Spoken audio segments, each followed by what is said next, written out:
to Game 2 happens tomorrow.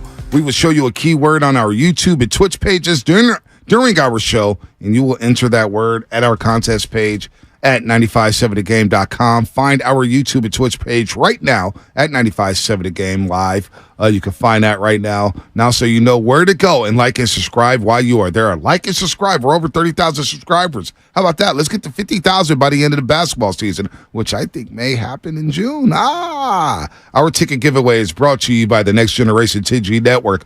Only from Xfinity. The future starts now. And remember, tickets are always available at Warriors.com, the only place to get tickets that are 100% guaranteed not to be fraudulent. Tim Roy, 8:30. Brandon Payne, personal trainer of Stephen Curry. He'll join us at 9:20. And you said something about the bench, Shasky. The bench. Who needs to step up from the bench? Well, I don't really care who it is, but the entire bench needs to step up. And we're going to get to the lines in just a second here. The bench. In the first round series for the LA Lakers in 6 games against the Memphis Grizzlies, their bench point total was a plus 42 when it came to points. Plus 42 bench production. The Warriors in 7 games against the Sacramento Kings were a minus 94. Minus 94. It's not good. So the Lakers, plus 42 against the Grizzlies when it comes to bench points in 6 games. Plus 42. Not great, but pretty damn good. You're in the plus department. The Warriors against the Sacramento Kings in 7 games. Minus 94. So I don't care what individual steps up off the bench, whether it's Jordan Poole, DiVincenzo, Kuminga, Moody, Michael Green. I do not care. You cannot be minus 94 in this series and expect to beat the Lakers. Well, you say that you don't care, but we can agree here, right? Like, meet me in the middle. Jordan Poole must be a factor offensively. Because if they're not getting any bench production off, like, he needs to score. Mm-hmm. He absolutely needs to score. So now the bigger question is this. It's matchup dependent when you get to the playoffs. Not that everything that you did last series completely gets wiped away, right? Because, you got to go with form, like who's playing well. Who is the guy that you're going to give the biggest, like, all right, forget what happened in the last one. We're going to roll forward in this one, and we're going to try to reset it, and I'm going to give you an opportunity. It's Jordan Poole. It's Jordan Poole? It's Jordan Poole, no doubt about it. This is the guy, Mr. Money Time, that you need. Money time! Money time! That's the guy you need in this series. You need him. He's the X factor. I still think he's going to play no matter what. Well, he's going to play no matter what, and you need him to play well. Now, if he doesn't play well, then those 28 minutes go down to 22 minutes, and they go down to 15 minutes. Like, this guy has to play well. There's no ands, ifs, or buts. You need Jordan Poole in the series. He played 19 minutes in game number 7. Those minutes have gone down. If the Warriors want to win the series, he's got to be around 25 minutes, and he has to be productive. See, I think Jordan Poole, no matter what's going to get his run. And, yeah, I would love to see him closer to the 20-point per game average that he was during the regular season. I don't know. It's going to be difficult to see what the flow of the game looks like. And he needs to just play with better pace, under control. Like, there's a variety of things. Dude, he shot 25.7% from 3 against the Sacramento Kings and 33% from the floor. And whatever his turnover rates were, add more because there were so many shot turnovers. Yeah, shot turnovers because he only committed 7 turnovers, but missed shots, bad shots, check shots. Another 12. See, I was going to go Kuminga. Because to me, Kuminga's going to have an opportunity, and you're going to know right away whether he can play or he can't. And I think Kerr is going to have the quick yo-yo on him. They need a small ball 5. They need another guy to guard, LeBron James at times. They need a body with 5+ fouls. They're going to need his athleticism. They're going to need him to rebound, which he struggled to do this year. I'm not saying he's going to have a role as prominent at Jordan Poole, but you're going to need someone like him, or maybe it's JMG, who's going to have to come in and provide some depth because they have got size, Bonte. They do have a lot of size. Let's go to Kyle and Martinez. Kyle, what's happening? You're on the Morning Roast here on 95.7 The Game. What's up, guys? How are you? First-time caller, long-time listener. Thank you. Sincerely appreciate it. Yeah, man, I love listening to you guys every day. I appreciate you guys. So I wanted to talk about Jordan Poole a little bit. I don't want my first call to be super negative, but we got to see more from this guy. Agreed. 12 points and 3 assists a game in the first season. I mean, there was a video that came out when they were celebrating their championship last year that really bothered me. It was him and Andrew Wiggins in the locker room. And Jordan Poole was talking about, oh, man, we're about to get a bag. We're about to get a bag. And he was celebrating how much money he was going to make because they had just won a championship. Well, all right, Jordan, you got your bag. Let's see it.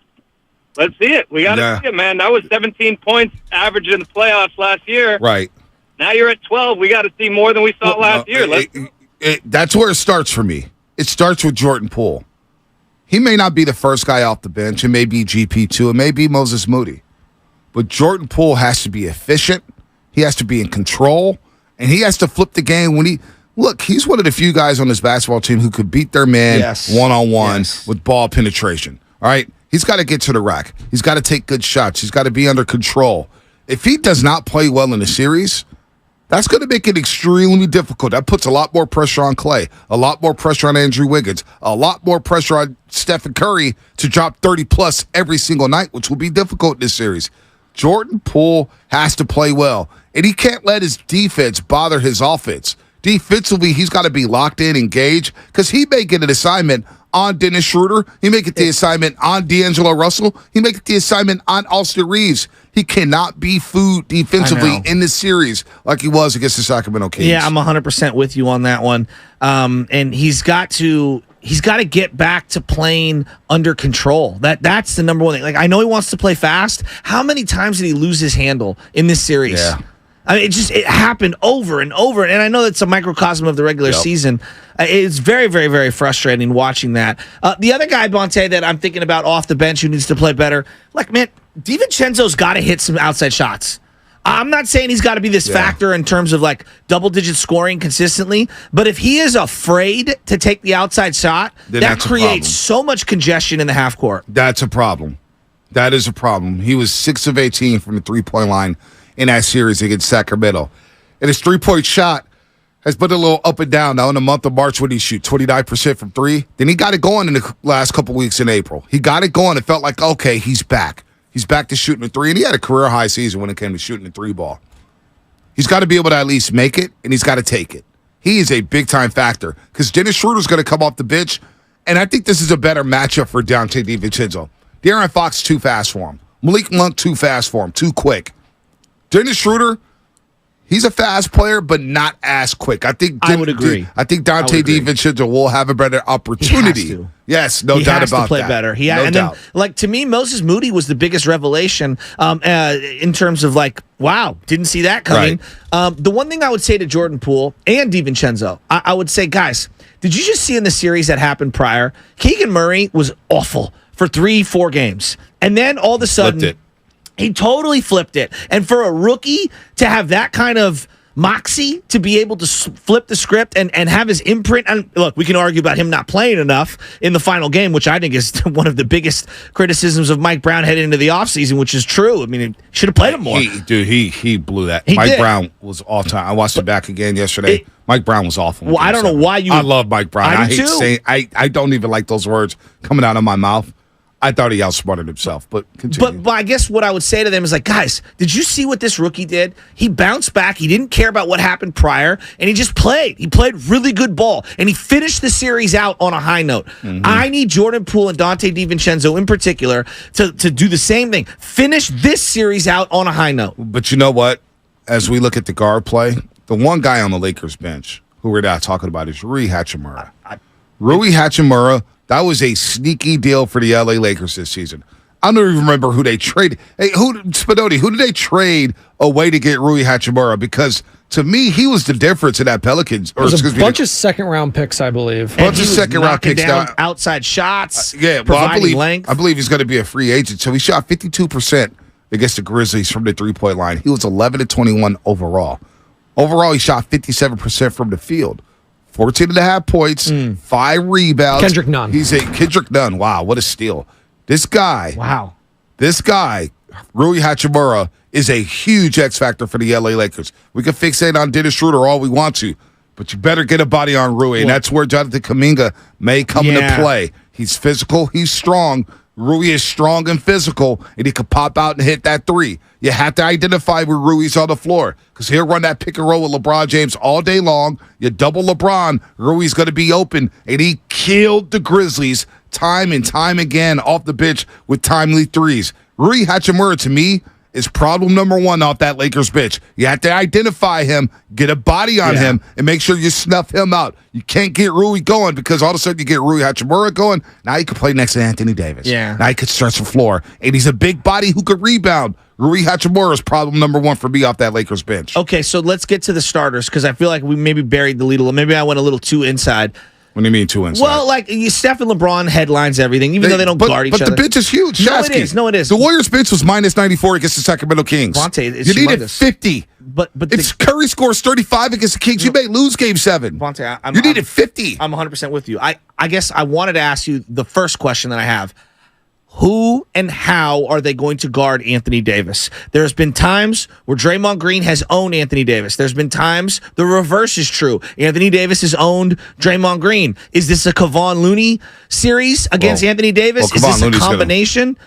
Do you double him? Do you force him into a jump? Like how do you slow him down? Well, he's going to slow himself down at some point. Because he's off and on. He's so hit or miss, Anthony Davis, that is. One game he'll score 22. Next game he'll score 13. Next game he'll score 31. Next game he'll score 12. Next game he'll score 31. Next game he'll score 16. So he's an inconsistent offensive player. Defensively is where the problem is. I worry about him more defensively than I do offensively. So Looney's going to get a crack at him. Draymond Green's going to get a crack at him. That's how you're going to go. And you got to stay out of foul trouble. Early on, if AD's cooking and he's going to the rack, you know what? Just keep your hands up and don't foul. because I need Looney and Draymond to stay out of foul trouble in the series. That's my biggest concern when it comes to Anthony totally Davis. agree. He's a physical guy, and you know the Lakers, especially down in L.A., will get a generous whistle. They will. That's just the Laker way. It is what it is. A generous whistle will come to the L. But defensively, when he's roaming, he had 26 block shots. I know. In that series He against the averaged Memphis 5 Grizzlies. a game. Right. So, but when the last time the Warriors and Lakers played, he was destroying them by sagging. How do you pull him out of the paint? Well, you got to pull him out of the paint by shooting the shots. Draymond Green has to be aggressive offensively. Yeah, he does. It is what it is. He does. He has to make them honor him. Now, LeBron James has been known ever since he became an L.A. Laker. He's told everybody in that locker room, do not guard Draymond Green. Do not guard him. One of the biggest mistakes the Sacramento Kings made in that Game 7 was Harrison Barnes. Why are you top-locking Draymond Green? Why are you chasing him on the three-point line? What the hell are you doing? Well, he did hit. I agree with you. He did hit a couple threes in the end of 5, 6, 7. He did. Right. He did. But I agree with you. I would give him that shot all day. Right, all day long. I agree with you. So you have to make him honor him. Yes. You have. Now, can you go one big lineups in the series? I don't know how much you can do that because LeBron James is a huge guy. I don't think you can do that. And if you do that, LeBron James is going to attack the rim at will. Yeah. He's already going to attack the rim. I agree because with of the that. lack of rim protection. Well, do you throw Wiggins on LeBron?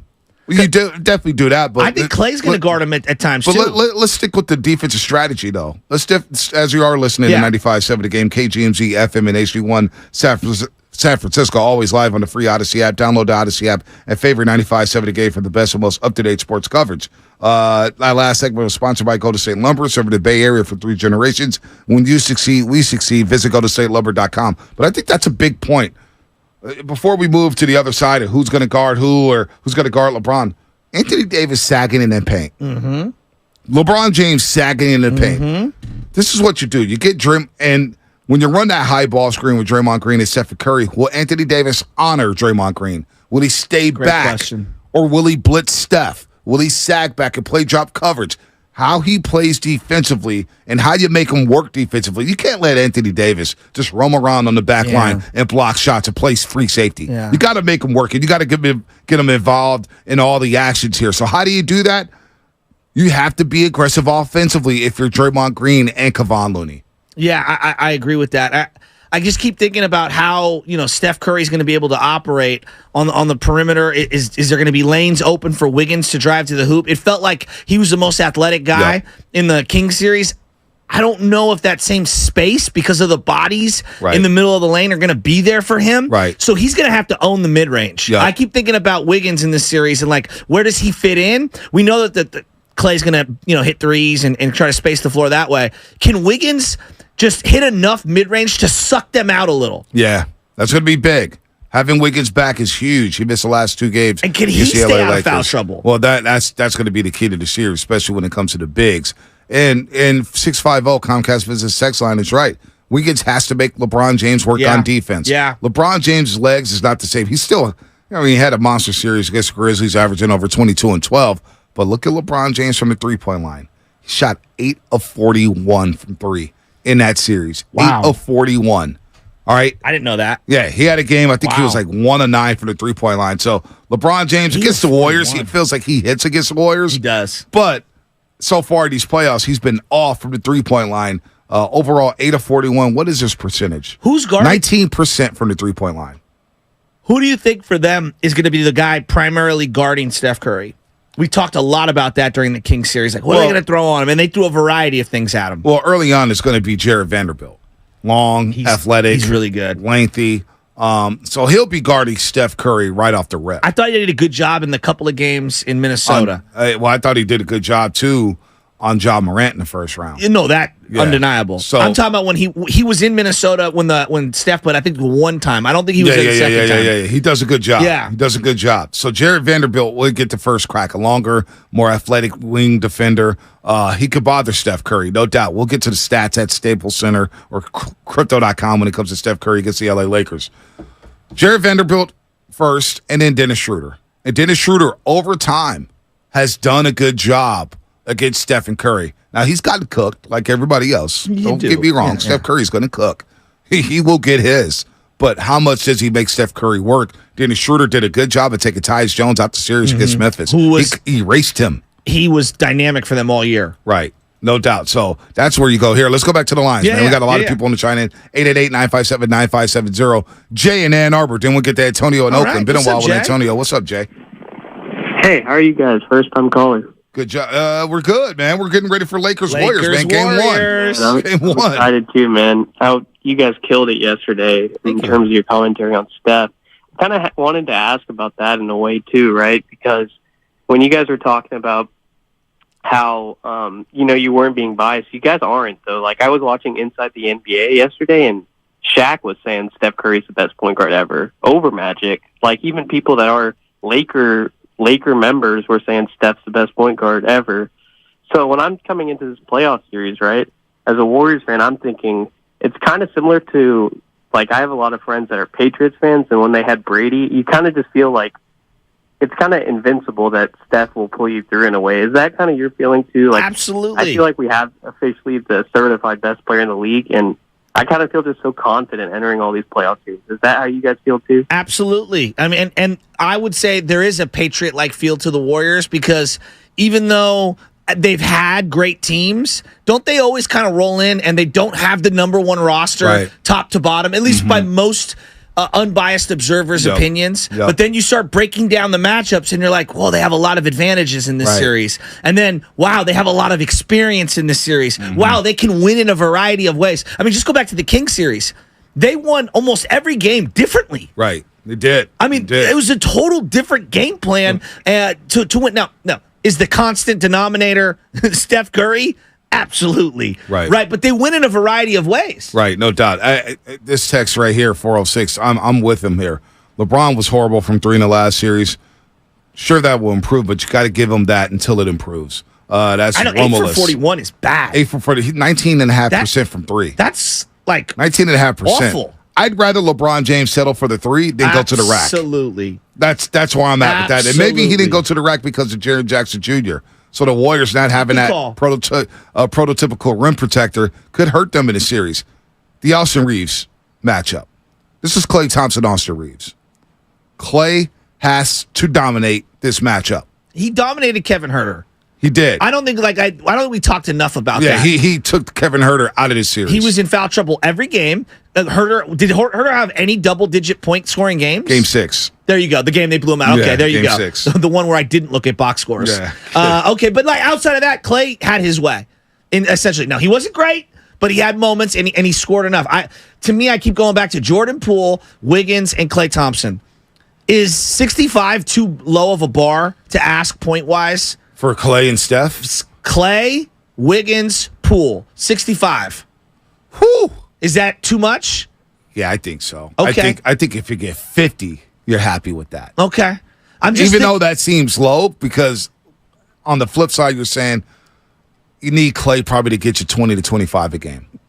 You need Wiggins to get you 15 to 20 a game. Yes. Jordan Poole, where does that leave him? Boy, it'd be nice to get 15, 20 from him again. I mean, I would love to get back to that. I feel like he has to get back to that if they want to advance. That's the biggest X factor to be off the pitch. And it's one day off.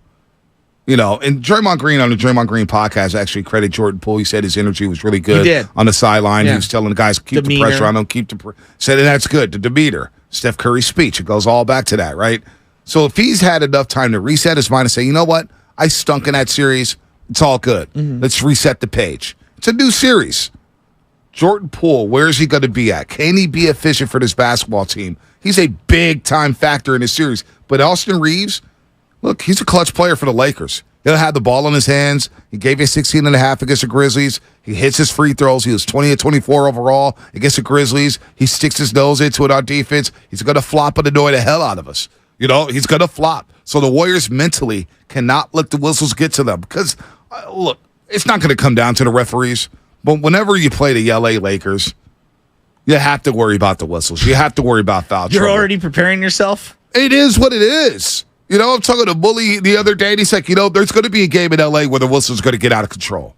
That's already stored. There's going to be that Warriors clunker, and the rest are going to blow the whistles left and right and get your team in foul trouble. It is what it is. Yeah, that's we know true. that's coming. That's true. It's coming. Well, It's and LeBron teams always get the benefit of the doubt. always. At least it feels that way. to me. Always. Ed Malloy tonight? Are you kidding me? Oh, Lord. You know I hate Ed Malloy. He's my number one most hated ref in the league. He's terrible. Antonio in Oakland. Antonio, what's happening? Oh, man, I'm so ready, man. The Warriors are going to win in 6. Make LeBrick shoot. We're going to beat him a fourth time, just like the Niners beat Aaron Rodgers a fourth time. It's going to be fourth time the charm. And, yeah, man, this is the Kuminga series. We need him for that small ball 5. You know what I'm saying? Because he got athleticism. He's a capable shooter. I understand he has a rebound, but not everybody does everything great.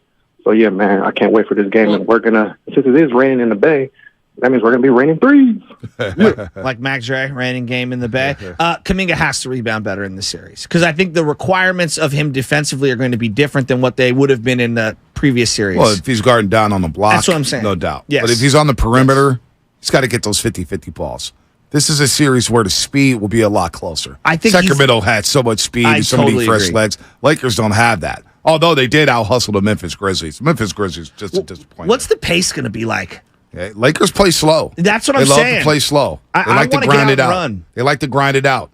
So, can you beat them in transition? Can you the broken plays you have to win. Yes. You have to win the broken plays. That's when the Warriors are at their best. So, Calvin and Rob will get you on the other side. 888-957-9570.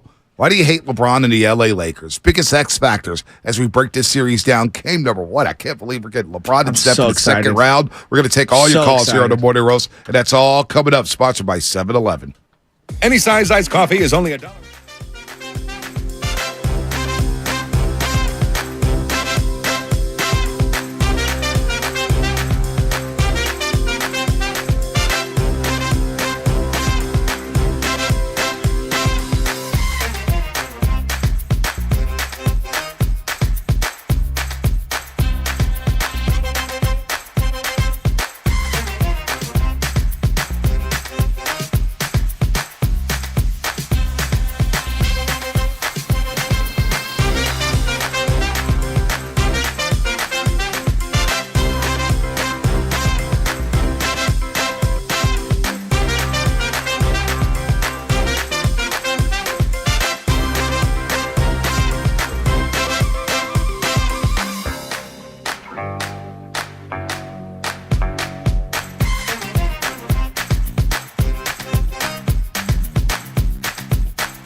This is Klay Thompson, and you are listening to the Morning Roast on 95.7 The Game. It better not be roasting me if I'm giving them all these intros. Not. No, we're not roasting you, Clay. Thank God for the Game 7 win. No promises. The Warriors would have lost that one. Boy, that would have been a tough show yesterday, but that's just a hypothetical because the Warriors were able to outlast the Kings, and now here we are. Lakers, Warriors, Game 1 of the second-round series in the Western Conference, and I'm already annoyed, Shaska, with these Laker fans, these Bay Area Laker fans. They're terrible. Jimmy out there in Seattle, our boy Jimmy Lee. Bonte, AD's going to get your favorite podcaster. I know Lake Show Nation going to be repping loud and proud in the Bay. Now I look at my text messages, and there's Hef with about 25. Hef, I'm not replying to you. Leave me alone. You're on team mute. Lakers winning tonight, Bonte. Come on. It's LeBron. It's AD. It's just the Bay Area Laker fan is so damn annoying. They're so confused in life. You know what that is? Is it like Spinoni is from Monterey, Pacific Grove, and he's wearing the damn Lamar Odom jersey right in front of my face. Something's wrong with 95.7 The Game. Oh, We that's got the a Shire Cowboy down fan there. We have from no 10 true to 2, allegiances. and we got a Laker fan working on my show. It makes me sick. I'm officially sick of the damn Lakers. The Warriors cannot lose this series for my mentals, for everybody's mentals. Imagine going down to the LA Lakers in this series. It's not going to happen. Lakers are losing. Warriors are going to the West Finals. I'll tell you that right now. I'm very worried about this matchup. Of course you are. I'm very worried about this Of course you are. I think that they present completely different problems than what the Kings presented last series. This is physicality, size. This is slowing it down, making each possession count that much more on a team that's had a very difficult time not turning it over left and right. I think they have a lack of size off the bench that's trustworthy at this point. You know, foul trouble is going to absolutely be a factor in this one.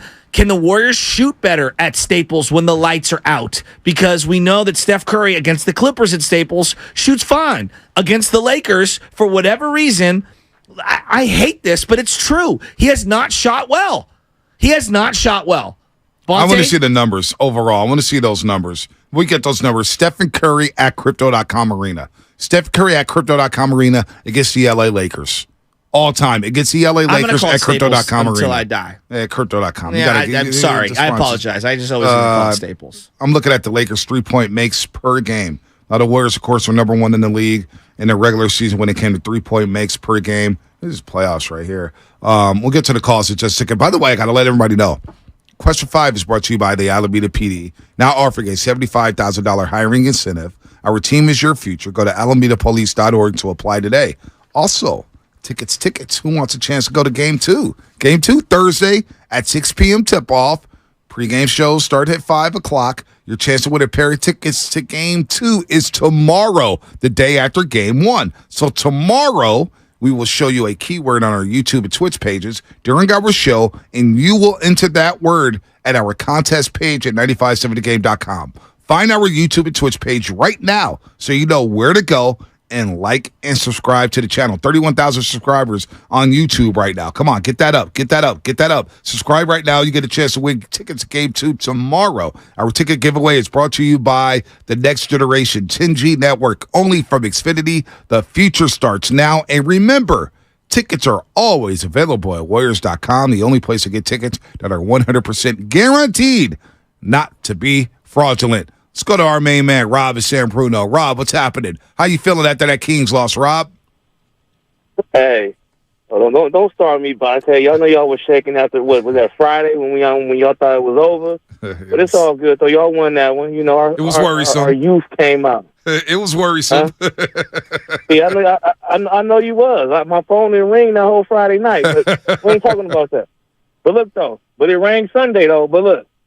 I've never been a Laker fan, so I'm rocking with the Warriors. I got the Warriors in 7, but I got a but here. I want to ask Warrior fans, who y'all rocking with? Not the real Warrior fans, the ones that came after 08. Who y'all rocking with? Because I know the cats I grew up with, they was telling me, they was calling my kings the queens and rolling with Shaq and Kobe. Now all of a sudden, all I see is Miss Dub Nation. So I want to know who they rocking with. Because, you know, during this time, they haven't played the Lakers in the playoffs, so their true colors haven't been able to come out yet. They played the Cavs, not the Lakers. So now I want to know who Golden State fans rocking with. You rocking with the great Lakers or you going with Golden State? Talk to me, man. What we doing? Oh, it's Warriors all day. Now, I don't know. There are those Warrior fans out there who are a little confused. There's bandwagon fans everywhere. They're everywhere. They are. But I'm telling you right now, when the Kings were playing the Lakers in those conference finals, I was rooting for the Sacramento Kings to beat the Lakers. I hated Kobe Bryant. Hated Kobe. I think Rob needs to smoke a joint and chill. Why is that? Because he's got a lot of anger in his heart after his Kings lost. He is. He does. He wants to know. I love Rob. There are some Warrior Rob, let's really get worried about quarterbacks come July. Smoke a joint and enjoy the show. Trey Lance is here. Trey Lance is still here. Calvin, St. Louis. Calvin, what's happening? You're on the roast. What's up, guys? What's up, guys? Y'all feeding us that verbal breakfast again, man. Love y'all guys, man. But I hate LeBron James with a passion. He cost the Warriors a chip. Thank you. Everybody knows that, but the media want to be biased and pretend like they don't see it and everything else like that. But Steph's the real king of L.A., and the Warriors are the kingdom.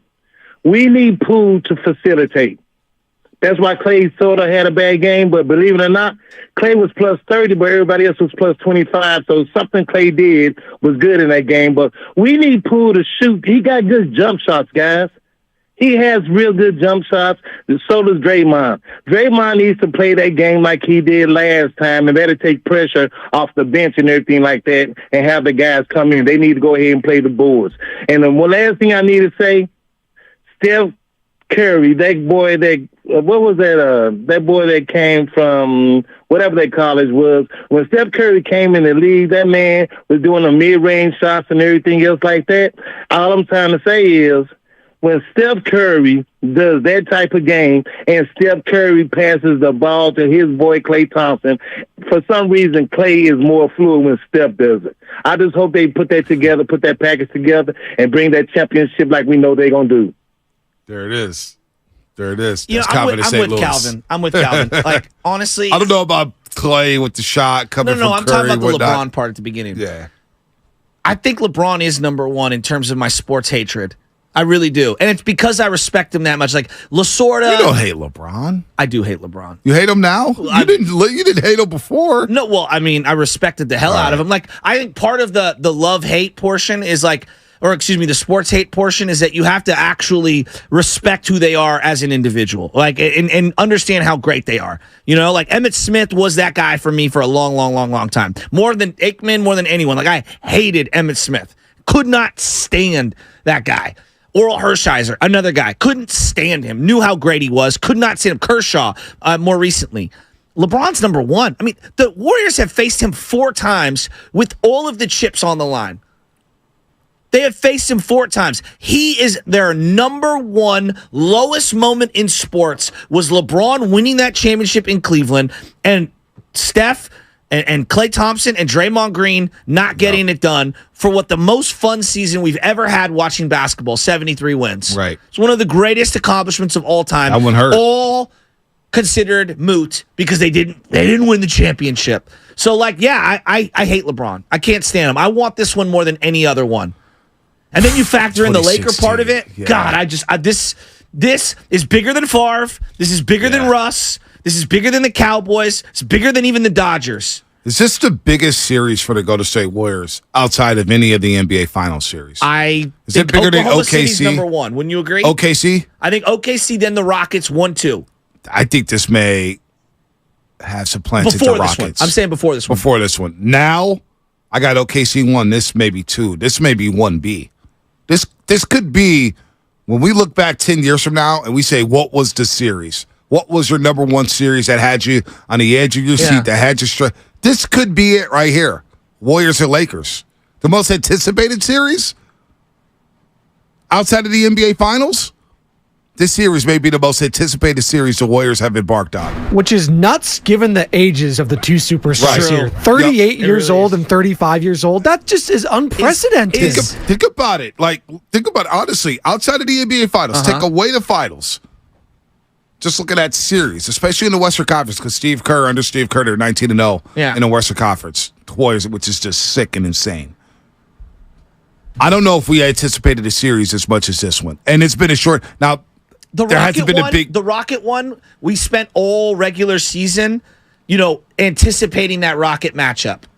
We did, but I don't think I never feared them. Yes, I thought the Warriors were going to slap them around, and I kept thinking CP3 will get hurt. Yeah, and I thought the series would be over at 5, not 7. Credit to the Rockets for pushing the Warriors, but I thought that series would be over at 5. OKC, I remember the first time JD was talking about this last week. The first game the Warriors and Thunder had played in 2016 was the day before the Super Bowl. OKC came out, they were up 9-0. Turned out to be a classic game. I remember telling Sam Amick, I said, man, if we get 7 of these in the playoffs, we all win. And each one of those games against OKC in the regular season, Oklahoma City was up double digits. Yeah. They were rolling, but they couldn't figure out a way to close the Warriors. And then you get to that series, and I remember the build-up, and I'm just thinking, oh, this is going to be tough. This is going to be tough. And they walked off the floor after winning game 1, Oklahoma City did, and they were like, we're not happy. We didn't play well. And I was like, oh, dear God, they might smack the Warriors. And they somehow, some way came back from a 3-1 deficit. That series right there stands alone more than the Rockets, more than the Blazers, more than whoever else they played in the Western Conference, the Pelicans. This one right here feels like it's up there with OKC because of the characters in the series. KD is, it's LeBron, KD in terms of like opponents that you fear. Right? And then let's go to their running partners, like the guys that play with them. Did you fear Russ as much as you feared Kyrie? When LeBron was paired with Kyrie. No, I still fear Kyrie because of what happened in 2016. Now, do you fear Anthony Davis more than you did Kyrie? I don't, because the Warriors have smacked AD around. Stephen Curry, whenever he gets to switch out of Anthony Davis, he goes for a little dance and he cooks. I don't fear AD like that because of the injury concerns, because of his inconsistency on offense. You don't know if he's going to settle for threes or settle for mid-range jumpers, or is he going to play bully ball and be a big? I don't fear AD like that. I don't, personally. I don't fear AD like that. I have tremendous respect for Kyrie, and when they played them, I absolutely feared him. I just think this presents a different problem. Like back then, they had 4 or 5 guys they could throw on Kyrie on the perimeter. Not that they would stop him, but they had options. I don't know. I'm not ready to say one way or the other. I kind of want to see this thing out. I think AD is a very, very, very difficult matchup for them. I really do. And if AD hits from the outside, I mean, I would rather him shoot from the outside because I don't think he's a great shooter. But if he starts hitting from the outside, I think the floor really opens up for him. So in his career against the Lakers at Crypto Staples, whatever you want to call it, 21, 7, and 5 is what he averages. Steph Curry? Steph. He is averaging 32% from 3 and 42% shooting overall. That is his lowest against any opponent overall in the NBA. So you know what? This is how the sickos stink. This is how the great ones stink. Steph Curry knows those numbers. And somebody will ask him about those numbers, especially when they get ready to go to L.A. on Saturday or when they fly out Friday and go down to Crypto.com Arena. Those questions will be thrown at Steph Curry. What was it, 21, 7, and 5? 32% from 3? Yeah, he's Russell Westbrook from 3 at Staples. He knows that. It's time to debunk another narrative. It's time to squash another narrative. It's time to put that one to bed. Stephen Curry will explode at Crypto.com Arena, and he will pull on the show in either Game 3 or 4. Look at Sam Baby tweeting right now. What up, Sam? He's listening to the show. He's a roaster. Since you shot me out this morning, thought I'd share this. Your Dubs fan will probably love hearing that Wiggins is feeling good again. And he has an article right here. The headline is, don't forget about Andrew Wiggins in this Warriors-Lakers series. And Andrew Wiggins does have something against LeBron from trading him. I've been all over that. You have. I love that matchup.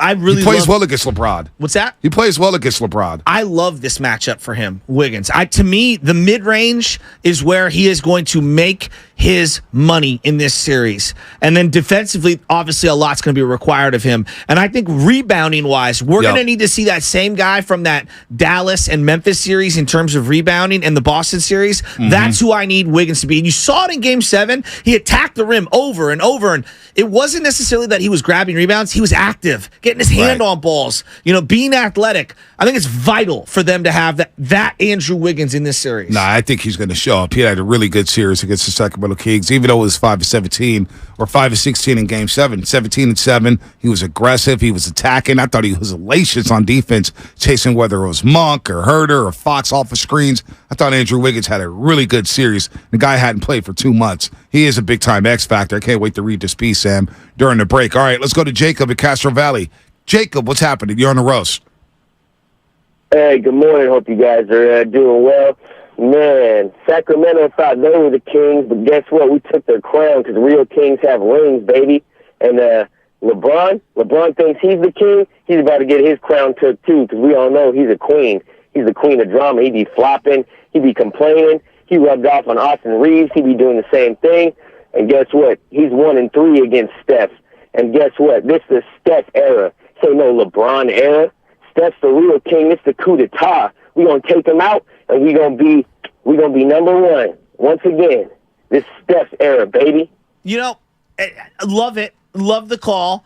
But there is something ridiculously misogynistic about us always referring to other people as queens. You know how many movies I've seen where queens are more ruthless than the king? Yeah, I'm not trying to be that guy this morning. Queen of the South. But like in Braveheart, for example, the kid who becomes king is weak, and the queen from France is actually very, very strong. Right. So I think we need to switch our terminology. And I'm not hating, and I'm not trying to be super PC. I'm just saying in all these like king and queen movies that I see, the queen is actually the more ruthless one than the king. Am I wrong? There you go. TED Talk with Joe Shasky. Every household, too. Well, that's spoken like a man who understands. You guys got to buck up sometimes, man. Got to buck up sometimes.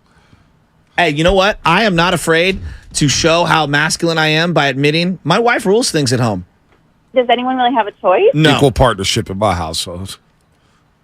Equal. It's got to be equal footing. Hey, someone get that new era big hat for Bonte, because that's big cap. Nah, it's just how you. Brian Robinson, bring that hat to Bonte. So let's make that happen this year. Okay? Edward said, Carlos, what's happening? You're on the roast. Got to keep it. Hey, Tyler Miller, you got to keep it player. What's up, Edward? Oh, okay. Okay, Fat Joe. Got to keep it player. Big pun. What's up, Edwards? What's going on? What's up? Hope you guys are doing well. I honestly think that this is not going to be trouble for the Warriors at all. Really? Because LeBron, he is super overrated, and you never see him with the ball in crunch time because he doesn't want to be the reason why they lose. Are you calling us? Are you calling us from under the covers, or are you in the library? Like, where are you right now? Oh, I'm in my room. Are you high? Are you? What's up, man? You had a little morning roast this morning, Edward? Talk to me here, are man. You okay? How long you been up, man? It's like an hour. An hour? You just been listening to the show, just big chilling? Yeah. What do you do for a living, Edward? Now I'm curious. I go to school. You go to school? Where do you go to school? I'm not going to say that. Oh, boy. What did he say? He didn't even know. I don't want to say that. I think he said. I don't want to say Was that. he witness protection? So hard this morning. I guarantee you he was playing video games while calling in. What? I don't even know what that was. You know what, though? That's good vibes. I guess so. Let's go down to Texas, man. Our main man, Horace. Texas, what's happening? Texas, Horace, Texas. What's up? What's going on, man? I mean, give me a moment, man. That last caller, man, got me tripping here. What's up with that? Yeah, he got me lost. I'm just like, dude, what the hell's going on, man? What is going on in this world? He lost me, man. He lost me, but anyway. Anyway, guys, hey, real quick, understand this, and especially this is for you, Shasky. Okay. I love you, brother, but let me tell you something, man. You don't have to worry, man. Don't worry. Think about this. Over the last year and the last series, the only way the Warriors lose is when they beat themselves. Mm-hmm. Nobody really can beat us if we don't let them. I mean, we beat ourselves when we lose. So there's no need to use words like worry, fear. Yeah, it's bad juju. Problem. Hey, we already got to deal with Spadoni with that 2 days in a row, man. I don't know what's up with that. Well, he's going to be wearing it all week, Horace. All week long. And you know what? It is what it is. It would just be great when the Warriors beat the Lakers, when they finally dispatched them in 6, maybe even 5. I almost picked them to win at 5 because I really don't fear the L.A. Lakers. I don't. The Warriors have Steph. And it's Steph I believe in. And Steph, becoming the oldest player outside of Michael Jordan to score 200 points in a series, to drop 50 in Game 7.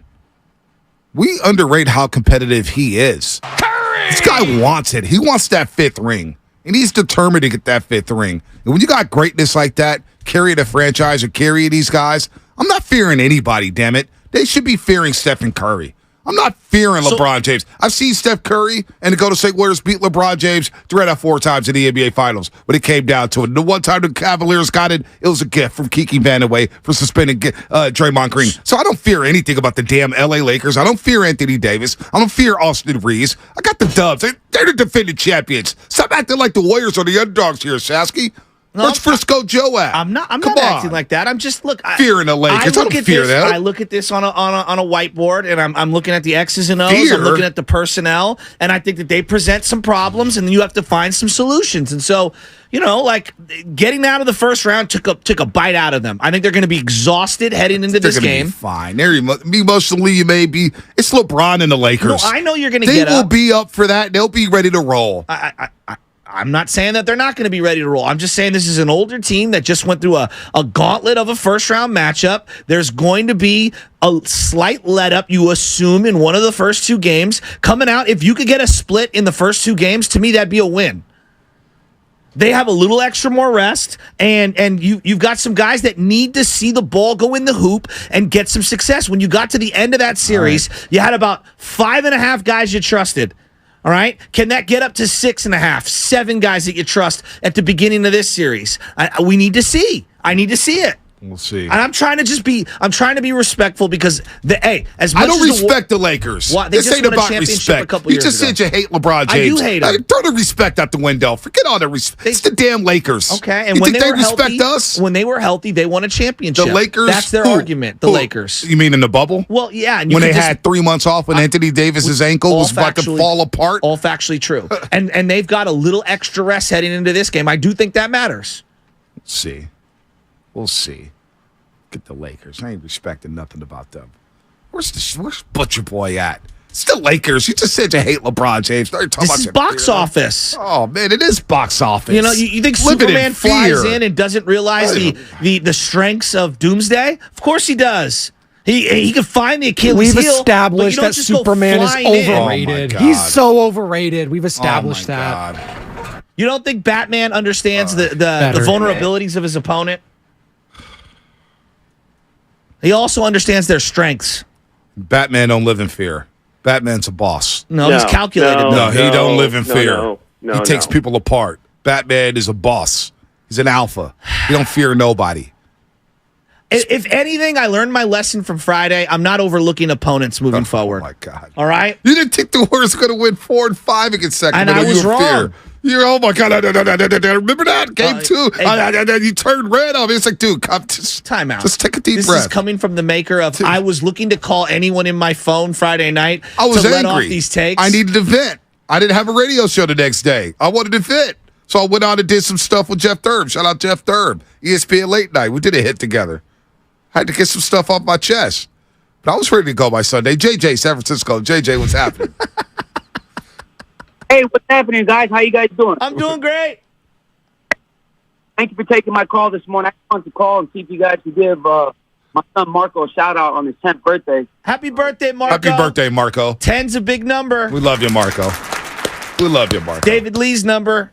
It's Mike Dunleavy's number after he switched from 34. Go Warriors! Let's go. There we go, Marco. See, Marco ain't worried. Let's go. JJ, what else you got? JJ, you fear the Lakers? Absolutely not. I'm like Batman, baby. We're going hard in the paint. There it is. See? There it is. Let's go to... Don't be sleeping on the superheroes, bro. Bruce Wayne going hard in the paint. No, we don't sleep on Batman. We don't sleep on Spider-Man. We all the way knocked out when it comes to Superman. Well, look, if when you go to Justice League, Batman needs Superman, so you pay attention. Well, Superman, that's Justice League. Nobody really cares about the Justice League. Bruce Wayne's getting all the ladies, though. Come on. It's not even close. I did want to see him and Wonder Woman get it on in the newest one. Superman's so 1930s. Like nobody. You don't see no kids wearing Superman costumes no more. 1930s. No kid is out there wearing Superman costumes. Well, of course. Spider-Man, Batman. You know, they stand the test of time. Shout out Adam West, the original Batman. You know what I'm saying? Superman. What? Nobody cares about Superman. He's overrated. So in this He ain't analogy, super. you're Batman and I'm what, Robin? Holy crikeys, Batman. You could be your own person. Look You out could be for Anthony Batman. Davis. I'm just Bonte Hill, man. I'm looking forward to the Lakers. Bang, I don't fear pow, them. zoom. Be Alfred. Oh, Alfred is a boss, though. Yeah, you should Don't you sleep could be on my Alfred. Yeah, you be my Alfred, man. I love Alfred. But the only thing is, Alfred is smart, the words of wisdom and everything. See, you would just tell me, Batman, you got to really fear this guy, Bane. Hey, Bane does this and Bane does that and Bane does Alfred, this. he does all the diagnostic checks to see where the vulnerabilities are. No, you gotta you don't do understand that. your opponent. Oh my God! If you do this, oh my God, you're gonna get killed. Just be sure to hit up Kirby with any Batmobile troubles. Am I right? Oh my God, Dude, Spadoni, you're in your bag. does Kirby feel the Batmobile? I don't know if Jared Vanderbilt will be in his bag tonight, but I know Joe Spadoni is. Does Kirby Off the fear? bench. Does Kirby fear pressing the wrong button in the Batmobile? Do they fear getting under the hood? Do they know where their oil tank is? Do they fear pressing the wrong button in the Batmobile? I am so ready for Lakers Warriors. I'm so ready for LeBron, Steph Curry. This is the dream matchup. If I gave you a template, you could pick any opponent in the league. If you're the NBA, not Bonte Hill, the NBA, and I said, I want the highest possible ratings. The only way this becomes higher is if it's Western Conference Finals. The only way. And even then, I still think the audience is going to be there no matter what. Yeah, I'm with you. All right, no more superheroes. I apologize. Adam, San Francisco. Adam, what's happening? Hey guys, thanks for having me on. I'm Batman. A couple things about how they're going to win the series, but Joe, you said two different things. One that I agree with, one that I don't. The big key to this series, I agree with you, is Wiggins and everybody rebounding. Like Draymond, Wiggins, and Looney need to get at least 8-9 rebounds each a game. Like Anthony Davis is going to be a handle down low. Totally agree. LeBron's going to get his boards too, but I don't agree with you though on the fact about the Warriors are an older team. Well, it's like, after LeBron and AD, the Lakers are kind of young, but they're not the young running gun team that the Kings are. Like they want to get into their half court sets. They're going to have a little bit more energy to defend on that other end. So the Warriors are older, but at least the way the Lakers play basketball, that kind of favors our energy. But I also think one of the keys to this series too, who was a big help for the Lakers last round, is D'Angelo Russell. He heated up towards the end, and you need to make that man play defense. Make him expend his energy because he's not a good defensive player. I obviously think they can kind of sub him out, but he was key to them winning. So I agree. That's one of my kind of keys is making D'Angelo Russell work. He can catch and shoot. He can make off the dribble. But I just don't know what I'm going to get from him. So he is like a wild card in this series, D'Angelo Russell. I do worry about him having a couple of games. Attack him defensively. Yeah. Attack him, get him on to all the actions. People ask, where's Papa Shasky at? You had Papa Shasky come in here. Oh, he hates the Lakers. Yeah, I need him. I need his can't energy. Stand LeBron. I need his injury. I need Papa Frisco Shasky. That's what I need. I don't know what's going on in here in this studio right now. All of a sudden, we're fearing the LA Lakers. Screw the Lakers. The Lakers. Nobody fears Anthony Davis. He's going to play well. He's a matchup problem.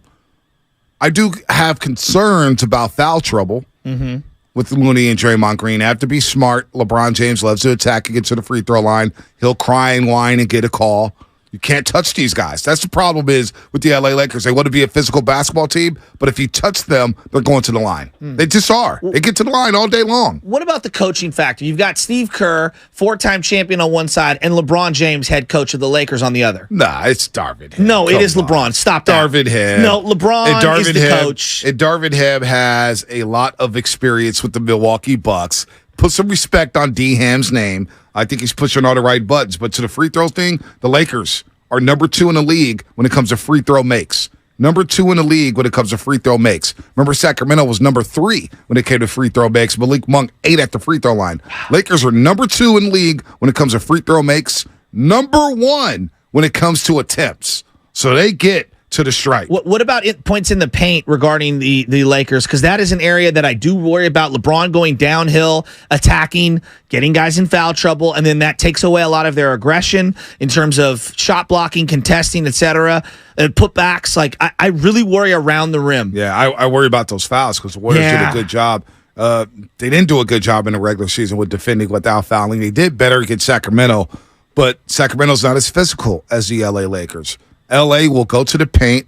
They'll put pressure on the rim, and they will get calls. So number 2 in the league when it comes to free throw makes, number 1 in the league when it comes to free throw attempts, and that allows them to slow the game down and set their daunting half-court defense. Their half-court defense is really, really good. So they're getting to the free throw line. You're stopping the game. The Warriors can't get out and run. Lakers setting up their defense. That could be problematic in this series. It can be. Number 6 points in the paint, by the way. Number 6 points in the paint. Not to cut you off. Number Joe. 6? Yes. Yeah. 54.5. Yeah, this just feels like a bloodbath for me. I think they're very evenly matched. It's a clash of styles.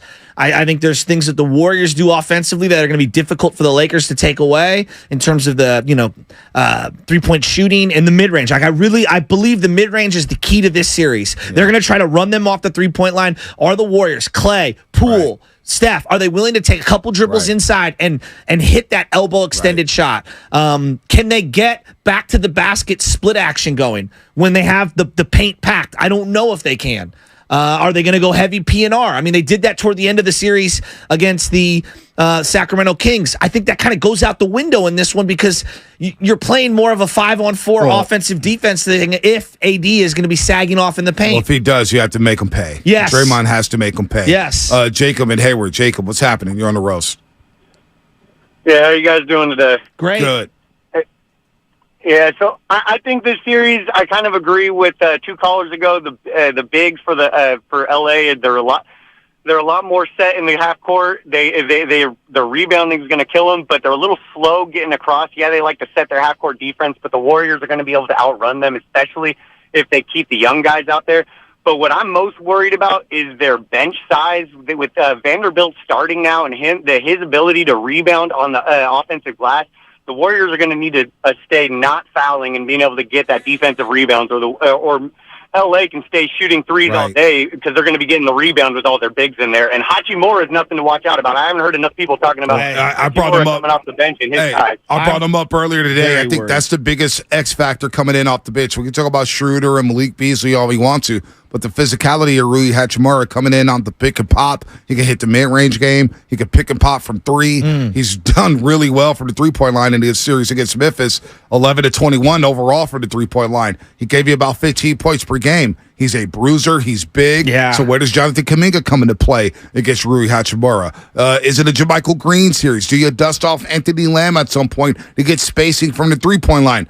Rui Hachimura, when he comes in off the bench, he's a big problem. Actually, if we're going to use the word fear, because I don't fear any of these Lakers. I'm going to be honest with you. Not even LeBron. I don't fear. Like, really? I don't fear. I respect LeBron, but I don't fear him.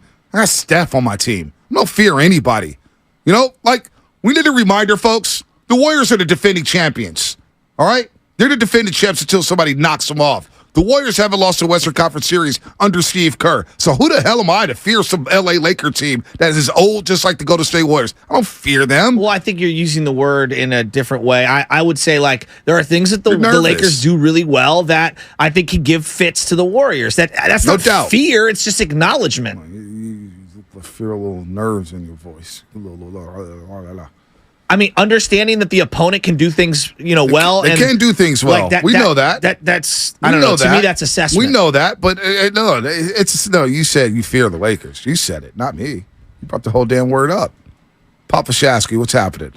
Papa Shasky. How you guys doing today? Man, he knows your son's he's starting to annoy me today. He fears the Lakers. We're the champs, Papa Shasky. We're the champs. The funny thing was, I'm listening to you, and I looked up in the sky and I saw the bat signal. So I figured I had to give you guys a call. Thank you. Calling in. Hey, so the Lakers, you have to respect them. You don't have to fear them, right? There was a player. There was a caller just a little bit ago, and I was listening to it in the car on the way back to the house. That he said that the only way the Warriors are going to lose is if they beat themselves, and he's absolutely true. Right, the Warriors got to play their game, right, and it's going to be a game of matchups. You want to see JK? JK's got to be supportive. we got to get some bigs in there. We didn't have any play any bigs in this last series. Right. Right. So some of these guys, all these bench guys, every one of them needs to step up. If you get a little bit from every one of them, that's what we need. Really, you're not just going to get one guy that's going to blow it out. Everybody's going to have to contribute a loose ball, a couple of rebounds, a couple of points. If they all do that, then the Warriors are going to win the game. What about Anthony Davis? Are you at all worried about the problems that Anthony Davis presents? Because he's a beast. Well, everybody's going to get their points. You just got to keep the other guys from getting theirs. Yeah. Right? That's like any top player. LeBron's going to get his. AD's going to get his. You just got to keep D'Angelo Russell off the game. The other young kid off the scoring. So we can do this. Do you hate the Lakers? Oh yeah, you know how much I hate any team from LA, Joe. When I raised you properly. You love any team from the Bay Area, but you hate any team from LA.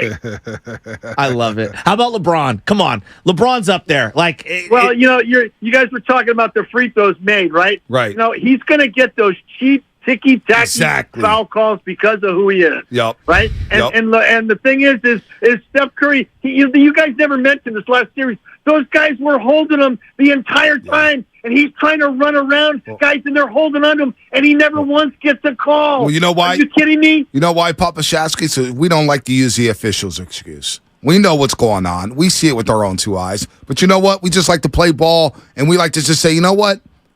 They took matters into their own hands, and that's what they need to do against the LA Lakers. The whistles will be fishy. They're number one in free throw attempts, number two in makes. They're going to get to the free throw line, but can you stay out of foul trouble? Can you get Draymond and Looney out of foul trouble? Because that really depletes your size, and all of a sudden the Lakers go to the rim at will. So defend without fouling, but they're going to hold and grab. It's playoff basketball, right? That's what they do. Yeah, and there's a half court team, right? They're going to go down and get the half court. They're not going to be a fast break team.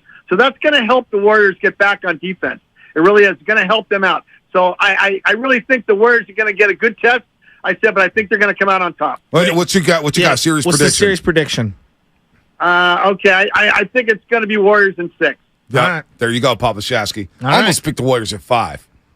Almost. No, almost doesn't count. Almost picked them at 5. What did you pick? I picked them at 6 just to be safe because of the respect factor. Because I know there's going to be a clunker. There's going to be a clunker, and there's going to be boop, boop, boop, boop, and there's going to be a game the Lakers shoot for 40 free throws. It is what it is. Vontae, I know you think that I'm, just doing some bid or whatever. I truly believe this is a coin flip series. After seeing what I saw last series, a part of me sees how the Lakers could win in 6 or 7. The other part of me could see exactly what you guys are talking about, how the Warriors could win in 6 or 7. I picked Warriors in 7 because I don't want to get roasted. That's number 1. Well, you should have spoken with your heart. What? Just make a pick. It's just a pick. I truly think this is a coin flip series. You wanted to pick Lakers in 7? I don't know what version of the Lakers and the Warriors is going to be presented. I think the Warriors are gassed. And I think the beginning of this series, they've got to get the split. They have got to get the split at Chase Center. Injury report, please. Injury report. Good Lord. Oh, boy.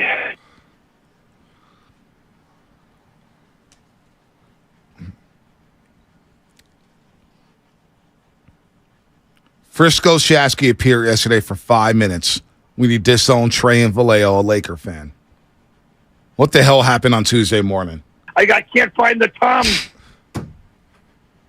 Oh, my God. I can't deal with this. I just got Steph, got the champs, Klay Thompson, Draymond Green, Andrew Wiggins. All right? They got to play against the Warriors, too. They got to defend the Warriors. The number 2 offense in the regular season. The most potent offense in the last 8 years. The Lakers have to play defense, too. They have to guard the Warriors as well. They have to figure them out. All right? It ain't one-sided. The Lakers. Screw the Lakers. And here's another reason why I don't fear them. Anthony Davis re-aggravated a hip injury that has been ailing him for weeks now. He re-aggravated the injury in Game 4 against the Grizzlies and says he will try to play through it. He's banged up. Something to keep an eye on as we head to Game 1 tonight. Of course, he averaged 21 and 14 in the first round against the Memphis Grizzlies, but he averaged 14 rebounds. You know why? Because the Grizzlies can't shoot. Dylan Brooks can't shoot. Jared Jackson Jr. can't shoot. John Morant can't shoot. Now you played against some real shooters, all right? Some real shooters. We'll see how many rebounds you grab this series, Anthony Davis. Fear the Lakers. Let's go. 888-957-9570. Now I'm turned up. Let's go. I can't wait till tip-off. I cannot wait. Injury report brought to you by Boxer & Gerson, Northern California's premier workers' compensation law firm, helping get your workers get their lives back for over 40 years. What's coming up on the game sponsored by Fremont Bank, full-service banking, no compromises. I want to talk to some Dove fans who are confident. Where the confident Dove fans at? I see the lines lit up right now. We'll get to everybody coming up here before Tim Roy at 8:30. Attention facility professionals.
No, the sad part is I don't know if we're all ready. I just don't know. I'm ready. Are you ready? Is Shasky ready? You tell me, Dub Nation. Good morning to everybody out there. Oh, baby. Game one tonight at Chase Center, 7 p.m. LeBron's in the building with the L.A. Lakers. Stephen Curry coming off that 50-burger against the Sacramento Kings again. No player has ever scored 50 in a Game 7. Michael Jordan, LeBron James, Kareem, Wilt. No player in the history of the NBA has scored 50 in Game 7 other than Stephen Curry. That's what we're rolling with here as the Warriors and Lakers meet up here for the first time since 1991 in the Western Conference playoffs. Back in 91, Run TMC got beaten 5 by the LA Lakers. 888-957-9570. We got a lot going on here, breaking down Warriors and Lakers. Good morning to everybody out there getting off their graveyard shift. Salute to all the strippers, baby mamas, baby daddies, teachers, cops, school bus drivers, you name it. CHP, firefighters, you name it.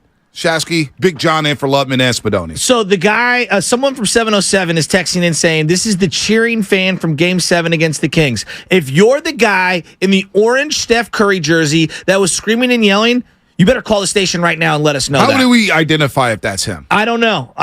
But you need to call in 707. If you are who you say you are. This is what we do. 707. Maybe you FaceTime one of the guys behind. Yeah, FaceTime one of the guys behind. Yeah. Call into the station. And I want to see if that's really that guy. Yeah. And then you know what? I want that guy to come on and check you for being nervous. I don't care. But let me tell you this. And my buddy Delicella, who obviously keen eye, big basketball fan, he hits me up and I agree with him completely. Warriors are one of the most high IQ teams of all time. That's you cannot play in their system if you are a stupid basketball player. And when it comes to basketball intelligence, right? You would agree. Mm-hmm. You got to give LeBron his credit. He's a high IQ guy. He's one of the smartest players ever. Absolutely. And he only wants to play with other high IQ guys. Now, does he have rogue dudes on the team that have very unique skill sets that maybe aren't as high IQ? Absolutely. To think that they are just going to play Steph Curry one way, to me, is foolish. He's going to have some sort of a plan. I believe that LeBron James is going to have a unique defensive sets against Steph Curry. Well, it's not LeBron. Him, it's Darvin Ham. Sagging off of him, hold on. mucking it up. Darvin Ham's going to have the sets. LeBron doesn't play defense anymore. I'm saying he is going to be part of the IQ, the brain trust that's putting together the game plan. What are they going to do? They're going to try to blitz Steph. They're going to try to double him, whether it's half court, whether it's at the top of the three. They're going to have a game plan like the Mavericks where you try to limit his three-pointed tips. No doubt, every team tries to have that. We know what their plan is going to be. Make somebody other than Steph Curry beat you. I think that there's an argument to be made that although the Kings tried lots of different things, I don't think, like watching that back, like Davis, you're going with your season on the line. You're going with Terrence Davis against Steph Curry for a lot of, I don't know. I think that they're going to have more sophisticated looks and a variety of looks that are going to be different. I'm not saying that Steph can't solve the riddle. That's not what I'm saying. I just think they're going to make it a little more difficult for him moving forward into this series. So they're going to have to adjust to that. I'm interested to see what their moves are. I think Vanderbilt, if he's one of the primary guarders, provides length that I don't think the Kings had in the series that they just had. I think that there's some stuff that he can do to kind of get into Curry's face that's just different. I'm not saying Steph can't be awesome.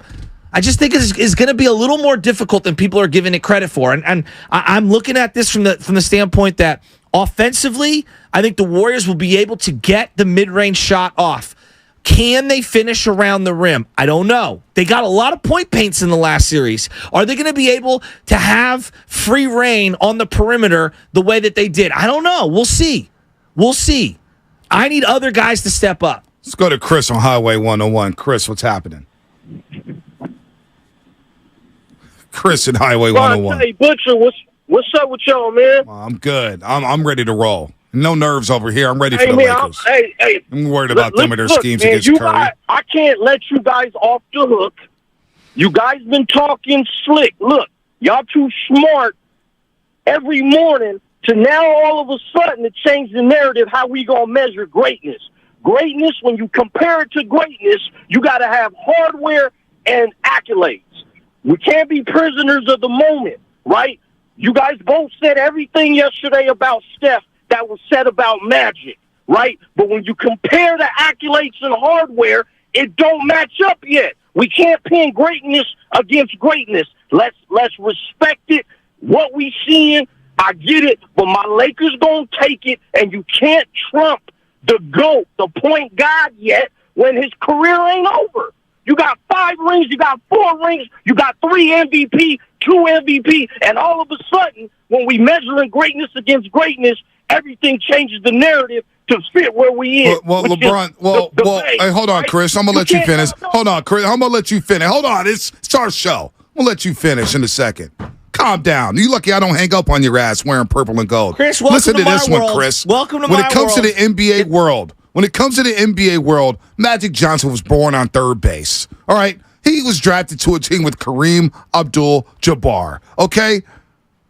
One of the 5 greatest players ever. And then they got the number 3 pick just a couple years later to pair up with James Worthy. Steph Curry was born in the projects in the NBA.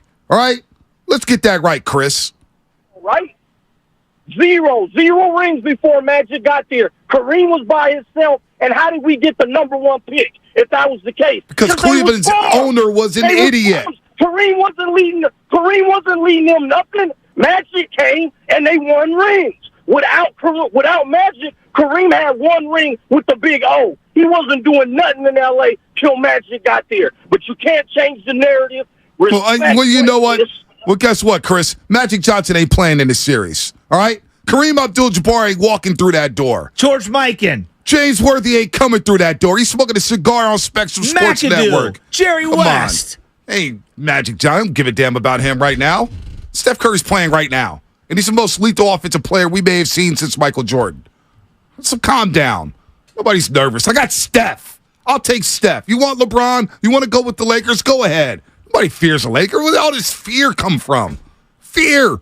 The Warriors are the champs. They've been the most dominant team in the last decade. All of a sudden, we're fearing the L.A. Lakers?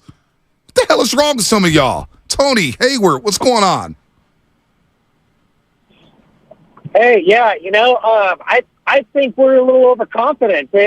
I look at the last series that we had, and those young Kings, they haven't been hot for almost 2 decades now. They took us to 7 games. It took Steph Curry having the game of his life for us to move on to the next round. It's a little concerning. Look. Go ahead. You guys can all tell No. Yeah, everybody's concerned Just because you're a diehard fan doesn't mean that you can't get nervous and feel the anxiety and understand that the other team has things that they do well on the half court, that they do well on defense. I think the rim protection for the Lakers is undeniable. The last time that they played, Anthony Davis had like 7 blocks in the first quarter. And it changed the trajectory of the game. And the Warriors became a perimeter-based bombing threes offense. They need to attack the rim, and I think it's going to be difficult. I'm not saying they can't do it, but understanding what the opponent does well, that's part of sports. Joe, San Jose. Joe, what's happening? What's going on, gentlemen? What's going on? Call some Laker fans. The Laker fans are delusional. Anyways, let's get to the point. The whole team has to come, and they have to come correct, and they have to come the turnovers. And end of the day, this team and this coaching staff is going to out-coach the Lakers. And now let's get on my ultimate question. Were those Stan Smiths you were wearing the other night on the pre? Yeah, those were pretty dope. I wore those last week. With the dark blue on the back, yeah.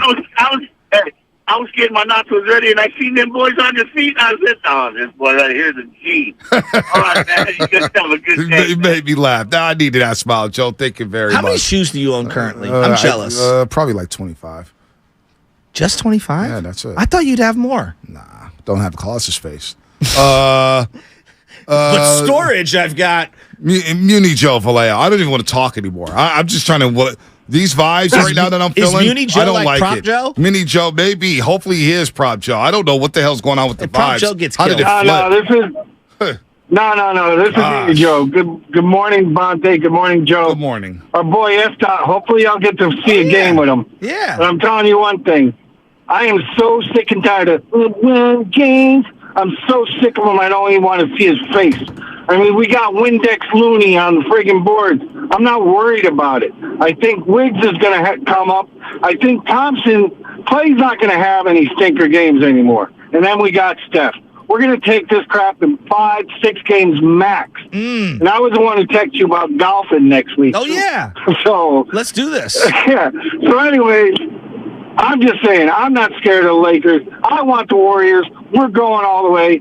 The heck with those fakers. Let's go, Muni Joe. Let's go to Klay Thompson going back to L.A., where his dad is a commentator for the team he grew up idolizing. Does that do anything for you? Because it does something for me. I don't even know right now.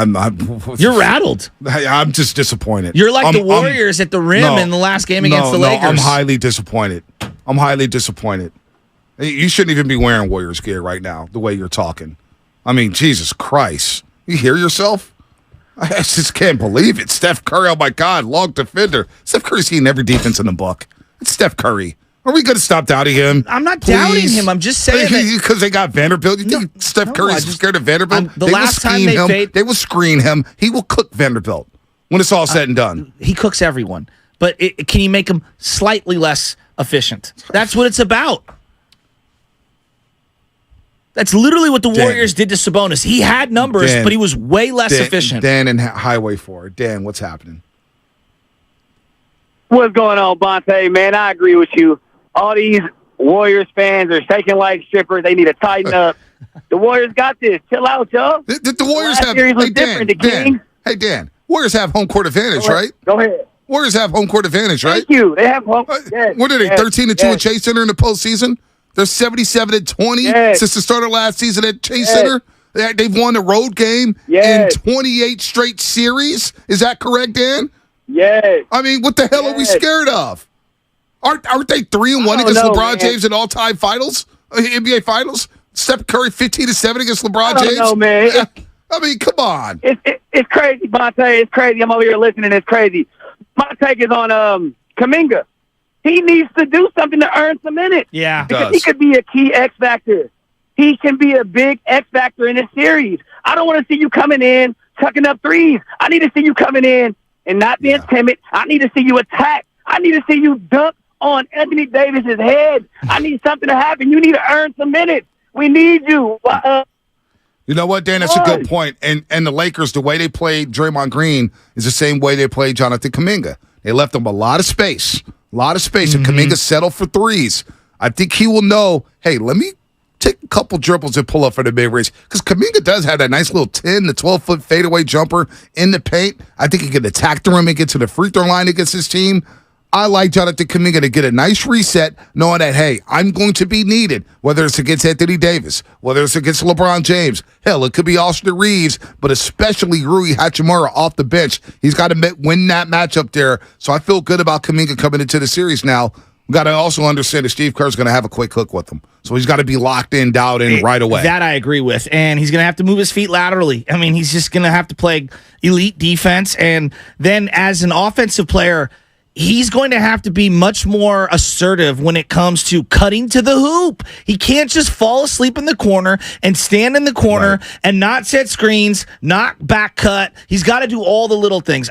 I also need to see GP2 hit an outside shot. Yeah, just one. One in the first 2 games, I think, would really open things up for him as a cutter to the back, to going back door. I wonder what his role will be in this series. Will it be more of a DiVincenzo series? Who can you throw him on?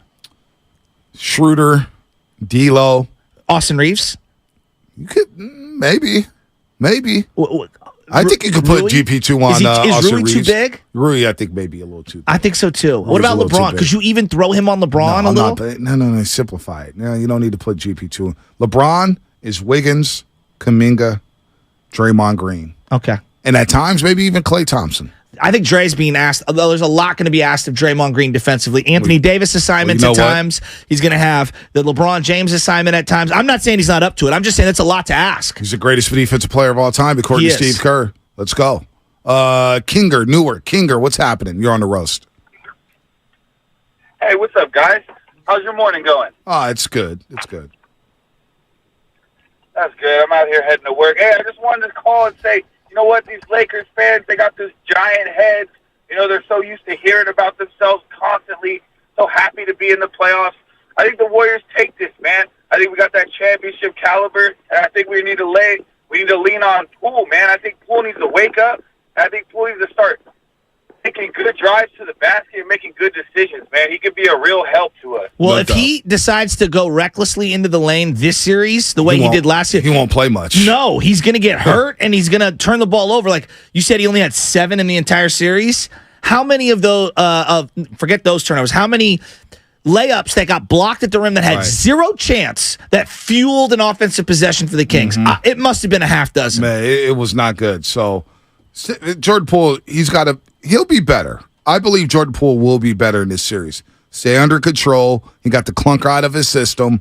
It's the Lakers. He knows his team needs him. I have confidence in Jordan Poole. I like the way he responded in Game 7. Look, he was erratic with the one layup, but he hit a big mid-range jumper. He did a big three. Big three. Jordan Poole will be okay, but he's a very important piece to the series, no doubt. He's going to have to win that matchup against Dennis Schroeder off the bench because Dennis Schroeder completely took away Tyus Jones of the Memphis Grizzlies. Tyus Jones is a very good backup point guard. Dennis Schroeder took his lunch. And there was a fourth quarter where Schroeder was fantastic down the stretch. So you got to look out for that. No doubt. Let's go to Venetia, San Francisco. Venetia, what's happening? You're on the roast.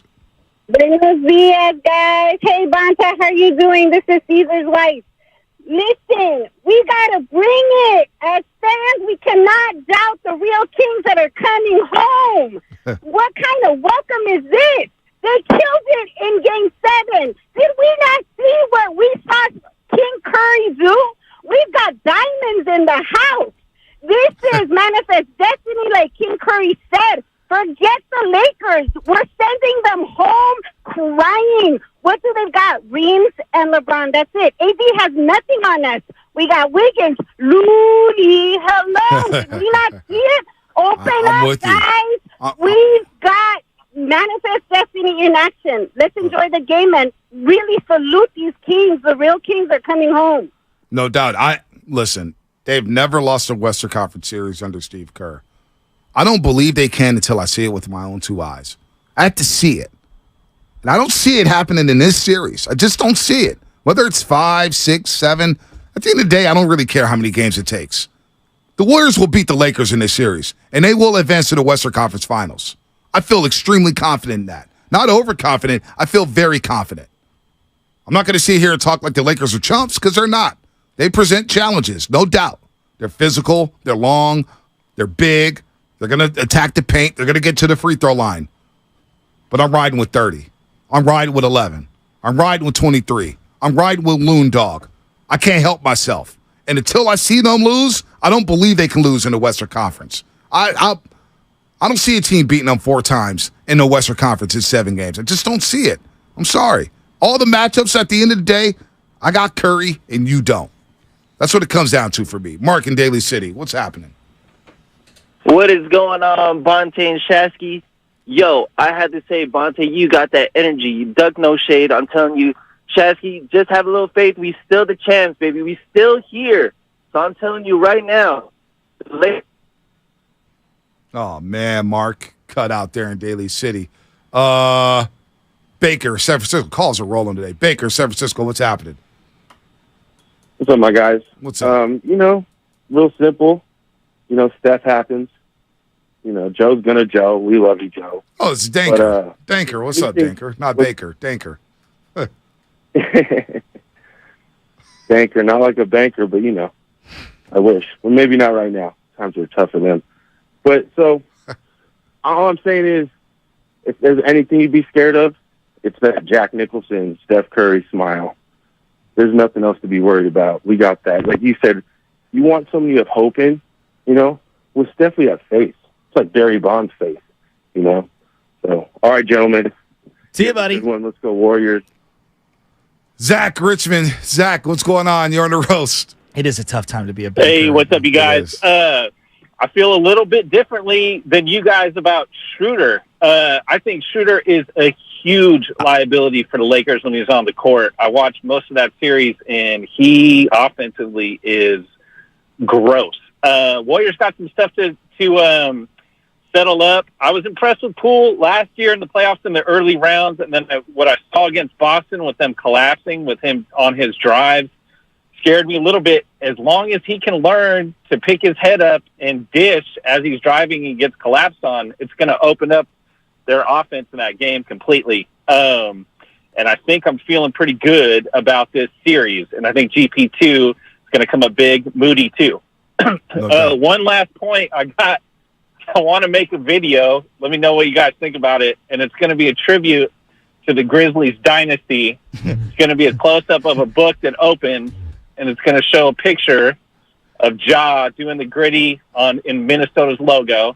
It'll say first round win, and then the book's going to close, and it'll just say the end. That'll be the end of the video. Anyway, take it easy, guys. I appreciate that. Over the weekend, we got our teeth kicked in, my Little League team, and one of the boys, my buddy Jim's kid, started doing the gritty in the handshake line before we got in, and it set me off. Oh, boy. We just got our butts kicked. We looked lifeless, and I pull. We're all in the little thing. I'm like, you're doing the gritty. We look like the Memphis Grizzlies out here, just like his point. Literally, you are getting your teeth kicked in, and you're doing the gritty as you're walking to the handshake line. I've never been more embarrassed for America. I totally feel him on this one.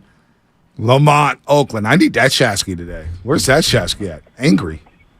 Talking trash. The gritty is a sick dance, but you shouldn't be hitting the gritty. No, it's a great dance. You shouldn't but be hitting it when at you the lose gritty. 8-2, Yeah, you can't and do that. you basically get like 2 hit, and you're over here saying that your thumb hurts and you can't play in the field and you're our best shortstop. Yeah, Charlie, I'm Then you talking hit to you. And then, wow. yeah, I'm going to tell his dad knows what's up, and I love Charlie. I'm like, dude, don't do the gritty after we lost. Damn.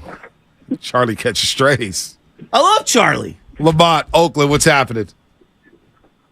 Yo, top of the morning, man. Vontae and Shasky, we need you guys on the sideline right behind the Warriors, man, for the speeches, man, the uplifting, because that's what you guys are doing for all of us, man. But anyway, listen, this is the time to remind. I don't think, so look, I played all 4 years, man, from 04 back to 08 at Castlemont High School, man, very competitive basketball.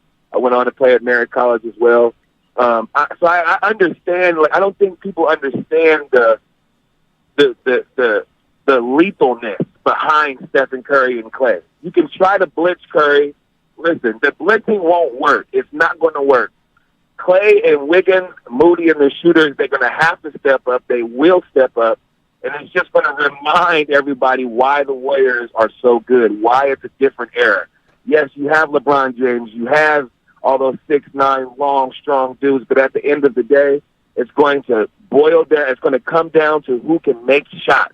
Yes, LeBron James can put his shoulder down, make his way to the basket. But look, we all seen it over the years. He's too passive. You get what I mean? That shoulder down. Hey, AD, where are you? At D-Lo, where are you? I need you to spot up. It's not gonna work because those dudes will not be able to make shots with us all series. There it is. There it is, Lamont. I like the perspective there. We'll get back to the lines after Tim Roy. Tim Roy coming up, the voice of the Golden State Warriors on the radio side of 95.7 The Game. Lamont, my man in Oakland. Wonder if that's Lamont out there who works with the Oakland Athletic League. I wonder if that's him. Anyway, great point there. Lots of Charlie gritty comments with Joe losing the locker room like Gabe Kapler. Oh, boy. Just some incredible comments on YouTube. You lost the locker room. You lost me today. You lost a lot of people just like that. Where's the Shasky who yelled at Trey yesterday? That's the one I thought we were getting at today. It's game day, baby. Let's go. Well, yeah, that's the most I'm identifying weaknesses. Uninspiring let's go I've ever heard from you ever. Let's go. I don't get nothing from that. You lost me, Shasky. You lost me. We got to bring this train back on the track. So Tim Roy coming up here on the Morning Roast. That'll be brought to you by Fremont Bake, full service baking, no compromises. My French toast sticks are back in 3 or 6 pieces and available all day. So don't worry if you sleep in past 11. And to all those fast food places that stop serving breakfast at 11, who hurt you? Get my French toast sticks anytime, starting at $2.50. Only at Jack in the Box. Price and participation may vary. All right, so a lot of people saying, hey, Bonte, man, you're looking good these days. You look skinny. And I'm like, what the hell are you guys talking about? Oh, yeah, I've been eating right. I've been eating healthy. I've been eating on time. Thanks to my friends at SOTA. That's SOTA, the nationwide weight loss program that is done 100% over the phone and from the comfort and convenience of your own home. And look, I've been in this for 3 weeks now, and it's a challenge. It's tough when you're doing TV and radio and you can't eat after 6:30. That is difficult to do. 8 ounces of steak, 8 ounces or 2 cups of vegetables. It is really strict the way I'm eating right now, but I'm doing it. I'm working out at night, going on my nightly walks, going out and getting my exercise here. And what's great about SOTA is they have a nutritionist checking in on you every single week. We do weekly check-ins on weight, on how I'm feeling, on my energy, on how I'm eating. So Soda's really, really good. It's number one in customer satisfaction. And I'm telling you, man, they do a great job in keeping up with you, man. It is really awesome. With Soda, there's no counting calories, no pills, no appetite suppressants. It's all about learning healthy, sustainable nutrition while creating good habits via a personalized eating plan. And baby, I'm sticking to that plan, and it's feeling really, really good. Soda, man, it is awesome. Visit them at SodaWeightLoss.com. That's SodaWeightLoss.com. Soda, SOTA. Say it with me now. It's state of the art. The greatest American rock and roll band in history, Aerosmith, present Peace Out, the Farewell Tour. Aerosmith, with special guests the Black Crowes. Chase Center in San Francisco, Friday, December 1st, and SAP Center in San Jose, December 4th. Get tickets this Friday at 10 a.m. at Ticketmaster.com. Aerosmith with the Black Crowes, the Farewell Tour. Peace out.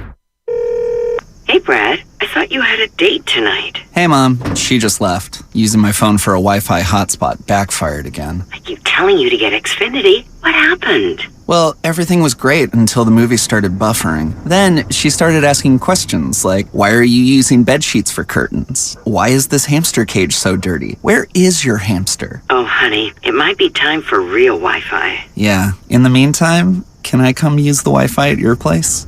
Sorry, baby. Date night's still on for one of us. It's time for real home internet. Get fast home internet on the Xfinity 10G network. The future starts now. New customers can get 200 megabit Xfinity internet for just $25 a month for 2 years during our Xfinity 10G network launch celebration, now through June 21st. Go to Xfinity.com/10G, call 1-800-XFINITY, or visit a store today. Requires paperless billing and auto pay with stored bank account. Restrictions apply. Taxes and fees extra. After promo, regular rates apply to internet service and devices. Actual speeds vary. O'Reilly. Make your tires shine with superior coverall tire shine at O'Reilly Auto Parts. Our professional parts people can help you choose the right cleaning supplies for your vehicle. Finish any great detail job with superior coverall tire shine. Right now, get 2 bottles for just $18. See store for details. Stop by your local O'Reilly Auto Parts or O'ReillyAuto.com. O'Reilly Auto Parts.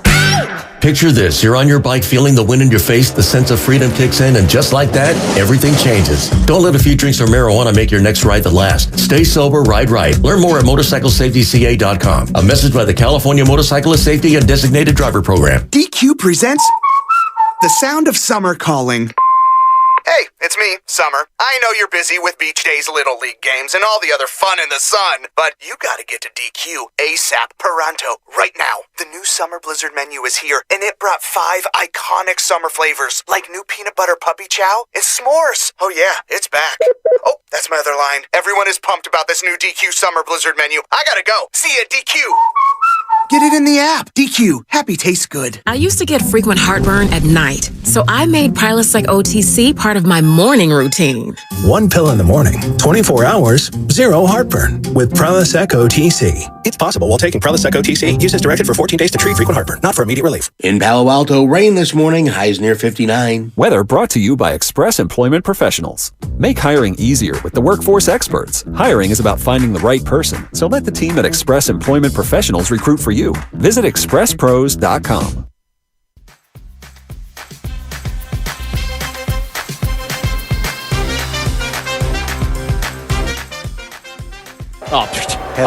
You gotta be kidding me. Now back to the morning roast with Bonte Hill and Joe Shasky. Take it away, Bonte. All right, I know the California Broadcaster of the Year and the Warriors play-by-play announcer right here on 95.7 The Game doesn't fear anybody because he's calling games for the defending champion, the Golden State Warriors. That is Tim Roy, of course. He joins us right now on the morning roast on 95.7 The Game. Tim, let's recap that Sacramento series first. I know it was personal for you. Madeline Kinney, who's a friend of the program, wrote a great piece on you and your ties with Sacramento and that story, how you started off with the Sacramento Kings, and to see the I-80 Classic for the first time, it lived up to the hype. It exceeded expectations, and I hope that's not the last time we see the Warriors and Kings tangle in the Western Conference playoffs. Yeah, I hope not. It's one of those things where I thought the the timing was perfect for it. The Warriors are still a championship contender. Sacramento's on the rise, and it was just really cool. I mean, think about this. I'm going to go and have announced now it'll be 9 straight playoff games, and I still haven't gotten on an airplane. That's pretty cool. That is cool. I like that part of it. So. That Game 7 performance, I feel like it's going to, we're going to be talking about that forever. In terms of performances that you've seen from Steph Curry, I mean, just not that where does it rank, but I mean, I'd never seen him play that way, dribbling the ball as much as he did, running so much pick and roll, dictating the pace. Like, there's so many elements of why it was such a brilliant performance. Attacking the rim. But what were some of your takeaways, Tim? It just seemed that he came out, and I noticed it right away in the first 5 or 6 minutes that he was kind of on a mission. He was ready to play that game, and he wasn't going to let anybody get in his way, and whatever they threw at him, he was going to be, just on point. He was on point all day long, and to me, it just shows you a couple things. One is, for as nice of a human being as he is a stone-cold killer when it comes to basketball. He wants to cut your heart out. Now, he doesn't do it maybe the way Michael Jordan did it or LeBron did it. He does it in his own way, but he still just takes the will away from you. And I think he did that in the second half. He just broke the spirit of the Sacramento Kings with those drives. And again, think about that. He's as stronger now than he was like 7 years ago. Yep. I mean, so he's taking more contact. He's going to get more contact in this upcoming series, but man, it was remarkable. It's not only one of the outstanding performances of Stephen Curry. It's one of the most outstanding performances of any player ever to play. I mean, that is crazy. Never been done in Game 7, somebody dropping 50. He does that, and he needed every single point because Clay struggled and Wiggins struggled from the floor, although I love their activity defensively as the Warriors were able to beat the Kings 2 straight games, win 2 straight games at the Go-to-One Center. So I think we could forget about that road record that the Warriors accumulated in the regular season. They won the most important games on the road in Game 5 and Game 7. So as we fast forward now to the LA Lakers, and the first 2 games will be at Chase Center, of course, tonight, Game 1, 7 o'clock. You want to get there early, folks. It's LeBron and the Lakers against Steph and Curry. What is the most intriguing matchup for you in this series? Is it the size of the Lakers and the physicality? Is the shooting of the Warriors? Or is it the bench production? Because the Warriors' bench production was MIA against the Sacramento Kings.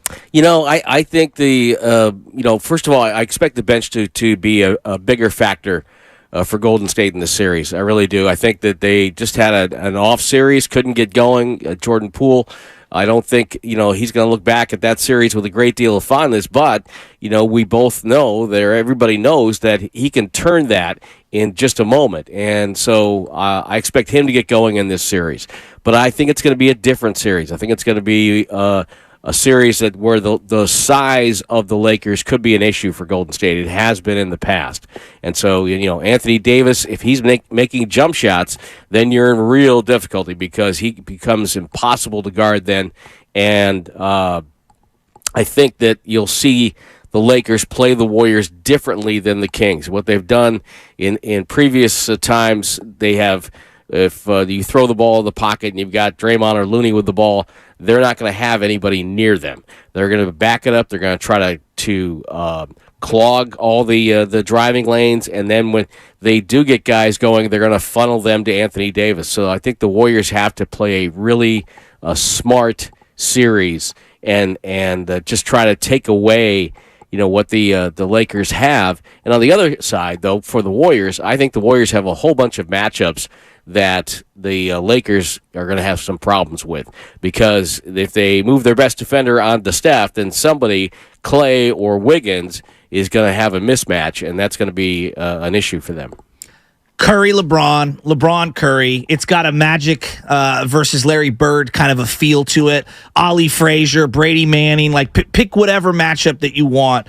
I mean, this really does feel like the number one rival to not just Steph Curry, but Warrior fans in general, LeBron James, over the years. This is going to be amazing, right, Tim? Well, yeah, then you put them on the Lakers, and that makes it even better. Exactly. Because we know as Northern Californians that we don't like the Los Angeles team. So I think it adds to it. I think it's going to be a really a great series for the league, and I think we're going to see a lot of interesting moments in this series, and I don't expect it to be an easy series for either team. So again, I think it's going to be, I was talking to our producer R.C. Davis yesterday, and we're saying that the path in the East now looks so much easier. Right. Milwaukee's out of the way, and Embiid's hurt, even though they did win last night.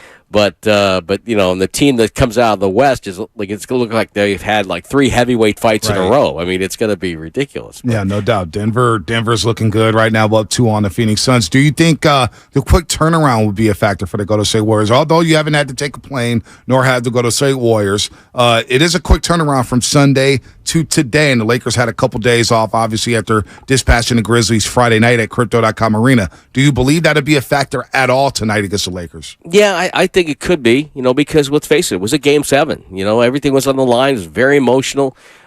Steph, put out a lot of energy in that game. It could be a factor tonight. I'm curious to see how, it works out. But then again, if you go back to the Miami-New York series, Miami was coming off a difficult series with Milwaukee. Bang, they had to play New York right away, and what do? They go ahead and win. So I'm curious to see if it has an effect. I think it could, but I'm not sure if the motivation and the adrenaline that'll be going because you're at home, because you're playing a team that has LeBron James and Anthony Davis, then I think maybe the adrenaline might take over in that case. I felt like Kevon Looney, there were lots of guys that contributed, but I felt like Kevon Looney was the second best player for the Warriors throughout the series last against the Kings.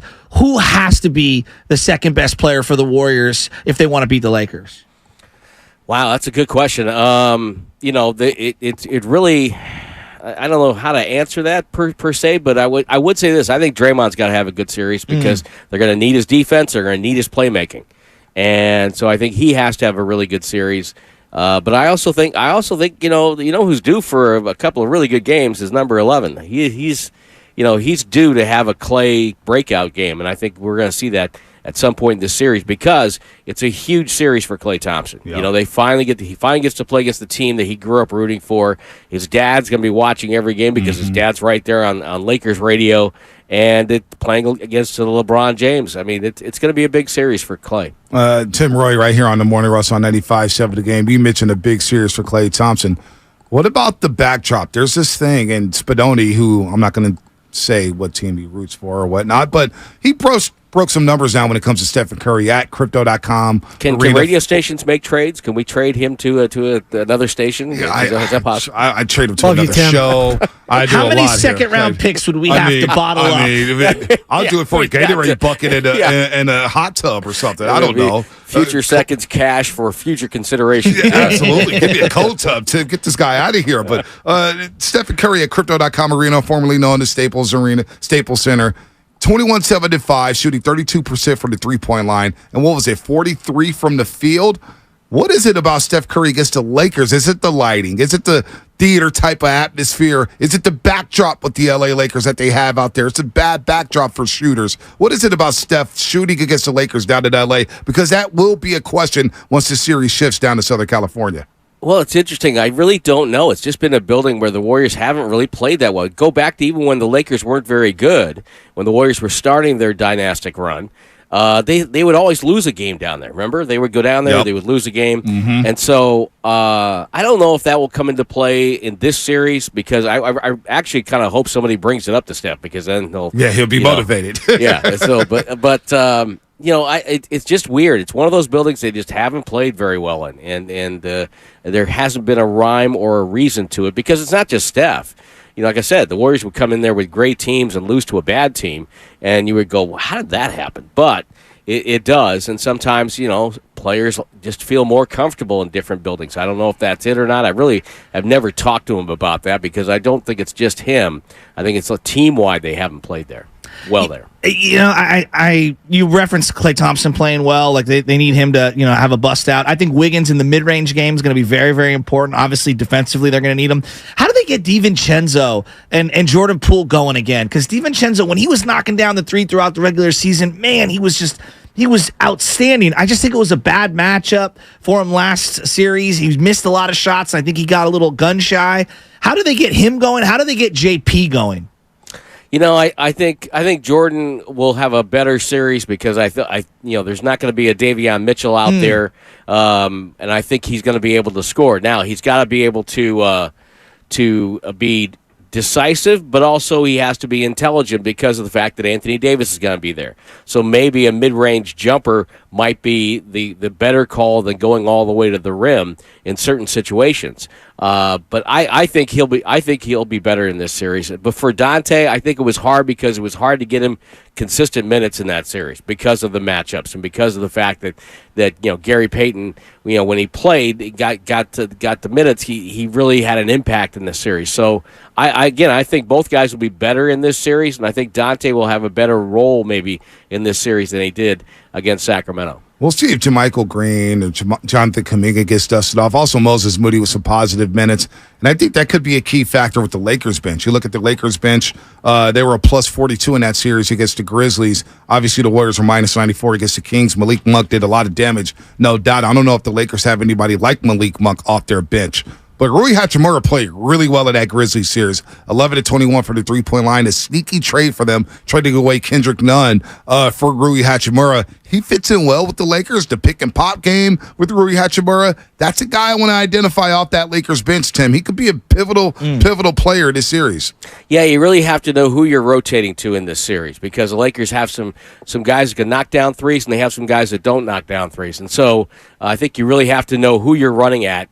And Hachimura is a guy that we saw in that series that he can get going. And so every series has some sort of an outlier, for some sort of a player that you don't expect to come through. The Warriors haven't had a great deal of issue with Hachimura in the past, but if he's hot, you got to get out there and get him. No doubt, Tim Roy. Can't wait for you to call this game tonight at Chase Center. The Warriors, as a 6 seed, have home court advantage in the second round. It is wild here, but LeBron, Steph, the Lakers, Warriors, it's going to be a lot of fun. They take over in the I-80 Classic. Let's see if they can win the I-5 Classic between the LA Lakers. Tim, have a great call tonight. Yeah, and by the way, don't forget, the Thursday's game is at 6 o'clock. Yep. So we got to get everybody get out early. Tell the boss, hey, I've got a meeting somewhere off campus. I've got to go and get there early. And hopefully tonight will be a lot of fun. I think it will. I think Chase will be rocking tonight. No doubt, Tim. Have a great call. Thanks for your time this morning. Thanks, guys. Anytime, Tim Roy, the voice of the Warriors. I kind of want to just for a brief moment here, just dive into LeBron versus Steph Curry because I find it to be quite fascinating. For us, I think Magic and Larry Bird was, that seminal matchup that when you first got into basketball, that was the matchup, right? Lakers, Celtics, Magic, Bird. That was the one in the driveway where you're a kid, you're saying Magic versus Bird. Exactly. All the time. And, I find it interesting. You're just going down the rabbit hole. Obviously, LeBron and Curry have faced 4 times in the Ultimate Finals, right? LeBron has down 1-3 to Steph Curry. Larry and Magic faced 3 times, 84, 85, 87. The Lakers got the best of them 2 out of 3 times.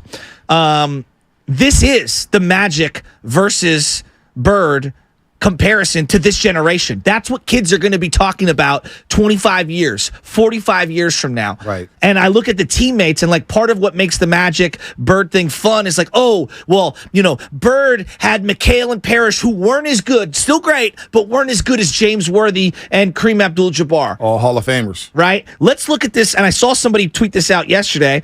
Braun versus Steph Curry, the top 5 teammates that they've had. Now, again, Braun had these guys before when he was winning in Miami.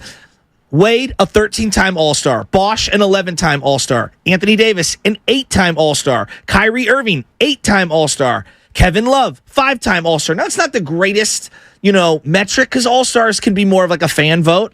Steph, KD was a 13-time All-Star. He had him as a teammate. Clay, a 5-time All-Star. Dre, a 4-time All-Star. Iggy, 1-time. Wiggins, 1-time. When you combine all those, LeBron has played with a combined 45 All-Star team players, whereas Steph's only had the 24. Do you think people say that LeBron played with better players than Steph Curry when it's all said and done? Nope. I don't think that's the narrative either. It's not the narrative, but it should be. Isn't that kind of wild? But, again, we're talking about, you sent something to me about Steph, because Kevin O'Connell from the Ringer sent out that tweet about all the dribbles Curry had. Almost a career high, right? I found that fascinating. It was like the most dribble, basically playing a lot of isolation ball and saying, I'm going to take this. And one of his games was Game 7 against OKC.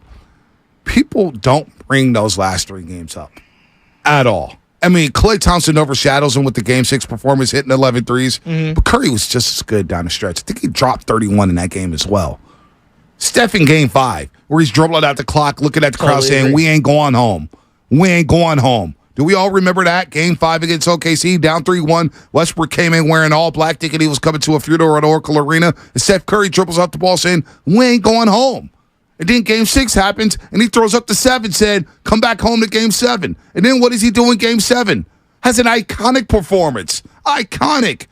And yet we don't talk about that. We always get, he needed Kevin Durant. When LeBron James orchestrated a great move to Miami with Chris Bosh and Dwayne Wade. They were 3 of the top 15 players in the league at that time. Yeah. At that time. So we doesn't surprise me that LeBron has played with more All-Stars. I mean, he's the guy who's traded away players left and right, gotten coaches fired. He's been on essentially four different teams. Exactly. Right?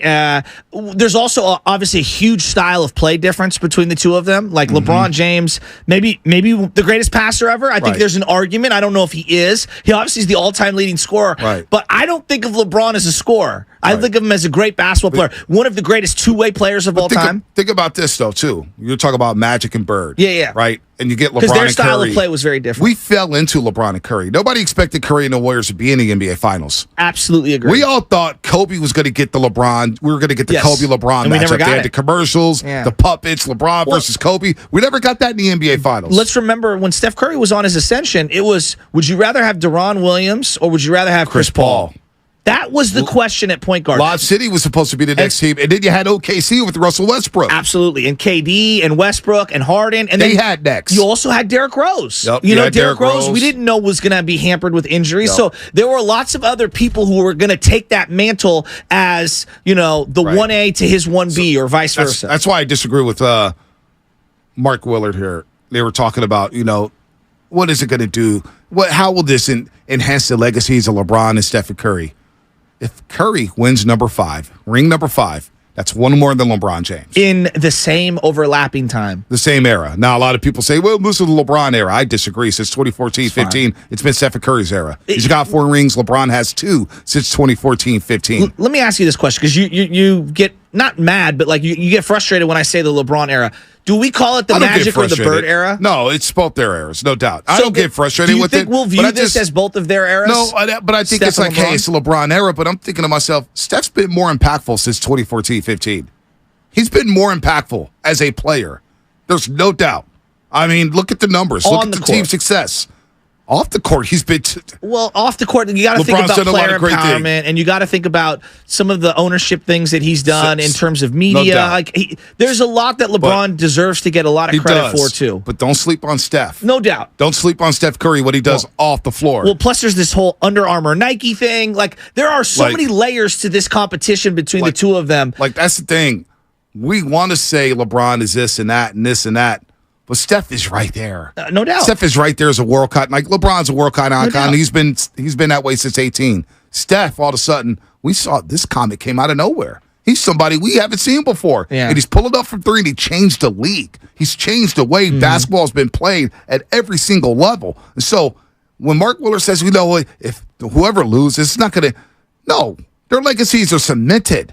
But the bragging rights from winning this series, absolutely, for both of these guys, for both of these fan bases. They haven't played since 91, and the Lakers have dominated the Warriors in the all-time history when it comes to play. The Warriors have won one playoff series against the Lakers all time. One. When you're separating the greats, all these individual matchups matter, right? When you're looking at the accolades of all these guys, you telling me when it's all said and done, if Curry wins this series, that's 4-1 against LeBron James in best of 7 series. Exactly. 4-1. LeBron James has to retire knowing, I couldn't beat that light-skinned joker. I couldn't beat Steph Curry when it mattered, when the chips were on the table. There's absolutely a personal competition between the two of them. So the other thing that I keep thinking about is I know there was an article written about it in the Athletic, I believe, regarding the Draymond Green dynamic with LeBron James and how they go from arch enemies to now they're quote unquote buddies. I'm very interested to see how dialed up I think Draymond's going to be over the top in this whole series. I think it may annoy Steph Curry a little bit. What do you mean? I wonder. Steph Curry's sitting there thinking, my teammate is out here bigging up my biggest rival. And he's been his biggest supporter. So of all the people that could have played with Draymond Green over this last decade, think of a more better teammate to play alongside and to have someone's back than Steph Curry. I bet a lot of other guys in the league would have tucked tail and bailed from Draymond. Exactly. For a variety of things. He rides with Draymond. But deep down inside, I wonder if it does tick off Stephen Curry. It has to a little. A little bit. But you know what? Warriors Lakers tonight. I would be real. Look, I'll be real with you. If you made allegiances with who I deem to be my number one competitor, I would feel some kind of way. I'm just being real with you. There you go. And you would too. There you go. Steve in Oakland, what's happening? You're on the roast. Hey, good morning, guys. Thanks for having me again. And I love your show. Thank you. Just calling to talk about strategy and imposing the will. That's going to be the key to both teams. The coaches on the floor, LeBron and Draymond, are going to have to impose their will, strategy, and team play. I think LeBron has a small advantage regarding he can pass, shoot, and dribble. His IQ is amazing, so he's going to do exactly what his team needs at the moment. He's been doing that. The Warriors, on the other hand, are going to have to impose their will as well on defense and, offensive ball movement, cutting, taking good shots, rhythm jumpers, being patient, rebounding. It's going to be a fun series to watch. Legendary. I'm looking forward to it. No, it should be legendary. You know what? And this is, I know the Lakers are 29-9 since the deadline. Everybody's talked about them, complete team. And they did look good against the Grizzlies. They beat the Grizzlies in 6. So did the Warriors last year. They beat the Grizzlies in 6 too. All right? The Grizzlies have home court advantage as well. And they had Steven Adams last year. They had Brandon Clark on that roster. I know they lost Ja for the last 3 games, but a lot of people thought they were better without Ja. The Warriors beat the same Grizzlies team.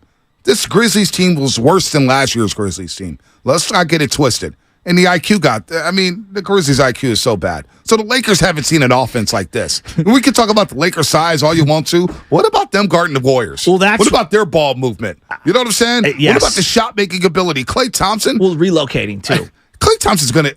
I'm ready for this Klay Thompson to Austin Reeves. I'm ready for Klay Thompson to shut off the water Austin Reeves. Enough Austin Reeves talk. Austin Reeves this, Austin Reeves that. Okay, now you got to see Klay Thompson and Andrew Wiggins. What are you going to do then? The biggest thing I want to see them do differently from the last series to this series, Klay has got to get more catch and shoot opportunities. Yep. That I felt like he dribbled because of what the Kings were forcing him to do. Sacramento. Yeah, because I'm not blaming them. I'm saying he was dribbling too much. I want to see him get more pin downs, and I think because you have the 2 bigs out there, I think you're going to see more off ball stuff where Klay is a catch and shoot guy. Klay Thompson, I think he's going to be fine in this series. He's going to be fired, maybe too fired up early on, but I think he's going to have a big series. I think Andrew Wiggins, as Sam Amick pointed out, is going to have a big series, and I think Jordan Poole wakes his ass up. I really do think this reset, day off, hey, we got past the Kings, I'm engaged, I'm ready to roll, I know what the championship dust feels like. Jordan Poole will be better. Kuminga, it's a big series for him. You're going to get an opportunity to guard the GOAT. One of the GOATs, LeBron James. Any of the randoms scare you at all? The Malik Beasley or Mo Bamba or Gabriel? Malik Monk could get hot, but he's such in the doghouse. He's so in the doghouse. Malik Beasley, that is. What did I say? Malik Monk? Malik Beasley. He's so in the doghouse right now. That's what I'm saying. Like to me, they feel like a 7-man team. Right. And they're older. Yes. They have the same turnaround. Can you play at the pace that the Warriors are going to play at? Can the Lakers play at that pace? I have my doubts about that. Now, LeBron James and Anthony Davis are going to attack. They're going to get the ticky-tack fouls. There's no doubt about that. No doubt about that. But how will they handle the Warriors? Now, the Warriors, do they have a point guard who could pressure Steph Curry 94 feet like the Kings did? The Kings, if the Warriors go ahead and win this 5th ring, I feel confident they can do it. I really do. Steve Kerr told them they're a championship team. I've always felt like they're a championship team, which is what frustrates me about the regular season, because I know they can win a championship. They have the pieces to win a championship. Well, part of that is going out there and play. I think looking at the Kings and Mike Brown and all the personnel and all the intel they knew about the Golden State Warriors, when the Warriors do, when it's all said and done, we could look back at this run saying the Kings were the toughest challenge because of what they presented to the Golden State Warriors offensively and personnel-wise, and having a true point guard. Like, I don't believe D'Lo's a true point guard. I don't either. I don't believe Jamal Murray's a true point guard. I still think D'Lo can do some things that, he's very streaky, and I do worry about him getting hot from three. I do. He can. He'll have one of those games, and he'll also shoot you out the game. Agreed. He'll have that front iron miss. Does the schedule, in terms of the lack of that extra day off, does that advantage either team one way or the other? Because you're looking at Tuesday, Thursday, Saturday, Monday. I mean, look, both teams have to deal with it. Steiny pointed out yesterday, 10 games in 19 days. If it goes 7. If it goes 7, I get all that. Which was actually, I was like, I get all that. But the Lakers aren't going to push that tempo like the Kings. The Kings were playing a high-octane offense, scoring 120 with shooters all over the place. Lakers don't have the shooting the Kings have. How many take fouls did the Warriors have on those transition plays? Right. I don't think you're going to have a similar, fear of them in that transition game. Yeah, no doubt. No, I think the pace will be slower than if favored to go to State Warriors. So we'll see what happens every other day. But again, you have a 45-minute private jet flight to L.A. I think they'll be okay. Let's go to Will and Hayward. Will, what's happening? You're on the roast. Thank you, gentlemen. Bonte, man. Jasky, man. Thank you. Love the show. I just want to get straight to it, man. Let's get it cracking like some eggshells and get to cooking, man. Ain't nobody scared over here, man. We straight Warrior bound out here, dog. LeBron was with the Cavs. We had him in, He's bouncing around. He's a team hopper. You can call it what you want. He's a team hopper. And Steph's been solid ground, straight in the base. He's rooted in the soil, man. I said it before and I'll say it again. We're taking it all the way. We're championship bound. Watch the parade. And we're going to do this one thing, y'all. One thing. That's sticking and moving, ducking and dodging, and keeping it splashing like we always do. Let's go, Doug, baby. Let's get this win tonight. Let's go. I like that fire right there. Oh, Don and Hayward, I was just going to you. You hung up on me.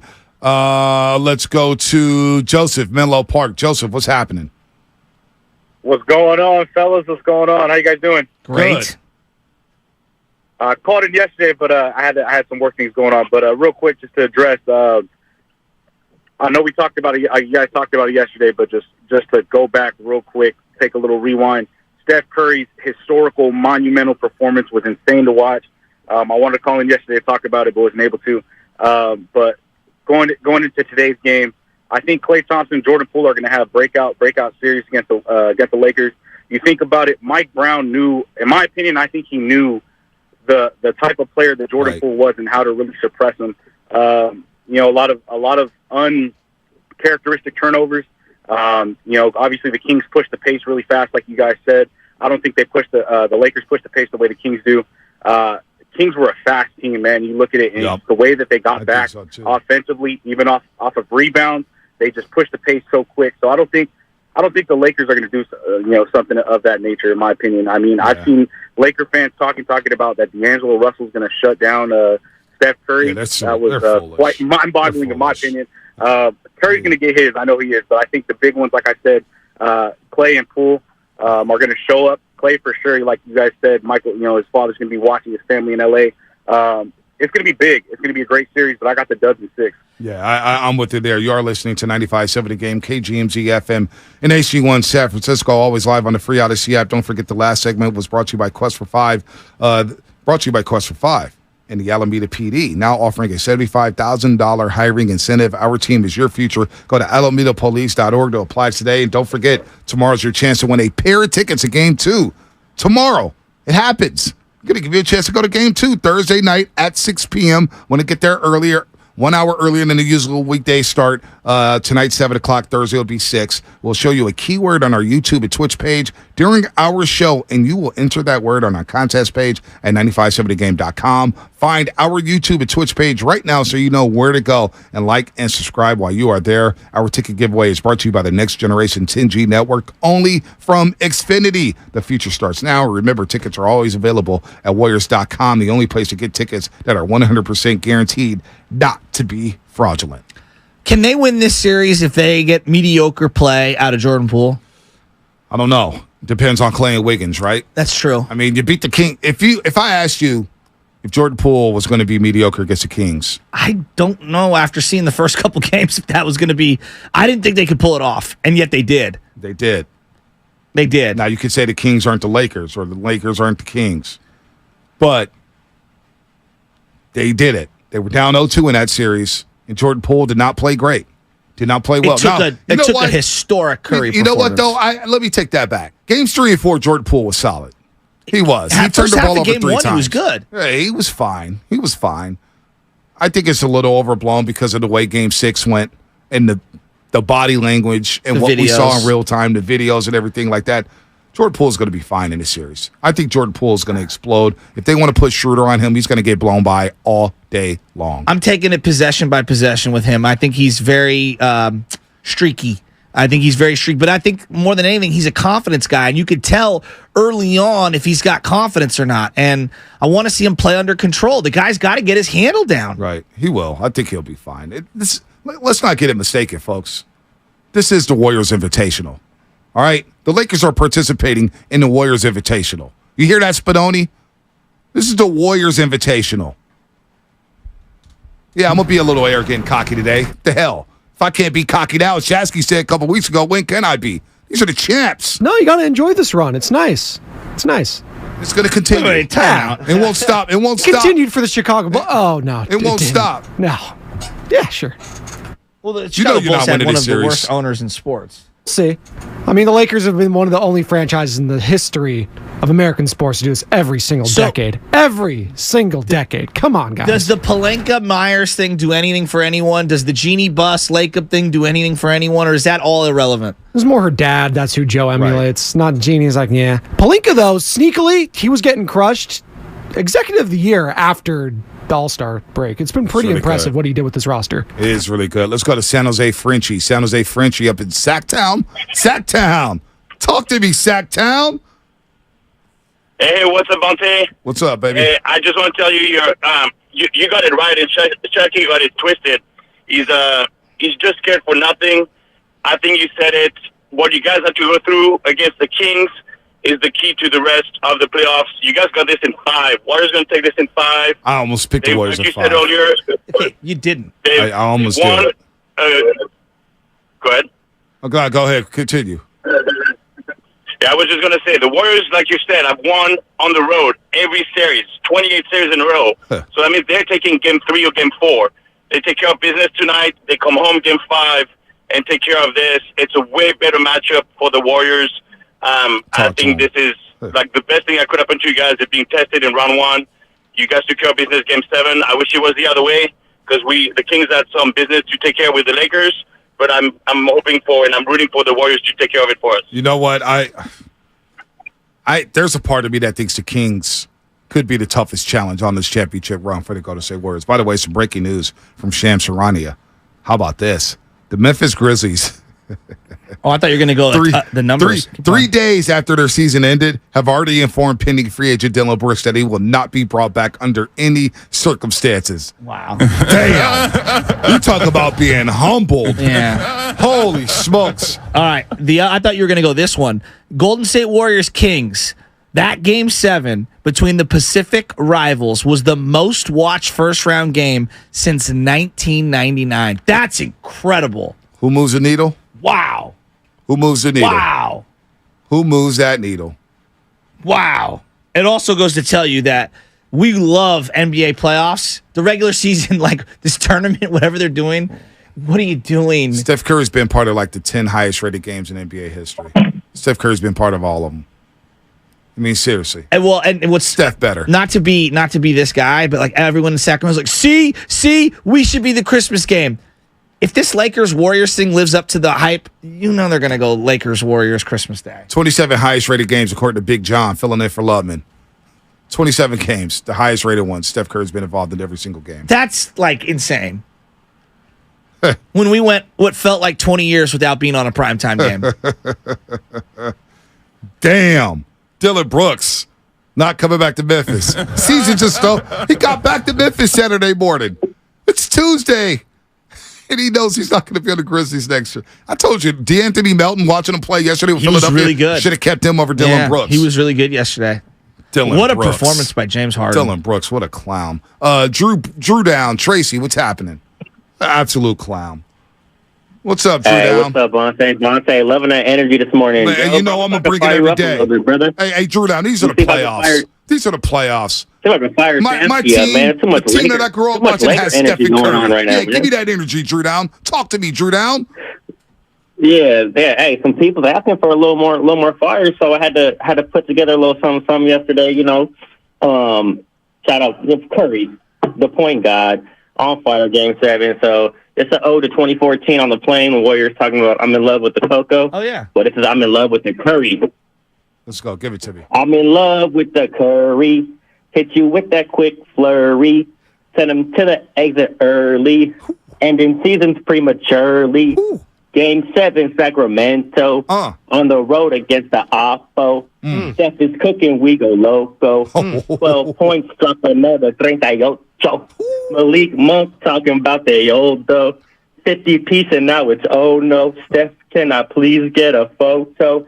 Dim the beam, bring the lake show. Stephen Curry, we got Stephen Curry. Woo! Stephen Curry, we got Stephen Curry. Woo! Woo! Study the English off the glass, boy.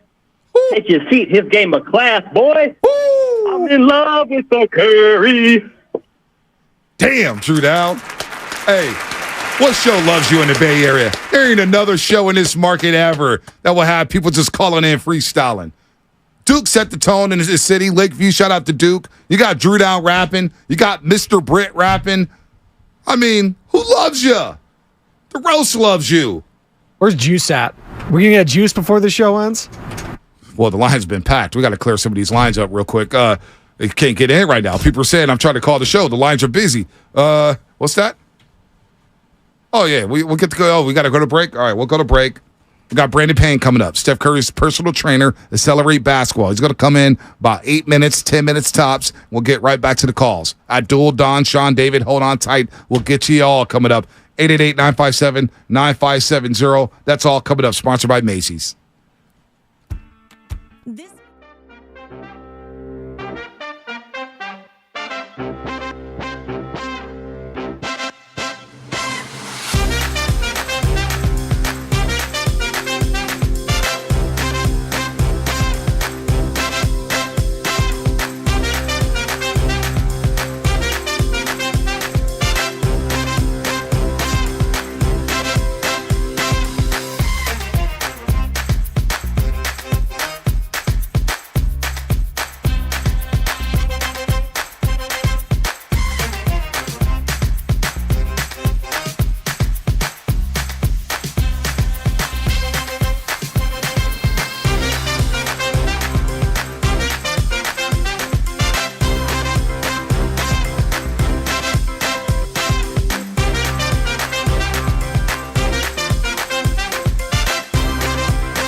rested up and ready to go against Anthony Davis. And hopefully Stephen Curry's rested up after that 50-point performance in Game 7. Again, that had never been done before. No player in NBA history scored 50 in a Game 7. Truly incredible performance. Curry with 22 paint points. He got over 20 points from the three-point line. Let's talk to the guy who gets ready to go every single season. That is founder of Accelerate Sports, Brandon Payne, the personal trainer of Stephen Curry. We have him? Oh, no, we don't have him yet. Okay, I thought we had him. We'll get Brandon Payne on in just a second. Give me 1 second. Should we go to... Let me do this, Shasky. Quest for 5, brought to you by the Alameda PD. Now offering a $75,000 hiring incentive. Our team is your future. Go to alamedapolice.org to apply today. We'll get Brandon Payne on in just a second. Let's get Sean in Fremont. Sean in Fremont, real quick, before we go to Brandon Payne. What's up, Sean?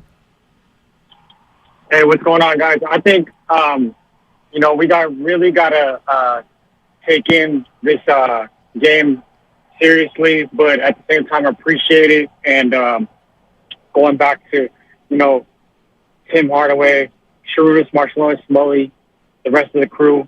The Lakers was one of our worst enemies, I want to say, and I've been waiting for this a long time. So I want to appreciate this series. And we're experiencing history, and it's one of the greatest games, one of the greatest series we're going to ever see in a long time. So hopefully you guys appreciate it like I am. But have a good day and enjoy the game today, man. Thank you, Sean. Thank you for the call. No doubt Game 1 is crucial. Big time for the LA Lakers. They take a 1-0 series lead and put the pressure on the Warriors in Game number 2 to have that game. That can be huge before the series shifts to LA Saturday night down at Crypto.com Arena. Huge, Shasky. Game 1. How important is Game 1 to you? It's humongous because I look at this as one of those ones where, if you fall down 0-1, Game 2 becomes that much more difficult, and then you're getting guys on the road feeling good about themselves from the Lakers because, you're going to need role players to step up. That's not a good thing. I don't want my back against the wall again. You fell down 0-2 in last series, and you found a way to get out of it. I would really like to win this one. This one feels really big. And then I could take a deep breath. And, obviously you'd like to start off 2-0, but if you split 1-1, it's not the worst thing in the world. But having the first one would be huge. And I think regaining that home court advantage after losing Game 6 in the way that you did, it's just so frustrating. There's so much being made at Chase Center. I was there. There was nothing to cheer for. And when there was dead times, fans were yelling, Warriors, defense. All those things were chanting. All these people that want to make these, proclamations about what Chase is and isn't, I was there. The players needed to get some buckets in the hoop for the fans to meet them halfway. And the fans needed to win. No, dude, that place was ready to pop off. Yep. They came out as flat as you possibly could. They did. They really did. They were down 8-0 off before you could blink before your eye. It doesn't get to me anymore because everybody points a finger at something. You knew it was going to happen. Chase Center was fine. Nobody was complaining last year. They went 11-1 in the postseason and won their 4th championship in 8 years. So all the bitching and stuff about Chase Center crowd, whatever. Don and Hayward. Don, what's happening? Hey, Bonte and Shasky, nice show, man. Thank you, brother. Thank you. Yeah, I definitely agree with you, Bonte, about whose era it is. Don't sleep on Steph Curry. He changed a couple of things. He changed the shooting the threes, and he changed the game because of that. And he also changed the shoe game for Under Armour, you know what I mean? Nike was already established when LeBron came in. So I definitely think Steph Curry had more impact so far. And I think this series is going to cement that for him if he wins it. No doubt. It's a big series here. Let's talk to the personal trainer of Stephen Curry and the founder of Accelerate Basketball. He's been good to the program. He loves his hoops, and I just wonder how he watched Game 7 and his boy dropping 50. Brandon Payne joins the morning roast here on 95.7 The Game. Of course, he's Stephen Curry's personal trainer, founder of Accelerate Basketball. He works out more than just Steph Curry. He works out players from all over the country, high school, college, NBA, you name it. Brandon, good morning to you. Thanks for joining us on such short notice here. So Game 7 happens, and Curry drops 50. And the most impressive part of his performance to me, BP, was the way he finished around the hoop, the soft touch, and his strength. He's gotten so much stronger over the years. What was the most impressive aspect of that Game 7 when he dropped 50 against the Kings for you, BP?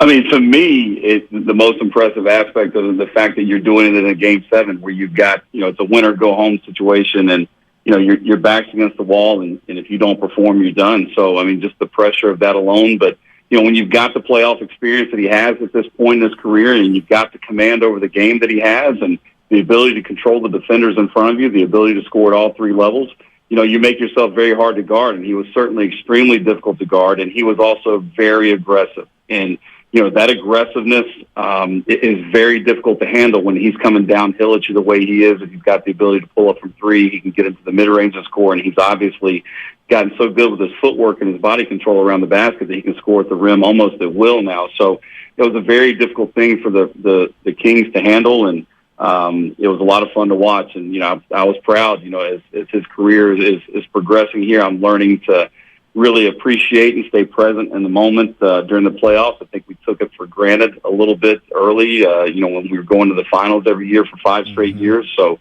I'm really trying to stay present and enjoy every game as much as I possibly can now. That game 7, it was so different than the way he plays normally because he dribbled more in that game than he has in 10 years. It felt like it was a much more pick and roll heavy, and obviously he was attacking the rim and whatnot. But like for a guy that is so lethal off ball and moves so much off ball, it was great to see him kind of take a Harden-esque, Luka Doncic-esque approach to that particular game and be like, yeah, if I wanted to play this way, this is what I could do. I don't know. I felt that kind of way watching it. What did you think? Well, I think you have to look at it kind of two ways. I mean, number one, he wanted to really control the ball and be in control of winning and winning that basketball game. But number two, you also have to give the Kings a lot of credit. Defensively, when he gave the ball up in that series, they had a no help rule. They were sticking with him as tight as they possibly could. So there was no potential help. When he was moving. A lot of times, teams, as the ball's on one side of the floor and as players move to the other side, they kind of stick right outside the lane there because they got to be in a help position. Even with him in the game, they do that. The Kings, especially with Mitchell, went strictly no help. So when he gave the ball up, he was stuck to him, and he was going everywhere he was going. So the off-the-ball opportunities, unless the Kings were making a mistake, just weren't there as often in that series as they have been in the past.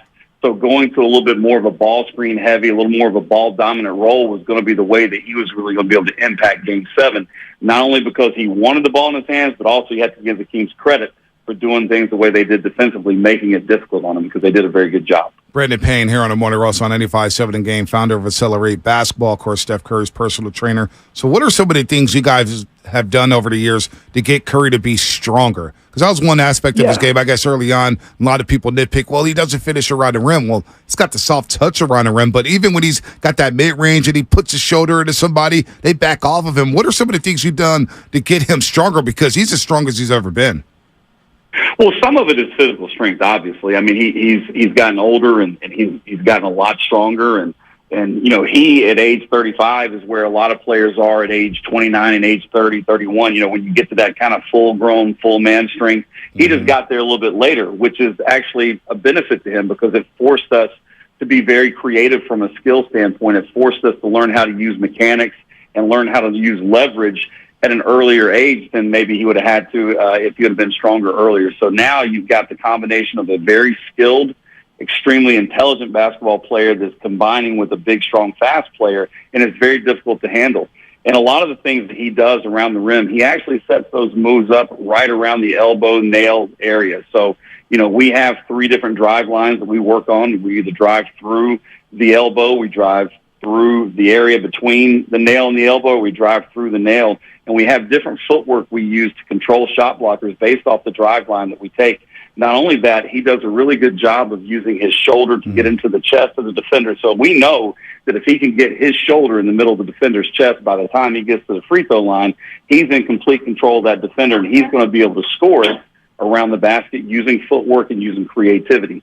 And so there's a lot of thought that goes into it. There's a lot of artificial intelligence style learning that goes into it from game situations. That has allowed us to create a system for him to use to control shot blockers with footwork and body control around the basket. I mean, clearly he's individually self-driven, Steph Curry, like on the off season and throughout the regular season of maintaining his excellence. But and this is just a little off to the side. How do you think LeBron James has maybe inspired, motivated, pushed Steph Curry over the years in terms of adding elements to his game, or keeping up with his peer, or trying to push himself beyond someone like LeBron James? Like that has to be a part of what drives him, right?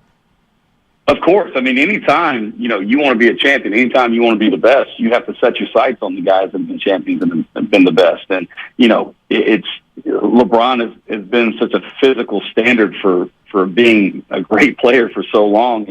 And he does it obviously in a different way than Stephen does. But, once you've tasted being at the top and you've felt being in the finals, and you never want to go back. You always want to be there. And you kind of knew for a long time that LeBron was probably going to be there.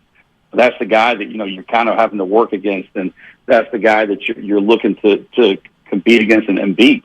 And so, while it's not something that we talk about, we really don't talk about other players. It's really, it sounds cliche, but it really is Stephen Curry on Tuesday versus Stephen Curry on Monday for us.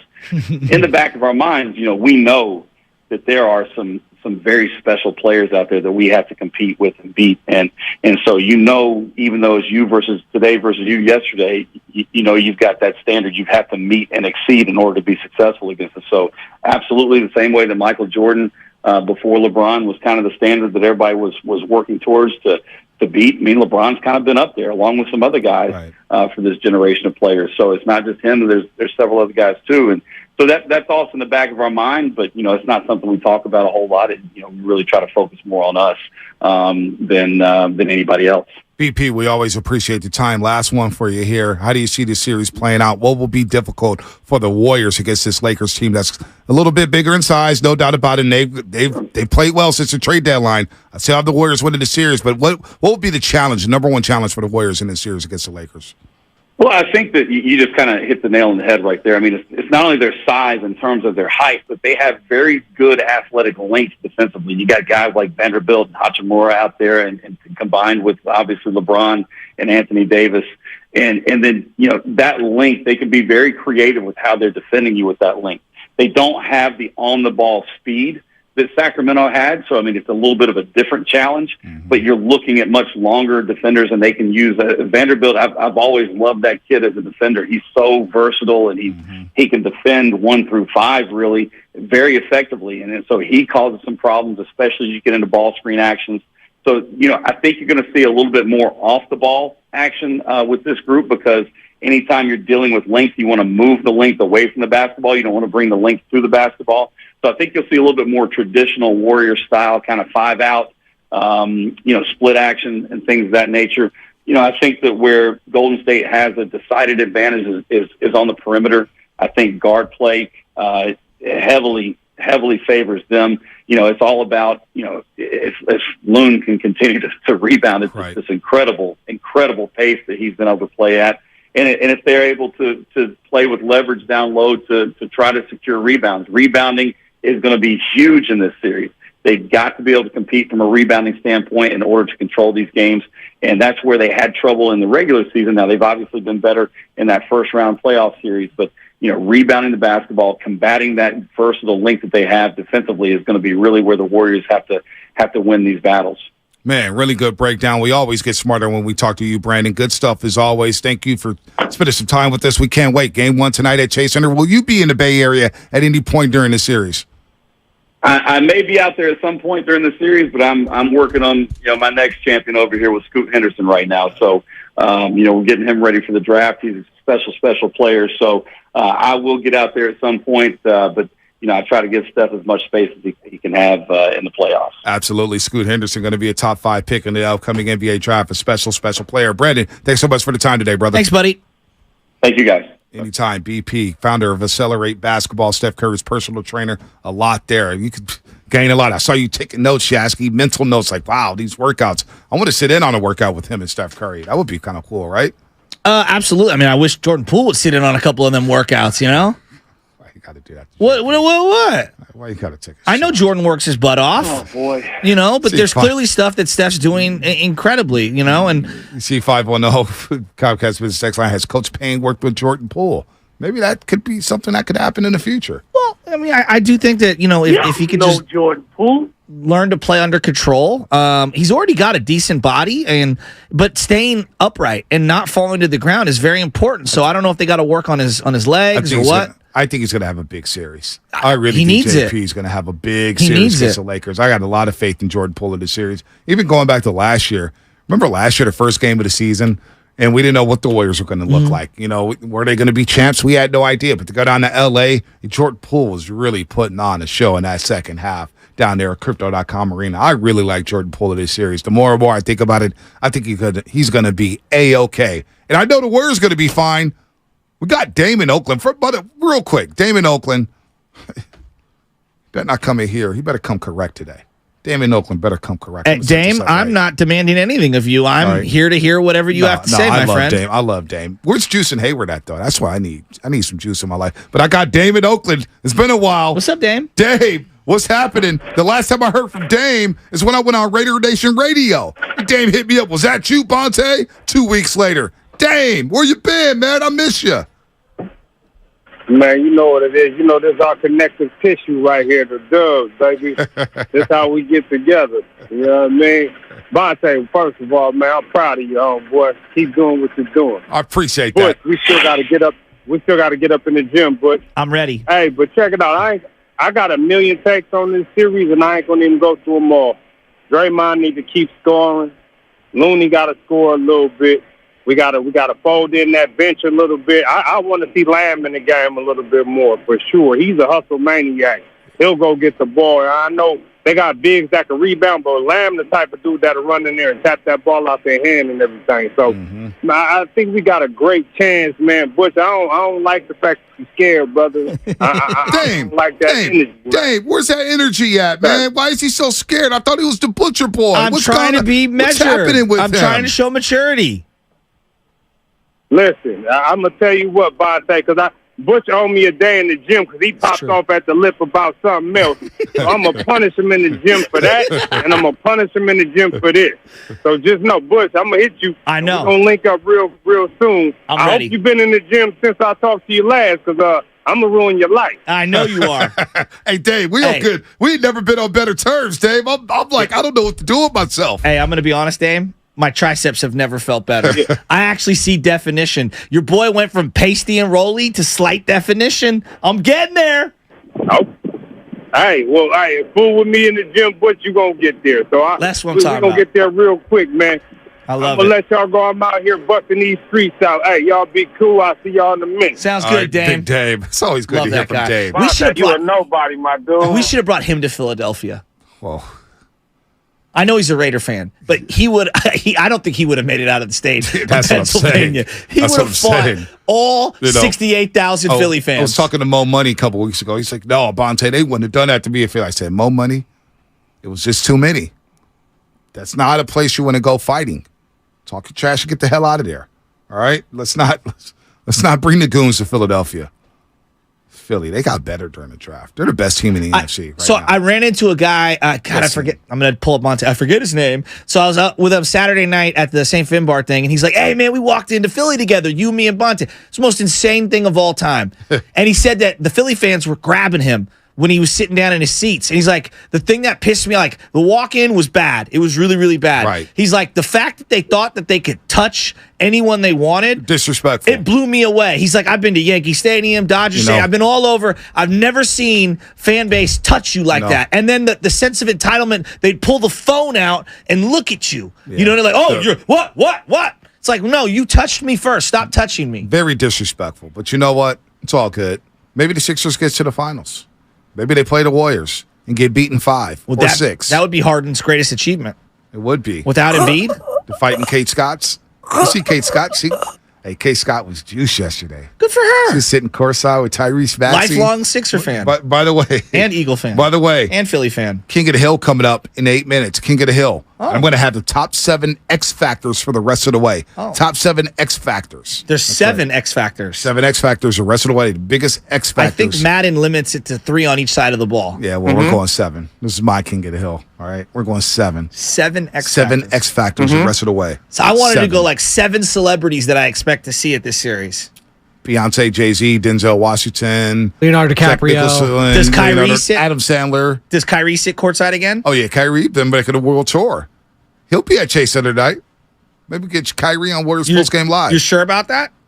I don't know if he's coming or not. Oh, I thought maybe you had like a little insight. No. You think the commish is going to be there?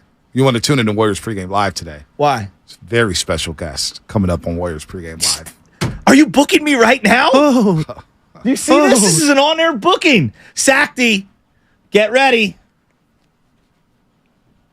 Very special guest at 6:15. Warriors Pregame Live today. Yep. Baron Davis. Yeah. Just have to tune in to find out. A big shot. Ronnie Turioff. A big shot. A big shot. Trey and Vallejo.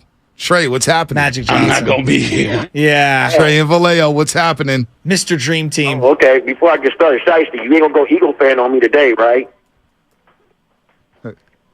He's talking to you. You're going to go Eagle fan, right? You're going to let me say what I got to say, right? Yeah, go ahead. I didn't hear anything. Keep going. Okay. But getting to this game today between the Lakers and Warriors, we're all excited about it, which I am. Seeing Snoop on TV. Wait, are you a Philly Eagle fan / Laker fan? Trey and Vallejo, you're not an Eagle fan, are you? You're a Niner fan. No, I'm not an Eagles fan. No, I'm a Laker fan. Oh, no, but Shasky went ham on you yesterday. I'm still looking for that Shasky. Yeah, he acted like an Eagles fan yesterday. That's a good one. You act like an Eagles fan. But no, I think it's going to be a great series. I just think this is going to be the difference. This is just my opinion. I think Anthony Davis is going to be the X factor in this series. As long as Anthony Davis goes, that's how we go. And I think we take the Warriors out in 6. All right. And I think we get game 1 tonight. That's cool, Trey. Hey, Trey. It's all good. Call back tomorrow when you can take that L. We're going to the hotline in just a second. Tyler Miller, buddy on YouTube. Shasky, Sausalito guys don't get to come on pregame shows. That's pretty good. I mean, Mully is more a Sausalito guy than he is a Frisco guy. Mully ain't no Sausalito guy. That's he's living in the burbs. Nah. Mully ain't no Sausalito guy. It's Brooklyn stand up. Better put some respect on Mully. When was the Mully's last a gangster. time he lived in Brooklyn? Mully's a gangster. He goes there back every summer. Every summer. He talks to all the... Come on, Mully. Come on, don't disrespect the Hall of Famer like that. I love Mully. Don't throw him under the bus like that. No, you won't. While I'm putting out for Eagle. I guarantee you won't. He's a gangster. Just like Christian Gamboa. Who's up there? Talk about him. Hey, Christian Gamboa up there at the Golden One Center. Now, we found out who the guy was in the We Believe jersey when the Warriors went up 69-62. And ABC panned that camera onto him, and he was a vibe. I felt his energy from the NBC studios. Christian Gamboa. We caught the guy in the Warriors We Believe jersey with the number 30 on. Christian, good morning. Good morning, man. Thanks for having me. Anytime, man. This is you. We tracked you down. We made sure that was you. Tell us about that vibe up there at Dakota One Center. You up there representing, and we know you're about that life. We know why we know you're about that life? Because you went up there with the jersey on, no T-shirt underneath, and you had the 3 gold chains on, looking like a player. Man, that was like one of the best feelings in the world. Like, we went up 5, and then he came back down, and Steph did his magic, was being a magician again, and I just couldn't. I just let it all loose, let it all out, and let them hear me. I just felt like it was like the Rorico days, and it kind of brought me back to like listening to all those Kings fans. They gave it all, and every time they scored or turnover, that's how it used to be. And I wish Chase Center was like that. And I hope game 1 we could bring all that feelings back, let them hear everything that we got, so that we could just disrupt all the communication that the Lakers are trying to give each other. We need this. We need this game. It's very, very important. All right, I want to rapid fire some of these because you're probably the most famous Warrior fan right now, currently. Where are you from? Where were you? Where did you grow up?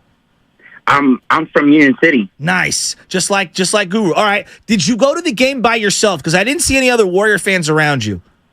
No, I was there with my girlfriend, but she was like, "Stop!" You know, she's like one of those. I don't. No, you're too much, and I'm like, no. I'm gonna let them hear it. And I was like, I had GP2 over there. He was saying what's up, and all those other trainers that are like, trying to like amp me up. I was already amped. You can't amp me no more. all buttons are all gone. It was just, I'm going.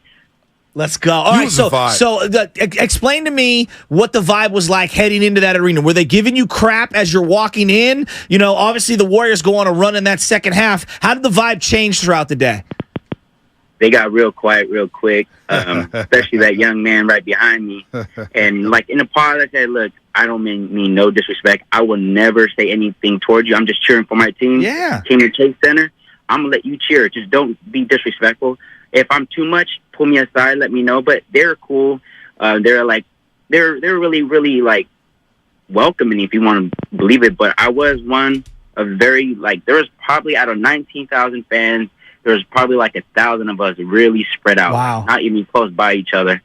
And I was just pumped, man. Like, I do that all the time. If I'm there, if I can afford it in the budget, I'm going, man. This is like once in a lifetime Game 7, and I can't ask for nothing more. And especially to see Steph drop 50 chicken nuggets on them. Chicken nuggets. 50 chicken nuggets, 50 burgers for everybody. Talking to Christian Gamboa from Union City, who's up there to go to one center. We're all trying to figure out who that fan was who was yelling in the sky with that orange. We Believe jersey, the orange one, about that life. And it's Christian Gamboa. We have him on the air right now on the morning roast. All right, now tell me about the walk out of Golden One Center after winning Game 7 and watching Steph Curry drop 50 and quiet that crowd. Tell me what the walk out of the arena was like Sunday. It was very calm. The last thing, I'll be honest, I was drinking a little too much, and you could just see like all the blood vessels just popping out of my face, and I just remember GP2 pointing at me, and I was like, "What?" And then my girl was like, "I think he wants to sign something." I was like, "Okay," and I just couldn't find my pen. But after that, I walked out, and I don't remember anything after that. Well, I think. You don't remember anything? You was loaded? I kind of love that. Hey, did you drive back to the Bay that day? Yeah, did you drive back? I was dehydrated. Yeah. Oh, gotcha. I know that move. Well, Christian, when did you realize that you went viral? Was it that moment? Was your phone blowing up? Did you check out when you got home and sobered up? Was it the next morning? Like, you became not only a meme, you became like the mascot. Like 40 Water step to the left. You know, Thunder step to the left. Christian is now the Warrior mascot. When did you realize that? When did your phone start blowing up? To be honest, it was probably around 11 a.m. the next morning because, like I said, I didn't get home from the hospital until like midnight. The hospital? The hospital? You went to the hospital? Yeah, no lie. I was literally in the hospital with dehydration, and I just, I ran out of energy. Pedialyte, homie. You gotta hydrate, yo. It was 69, 62. You were a mood. I was like, is this going to be the last? Electrolyte. You are a legend. So you wake up in the hospital the next day, and your phone has 8,000. How many missed messages did you have? I'm not that popular. I probably had like around 110. Oh no, that's more than Shasky. Yeah, that's more than Shasky ever has. Are you on Twitter? Was it on Instagram? Like, how did you find out first? A lot of people have been messaging me, sending me little clips and links, and I don't have a Twitter. I created a Twitter last night. And I started commenting to people and commenting and just showing a little, let's go Dubs and thumbs up and more hearts and thunder signs. What's your Twitter account right now? Yeah, I'm following you right now, homie. What was that? What's your Twitter account? What's your username? What's your handle? I don't even know how to do that. What am I looking for? What is your name? Just a Twitter name. On just Twitter. a Twitter name. Yeah. It says Christian Gamboa. Because I saw something strength. Let's double strength in numbers. My @ is STNGTHINUMRS, bro. Text you it to our text producers. one of us. We're so lost. So now let me ask you this: is your girlfriend embarrassed, or is she more impressed now that you're a celebrity? I don't think she's impressed. She's hard to impress, man. She's real tough. Damn. Women. Damn. She just more or less she doesn't like the attention, which is cool. Kind of offsets each other, but I'm out there. I like to rep my team, my squad, and I'll keep doing so. Win, lose, or draw. Back in days with B-Drins and Larry Hughes and Agent Zero. I go way back. Oh yeah, you're a real one. You're a real one, Christian. You're a real one. So where you watching Game 1? How does this? Are we beating the Lakers? Because I got the Warriors winning in 6. I almost picked them in 5. I'll be bold and say we got them in 5 if Steph keep running around. There we go. You know what time it is. Nobody, I don't fear LeBron. How do we get you to the game this week? How do we get you to one of these games? I don't know. I mean, I'm willing to pay. I'm not looking for a handout. Ticketmaster need to chill out with all those fees. Like, Feel me? $50 in fees is like, how is that not right? Like, well, you got to talk to Willard. Game Time. You know, he got the Game Time app. That's how he gets on. That's where I got it from, Game Time app. Oh, well, they had all the it's like a live read. Well, you got to get Warriors.com, 100% authentic. They don't have any of those hidden fees. Warriors.com. Good pivot. Right.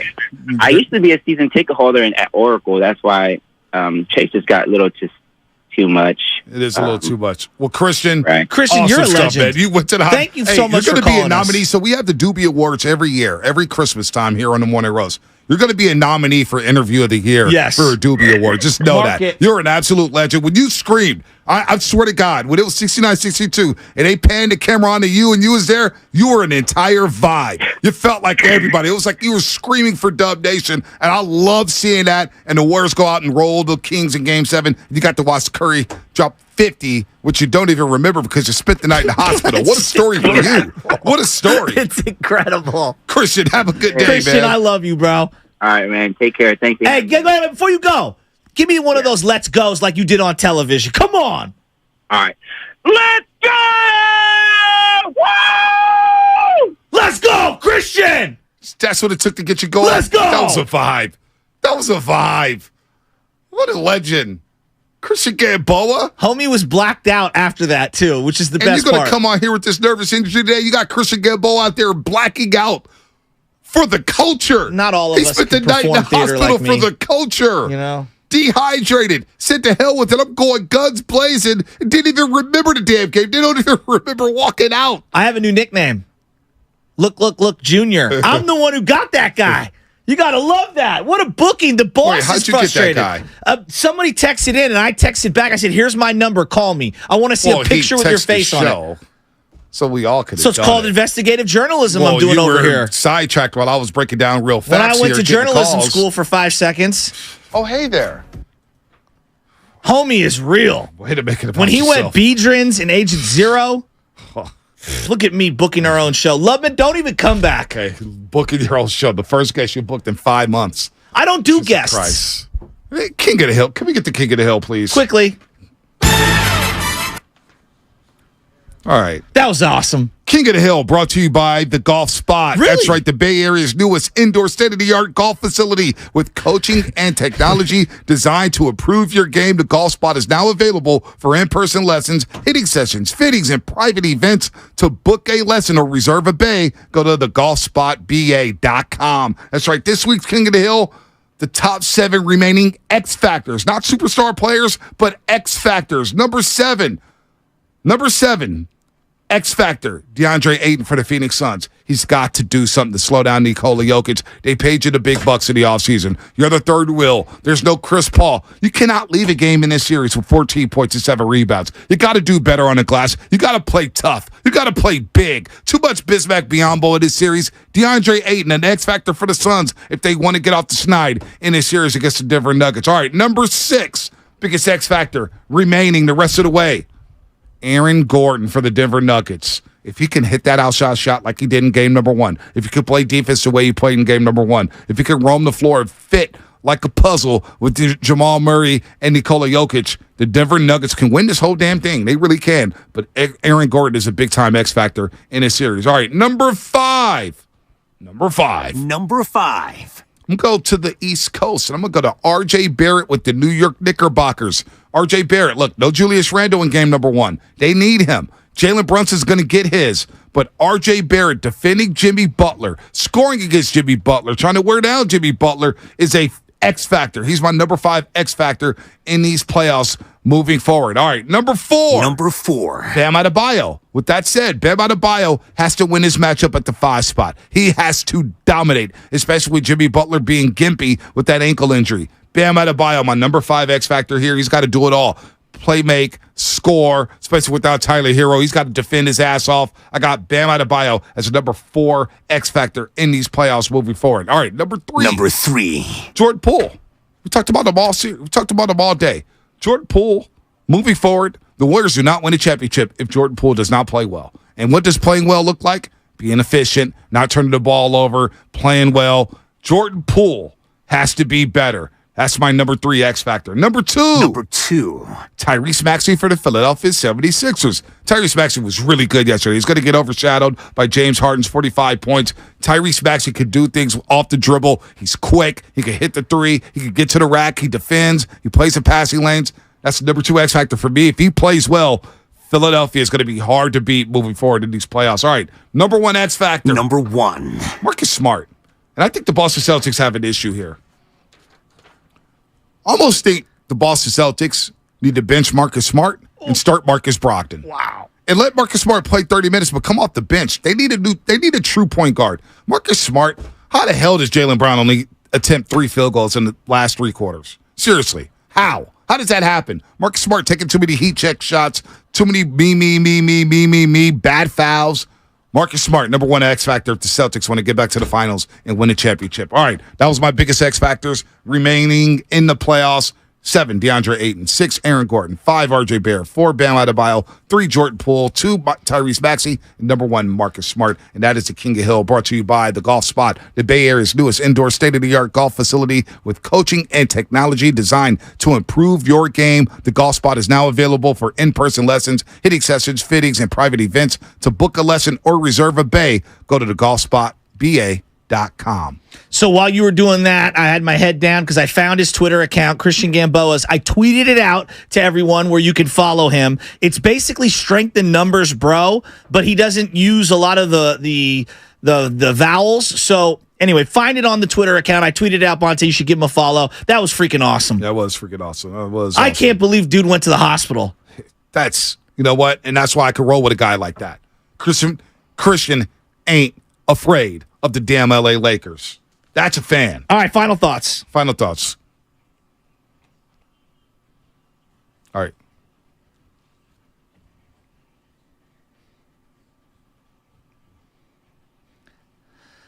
Steph Curry versus LeBron James. This is the Magic versus Larry Bird 2023 edition. I think 25 years from now, these are what the kids are going to talk about being their jump into basketball. One of the greatest rivalries of the 21st century, LeBron versus Curry. Spadone. This is a legacy series, as Matt Steinmetz would say. Winner of this series will go down as the better player all time. Steph Curry, LeBron James. All right, there it is. There it is. Big John, get in here, Big John. Like Jordan Poole needing to step up this week on the court, I too need to step up this week in the producer chair. All week here. It's going to be a long series, boys. Hey, listen, Big John, I didn't notice you today, which is a good thing. Whenever I don't notice Sam Lubman, I mean, it's just a good show. Can you pick up Uber outside? Right. Well, that's what it is right there. Final thoughts. Warriors in 6. Steph better. Let's go. Quick and easy. Fast 5 texter, Tyler Miller. Steph has a higher playoff winning percentage than anyone in the history of the NBA. Dubs in 5. I like that confidence. Let's go, Dubs. I like that confidence. Let's go. He ain't worried. He ain't nervous. That was Fast 5, brought to you by Xfinity, brought to you by the next generation 10G network, only from Xfinity. The future starts now. We got to go. Thanks for all the calls. Thanks for all the guests. A fun show. Lakers Warriors, but Steiny Guru next right here on 95.7 The Game. My French toast sticks are back in 3 or 6 pieces and available all day. So don't worry if you sleep in past 11. And to all those fast food places that stop serving breakfast.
All right, ready or not, Goo? I'm ready, Steiny. I'm smiling.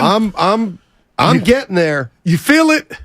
I needed one more day of rest before the series started, but I guess I'll soldier on, as they say. Warriors-Lakers, game 1 tonight, Chase Center, 7 o'clock. Western Conference semifinals. Curry, LeBron, Anthony Davis, Draymond Green, Klay Thompson. Who am I forgetting? D'Angelo Russell. Draymond. Draymond Green, Jordan Poole. Kaminga. Yeah, we'll see if he gets a shot at getting it. calls, Steiny. By the way, I'll take off the I think Kaminga's gonna what's the word we're using? Reset? Yeah. It's a reset series for Kaminga. He'll get a crack at it again tonight. So we'll see what happens. But I'm juiced. How you feeling about the series, Gil? Okay, listen. I always tell you, Evan and Spadoni, anybody that'll listen, Shasky, Bonte, Dibbs, and Willard, everybody. Sometimes you want to savor great moments. In today's society, I know you asked me a quick question. In today's society, we're so worried about tomorrow and what's next.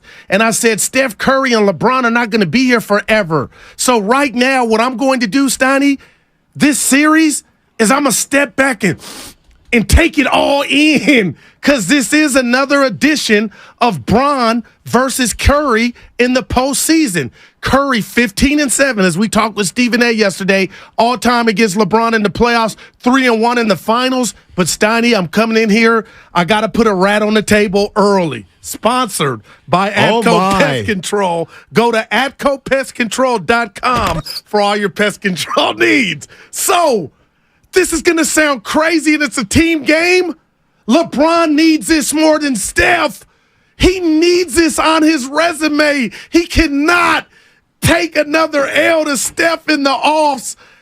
They are both on their quest for number 5. I know it's a team game, but that's just flashing. What did Kanye say? Flashing lights? Yeah, I have no idea. Yeah, it was on Twisted Dark Fantasy. But Steiny, that's what it's about, Bron and the Chef. Let me ask you a question. Do you think LeBron James has ever been on a team, and I guess it has to be a Cleveland team, because that's the times they met in the finals. Have the Cleveland Cavaliers or a LeBron team ever been better than the Warriors? Where you really felt like LeBron's team was better than Golden State's? And do you feel that way or not this time? I feel like these teams are almost kind of more evenly matched than the Cleveland Warrior teams from back in the past. Because I feel like the first title that the Warriors won, I think would have been maybe the best series, because they had Kevin Love and Kyrie, and both those guys Love was hurt, and then Kyrie got hurt. But they were established a little more than the upstart Warriors under first year. Were they? I believe so. Because I'm trying to remember. The Warriors first game went overtime, and both got hurt. Yeah, Warriors had won 2 series and then lost the first round the year previous. My question is like, I thought, well, obviously, to me, the 73-win team was better than the Cavaliers. No doubt about that. And then the Durant teams, to me, were better than the Cavalier teams. But my question is, this one does feel a little more evenly matched. And like you say, styles make fights. And I feel like one of the things about the Warriors is they tried to. Here's where I'll start. Anybody can jump in at 888-957-9570. Give me your thoughts on this series. You like the Warriors? You a little worried? Where's your confidence level? All those kind of things. I feel like the Warriors' last series tried to slow down the Sacramento Kings. They tried to slow the game down. I think this series, they're going to try to speed it up. Wow. And I think that's what they're going to try to need to do to get the Lakers kind of going up and down without them realizing it, because in the half court, I do think the Lakers' defense, especially rim protection, is a factor. No doubt, Steiny, and that's what scares me. And what's amazing, if you go back just to Game 7 and watch all those missed shots by the Warriors and the way that the ball felt like there was a mechanism or a magnet in it, and it could only go to Warrior players, mainly Looney, offensive players, I don't think that's going to be the case. So I'm going Calipari, Steiny. One and done. The Warriors miss a shot, and Anthony Davis or somebody else on the Lakers, a Vanderbilt, guys, they can rebound the ball, secure the possession, and then they'll walk it up, throw it into Davis. And I feel like, and you tell me if I'm off the mark here, I feel like that's part of the reason the way that the Lakers try and play, that they were 3-1 against the Warriors. Or do you say, Goo, that has nothing to do with anything, but they came here to chase without LeBron the Lakers on Saturday, ABC, and took it to them. So the Kings took the Warriors to 7 games and dominated on the offensive glass. The Warriors did. Now, what if you don't dominate against the Lakers and you don't have that outlet? Then it's kind of, the Warriors shot 33% in the series against the Kings from deep. Steiny, I'm telling you right now, that's got to be better or they're going to be in trouble. Well, I think the one thing the Lakers are going to try to do is run the Warriors off that three-point line and force them into a decision of either taking the mid-range or going to the basket, which I think is what the Lakers would like. Give me I'll throw this out to Warrior fans at 888-957-9570. That's also the number of the Comcast Business text line. Give me a wild card on each team. Wild card on each team. All right, go ahead. I'll start. I'll start with the Lakers. All right. D'Angelo Russell to me is a wild card. I can't wait to hear why. I don't think he likes the Warriors. I think he thinks that he was kind of scapegoated here. I think he knows they really didn't want him when they first made the initial transaction for Durant with Durant. They got rid of him, after half a season?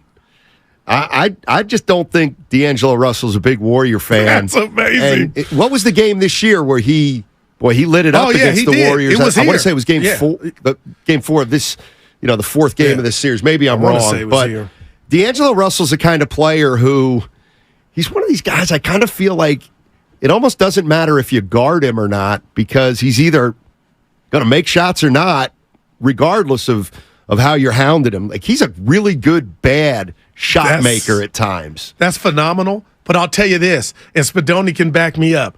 There have been numerous non-playoff games for the Lakers to where D-Lo, I'm calling him D-Lo Steiny, he'll have 15 field goal attempts, and AD will only have 10. So when you say wild card, you are right because there's no game I want D'Lo to have more field goal attempts than Anthony Davis. Now, I'm not blaming Russell. The Warriors may kind of trick him into that, but I was telling Spadoni that cannot happen because he can get hot, but he also could shoot you out the game. Let me give you one for the Lakers now. Give it to me. Schroeder.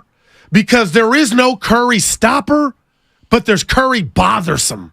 And I thought Davion Mitchell did that to a T against Sac, and I still don't understand why Mike Brown only played them 8 minutes. I think we may see a game to where Ham, who I'm not a big fan of, the coaching thing in this one is just lopsided, favoring Kerr. But I could see Dennis Schroeder maybe getting a start or two, Steiny, because you cannot allow the chef to just get comfortable early, and he's going to go on his little track meet, what he does, Bruce Jenner, and you need somebody to keep up with him, and I think Schroeder can do that. So he's a key for me in this series. 888-957-9570 is the number. How you feeling about this series? Boy, quick turnaround. I don't like it. I kind of don't either, but ask me at 2 o'clock when we get closer to game time, and I'll probably be ready. Well, what about the series in totality? It's going to be over. They're playing every other day, and bam, bam, bam, bam. Yep. I was saying this yesterday. So the Warriors played Wednesday, Friday, Sunday. Now they might play Tuesday, Thursday, Saturday, Monday, Wednesday, That's not Friday, good. Sunday.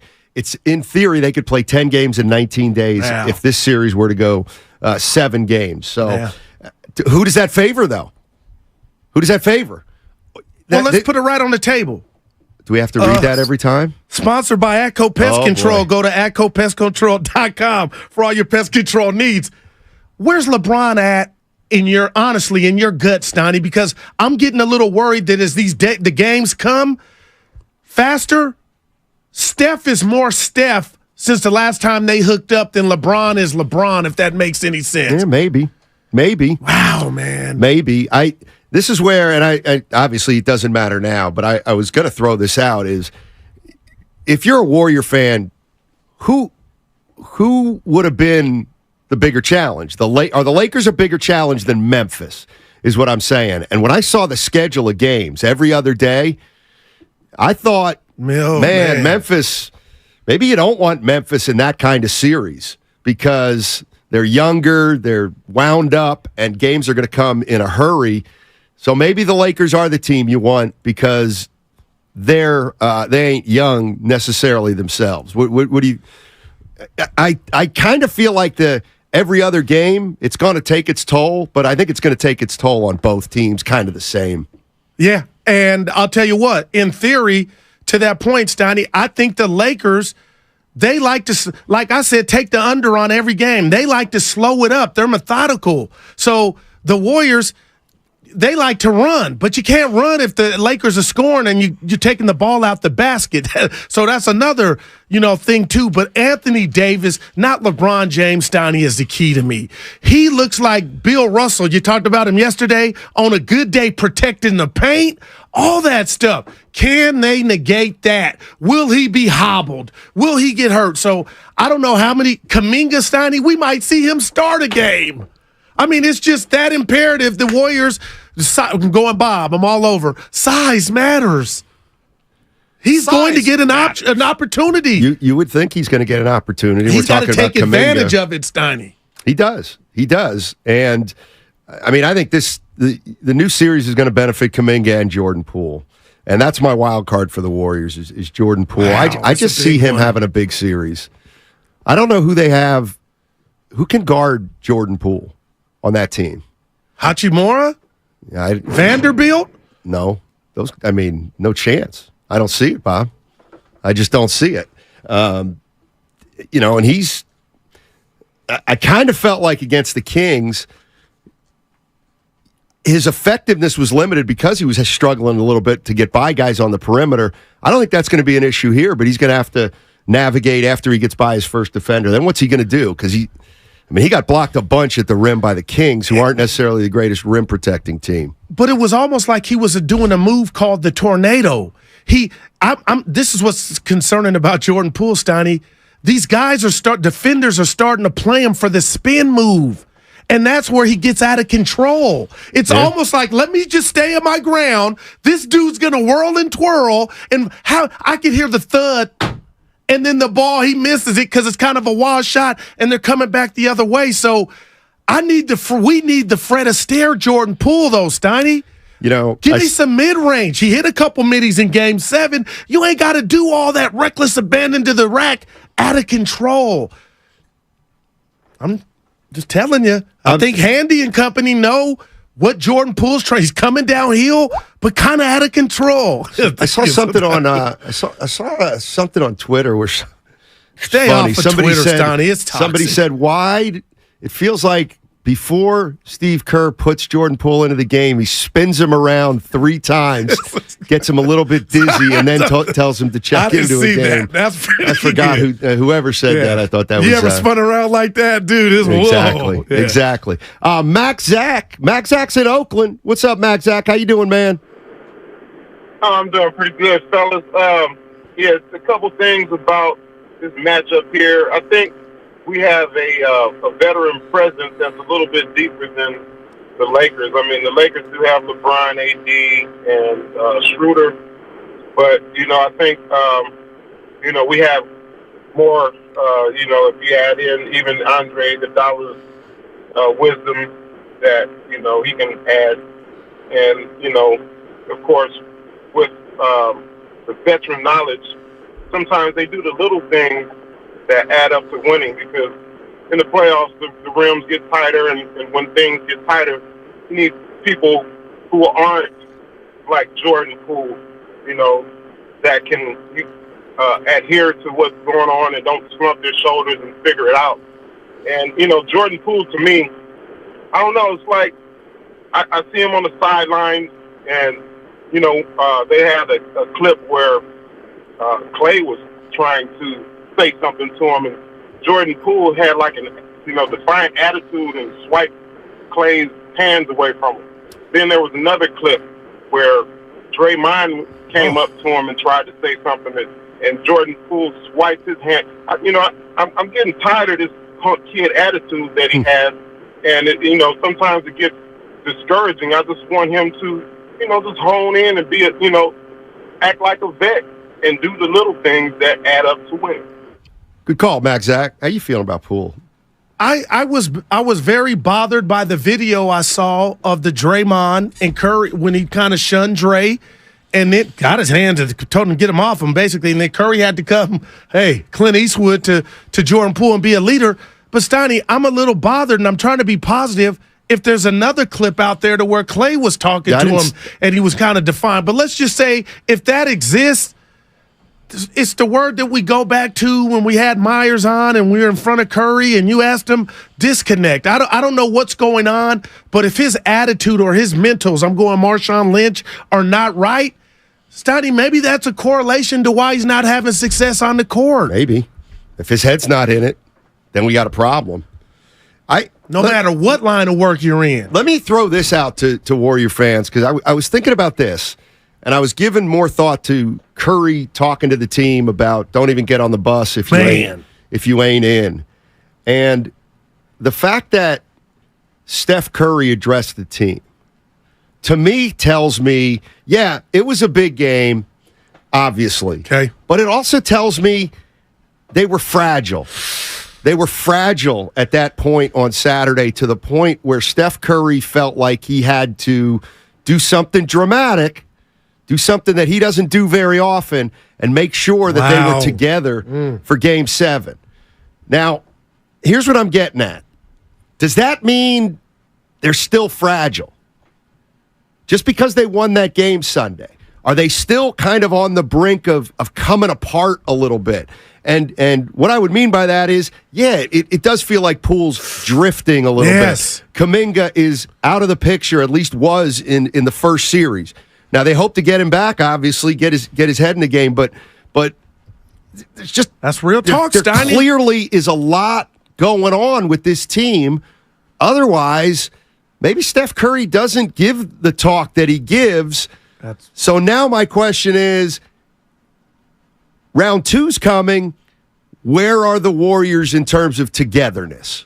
That's a great question, and it also adds to why at 7 o'clock tonight, we will all be just captivated with not just the competition between the Lakers and the Warriors, but what you just said so eloquently, Steiny, the Warriors versus the Warriors. Is Steph going to be able to put on his cape and score 50 every game? I don't think so. And now that you just said what you said, I believe Curry told Draymond, I got this, based off of what transpired during that game Friday night with he had to say something to Jordan Poole.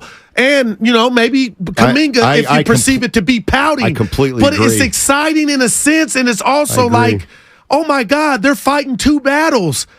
Can we stick together? And then can we also stick together and be successful enough to beat the Lakers? Yeah. I mean, I'm with you. I think, and here's the other thing,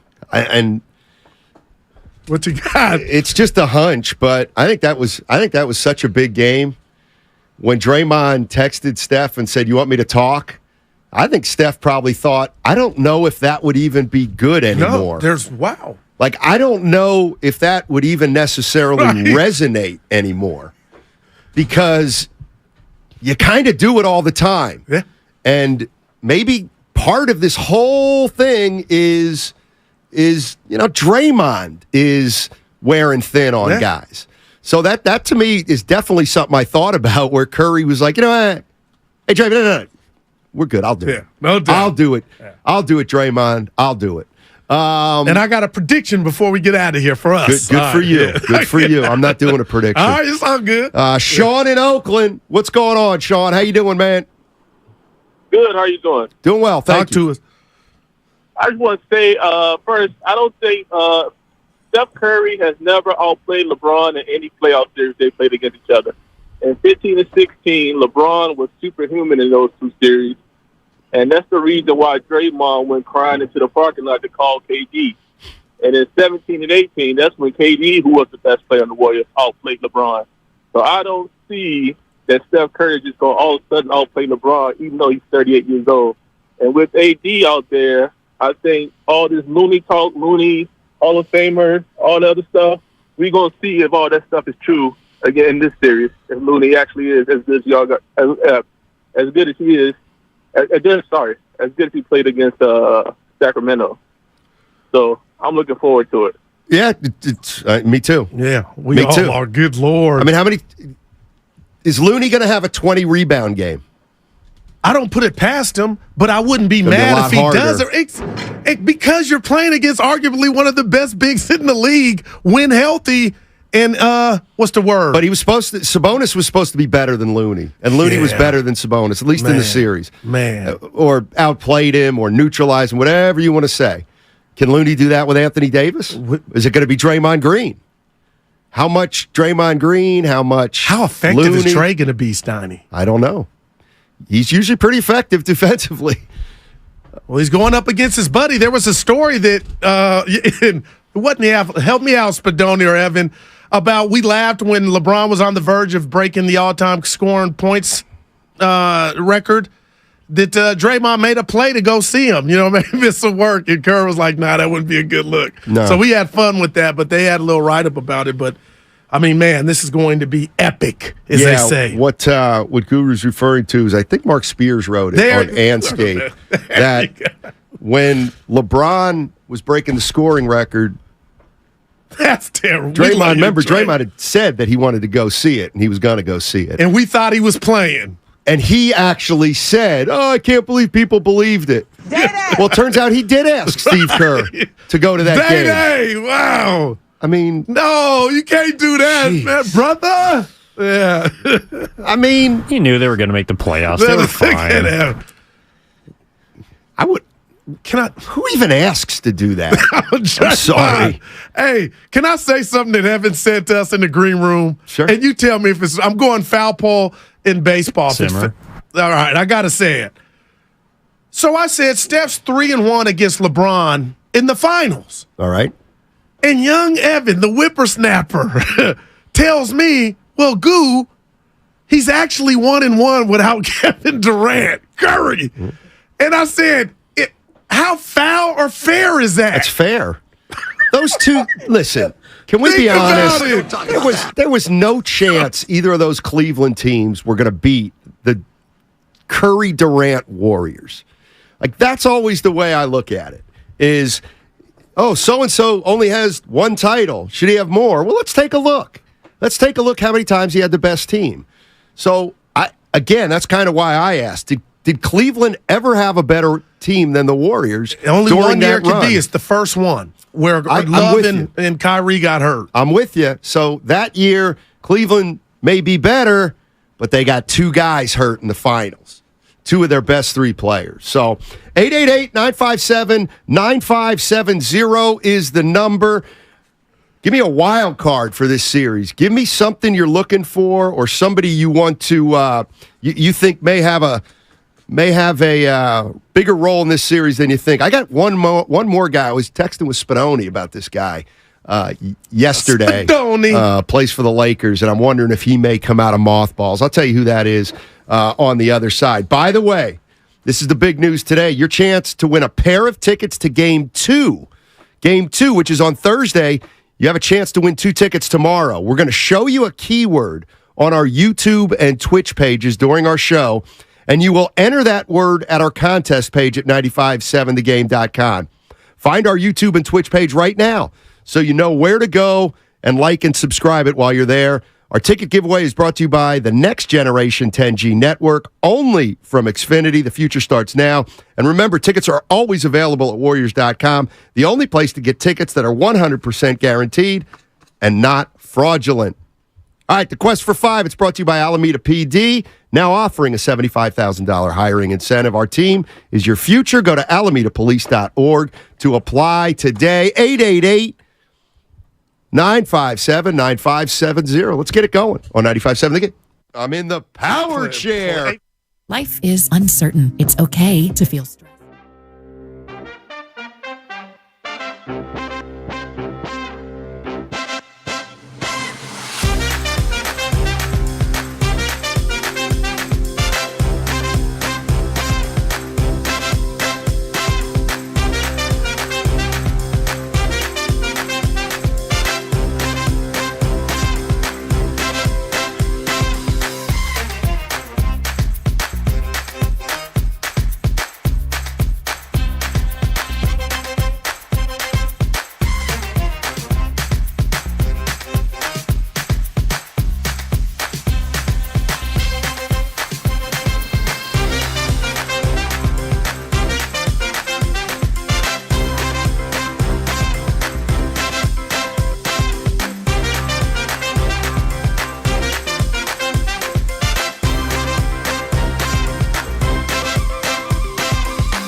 Air kitchen appliances during Spring Black Friday at the Home Depot ends May 3rd.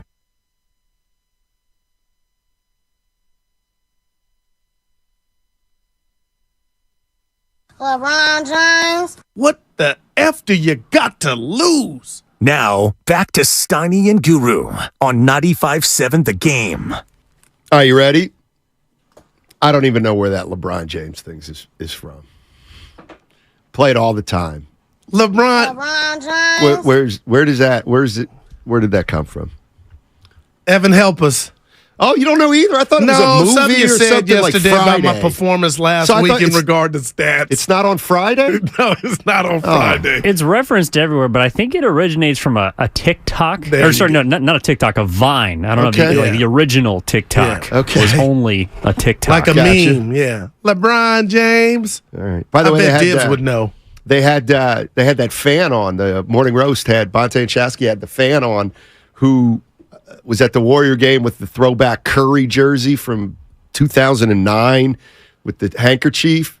Who was okay. You know who I'm talking about? Yeah. In Sack. Correct. That was P-Lo, the rapper. No, it was a guy named Christian. I think everyone was calling him Pilo because he kind of looked like him. Oh, okay, gotcha. Okay, go help me. He was on with the. He was on with I thought the. it was him. Oh, I'll tell you what. We don't. One of our favorite cities in all of San Jose, North America. We'll go there first. Danny is in Vancouver. What's up, Danny? How you doing, man? Good. Nice to talk to you, gentlemen, again. Yeah. What's up, baby? Well, hey, just very excited that the Warriors got through. I'm just thrilled that they pulled through Game 7. Just thoughts about the series of the Lakers. It's definitely going to be a tough series. I won't make a prediction, so I don't trigger Steiny, but I feel good about it. And my impression is that the bench is going to make the difference in this series. I think it's going to be the Lakers bench versus the Warriors bench. The Warriors obviously have the better starting five. Just wondered what you guys thought. Hey, Danny, before you go, I know what you did for Steiny, but for me, I need a prediction. Just give me one. What's your gut tell you? All right. I think the Warriors will win in 6. All right. I don't mind if anybody else gives a prediction. Right now, that's what I was telling people. Don't knock yourself out, but it's just a point of contention right now. I'm not making a prediction. This one out. All right, man. It's been me making predictions has caused me too much internal strife. But can I say something to you about that? I don't want to watch. Yeah, you can, but I don't want to watch a game. Oh, but I guessed this way, and I don't like I just people don't need like it. that, though. I don't need it. Sorry. See, that's where we crossed our signals. You always because when somebody asks a prediction, Sonny, it's a guess, just like a damn bet. It's a guess. It's 50-50. People get mad upset. People can't take it. I hope you never take your prediction on the road or to your bedroom or living room, wherever you watch, to say, hey, I picked them in 6. Yeah. They won in 6. My head's growing like Fred Flintstone. I hope you're not one of, and now I found out you're not. Let that go. No, enjoy the game. Who care about your prediction? It's got nothing to do with being right. Being right. No, It's got nothing to do with being right or wrong. I don't like be those right people. Or wrong. Yeah, it's about just have some fun. That's what I thought it was. Oh, right. That's what I thought it was. Was Dallas in 6 fun for me? No. Was Dallas in 6 fun? I don't think Dallas in 6 was fun. What do you think they read wrong? No, they had to know you were doing it. No, they didn't. They didn't know I was doing it. And but don't. Hey, man. Evan. Yeah, you might be right, Steiny. And it's not. People are like, oh, get over yourself. It's not. It's got nothing to do with that. You know what? I don't. The criticism has gotten to me. The negativity has gotten to me. It's great. If I don't pick the way you hate us, you know what? Oh boy, I'll just see none of it. Yeah, there you go. Good luck to both teams. Good luck to both teams. I love it. By the way, how many Laker fans do you think are going to be in the building tonight? I don't know why I'm not worried. I want to say little to none. Is that crazy? I don't know. I'm just we talked a lot about it. About that zip code or the buying it from Warriors.com. How do they fill out the questionnaire to find out where people are from? They do that with the Super Bowl. I don't know. But how about you? Do you expect there to be a large contingency of Laker fans? I actually think there's going to be some Laker fans in the building, and the reason I say that is because Laker fans are all over the place. No, that is, I'm sure, and I'm sure we're going to hear from a lot of Laker fans this week at 888-957-9570. And I mean, Curry, LeBron's got his fans. Curry's got his fans. No doubt. I don't want to. By the way, the dude Christian is from Union City. Come on, that's what the text Steiny. line. It's what the Comcast Business text line is saying. I got to go to the Odyssey app after we're done, and I'm gonna dial it up. That was tight, though. They caught him. He had the throwback. I miss those uniforms. The orange. Do you really? The Thunder ones. Rest in peace. Yeah, Thunder. He used to hoop, Steiny. Yeah, Siddiqui. Rest in peace. Yep. No, he was a really, really good athlete. 707. Here you go, Goo. My brother's going tonight, and he's a Laker fan. You'll see him in the Rick Fox jersey. Wow. Oh, boy. My wife loved him. Who didn't? Anthony's on 580. Hey, Anthony, how you doing, man? I'm doing well. Thanks, Anthony. guys. It's still morning. It's afternoon to me, kind of, because I've been up since 3:30. But fair enough. I wanted to get into, Stephen Curry. So, Steiner, you said, is it still, shaky or whatnot? And I'm going to say, yeah, because, Steph gave that speech, whatever it was, because he really needed to let guys know, all this sulking, all this, and moaning, whether it's playing time, you're not getting enough, or you only getting a short leash. Who cares about that? It's about winning, and we need you to be all in, because if you're not, we don't want you around. And I honestly believe he definitely was talking to Jordan Poole and Kuminga. And I kind of want to just kick a little game. Jordan Poole and Kuminga, the worst thing that could have happened to them in their career was they came in and they won automatically, because both of those guys think that it comes easy. And I think that's the problem that we're having, is understanding we won easily last year, we won last year, but that's not how it always is. There's hard work, there's grit, there's determination, and you got to do the dirty stuff sometimes. When Kuminga goes in for 4 minutes, we need you to be like OG Spaceman on Sunset Park. It's time to get live. It's time to represent. Jordan Poole, what time is it? We need you to get rebounds. We need you to box out. We need you to, set screens. We need you to do the dirty work, so that when you do get it, so we can see that you really are in this. I think that's been the problem with him. Jordan Poole, kind of the same thing. He's playing his own game instead of playing team basketball. So, I definitely think that it's still fragile, Steiny, but I believe that both guys are going to their number's going to be called again, because this is a very unique type of matchup. But, you guys, the show's on fire already. And give us a prediction, Anthony. Give us a prediction. Oh, prediction. Sorry. I'm going with the last caller. I think Warriors in 6. Thanks a lot, Anthony. Appreciate the call. I'm going to do you today. I'll record them mentally. You know what? That's one thing I'm pretty confident about. If they get the same production out of Poole and Kuminga they did against the Kings, I think they're going to lose. Well, that's Poole's got to no help doubt. him. Poole has to help him win a couple games. You are that, man, you knocked that out the park, basic grand slam. But also, look at this.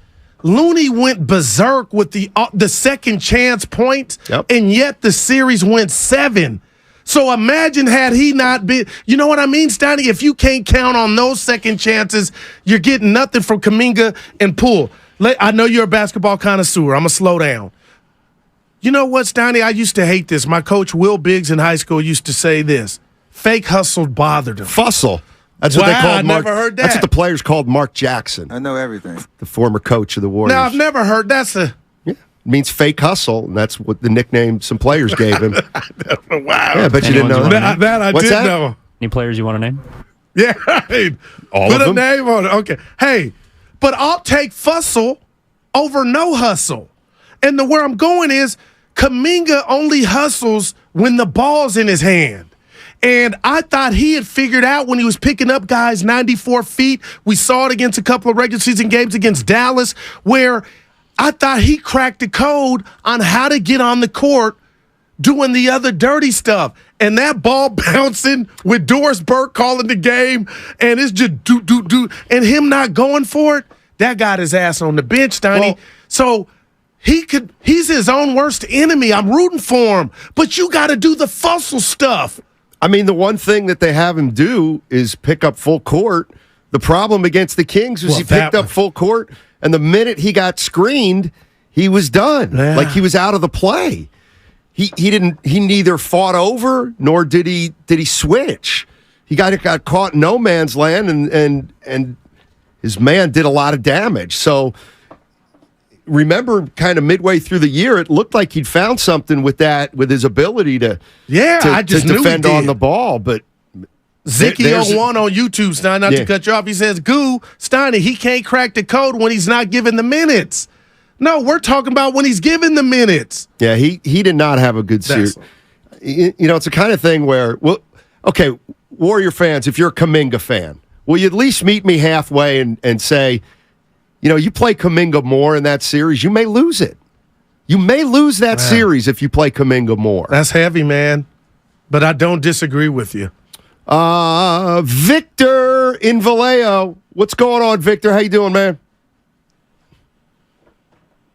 Vic. No Vic. Hey, by the way, so I saw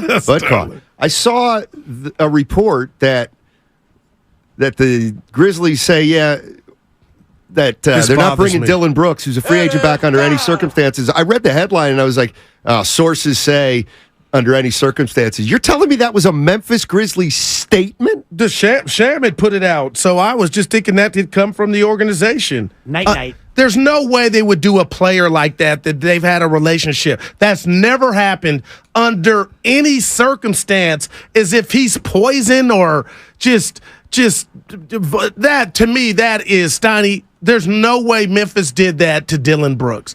And if they have, I don't think it's ever happened to a professional baseball. Yeah, it's not a statement. Okay. It just says the Grizzlies have informed controversial guard Dylan Brooks that he won't be brought back under any circumstances.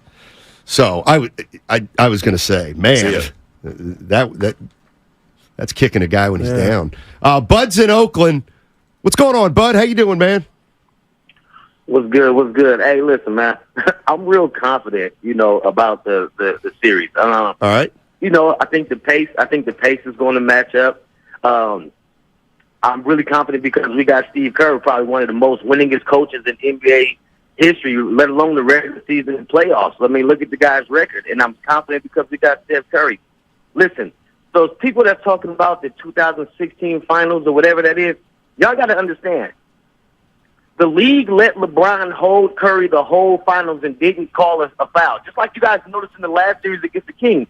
Curry's being held the whole time, and he's there not calling the foul. So that series that we lost, that finals, Curry outplayed LeBron. And that's the reason why LeBron said, let me get him, and he boloed down on him the whole time. That's why we got KD, because now you have to guard your matchup. We got a guy for you to guard. You know what I mean? This series right here, I don't see Schroeder being able to hold Curry's jockstrap. Curry's, like I told you guys, if he was able to shut down Boston crowd in the finals, he was going to shut down that arena in Sacramento, and he's going to do the same thing to this Lakers arena. If we can take these two at home, I think we can sweep the Lakers. Now, LeBron, albeit he's going to do everything he can to not get swept, so we'll give him a gentleman's sweep. We'll take it in 5. All right. There it is. Bud, Warriors in 5. Who does LeBron guard tonight coming out, Stein? I know it's going. Come on, who's going to guard everybody, but where does Bron start off? I mean, if he starts off on Draymond Green, then he's just going to help. That's where I think he's dangerous, is when he's when he's the helper, because he is so strong and big. He can intercept passes that are a little lazy. Man, somebody Sam I see on the YouTube chats talking about Moody, and I was going to ask you. I mean, the reason Moody played against the Kings is because he's at least steady. Poole and Kuminga are volatile. They're volatile players. They're either really good or sometimes they're really bad. And I think when you got Curry, Clay, Draymond, Looney, you've got championship experience, you just want a steady player in there, not a guy who's going to try to do too much. And to me, that's where Moody fits in. It's not that he's a huge factor. because I don't think he's a huge factor, but he doesn't. You know what? He doesn't get you beat. Do we still see him as much, get though? you beat. I think the Kings were faster. The they needed some athleticism, the Warriors, and Moody fit that, Stoney. He did nothing to not get minutes moving forward. But now you're talking about the Lakers, who are the basketball version of Redwoods. They got length. And I got to tell you, if all season long, what have I told you that concerned me about the Warriors? They're small. And now when you look at this series from afar, that's the one aspect of this series and matchup can the Lakers exploit. And what if Looney were to get in foul trouble? Then who do you run on AD? Jermichael Green. Okay. All right. Draymond at times. Yeah. Kaminga. Are you getting worried? No, I got Warriors in 7, but that's because, you didn't ask, I believe Steph is closer to prime Steph than LeBron is closer to prime. I think I would agree with that. Now, what if it ain't about prime Bron? I can be okay, Bron Goo, but we got prime AD, and you ain't got nothing for us inside. I think whoever has 2 of the best 3 players in the series wins. Klay Thompson. So I'm going to assume Curry and LeBron are going to be the 2 best players. Who's going to be the 3rd best player? Wow. To me, it can't be Anthony Davis. If it's Anthony Davis, I think then you get beat again. That's a good stuff. It got to be Wiggins, Stoney. It got to be Wiggins or even though Davis will definitely have better numbers than Looney, just like Sabonis had better numbers outside rebounding than Looney. We all know who won that matchup. So if Looney can have some success against Anthony Davis, like he did against Sabonis, well, I think the Warriors are going to win this series. But the question is, how effective can Looney be? Woo! Starts tonight. And here's another reason I'm not. I refuse to make a prediction on this game. People are going to hate me for this. It's going to come down to one of 2 things: either fatigue or injury.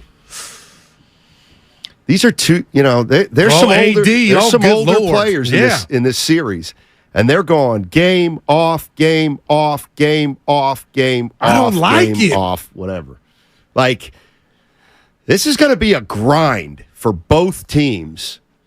And I think, that is where Curry, I give him all the props, but I then have to give him all to LeBron too. Those guys are they're in great shape. That is incredible. I that's the only thing I don't want. I do not want somebody getting hurt midway through game the series. One, and then all of a sudden it's like, the series is over because they don't have LeBron, or we don't have Curry, or they don't have Davis, and we don't have Draymond. Well, look what went down in Beantown yesterday. I would have bet, thank God, Stoney, I would have bet my children that the Celtics were going to win that game without Embiid. Harden, 45. Everybody what? Everybody stepped up. Maxey. Yeah. By the way, Harden. What was that? Harden is not dissimilar from Klay Thompson in that, he's getting up there. Doesn't mean you can't have a big game. Right. Harden at 45, and he didn't have to defer to the big man. Stoney, he was letting them go. But look at his numbers in the overall in this playoffs. They're okay. Doesn't mean he can't have a big game. We got Mike Breen in 10 minutes, Stoney. Yeah. Wow, there's a surprise. That's big bang. And we got Chris Broussard at 1:30 of First Things First That's on a Fox good Sports. Yep. Okay. Well, then you know what? I'll get to Filmo Mike. Mike. What's up, Filmo? How you doing, man? Doing, man. Filmo. All right, Ed in San Jose. What's going on, Ed? How you doing? All right, Marvin. Last one, Marvin in San Francisco. How you doing, guys? Hey, Marvin. Hey. I don't know if you've been actually watching the whole games of these Laker games, but here's my take on this thing. Every team's greatest strength is its greatest weakness. Yep. The Lakers have size, and the reason they play methodically is because they are slow. The Warriors are so much quicker than them. The other thing was they had trouble guarding 2 shooters against Memphis. When Bane went off and when Morant went off, they lost those games. We had 5 shooters. I don't know how they intend to guard everybody that we have. But it's not going to be easy for them to guard Wiggins because LeBron's going to have to guard him. So the other thing is LeBron's really slowed down during the series, and I think your take on the fatigue is going to be huge because what happened in the Memphis Game 6 was Memphis couldn't hit a shot the whole game. They shot 30% for the game. The Lakers started out really hot, and that psychologically won the game for them, and that was it. The Warriors aren't going to break, and I think with their quickness and I think their ability to make adjustments, Looney and Draymond have more experience against Anthony Davis than anybody in the league, and together I think they're going to wear him down too.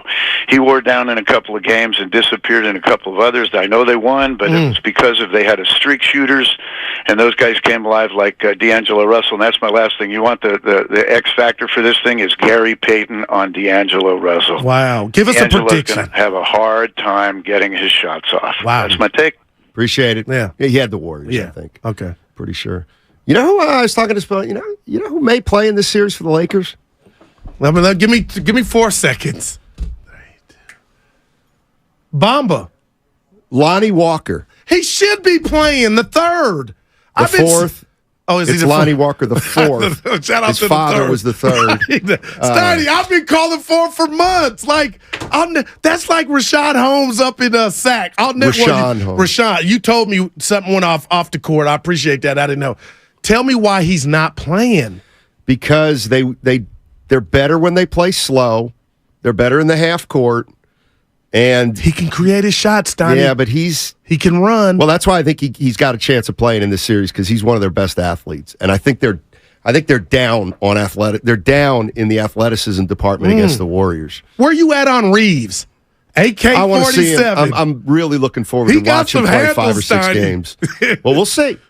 We'll see. He got. You know what? The Great White Hope is him now. He is the new white chocolate. We'll see. He got hair. He got it. We'll see. Watching Bron watch him get off. Like Bron is older. He's like, nah, white chocolate, you do it. Yeah. Mike's in Daly City. Hey, Mike. Hey, guys. Hey, besides LeBron being 38 and AD 30, everybody on the Lakers rotation is 25, 26, 27, so they're not an old team. The Warriors, where their main three is old. So I don't like that narrative where the Lakers are an old team. Okay. Thanks. Appreciate the call. All the 5, 6 key players in this series are up there. They're up there. And Well, that's what I'm. That's what I think is going to dictate the series is who can hold up. Man, who can hold up? LeBron. This would be the kind of game where you would expect 2 older teams. Well, the Lakers are bigger. They're bigger. No doubt. So you would think they'd have the advantage, but we've seen the 3-point shot just completely diminish a team's height advantage. And I believe, Spadoni, help me out, the Lakers were the 6th best at defending the 3. So they've gotten since the trade, they got Beasley, Troy Brown Jr., Hachimura, Vanderbilt, Steiny. They got some size. So it ain't like the Warriors are going to just get open looks. But to the last caller's point, the Warriors got 5 shooters. Well, you had 5 on Sunday in Game 7, and you can only count on 1. So pressure bust pipes, Steiny. So we'll see who's hot. But Andrew Wiggins, if you can give me Andrew Wiggins in the playoffs last year for the Warriors, that'll go a long way. Because you said who's going to be that third.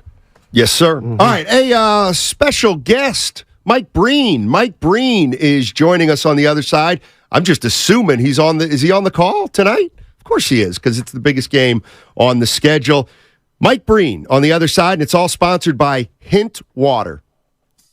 Hint Water, delicious fruit-infused water with no sugar or diet sweeteners. More than 25 amazing flavors, including watermelon and pineapple, in stores or delivered from hintwater.com.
2 and 3 Thursday on ESPN and Saturday on ABC. Thank you so much for joining us, Mike. Really appreciate it.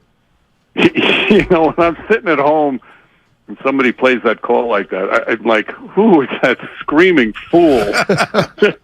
No, I mean, that has become, maybe not in other places like Oklahoma City, but out here they love it. No. It brings back great memories. I mean, that was an unbelievable game, an unbelievable season. And it's a shame that, you know, he still doesn't have heroics like that anymore, right? Yeah, good tongue-in-cheek there, Mike. Let me just switch ahead to this series. I looked at the schedule, and it's every other game, and I'm looking at LeBron James, Anthony Davis, the Warriors' big three. How do you think, does that favor any team, the fact that these games are coming so quickly? No, I don't think so, because most of the veterans that we speak of on each team have been through all the playoff wars. They know how to take care of their body. I mean, obviously they're all a year older than last year, and maybe it's a little extra care, but you're talking about mostly guys that have won championships that know exactly what it takes in terms of being ready for the next game, both physically and mentally. And that's always, for me, that's always been an underestimated part of winning the playoff battles. Yeah, you got to get your rest, et cetera, but it's being able to deal with the highs and lows of an unbelievable win or a demoralizing loss, and these guys have all been through it. So I don't think it favors one team over another. Mike, I told my partner coming in, it's incredible what LeBron, and I know it's a team game, Mike, but what LeBron and Steph are doing at their ages. I just feel like Steph is closer to, if I want to dare say, prime Steph, Mike, than LeBron is to prime LeBron. And that sounds crazy, but in that Memphis series, I saw LeBron a little gassed because, Memphis was young. How would you respond to that? Do you think it's a tie, or am I on to something? Well, no, I actually think, Darryl, that they're both of them, and obviously LeBron's played a little longer, so he's number one now. It's the longest prime in NBA history. Yeah. I mean, the guy is like, has he slowed down a little bit? Clearly. I mean, it's impossible not to, but he's still, when he's ready, when he's, in a big situation, he's still able to dominate a game, much like we saw the other night with Steph. The two of them just, it's not just the skill and not just the talent. It's what's above their shoulders. They're just two of the smartest players to ever play, two of the most competitive players to ever play. And it's all because of the work that they put into it, not only working on their skills, but working on their bodies as they get older. They know exactly what to do to get them ready. And that's not to say they're not going to stumble perhaps once or twice in this series or in, series whoever wins further on. But they'll do everything possible to make sure that they have a chance to compete at the level they do, which is higher than most people could ever dream of. Mike Breen joining us on 95.7 The Game, ABC, ESPN. He'll be on the calls for games 2 and 3. Hey, we had Jeff Van Gundy on a few weeks back, and he was talking about the Warriors last year, and he said, to his way of thinking, it was the most improbable title in his lifetime or that he'd seen. And I agree with him. But here the Warriors are again. Seemingly, it would be more improbable this year for them to go back-to-back, but here they are. Do you give them more of a chance now than, I don't know, a few months back? Oh, more now? Absolutely. I mean, there were stretches where you wondered, and this is the same for the Lakers, too. There were stretches that both of these teams wouldn't even make the play-in. Yeah. I mean, it was that real possibility. And just think about it, that the fact that at some point in the season, Golden State was what? They were a 500 team, I think, after 72 games. I think they were 36 and 36. And if with Wiggins was out still, and, you have one turned ankle, and all of a sudden you lose 4 in a row, and you're now in 11th in the West, which could have easily happened. So I think it's unbelievable. And that's why I've been doing this now. This is my 31st year calling NBA games. It's the most unpredictable season I can ever remember. And I remember saying before the playoffs that it wouldn't surprise me if many of the top seeds, like the NCAA tournament, would lose early on. And that's exactly what happened. I mean, we have a 5, 6, 7, and 8 seed still remaining. It's and it's not just parity. A lot of it is circumstances. It's been a crazy year because from night in and night out, you didn't know who was going to play on a particular team, who was going to be available. And there's still that question mark on some of the series going on, whether it's Joel Embiid, whether it's Jimmy Butler, Julius Randle. And now with this series, it seems that both teams are finally healthy. And that's what I'm excited about. Now you're going to see the best of both the Lakers and the Warriors. They both had a good test in that first round. And now let's see how these two great teams filled with some of the best players in the game hopefully remain healthy and we get a great long series. Man, Mike, I feel your excitement. I told my partner I need a straight jacket. That's how much I'm looking forward to this tonight. Let's talk about Anthony Davis, because we know the Warriors had their way with Sabonis. Looney was incredible. But, Mike, can you recall a season from a player like Anthony Davis who at one juncture this season, Mike, I was like, he's playing at MVP level. Then every time he hit the floor, you're like, oh, my God, he could be done. Talk about what this would mean if Anthony Davis can be that MVP version we saw from him early on. Well, that's all it's ever been about him. The talent and the skill level it puts him as one of the most dominant players in the game. And he had that stretch earlier. It was a little before he had that foot injury and he missed the 20 games. You could make a claim that that's the best basketball he's ever played. You know, LeBron James was out. They were like desperate. This is before they changed the roster. It was a team that was really struggling, and more so than the Warriors. So like the Lakers might not make it. And he was just magnificent. Then he gets hurt again, and that's always the question. And it's because of his size and the way he plays. For a guy that tall, he's up in the air a lot. We watch and marvel at Kevon Looney, but he doesn't get off the ground that much, so he's not going to get as hurt as much. Whereas Anthony Davis has more athleticism and jumping ability, so he's up in the air a lot. So the potential for injury is there more, or is more there, I should say. So, if he remains healthy, he's going to be a nightmare for Golden State. It's going to be a key to the series. But we've seen him this season, and even in the playoffs, he'll go one game where he's dominant, and the next game, the impact is minimal. So, to me, he's the key for the Lakers. If he's the dominant Anthony Davis, then it's going to be a tough fight for Golden State. Mike Breen joining us on 95.7 The Game. He'll be on the call for games 2 and 3. That's Thursday and Saturday. Mike, let me ask you this about the coaching matchup. Steve Kerr's been around for a long time, and Darvin Ham is relatively new. Have you ever seen a situation where a coaching disparity really stands out? And how do you think these two coaches are going to match up against each other? Yeah, no, it's to me this another underrated part of the NBA. So every year we talk about, this player, he came back this year and he's better. He's got a better handle. He's 10 pounds heavier, or he's 10 pounds lighter. He's best shape of his life. He worked on his jump shot. He took 500 jump shots during the course of a summer. He's so much better. So we talk about that every year, about players who've improved their game. The same thing goes for coaches. The coaches come back, the ones that are really into their craft. They study tape. They talk to other coaches. They go to clinics, or they meet with other coaches and discuss strategies. They come back, they're better. And I don't think we talk about that enough, on how coaches improve every year. So, Steve Kerr has been in so many big games as a coach, so he's seen it all. Darvin Ham, who, if you ever have a chance to sit down with him, he's such a basketball junkie. He's got a great basketball mind. He's got people skills off the charts, and that's a huge part of being a head coach in the NBA today.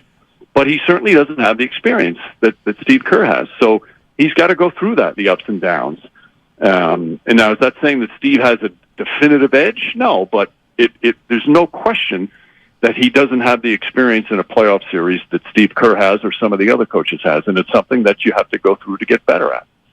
Well said, Mike. We were having some fun earlier about Curry and LeBron, their matchups in the finals, and did LeBron ever have the better team outside of the Kevin Durant years, because the Warriors were very top-heavy then. But going into this matchup, Mike, if I asked you how big is the gap either way, how would you answer that, or do you think they're even?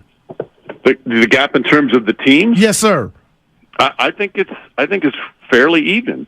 But again, the funny thing is it's hard to evaluate just how good either team can be. I know that sounds silly to say as they go in the second round, but let's not forget Wiggins missed the last 25 games. Okay, so we don't know. He never really got a feel with some of the new guys that he's with. I mean, obviously, he has a feel for Draymond and Clay and for Steph, but it's still part of the whole development of the team. And now you look at Los Angeles; they really changed their roster at the All-Star break, and for a part of that time, LeBron James was out.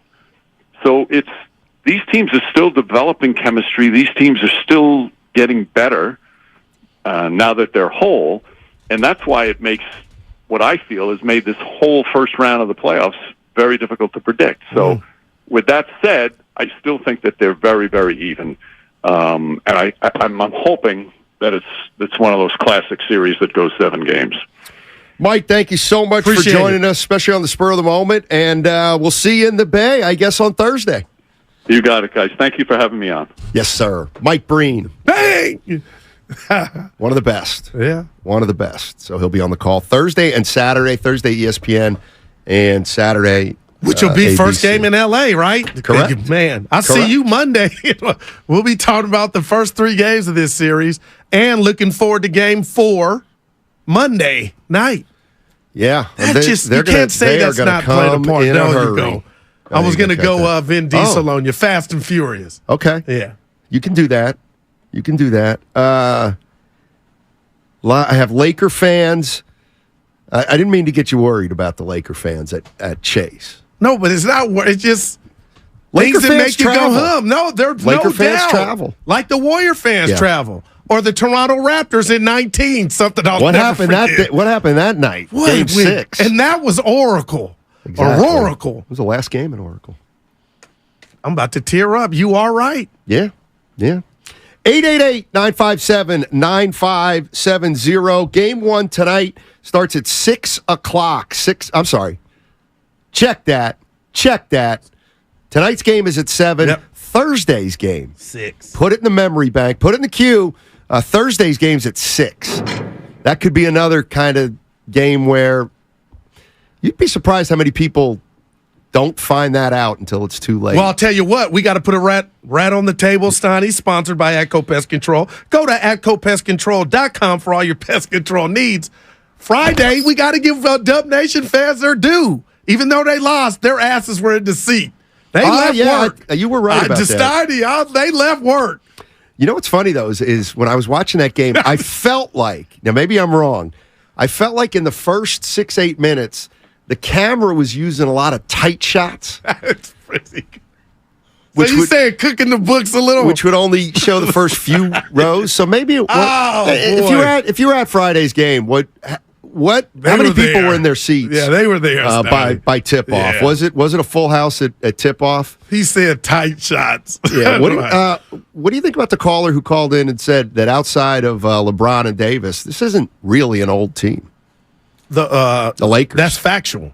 Because you talk about Schroeder, you talk about Vanderbilt, you talk about Hachimura. Who else they got? Beasley, Stoney, Troy Brown Jr., your boy from Reading, PA. They got some athletes. So I'm just saying, we talk about this Laker team like they're the old Rockets with my boy Ellie and company, and they throw it down to Hakeem. They can run. It's just they're going to pick their times when they run. And how do you make LeBron work on the defensive end? But if he's guarding Trey, he ain't got to.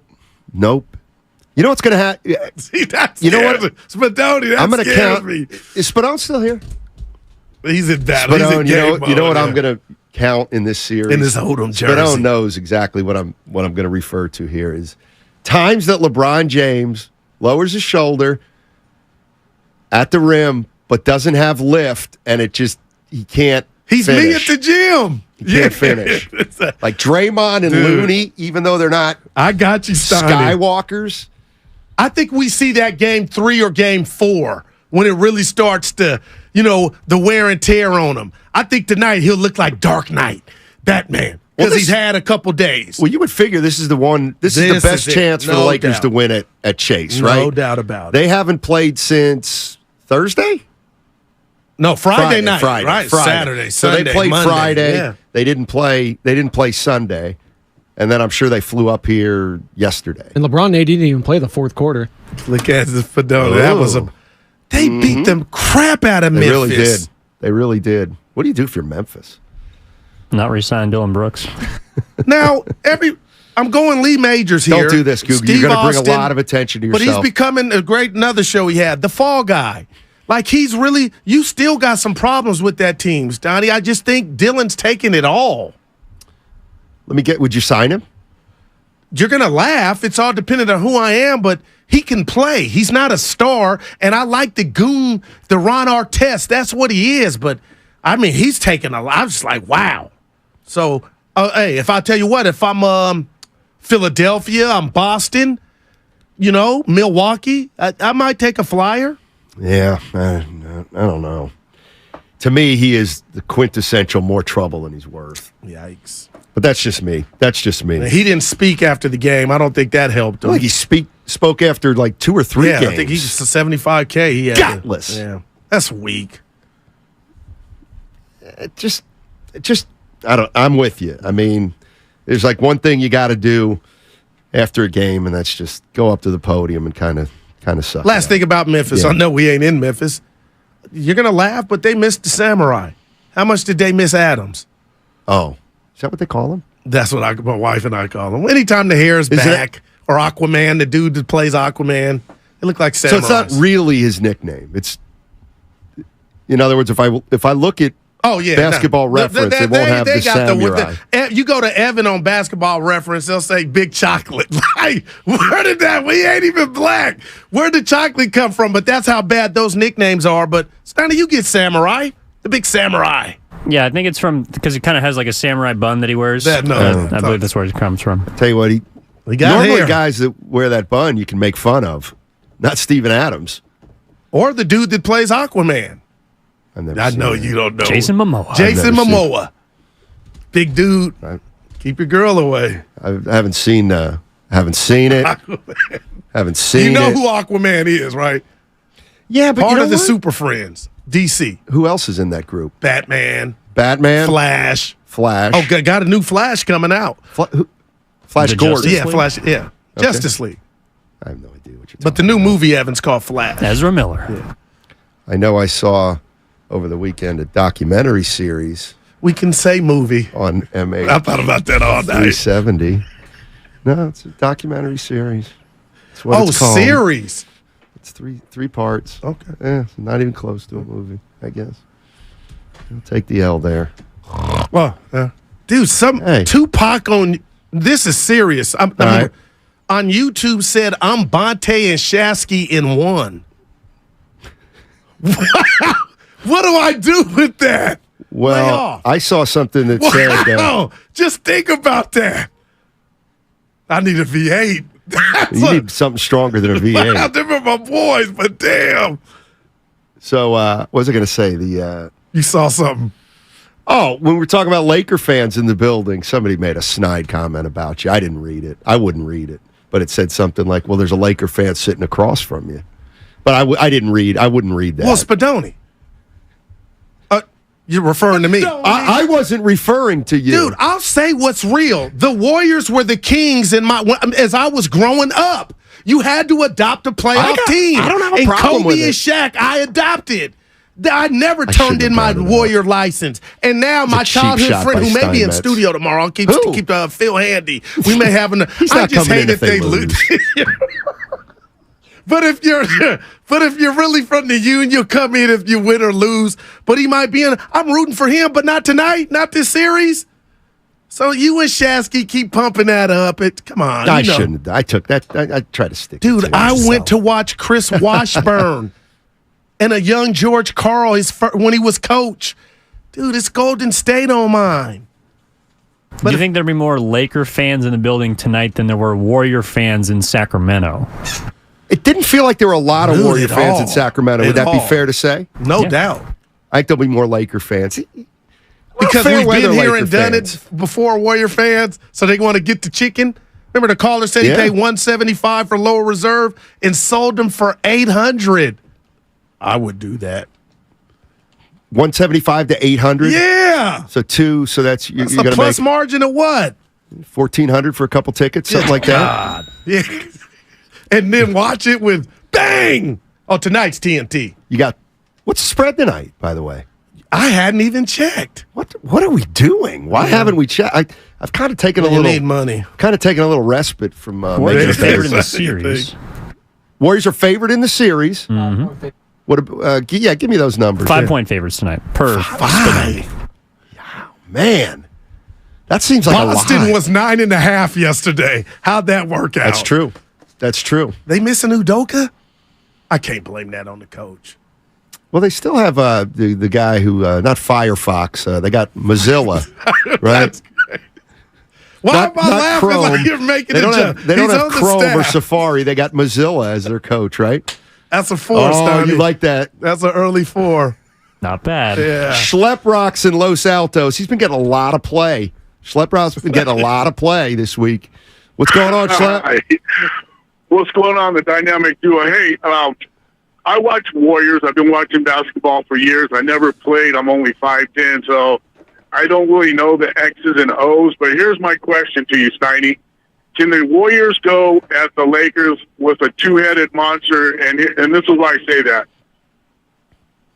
The Warriors are very athletic. I mean, Curry is, to a certain point, what he does is that's amazing. But Looney isn't. Draymond isn't. Clay isn't. You know, the only other guy I would say is Wiggins. So when the Lakers have a more athletic, five out there, can the Warriors go with who they have, who are athletic? Can they put Kuminga in there? Can they put Green in there? And I don't mean Draymond. I mean the old man Green. Right. Just to bring a little bit more athleticism to it, maybe even throw in GP, I don't know if there's enough scoring there, but I'm thinking go at them with a two-headed monster and then, of course, do what they do with their starting five in there when they get a chance. I'm thinking they're going to have to shoot more. Not saying they don't need to drive and go inside the paint, but I'm thinking they got to move the ball around a lot more, spread it out, and their shooters got to shoot. Clay's got to shoot. Poole's got to shoot. Of course, Curry's got to shoot. Yeah, what do you think about that? Yeah, Schlep, you brought up Poole, but not till late. To me, I think he's super athletic, and I think he is somebody who the Lakers might have a big problem guarding. No doubt. I think Poole. I think he's going to be a different player. Well, the most athletic on the team is Wiggins. Then it would be Jordan Poole. Kuminga. Kuminga, yeah. Because Gary Payton is athletic on the defensive end, but the ball in his hands, he ain't. You know what I mean? He ain't trying to create. Yeah, he ain't trying to create his own shot. He's not even a ha. But and you know what? You may have just hit the nail on the head, Snotty. Poole. It's imperative for him to be the good Jordan Poole, man. They're going to need Poole to help win them a couple games. But that's you know what? I was going to say that's the recipe. I have the recipe for a Warriors victory in the series over the Lakers. I'll tell you on the other side. But 888-957-9570 is the number. Warriors-Lakers, game 1 tonight, Chase Center. Give me some thoughts. Does it matter the Lakers took 3 out of 4? Does it matter that the Lakers are much bigger than the Golden State Warriors? Does it matter that the Warriors can shoot the hell out of it and the Lakers aren't a great three-point shooting team? It's going to be your key to the series. The Quest for 5. It's brought to you by the Alameda Police Department, now offering a $75,000 hiring incentive. Our team is your future. Go to alamedapolice.org to apply today. 888-957-9570. Let's get it going.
Prediction?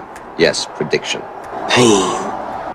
Now, back to Steiny and Guru on 95.7 The Game. No fun if my homies can't have us, Steiny. Yeah. I love this. This is a classic. This is Kendrick Lamar. You saw him on the screen with Stephen A. this Just morning. Snoop? Yeah. Oh, yeah. Ain't no fun, Steiny. So, I just trying to do the right thing. This is Spike Lee. 8 o'clock this morning, I woke up, texted my daughter, 11th grade. This is great. Hey, not sure if you have plans tonight, but if you want, we can order in and watch the Warriors-Lakers game at 7. No pressure, just let me know. Before you respond with what she responded, that's, as a dad, that's everything. We can order in, you and I. What did she say? She didn't get back to me.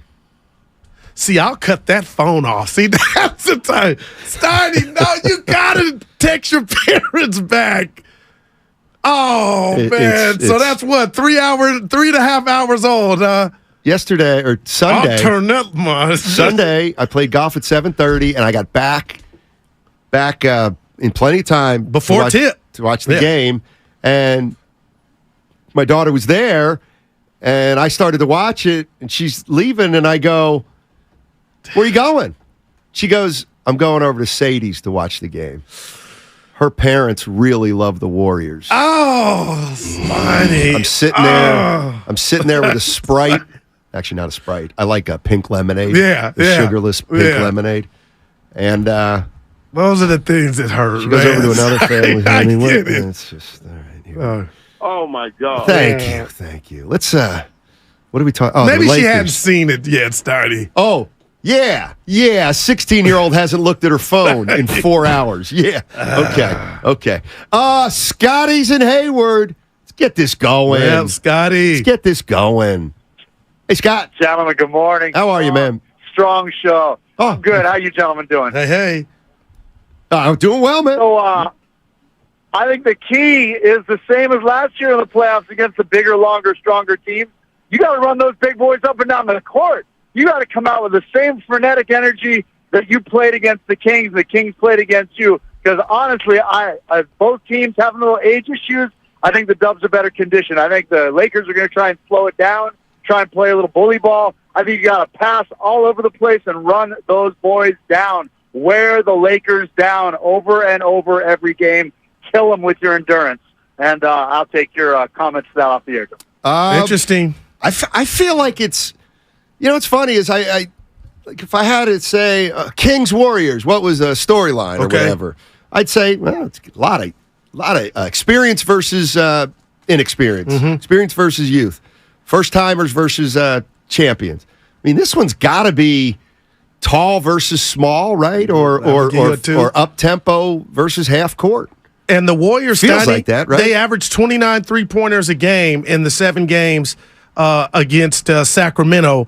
I'm just wondering how many, and they shot 33% in the series. Like, in my mind, and I'm help me out, get me out of negativity, but I'm just picturing one and done more times than not, as opposed to Looney getting 100 offensive rebounds. Because if you're going to shoot at 33% against the Lakers, I could just see AD and company getting a rebound, slowing it down. Here comes Bron bringing it up. And that's now, what if they shoot 40% from 3, Goo, and LeBron's gassed and company? So we'll see. But if the Warriors' game plan offensively is to shoot from 3, which I think, Steiny, that's who we are, Goo. Yeah. What would you expect?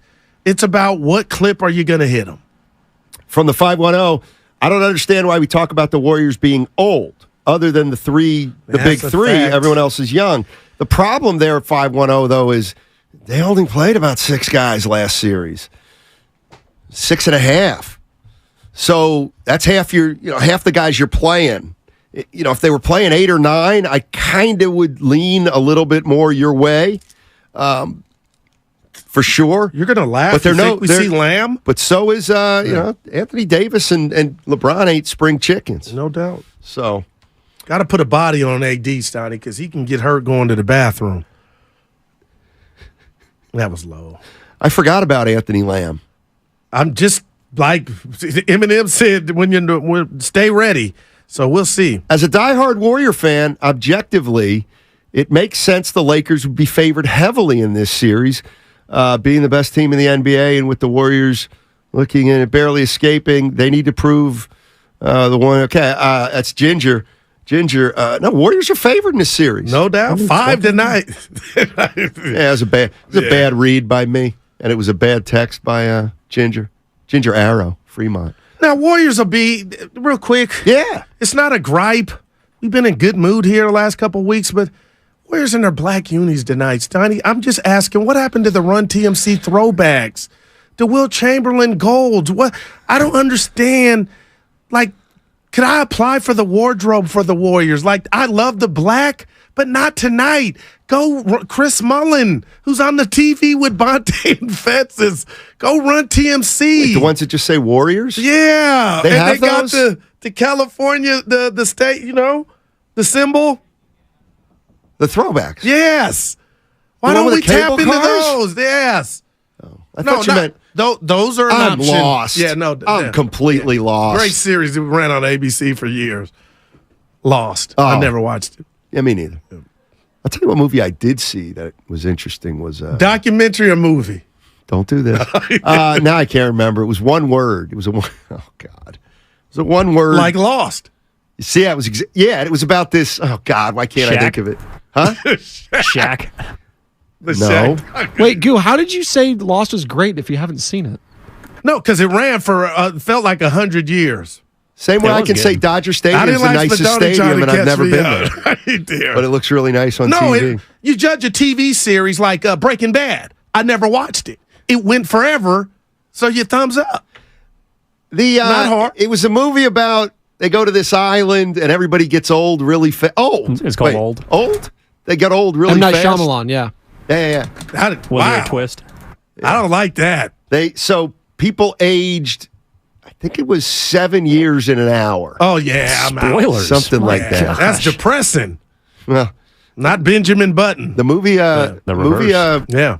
See, that's a movie I got to see. You've never watched it. No. Nothing will surprise. I'm not. No, you should watch it, Steiny. All right. Next call is from a gentleman with a name that just sounds like he goes back in history. He's a very important Leland. Leland in Danville. Hey, Leland, how you doing, man? Good. How are you guys? Oh, dynamite. All right. There's a surprise. How you doing, buddy? I'm doing pretty good. So I think that the Warriors, you can't rely on Kevon Looney's offensive rebounds, especially with AD being on the boards. He's going to be destroying you the whole game. You don't have DeMontis Sabonis facing you, the soccer player, basically, with all his flops. So you need to play a little bit more bully ball and have Draymond not get more technical fouls and get kicked out. How old are you, Leland? Mass communications. Leland, how old are you? Oh, he hung up. Dude. Leland. He was fantastic. He hung up on us. Is he still there, Leland? No, he's gone. Oh. He's gone. Playing, we used to call it playing hooky. That's what we did. There it is. From 1952. They would call home, though. Hey, Mr. Johnson, your kid wasn't in school. And then Norm would have the belt on outside of the door. So, I would leave, Steiny. I would come home, see the belt. Let me go get my money's worth. Go back, then come back and get it. Based on that intro, I think he might have been in the movie Old. Right, wow. Leland calling from the high school restroom. No, he sounded like junior high. He was it. I like him. Yeah, got to start him young. He was good. Yeah. He's how effective do you think Looney can be this series? Okay, I'll go letter grade. Oh boy.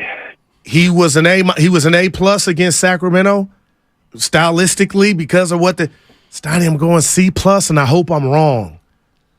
Now, if he can be a B plus or an A minus, then the Warriors. That scares me though, man. That scares me. 650 Steiny. It was 1 year per hour. Okay, that's why the baby went from conceived to born in 45 minutes. Okay, gotcha. That was. I love in the movie, Goo, like somebody got a cut on their arm. Okay. And it healed in about 5 seconds. You see what I'm saying? Oh, yeah, they got superhero movies like. Yeah. You all right? Yep. What happened? It's indigested. I don't know. Something happened. 888-957-9570. Game 1 tonight, 7 o'clock. 7 o'clock. And Warrior fans, what's your confidence level? Yeah, good question. What's your confidence level? I almost feel like there could be sentiment out there that Warrior fans feel better about this series than the Lakers. Than the Kings, sorry. I really do.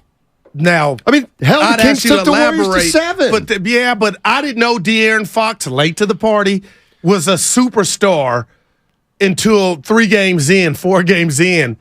You're talking about LeBron James and Anthony Davis, Donnie, with the chance to knock off the guy that's just been a thorn in LeBron's side. You said Anthony Davis and Bron. Yeah, and we were talking about Fussell.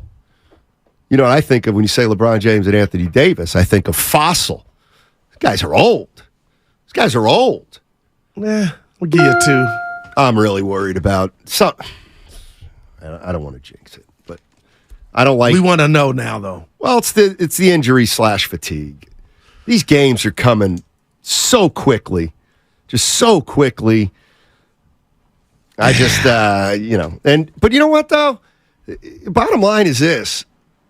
We can't complain about injuries anymore in the playoffs. And this guy got hurt because they're happening everywhere you look. It's part of the journey. It's part of winning a title is you have to stay healthy. If you don't, you're not going to win it. And the Warriors have done that 4 times in 8 years, Donnie. They have. And the year they didn't win, there you go. They didn't win it that 1 year. Yeah. Hey, I was going to ask Bream, and I forgot. JD sent us this nugget. I don't know if you saw it this morning, Stoney, but it was the most watched first-round series since 1999 and the most watched non-finals on ABC. I'm not throwing any shade at the Kings, but 97% of that had to be the Steph Curry factor. It's still going strong. The guy he is 50. Michael Jackson of the NBA. Thriller? Billie Jean, whatever you want. Billie Jean. Thriller? That Girl Is Mine? That was with McCartney. I believe. You can keep the list going if you want. What about Man in the Mirror? Oh, my God. That's one of the greatest ones. There you go. Ramona Shelburne, ESPN, was on with the Morning Roast late last week. And here's what she said the key to the Warriors' success is. It was interesting to see them do that because the Warriors have done that over the years, right? I go all the way back to 2015 finals when they just decide, you know what? We're going to play Iguodala in the starting lineup. We're going to take Bogut out and just go super small. The Warriors have kind of made these chess piece kind of moves in playoff series over the course of their time there. As much as we think we know the Warriors' style of play and you kind of know the main guys, they've actually been pretty adaptable throughout the playoffs. That's why they've won so much, because you have to be able to do this during the playoffs and make these kind of adjustments and also not lose your style of play. That was Ramona Shelburne. So let me ask you this, Warrior fans, because I believe her. Now, she was talking about some individual moves. Yeah. I'm talking more about a style. Warriors played the Sacramento Kings. They wanted to try to slow it down a little bit. But they're playing the L.A. Lakers, and clearly they're going to try to speed it up, I would think, this series. But here's my question to some Warrior fans. What if the Warriors have a wrinkle? What kind of wrinkle might it be against the L.A. Lakers? For example, I got one. Obviously in the first series, Draymond's suspension kind of forced the Warriors to only start one big for the rest of the series. Yeah. But for Game 7, I believe. You're correct. 888-957-9570. What do you think the Warriors' adjustment will be, or if they tinker with something, or if somebody gets more playing time by a significant amount than last series or far less? What do you think? I'm going to take a crack at it. Call it an X factor if you want. You know what, Snotty? But tell me if it qualifies. I think we're going to see the war. Now, this ain't an individual. I'm going to sit Evan. I'm going to take Spadoni out the game and put in Stoney and Goo. I think the Warriors are going to run a lot of zone on defense. I could see AD having his, like Darren Hachimura and all those dudes. Let's see you let him fly, Vanderbilt. Let's see you let him fly, Reeves. LeBron. I believe he's shooting 28% last round from three. I don't know, but that's a F. Like, that's got to get better. But I'm wondering if we see Kerr go to some zone. Interesting. I'm looking at the regular season numbers for the Lakers right now, and I'm seeing LeBron 32%, Anthony Davis 26%. He didn't shoot very many. Yeah, he used to. D'Angelo Russell shot 41.4% from three, takes 6.5 a game. The revenge series. Schroeder's not a good three-point shooter at 33. Austin Reeves is at 40, so he's a pretty good one. Patrick Beverly doesn't matter. Russell Westbrook doesn't matter. Tony Brown Jr. 38. So you don't want to run off the non-shooters. I should say you don't want to run off the good shooters. You want to run off the bad shooters. But I like that a little bit, Goo, to tell you the truth. Yeah, and I'm thinking this because of last series. Also protects against foul trouble a little bit. No doubt about it. Yep. Steiny, I know the importance of a playoff game, and I'm not dare sitting up here telling you, oh, whoever wins tonight wins it all. But after the Kings were up 2-0, right, and the Warriors just handled their business, stay composed. Now, the Kings didn't have the experience of LeBron James and Anthony Davis, but you definitely don't want to go down, obviously, 2-0 to this Laker team. Not when both games are at home or at Chase Center. No doubt about it. And I would think that tonight's game would be the one that the Lakers have to feel like they can get. This is the freshest they're going to be, Steiny. You would think. Yep. The Lakers. You would think, unless they blow the Warriors out tonight and LeBron and Davis only play 25 minutes. But who sees that coming? Well, the Warriors owe the crowd, they owe them something after that clunker Friday. We had something to do with it. They paid them back on Sunday. Now we're even Steven. But Warriors don't owe the fans anything. No, the fans that came out, they owe them something.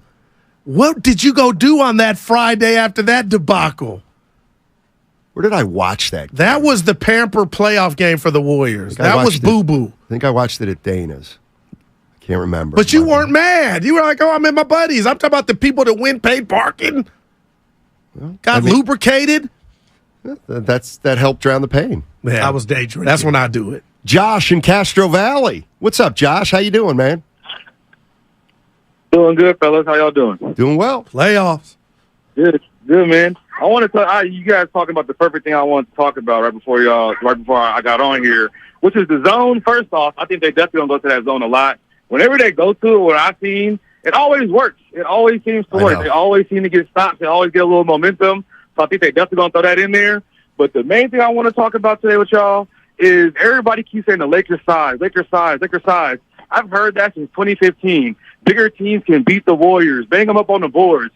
Steve Kerr talked about this when he was on with Willard and Dibbs the other day. It's just a possession battle. As long as the Warriors hustle, bang the boards, get Looney, Wiggins get in there, GP2 get in there, Dante get in there, tip a couple balls out, get some long rebounds, and hustle, and they get the same amount of possessions, they'll beat the Warriors, or they'll beat the Lakers, because they can shoot better. They'll score better. Their guards got a mismatch on the perimeter. You feel me? Anthony Davis is going to find his way to foul trouble somehow. So I'm not worried about the size because it's really just about hustle. The Warriors come to play and they hustle. The rebounding is not going to matter. So, it's going to be a good series.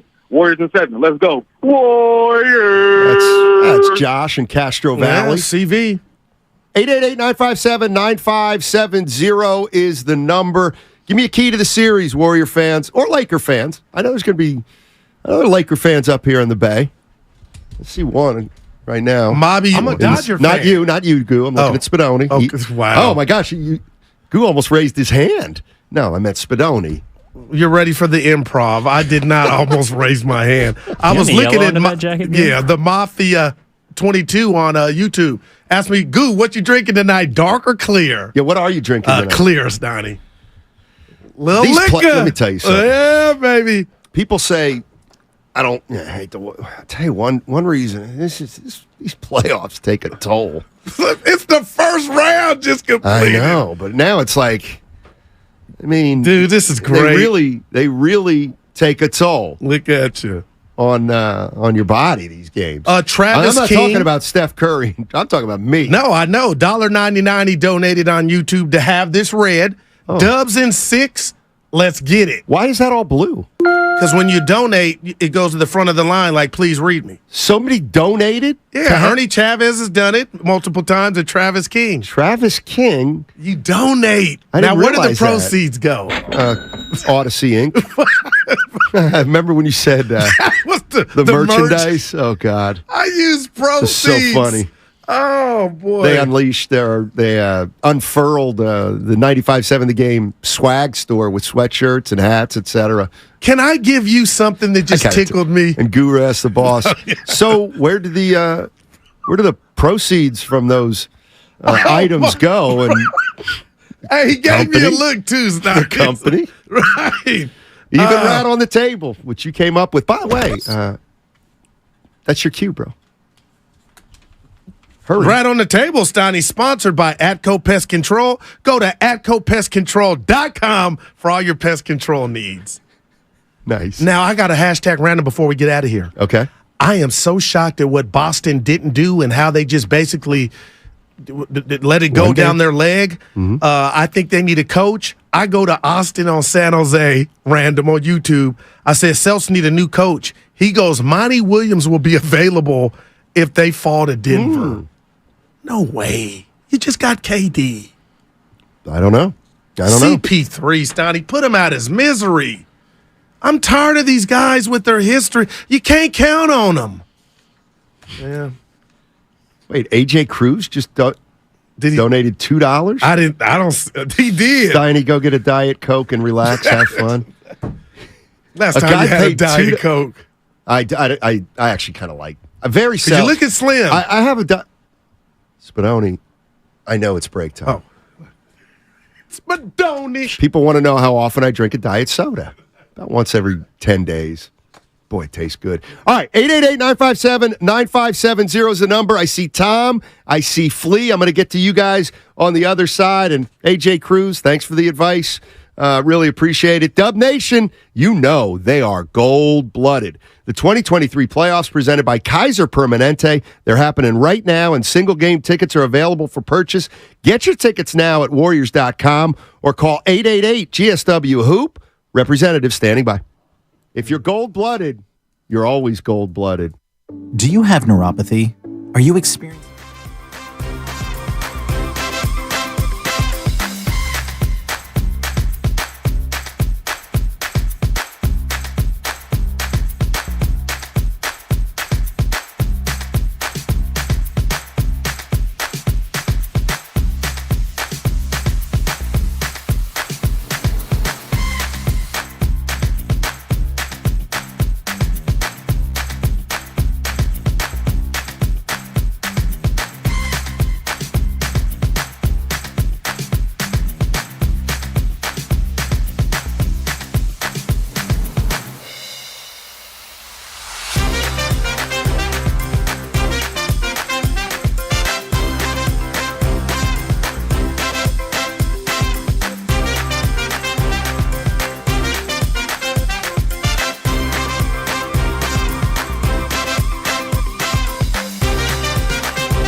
Next call is from a gentleman with a name that just sounds like he goes back in history.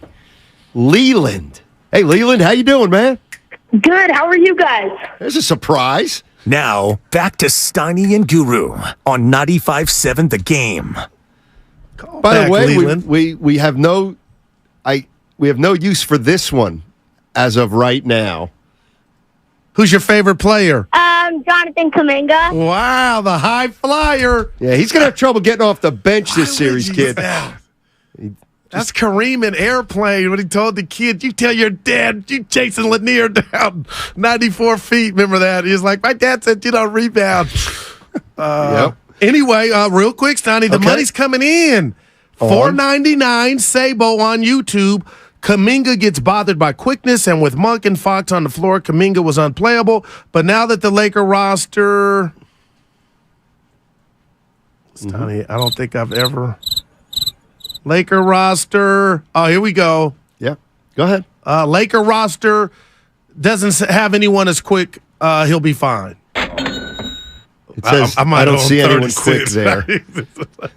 Tom. Tom's in Sonoma. What's going on, Tom? How you doing? Hey, Steiny, Guru, love your show, guys. What's up, baby? You. Hey, so the Kings and Lakers is going to be a completely different series. So my thoughts on this is that we got to have Draymond and Looney at the same time on the floor. We need big bodies. We need those boards. It's going to be a great series. I want Poole to come off the bench, and I think we're going to be better for it. I think Steph is going to drop a 40-burger tonight, and we got to play good defense and not turn the ball over, and we'll be fine. And run those guys' butts right off the floor. Run them to death. That's the thing, guys. Appreciate it, Tom. Daddy, run them to death, T. But the Warriors, they ain't spring chickens anymore either. No doubt. Let me see something here. The dog in Livermore says key to the series, efficient shooting from Clay, Poole, and Wiggins. Okay. Yeah, it's going to take that's a good point about, to me, about Draymond and Looney. They are going to have to play more together, I think. No doubt about it. Yep. No Sabonis in the Laker uniform, Scotty. So let's think for a minute. So Wiggins is probably going to guard LeBron. That leaves what? Looney on Anthony AD. Davis. Okay. And who's checking Curry? I'm talking about who gets Vanderbilt. Draymond? Then he could help out, kind of like I figure LeBron's going to do on the other side. They can both just hang out. Probably be hanging out a lot together in this series. Does the fact that they're best friends mar the series in terms of the competitiveness? Oh no, LeBron needs this. He needs this more than the Chef, Steiny. 1-3 against little light-skinned Steph 1-1 Curry. without Durant. That was phenomenal. Then I asked you, because only I would do this. I wouldn't send it to JD. What's the name of this series? And young Spadoni, the whippersnapper, goes, when you got storied franchises, I'm paraphrasing like this, it's just Lakers Warriors. A lot of people say the I-5 series. Because that's the road that goes. But I need more than the I-5. Give me. Well, I-80 you didn't mind. And they had a slogan. It was like the brawl in NorCal. Well, you know where I'm going. Something brawl in NorCal. Flea. Flea's in the city. What's up, Flea? Flee from this conversation. Hey, man, this is what I want to say, man. My boy Poole, we going to need him. Yep. Poole, if you're listening, anybody listening at the Warriors facility. Yeah, they are. Poole needs to play like he played last season. Poole need to, come off that bench and be the Poole that we had last season. With the contract comes a lot of responsibility. If somebody listening that know Poole, with the contract comes a lot of responsibility. The fans are going to look at you with a magnifying glass. People are going to talk about you because they gave you responsibility as being one of the next top players for the Warriors. You can't pout, bruh. You can't get on there and be mad about the minutes. You got to do your part in winning. Poole, we need you to play like last season. And Kuminga, Kuminga got 2 more years left for him to be a better player. I'm not even thinking about Kuminga. But Poole is one of the guys, man. I don't want to talk bad about him. You. I don't want to be, down on him because with the contract, bruh, comes responsibility. You're one of the highest paid guys next year on the team, so the Warriors are looking at you as being one of the cornerstones. If somebody that's no Poole that's listening, tell Poole to be that. One of the cornerstones. Wow. All right, Flea. Flea had so we get the words message for of Jordan Poole. Man. Draymond Green knows him, but he doesn't like him very much. So you get somebody else going to have to give him that message. Poole Poole's of an important player. Because, look, let's say if there's 7 games, Curry's going to probably have 5 good ones. Okay. So then in those 5, let's say you lose the 2 he doesn't. So in those 5 games, can he get enough help? He doesn't need everybody to play well. Go ahead, Stein. But he needs another score, to me, another score and a half, and another facilitator. And that's where Draymond comes in, and to me, that's where Clay/Wiggins / Poole come in.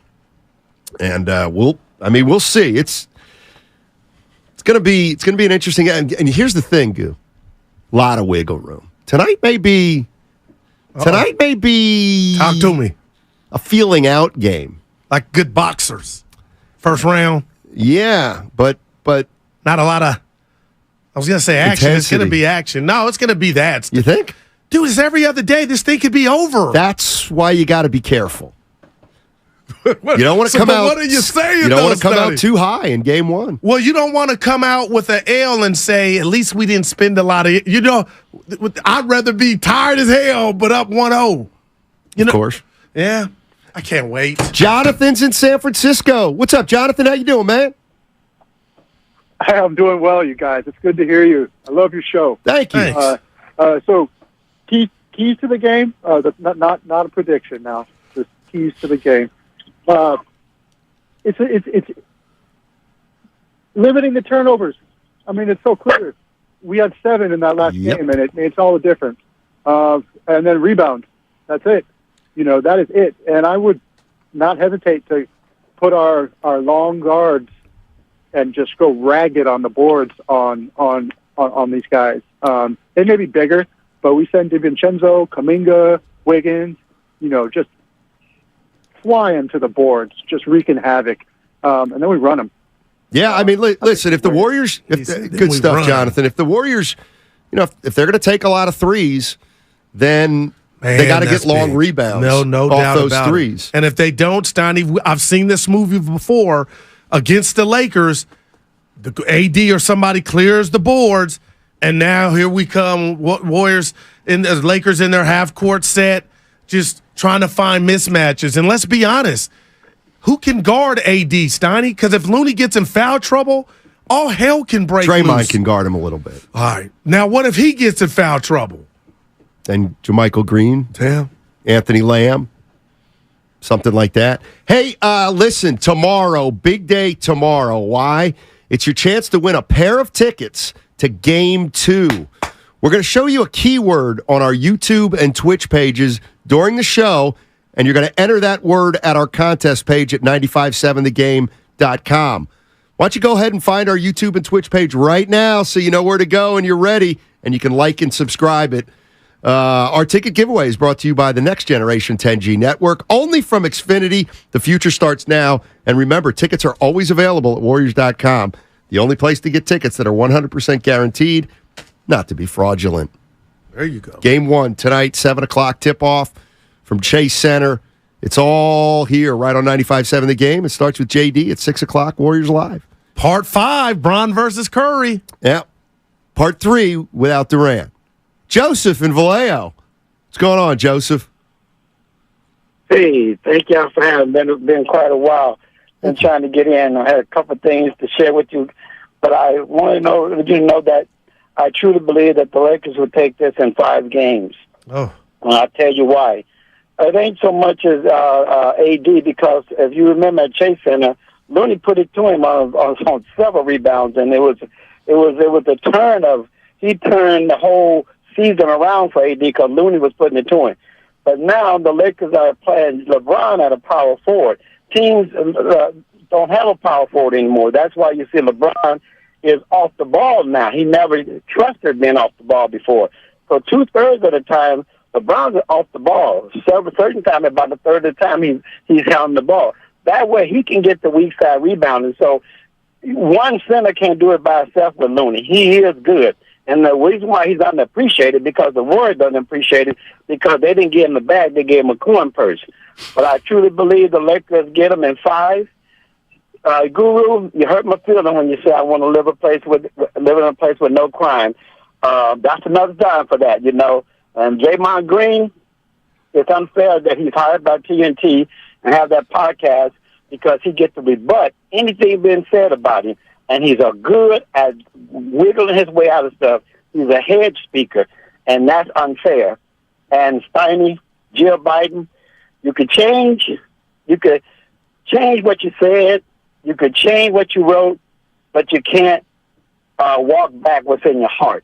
You have to have a change of heart for that. Don't be a stranger, man. That was so many nuggets. You need some sauce. And he came down my road. Remember, I said I want to live. So you said Vancouver, somewhere where there's no crime. Don't make me a bad person. What? The Jill Biden thing with Reese. Remember how she invited him? He was going back a couple episodes of the show, so he was getting about the Angel Reese. Yeah. Caitlin. Yeah, he must have been using the Odyssey app. Yeah, no doubt. It was a good call. Remember, I said I want to be somewhere where no crime, and that disappointed him. Well, I don't understand why, though. Because that meant I didn't want to probably be out the inner city or, By the way, it's 12:15. It's time to ask, where's Skinny Bob? Dude, the man. Where he is Skinny Bob? Norm asked about him. I'm looking at the last game between the Warriors and the Lakers. No LeBron James, if I'm correct. No, he played. Maybe it's not the last game. What's the date? No Steph Curry in that game. It was the Warriors started Poole, Thompson, Kuminga, Green, and DiVincenzo. Oh, this might have been after the All-Star break. This game was played on February 23rd. Is that their last matchup, I believe? Yeah.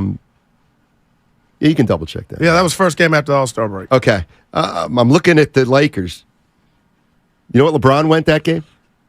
I'm going to say 8, and I'm not looking at it. 8 of 17, 1 of 4 from 3. He was 5 for 20. Damn, Bron. Anthony Davis was 3 for 5. Oh, my goodness. In 24 minutes. They won the game. They did win the game. What was the score? 124-111. With that minimal production from those two. Yeah, remember it was a game where Malik Beasley had 25. See, those are the dudes, and man. And then the bench had Schroeder. What do you have? Hachimura, Bamba, and Reeves all were in double figures, along with Lonnie Walker the fourth. See, that's an outlier. The others, game, okay, Steiny. So the Warriors didn't have... Looney didn't start. By the way, Looney played 20 minutes and had 15 rebounds in that game. Uh-oh.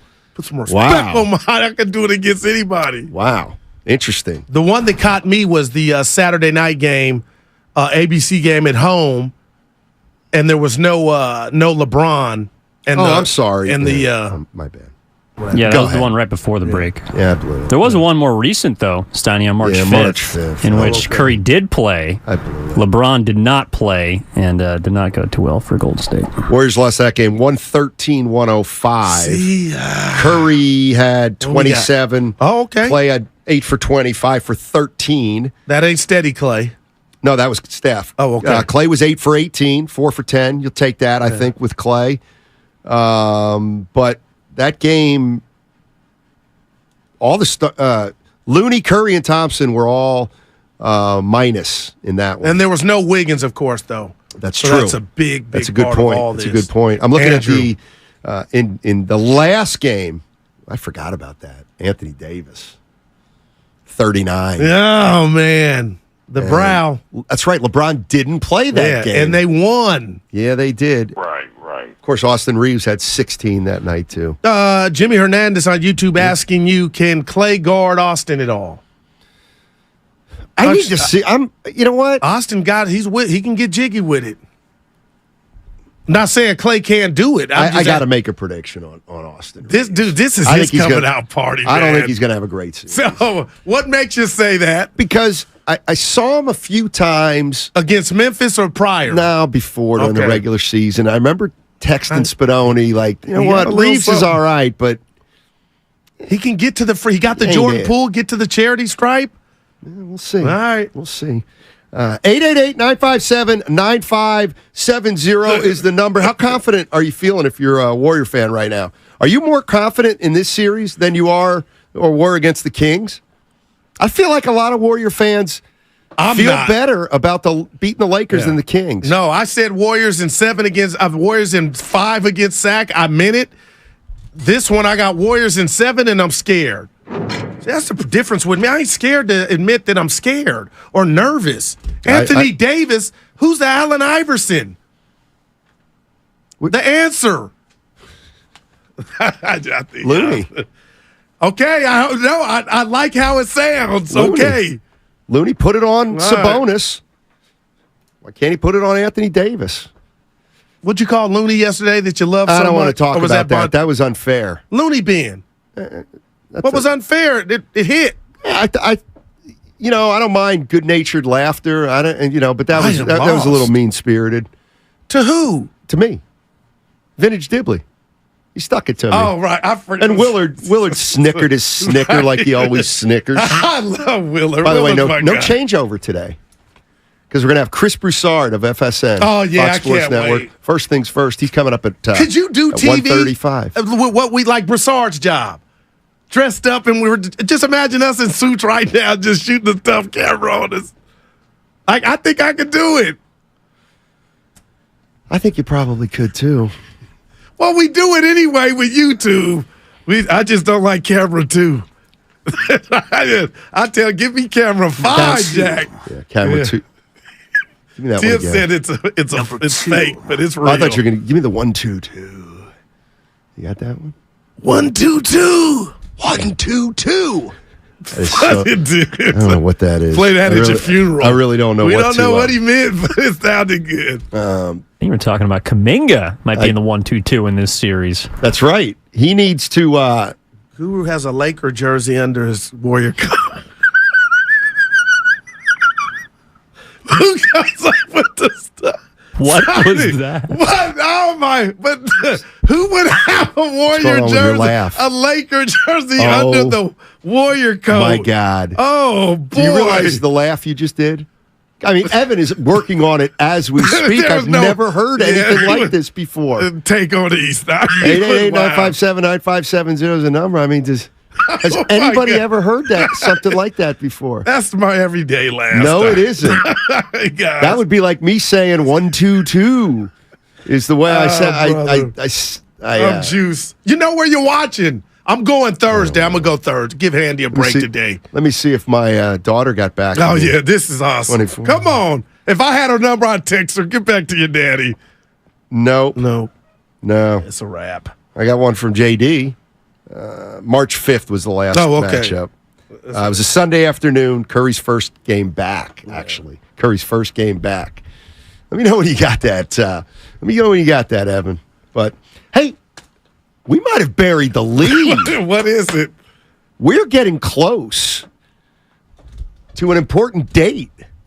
We are getting close to Andre Iguodala being reevaluated. I'll be there when I be there. Dude, wow, man. On April 22nd, the Warriors put out a release that his wrist injury will be reevaluated in 2 weeks, but that he may start doing some light ball handling. But whose minutes would he take? Iguodala. Yeah. I guess you can trust him. I want you to listen to this and tell me who you think this is.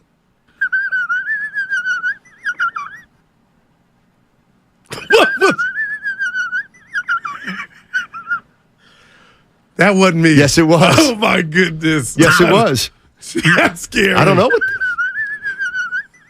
What? That is incredible. What happened? I don't know. Now that's a mouth. Get Jordan in here. Something wrong with the 925 says Goose swallowed a whistle. That's too short. Oh, my gosh. Yeah, wow. What the hell? Yeah, no cigarette smoking going on. What was that? Look. People are worried about you. People are coming in saying, are you okay? They thought you were choking. Man. That is pretty wow. One more time, we'll move on. Somebody said, I need WD-40. Tim Jordan thought you broke the mic. I know. Wow. You did it again. Where's this coming from? I had no idea. Euphoria. Let's go, man. Oh, my gosh. Yeah. The text line is going crazy. The Comcast Business text line. And so is the YouTube audience. Hey, real quick, we got a few minutes. We can do some other stuff real quick. Anybody putting respect yet on the Denver Nuggets? The Denver Nuggets. I am. They look good. And can we just say who looks Murray? I'm not even talking about numbers. He's looking like he was in the bubble. That's wow. And they got what you said, Phoenix. You didn't say it, not one. I don't think Phoenix has enough other guys, Steiny. They might not. You might be right. I don't know what happened to my guy Terrence Ross or TJ Warren. Lights bright. Terrence Ross doesn't care about lights. He's a chucker. Why? Yeah. They need him too, Steiny. Maybe he's older. I don't know. And then, obviously, the Sixers, James Harden. Lord, what was that? That was a shocker of the playoffs. Game. It's only game one. Philly has some guys, though, Steiny. Yeah. Yeah, they do. They do. Taco's in Walnut Creek. What's up, Taco? How you doing, man? Hey, guys. Better. I'm laughing at that laugh. I need to hear that a little bit more through the rest of the week, to be honest with you. Anyway, I had a prediction, and I'd love to see what you guys think about it. At the end of this series, doesn't matter if it's 5 games or 7 games, my prediction is if Jordan, Poole, and Clay both crap the bed, we lose. Doesn't matter how Draymond plays, what Steph does. If one of the guys goes off, doesn't matter what the other guy does, we win. And if both guys have an okay game, it's a coin toss. I'd like to hear what you guys think about that. I'm not. What do they say? I'm not hating that take. But I'm not mad at it. But what if you did it with the Laker formula? Who would be the 2 players that if they didn't show up, it would be a wrap? Well, I just feel like he probably used those 2 players because, in my mind, they're the 2 most explosive players outside Steph, Clay and Poole. I kind of agree. I think they need one of those 2 guys every game to have a good game. By the way, the man of 1,005 holds says, Guru speaks Dolphin. Wow.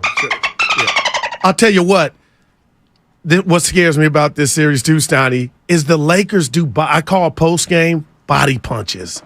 The Warriors don't do a lot of that. You mean like my guy did to Ryan Garcia? Oh, yeah, Javante Tank Davis. Or boy. George Foreman, who they say that rave reviews on that film. I got to check it out. Is it a documentary? Foreman. No, it's a movie. Oh. Yeah. So it's fiction. Hey, I'm leaving this alone. Yeah. Steiny, where did the laugh come from? I don't know. I want to go to the doctor and just play and be like, this is what's going on.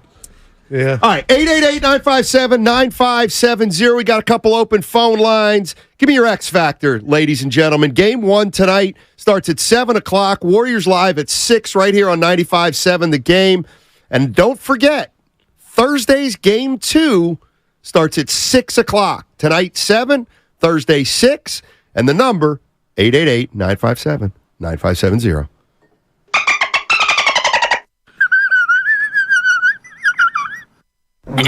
Mom, Dad, Sis? Here we go again. Why are you in a suit? Picture, if you will, a world with the best network imaginable.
There's a surprise. Now, back to Steiny and Guru on 95.7 The Game. Oh, my goodness gracious. The people are funny, man. Let's get right to it and get out to our good friend, Word.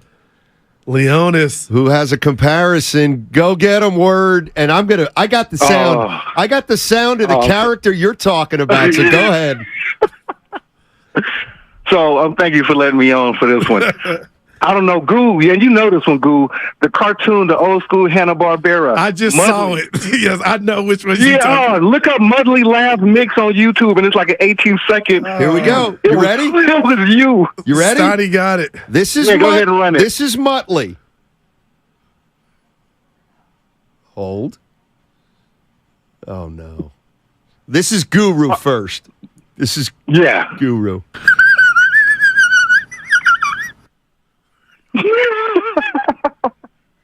Let's see if I get Muttley up here. Oh, so this is Muttley. Hold on. That's what he did. Wow. Dude, I thought I was watching cartoons on Saturday morning again. I don't know where that came from, Word. Yeah. Hey, Word, seriously, how do you... That was it. I know you're a Warrior guy. No, you're a Laker guy, right? Yeah. But I'm not, like I always tell my people, man, I don't have to hate yours to love mine. Thank you. It's like the Warriors. I grew up, I'm born in L.A., raised in the Bay and L.A., so I'm all over the place. I'm a Niner fan. I ain't never hated the Bay sports. So, yeah, this is a series I never wanted to happen in my life. Like, growing up, either the Lakers were good or the Warriors were good. I ain't never had to deal with this. So, I'm not really a fan of this. I don't want no parts of it. Obviously, I want my Lakers to win. It could have been worse. It could be the Celtics, but, it'll hurt me for a day if we lose the series, but, I'll be all right. But, yeah, I'm a Laker fan, but I don't hate the Warriors, man. That's not how I get down. Gotcha. That's why we love Word. Thanks for the call, buddy. Appreciate it. Muttley. Well, that's pretty good, man. I don't know where that came from. Yeah, me neither. Now, something else about this series or just Steve Kerr that we don't... Real quick. Take your time. Honest to goodness, our technician came in. Jordan. He went into Lucas's office and said, "Is everything okay with the mic?" I said, "I swear to God." All right, go ahead. Something about Steve Kerr. Yeah, my boy Matty said sound like Snagglepuss, but listen, we talk about the Joe DiMaggio hitting streak, 56 games. It was incredible. But Steiny, my boy Dodger Pete just texted me. He's a Laker fan. Steve Kerr is 19-0 in the Western Conference in the postseason, and I don't think that gets enough run. Just think about that, 19-0. And the last time these two teams met in 91, Lakers won 4-1. But good God, 19-0. The Lakers don't have a chance, right? Or are you saying, Goo, that's like an expired coupon? It's a good stat. It shows you about pedigree, and it really shows you how incredible they've been during this run. So wait a minute. Oh, that's right. 14-5. That's right. He wasn't the coach when they got beat. The Game 7 against the Clippers. Yeah, that was hand down. Man, I hate the photo that ended Mark Jackson's career. That was his last game. Yep. With all due respect. That's a 4, Evan, for the real ones that know out there. Fussell. Mama, there goes that man. William in Fairfield. Hey, William. What's going on, fellas? Hey, William. How you doing? Not much. Hey, I just wanted to call and talk to you guys about what you were talking about, man. I know I call a sleeper. I agree with you, Steiny. D'Angelo Russell for sure. And then I think the sleeper for us is going to be GP2. I think he comes up big. And then I feel like I got 2 hot takes. I don't know. Let me get you guys' take on it. I think if Curry and the Warriors knock off LeBron and they win the finals, does it become Curry's era or is it still LeBron? And then I think Curry and Clay have a breakout 3-point game in this series. Which one you want to tackle? I'll That's take the great. first one. Okay, go ahead. I'll take Stoney. the first I'll one. take the latter. If the Golden State Warriors win the title this year, it's over. It's not the dynasty. I mean, the conversation. The Warriors will have won 5 titles in 9 years? Oh my God! Night. And a back-to-back at the end. They could go 3-peat if they do it, but I'm with you. Did you say 3-peat? Well, that would be next year, so we can't say it's over because they could keep adding. They'll have to do it next year without Draymond. Yeah. Now, this is where I see you. This is where I want to go, and you tell me where you're at, man. I know LeBron went to the finals 8 straight times, and I can make an argument, Steiny, and I will, about the Eastern Conference being a bit weaker than the West. But I can make an argument that this is Steph Curry's era. He's got as many as the King. Yep. With 2 less losses. I mean, how many less losses in the finals? What is LeBron, 4-6?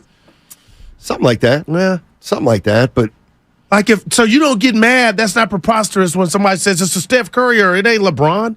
And he's 3-1 against the King. 1-1 without Durant. But that's cooking the books. But he's 3-1. Well, what do the record books say? 3-1 against, but they don't. Individuals don't play against Curry, each other. No, but it's Curry against LeBron in the finals. I never did that with Bird and Magic. I'm not doing it with Curry and LeBron. It's a team game. It's a team game. So KD's name shouldn't come up. It's a team game. So it's 3-1 Curry. I'm just asking you, when did LeBron have a better team than Curry had? And I'll tell Any you, of those maybe 14-15, the first one. Yeah. Curry's been the best thing I happened in my career by far. But if the Golden State Warriors win it this year, oh my God, man, it would go ahead. I mean, it would be, quite frankly, laughable. No, that really.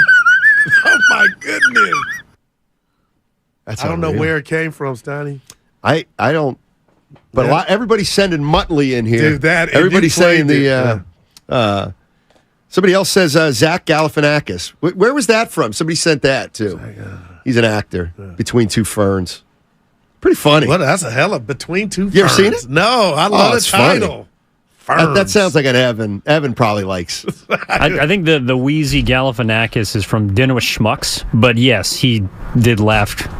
Like Guru did in Between the Ferns. You never saw your main man Obama on? He had Obama on Between Two Ferns. Come on. Yeah. Let him have it. Yeah, he did. This is 44th president, Barack Obama. What did he say? What was his first question about? Did he say, how does it feel to be the last black president? Is that how he opened it? Something like that? Obama was he was... Did he laugh? Oh, yeah, he was playing along. It was all part of the... It's all part of the And shtick. I didn't like that. What's he mean, the last black president? Because you usually ask him, how did it feel to be the first? Right. So, then it's edited pretty well. So as soon as he asked the question, Obama was like, he was shaking his head like hit the pipe. It'll never. But it was all an act. Mystics in San Francisco. Mystic. What's up, Mystic? Fellas, I got a bone to pick. All right. Cannot stand how people try to say, when you say it's LeBron versus Steph and this is the Steph era, and people say, well, wait a minute. Steph played with KD and those shouldn't count. But really, every championship team that I can think of, except for the Rasheed Wallace Pistons, there's a group of Hall of Famers that play. I mean, Jordan had Pippen and Rodman. They're top 50 players. Magic and Kareem. Bird and Parrish and McHale. I mean, what are we talking about? There's always a group of Hall of Famers. Why would it be discounted? Because Curry played with Durant, and by the way, he's won 2 titles without him. How about Dirk? Durant hasn't done squat. How about Dirk Nowitzki? Yeah, J. Kidd. Oh, please. He was a shell of himself. He was a Hall of Famer. Yeah, he was like 37, wasn't he? Go ahead, Mystic. Everybody has somebody, and I just think we have to give Steph the real credit. Durant was a great scorer, but Durant couldn't do what he did without Steph Curry on the court. But Mystic. So I don't think Steph needed Durant. I think Durant needed Steph. Steph. Mystic, I'm with you, but what I just hate quoted is I'm Evan. It's using not my Mystic. quote. Don't hang up on him. Mystic, who did LeBron have, though? LeBron didn't have one Hall of Famer. Well, what is Kyrie Irving going to be? Is Kyrie Irving going to be a Hall of Famer? He did have him when he won that one. Yeah. Well, Can you please give the context of the Durant thing? Because I'm not in this one. Again, Evan, I'm not in it. This morning I came in and I asked It has nothing Evan, to do with Steinmetz. I said, you know what? I just believe if we want to go brand and barbershop talk, nothing wrong with that. That's up my alley or on the couch, garage, the nail salon. If somebody said, Curry's owned LeBron in their 4 meetings in the finals, it's 3-1. That's what the scoreboard reads. But then Evan, as great as he did, comes in and says, well, if you take KD out of the mix, it's 1-1. And KD is that great that I know if he was on Cleveland with LeBron, how that would have played out. Like, is that fair? Mystic saying the same thing. Like, you can't do that. KD was on the team. So it's 3-1. I'm out on this. I was basically just bringing up points that I used to live in the Midwest, and so I'd have these conversations with people that are Cleveland Cavaliers fans, LeBron fans, and that's typically the response that you get. So, of course, it's my job to sort of stir the pot a little bit. I don't consider North Dakota the Midwest. What about Please tell us Western why. Pennsylvania? No, Evan, I I'm mean, gonna say hell no to that. when I want to make fun Erie, of Pittsburgh, PA. I will. That's way That's down where the East- yonder. What? It's about an hour from Cleveland. What is? Pennsylvania, Cleveland, and all that. Yeah, I'm talking about North Dakota. That's way to the left. Well, That's I lived closer in Those states Pennsylvania, North Carolina, And North Minnesota, Dakota. all there. North Dakota, what are those? Those are called the prairie states or something like that. Great Plains. Yeah, Great Plains. And I guess they're the Midwest, but That's total Midwest. yeah. North Dakota's the, I think outside Alaska, the least populated state. Did you know that? Might want to go. No, who called in did like I wanted to go someplace with no crime. I'm sure North or South Dakota. Oh, they don't have crime there. It's just different. What time? Like somebody stole my hubcap. People are really, don't get mad at me. Don't get mad at me. Yeah, Evan's got people wound up. Yeah. Come down my road. Because it's 3-1 Curry. That's what I would give you to. I mean, we'll see. Maybe they maybe after Curry's got LeBron, they don't get Durant. I just wonder how, and I'm being real, Steiny, Mm-hmm. how much do you think Game 7 took out of the Warriors to be playing? That was just Sunday. It's Tuesday. They got a game, man. In a weird way. It I don't helps. know why. Well, it could, but I don't know. I mean, I'd rather be the Lakers, clearly. No, okay. With more rest, but there's also, I don't want to say momentum, but 'Cause you told the me that Warriors don't are in a exist. routine. They're in a routine right now. So maybe the routine helps them of they're already in the game off, game off, game off. So maybe the Warriors will just be sharper. And the Lakers were pretty good against Memphis. No, they were. I'm gonna put it right on the table. Sponsored by Atco Pest Control. Go to atcopestcontrol.com for all your pest control needs. Let's be honest. The Kings got after the Warriors on the perimeter, but once the Warrior ball handlers got to the rim or the rack or the paint area, there was no resistance. Do you understand this pack that the Warriors are trying to smoke, the Anthony Davis pack? There's going to be Wilt Chamberlain at the rim, who's good at blocking shots. You can't tell me that's not on your mind when you're out there trying to do a move. I might have to settle for 15 to 20 foot. It's okay. Steph's one of the best mid-range shooters. Well, I guess in the what I'm history. saying, Stoney, outside of Steph, I'm going Wiggins, Poole. Poole, you ain't going to be going up there. I mean, you can try, but man, Stoney, my point is rim protection. See, I check that off to Lakers, man. I mean, every drive's different. So if a guy thinks he's got a window or an opening, he's going to go. I hear a lot of people say, to me, I do want Wiggins attacking the rim. Gotcha. I don't know if I want Jordan Poole attacking the rim. But do you know in what the Jordan last game- Poole wants to do? Like, where's he at mentally, man? Wow. You know how many block shots the Lakers had last game against the Warriors? Now, okay, I'm going by your reaction. Evan, I'm going to go John Elway and say 7, Stoney. 3. See, I went the other way on you. You killed me. I snookered you. Yeah, you got me. In the February 23rd game, the Lakers I'm going to go had 7. 3. But it can just be intimidation. That's the other thing. Maybe the block shots are low because the Warriors don't attack the rim like some other teams do. Bay Rob's in the city. What's up, Bay Rob? How you doing, man? What's up, Steiny and Goo? Hey. I'm not worried about the Lakers. As far as LeBron versus Curry, one thing I got to say, don't get me wrong, I love LeBron. I'm a basketball player. I love LeBron. I love all what he have done. But he went around and pieced together his championships, bro. Curry been in one place. Curry's been in one place, and look who he's won it with. Klay Thompson, Draymond Green, and Looney. He didn't have no Bosh. He didn't have no Kevin Love. He didn't have no big man like that. LeBron pieced together his championships. Bay Rob. So, you know what I'm saying? Yeah, but it is what it is. Yeah. Bay Rob, listen to Steiny Road. You tell him, Steiny, because I don't love wanna Bay say Rob. it. Actually, I don't want to say Bay Rob, it. what about the Durant factor where they got Durant and won 2 chips? Okay, Durant was Durant. It is what it is. He did the same thing that LeBron. Oh, okay. Right. Think All right. about this, you All guys, right. real quick. LeBron went got D-Wade was the top player on his team, and Bosh was the top player on his team. He went and crewed up with them All right. to build the team that he built. So what's the difference? I don't think there is.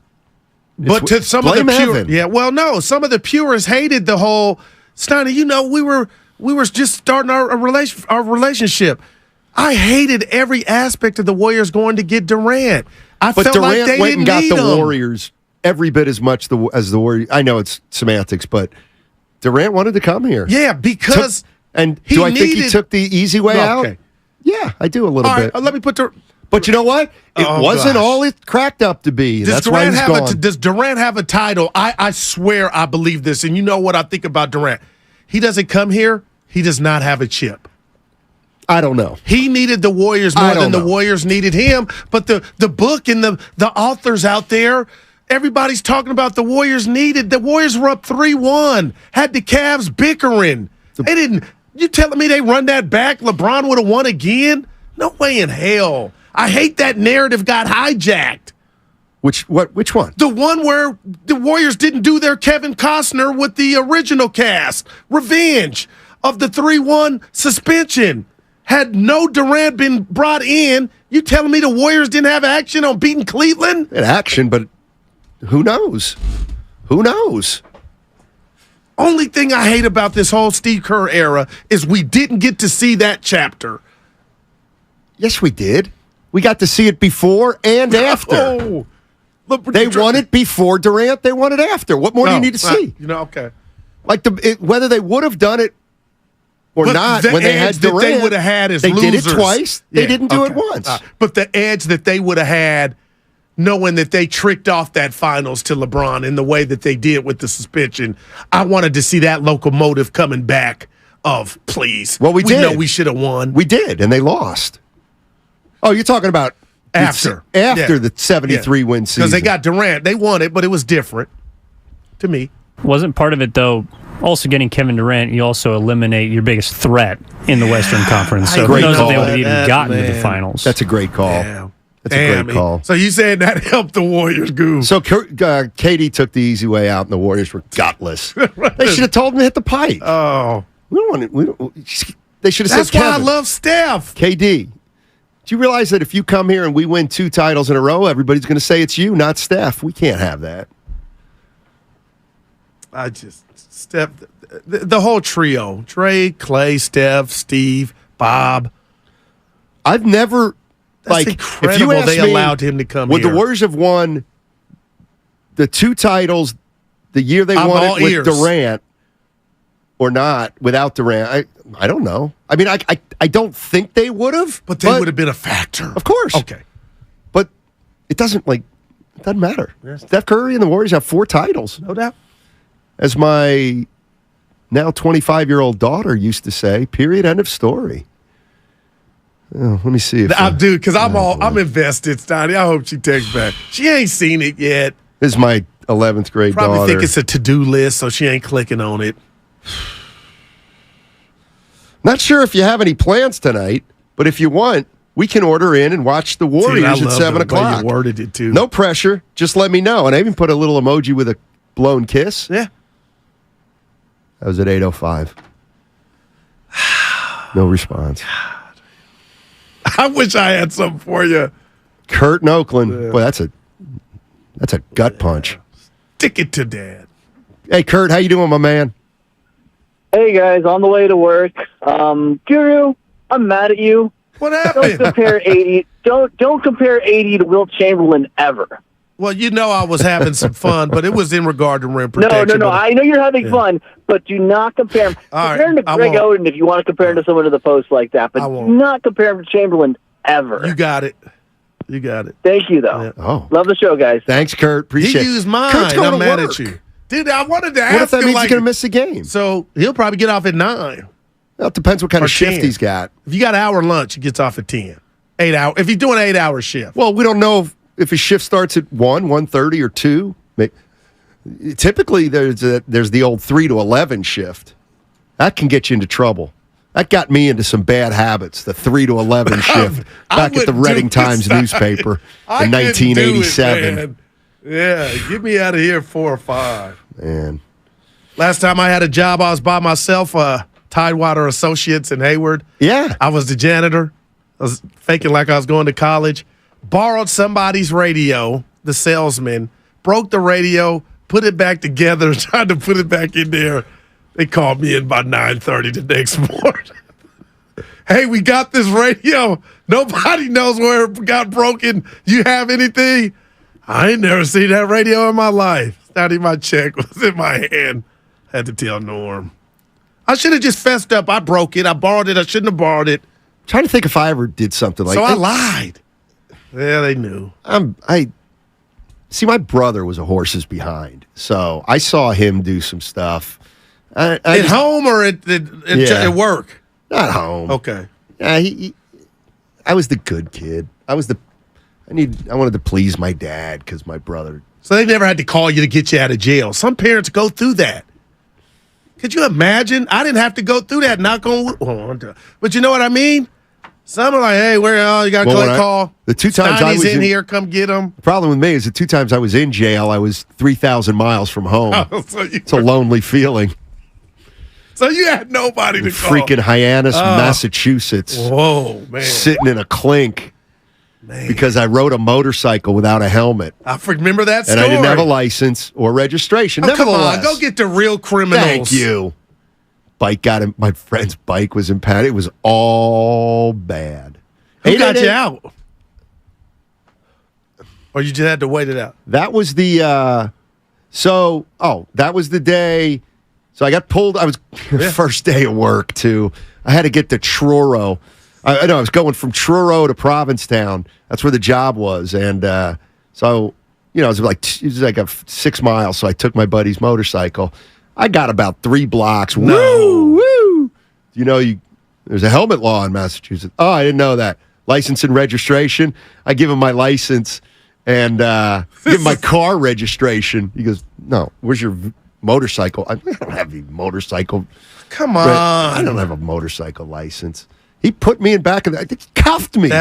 He cuffed me. He can see you now. He cuffed me, put me back in back of the cruiser, and so you miss work.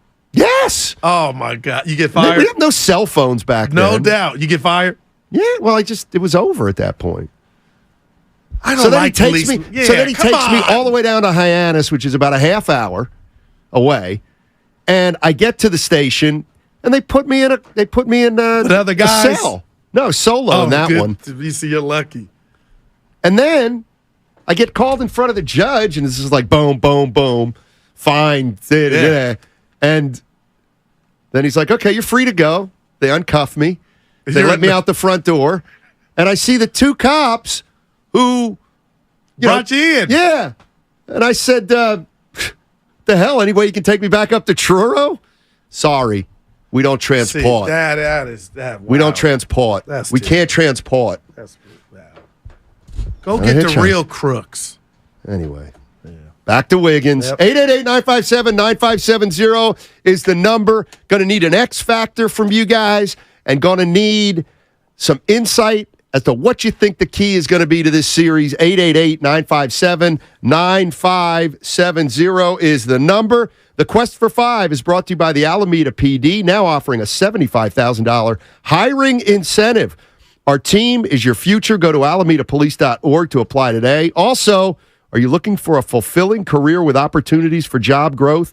Do you want to earn up to $39 per hour within 3 years of starting? Then apply to become a VTA bus driver by texting VTA bus to 333-161. That's VTA bus to 333-161. That's to apply. Right back on 95.7 The Game. Watch yourself and know who you're talking about.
Whitley called me, texted me. You didn't tell her no. I told her no.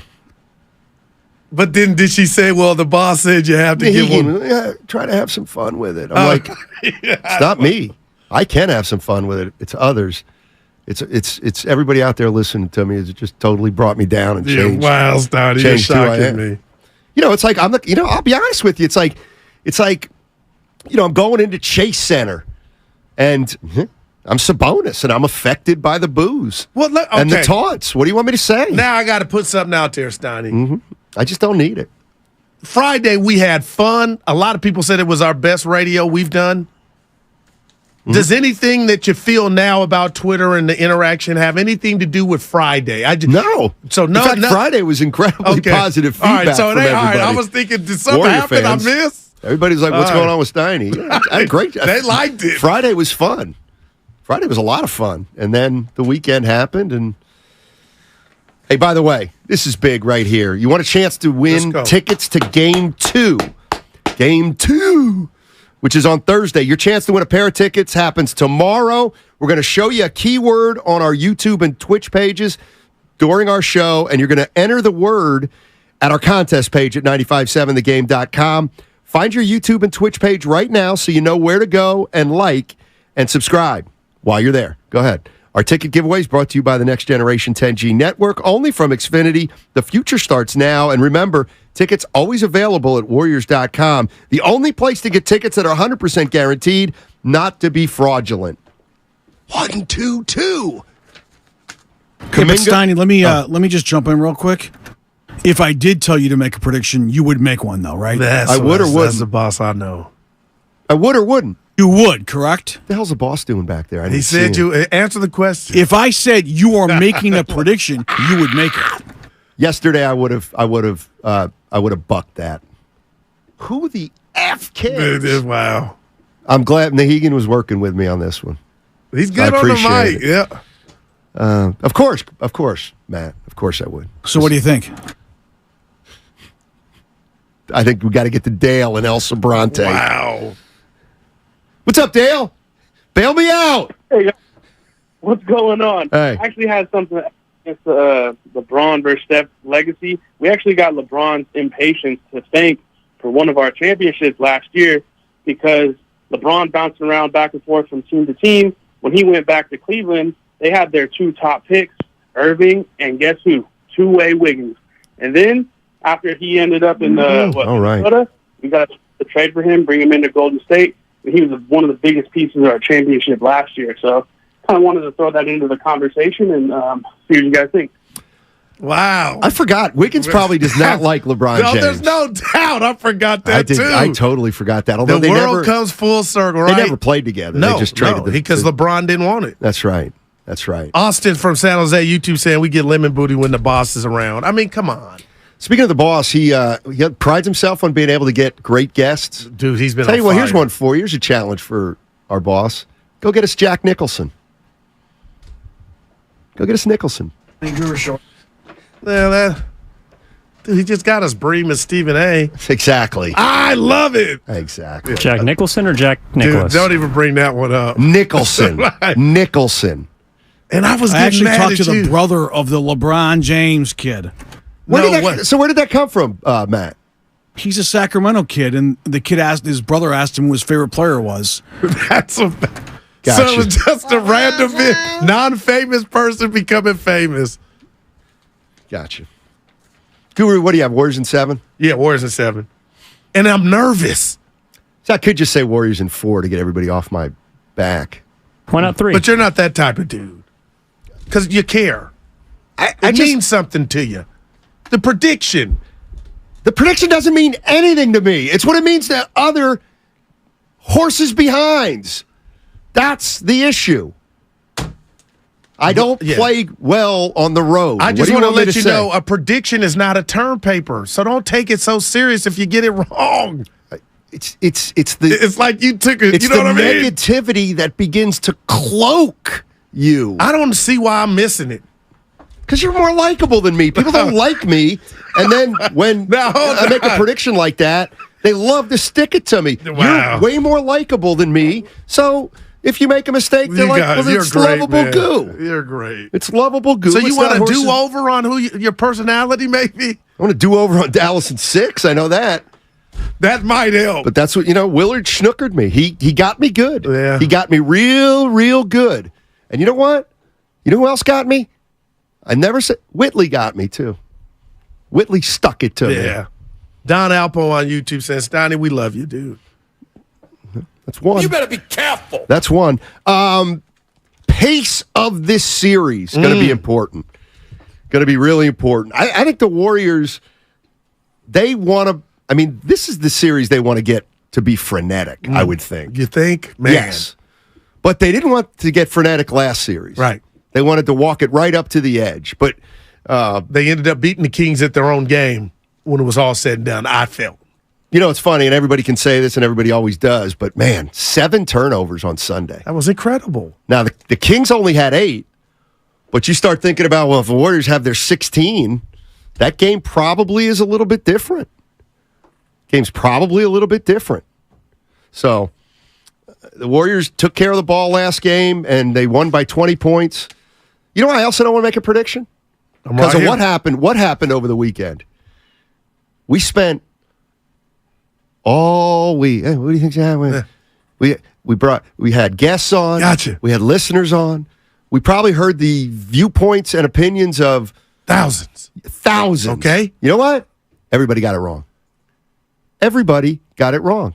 But you live for another day. No. Another game. It's worthless. It's worthless. See, this just me. The Golden State Warriors, why are you having funerals for predictions? They lost 20 points at home. Yeah. Then one of the worst road teams in the league goes to Sacramento and wins by 20. Like, nobody knows a damn thing is all I'm saying. Right. That's why people play bingo. You just want a chance to win, and then you lose. You're not mad. You go home and you come back. Speaking of bingo, did you go to the company thing on the rooftop? Yeah. They played bingo that night, remember? We played bingo. I couldn't keep up. I had a few. B-I-N-G-O, B-I-N-G-O, B-I-N-G-O, and bingo is his name. There was a farm. You've never heard that? After Friday, you'll do anything on the mic. Right, that was pretty good. 3-point shooting. Warriors are pretty good at it. Lakers, not so much. This is going to be a series where the Lakers are going to try to out-2 you. Out-2 your threes. No doubt. Yeah. No doubt about it. But you're going to say something. No, I'm being honest here with Klay Thompson. The fact that his dad is a part of the Lakers organization, a number 1 pick, he's from L.A. Steiny, do you think we see Klay try to do too much? Or is that not even fair because I'm a Klay lover, is that not even fair or is that dirty to bring up? Because you've been preaching steady Klay, and Sunday I thought the Warriors were in trouble because he was 1 of 9 or 0 for 10. It felt like talk to me. Klay ain't thinking that way, is he? Klay's going to goo. If I see a shot, I'm letting it fly. I know this is going to sound crazy. I know he was terrible from the field, 4 for 19. Early. But I don't think he was hunting like he has at times. Do you? Oh, there's no doubt. I felt like he was like... I think the ball found him a couple times a little late in the clock, and he had to. So you don't think he was bothered like the first 3 didn't go down? He was like, I got to get the 4th. If I get it, I'm letting it go. I felt like we were seeing that. 10 field goal attempts in the first half, early second quarter. Not a lot for Klay. Okay. I bet you Klay averages 17 shots a game. Yeah. I mean, I could find out. Let me see.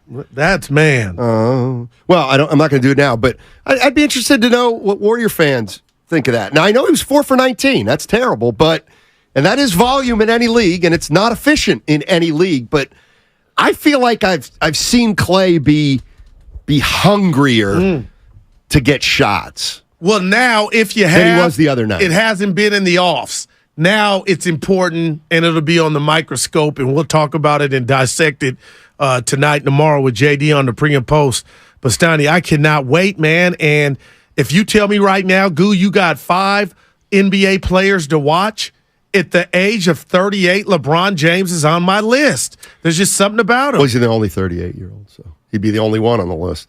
No, the 38-year-olds that want to play. No, I didn't say it that way. Like, okay. Clay averaged 18.1 shots per game this year, the most of any year in his career. Okay, but that's not really what we were looking for. Yeah, what were we looking for?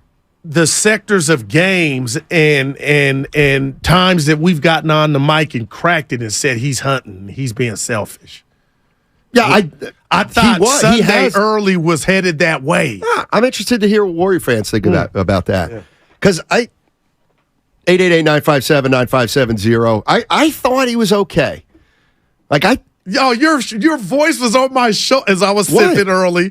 I was like, Steiny's got to be like, oh my God, this ain't good. If you don't get out of it. It's not good that he was missing shots, but it's about the shots he was missing. Oh, you didn't feel like he was forcing it? Not as much as he has this year. Wow. What do you guys think at 888-957-9570? 415 says, I don't think he was shot hunting. He just stunk. Well, early. I mean, he didn't shoot well. He hit that 4-point play was everything. I know it took it 6 to 10. It's not everything. But it was a big play. It was a play. Yeah. Big play. Made 6 for 10. 6 to 10, rather. Pac Press says, Steiny, you got it right. Predictions are corny. Yeah. Please. They are. It's the job. No, it's not. My job, it doesn't say Matt Steinmetz predictor. Right. It says Matt Steinmetz horses behind. But you have a following, and they want to just know what you think of the outcome. I think it's going to be a great series. How about that? Right. That's going to be a great series. Been under your name. 6 or 7 game series. All right. 6 or 7 games, I think this one's going. No. Steady barring some kind of injury. That's what I'm most worried about. Can the playoffs in a whole take more injuries? Yes. You got CP3. Happens every year. Not like this. Yes. More. Kawhi, PG-13, Embiid. Yeah. Butler. Although Butler may not miss any games. Dude, I really believe he could be Michael Jordan's son. Google that story if you don't believe me. What are you talking about? There's some thing going on the internet about Jimmy, like Jordan might be Jimmy Butler's son. You got to read it. Francesca. What did I say? Francesca. Shout out to my boys. I try to get guys' names right ever since. Clay Thompson. Clay is streakier now more than ever. Streakier now more than ever. Okay, you're going to wake up in the morning. We know that. Oh my gosh, when I tried to tell people that there are different kinds of 40% shooting, you jumped down my throat, and all of them did too. I said, would you rather go 4 for 10, 4 for 10, or 4 for 10 over the course of 3 games for 40%, or would you rather go 2 for 10, 2 for 10, and 8 for 10? Oh no, I'm taking the 4s all day. Thank you. I wish you would have agreed with me that day. I probably was out. Well, it was a Thursday. Justin in Walnut Creek. What's up, Jay? Hey, guys. How you doing, my man? Good, man. I listen to you guys all the time. Really, really great stuff. Thank you. I got one take for you. I want to hear what you think. All right. I think the Lakers are going to make an even more conscious effort to get under Draymond's skin, not just to get him out of the game or suspended, but when he hits free agency, the Lakers are going to make a push for him. And that would give the Lakers something to point to and say, hey, I don't think you're worth that because of this. And I think there's too much motivation for the Lakers to just get to Draymond and get under his skin and get him out. If LeBron knows how to do it, he'll do it again. We'll see. I'm not going there. I will say this. But the stakes are high. I like it. And I'm for everybody. I'm dead serious, and I'll ask Warrior fans this, or non-Warrior fans. When has attacking Draymond Green, forget trying to get under his skin. Okay. I'm talking about actually attacking him on the defensive end. When has that ever worked? Now, when has that ever worked? What about the Boston Celtics last year in the finals? Donnie, I thought they had action, man. I'm going to go there. It might have worked a little bit. All right. He figured something out. Okay.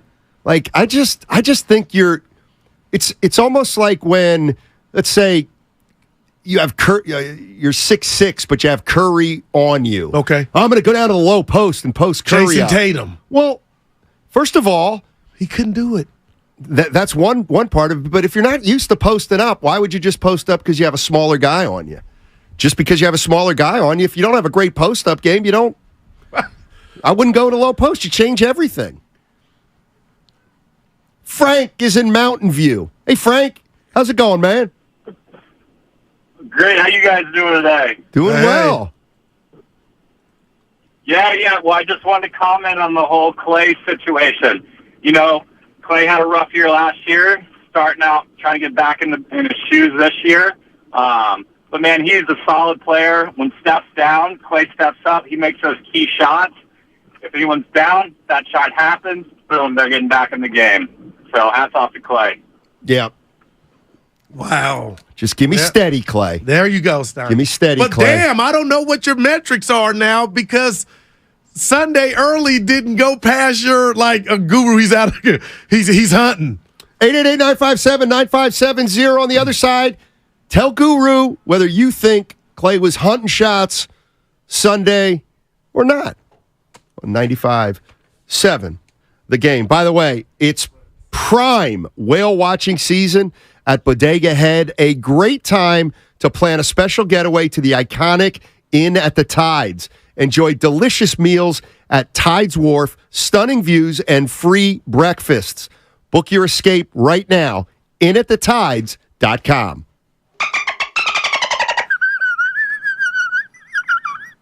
Since first opening its doors in 1964, Fremont Bank has approached banking with a simple idea in mind. Growth comes one customer at a time. You see, while some institutions might be on the lookout for the next big thing, we like to think that's what you'll be. And when you achieve great things, it leads to success throughout the community. It also allows us to continue our tradition of giving back to the region. It's a strategy that's proven successful for nearly 60 years, and we expect to continue.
Silver, 3.2 grams of carbs, 95 calories.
On Drew's team, and then it was on Steiny's team, and now I don't know which way I'm going. Now, back to Steiny and Guru on 95.7 The Game. You're going my way. That's where you're going. I wonder what that was about. It was... First I was on Goo's team, and it was on Steiny's team. I think he was on Steiny's first. He was on Goo's first.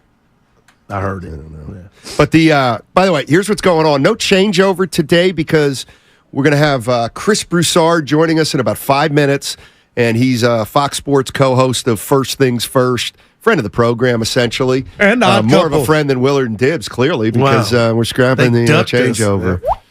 Thank you. Ray's in Hunter's Point. Good point. Hey, Ray. How you doing, man? Hey, it's good, fellas. How you guys doing today? Doing excited, well. Ray.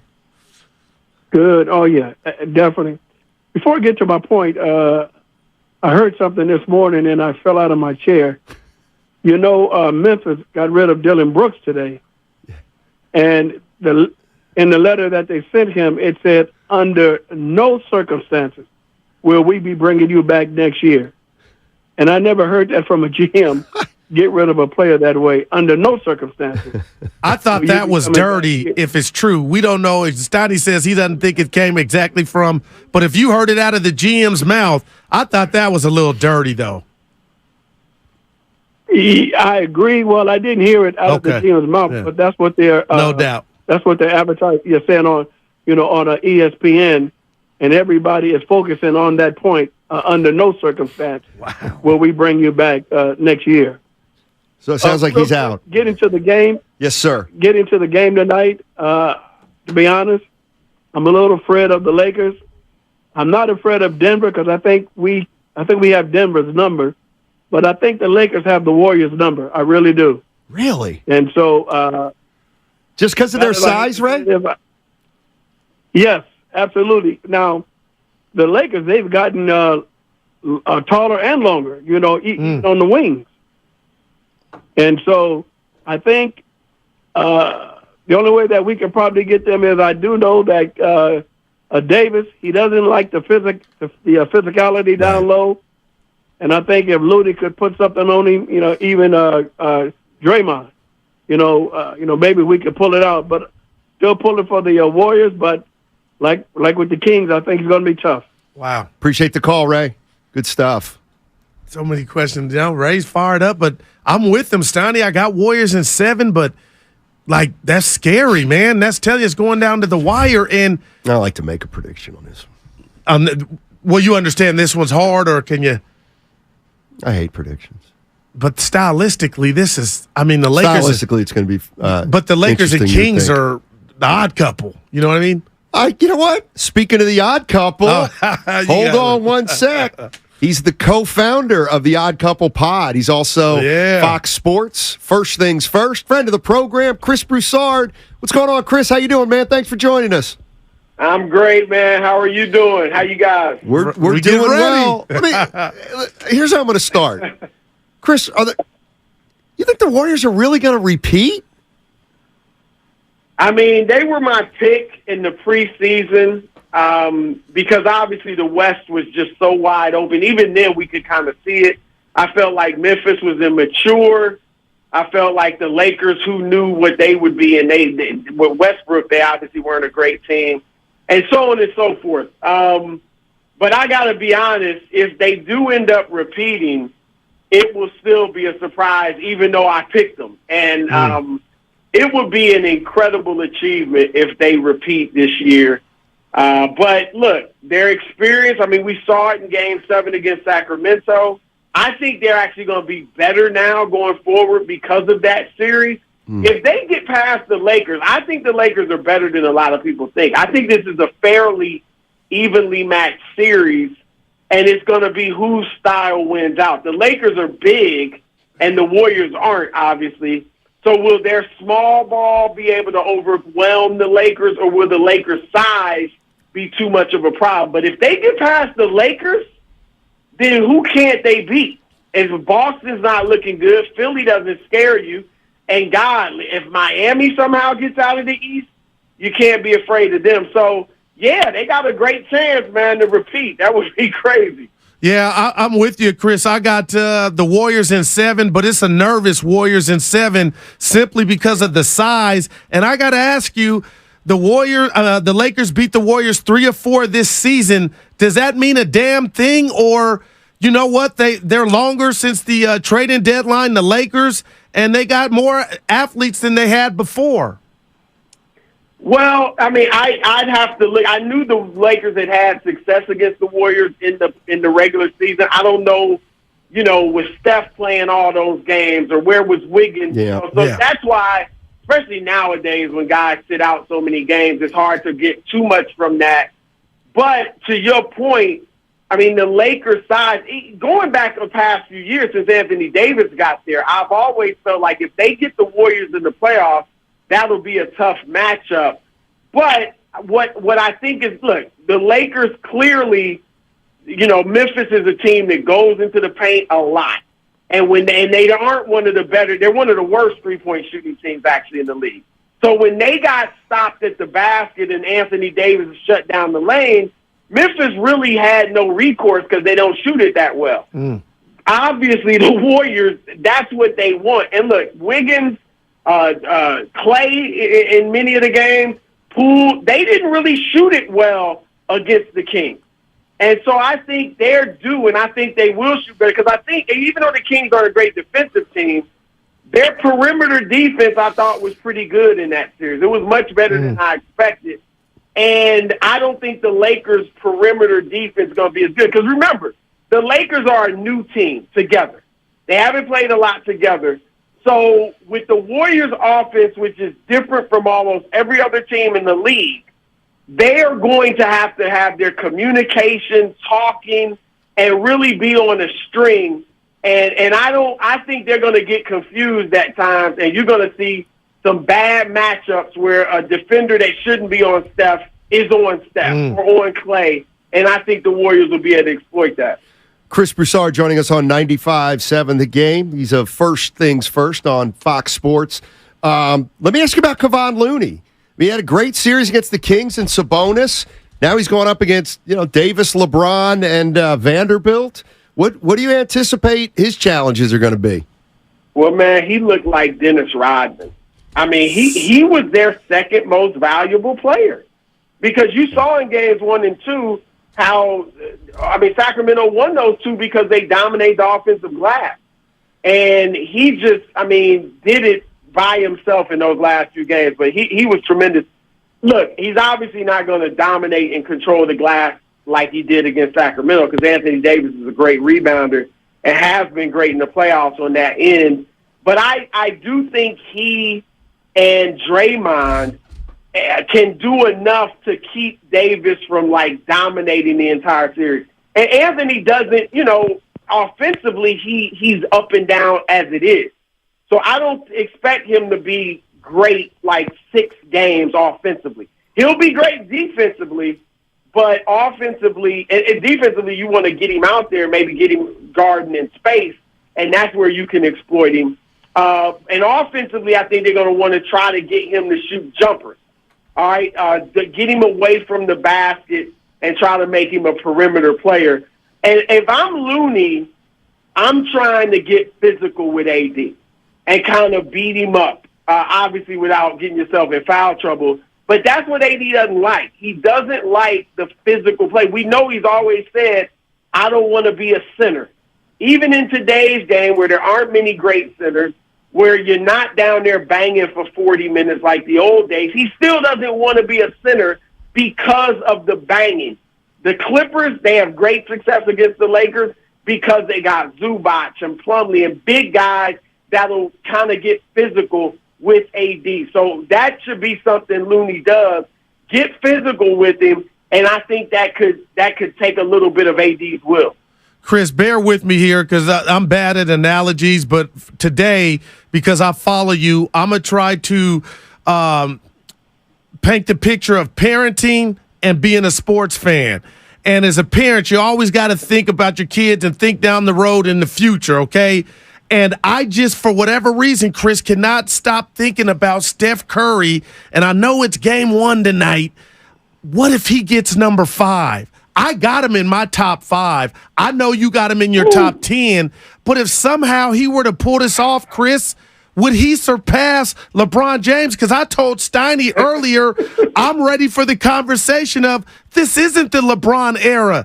Steph Curry stepped and gotten away. It's the Curry era. It's interesting you bring it up because we had that discussion. I just got off First Things First, and we had that discussion, and obviously it drove Nick Wright crazy. I personally would not have him ahead of LeBron James. I got LeBron number 2, obviously Jordan number 1.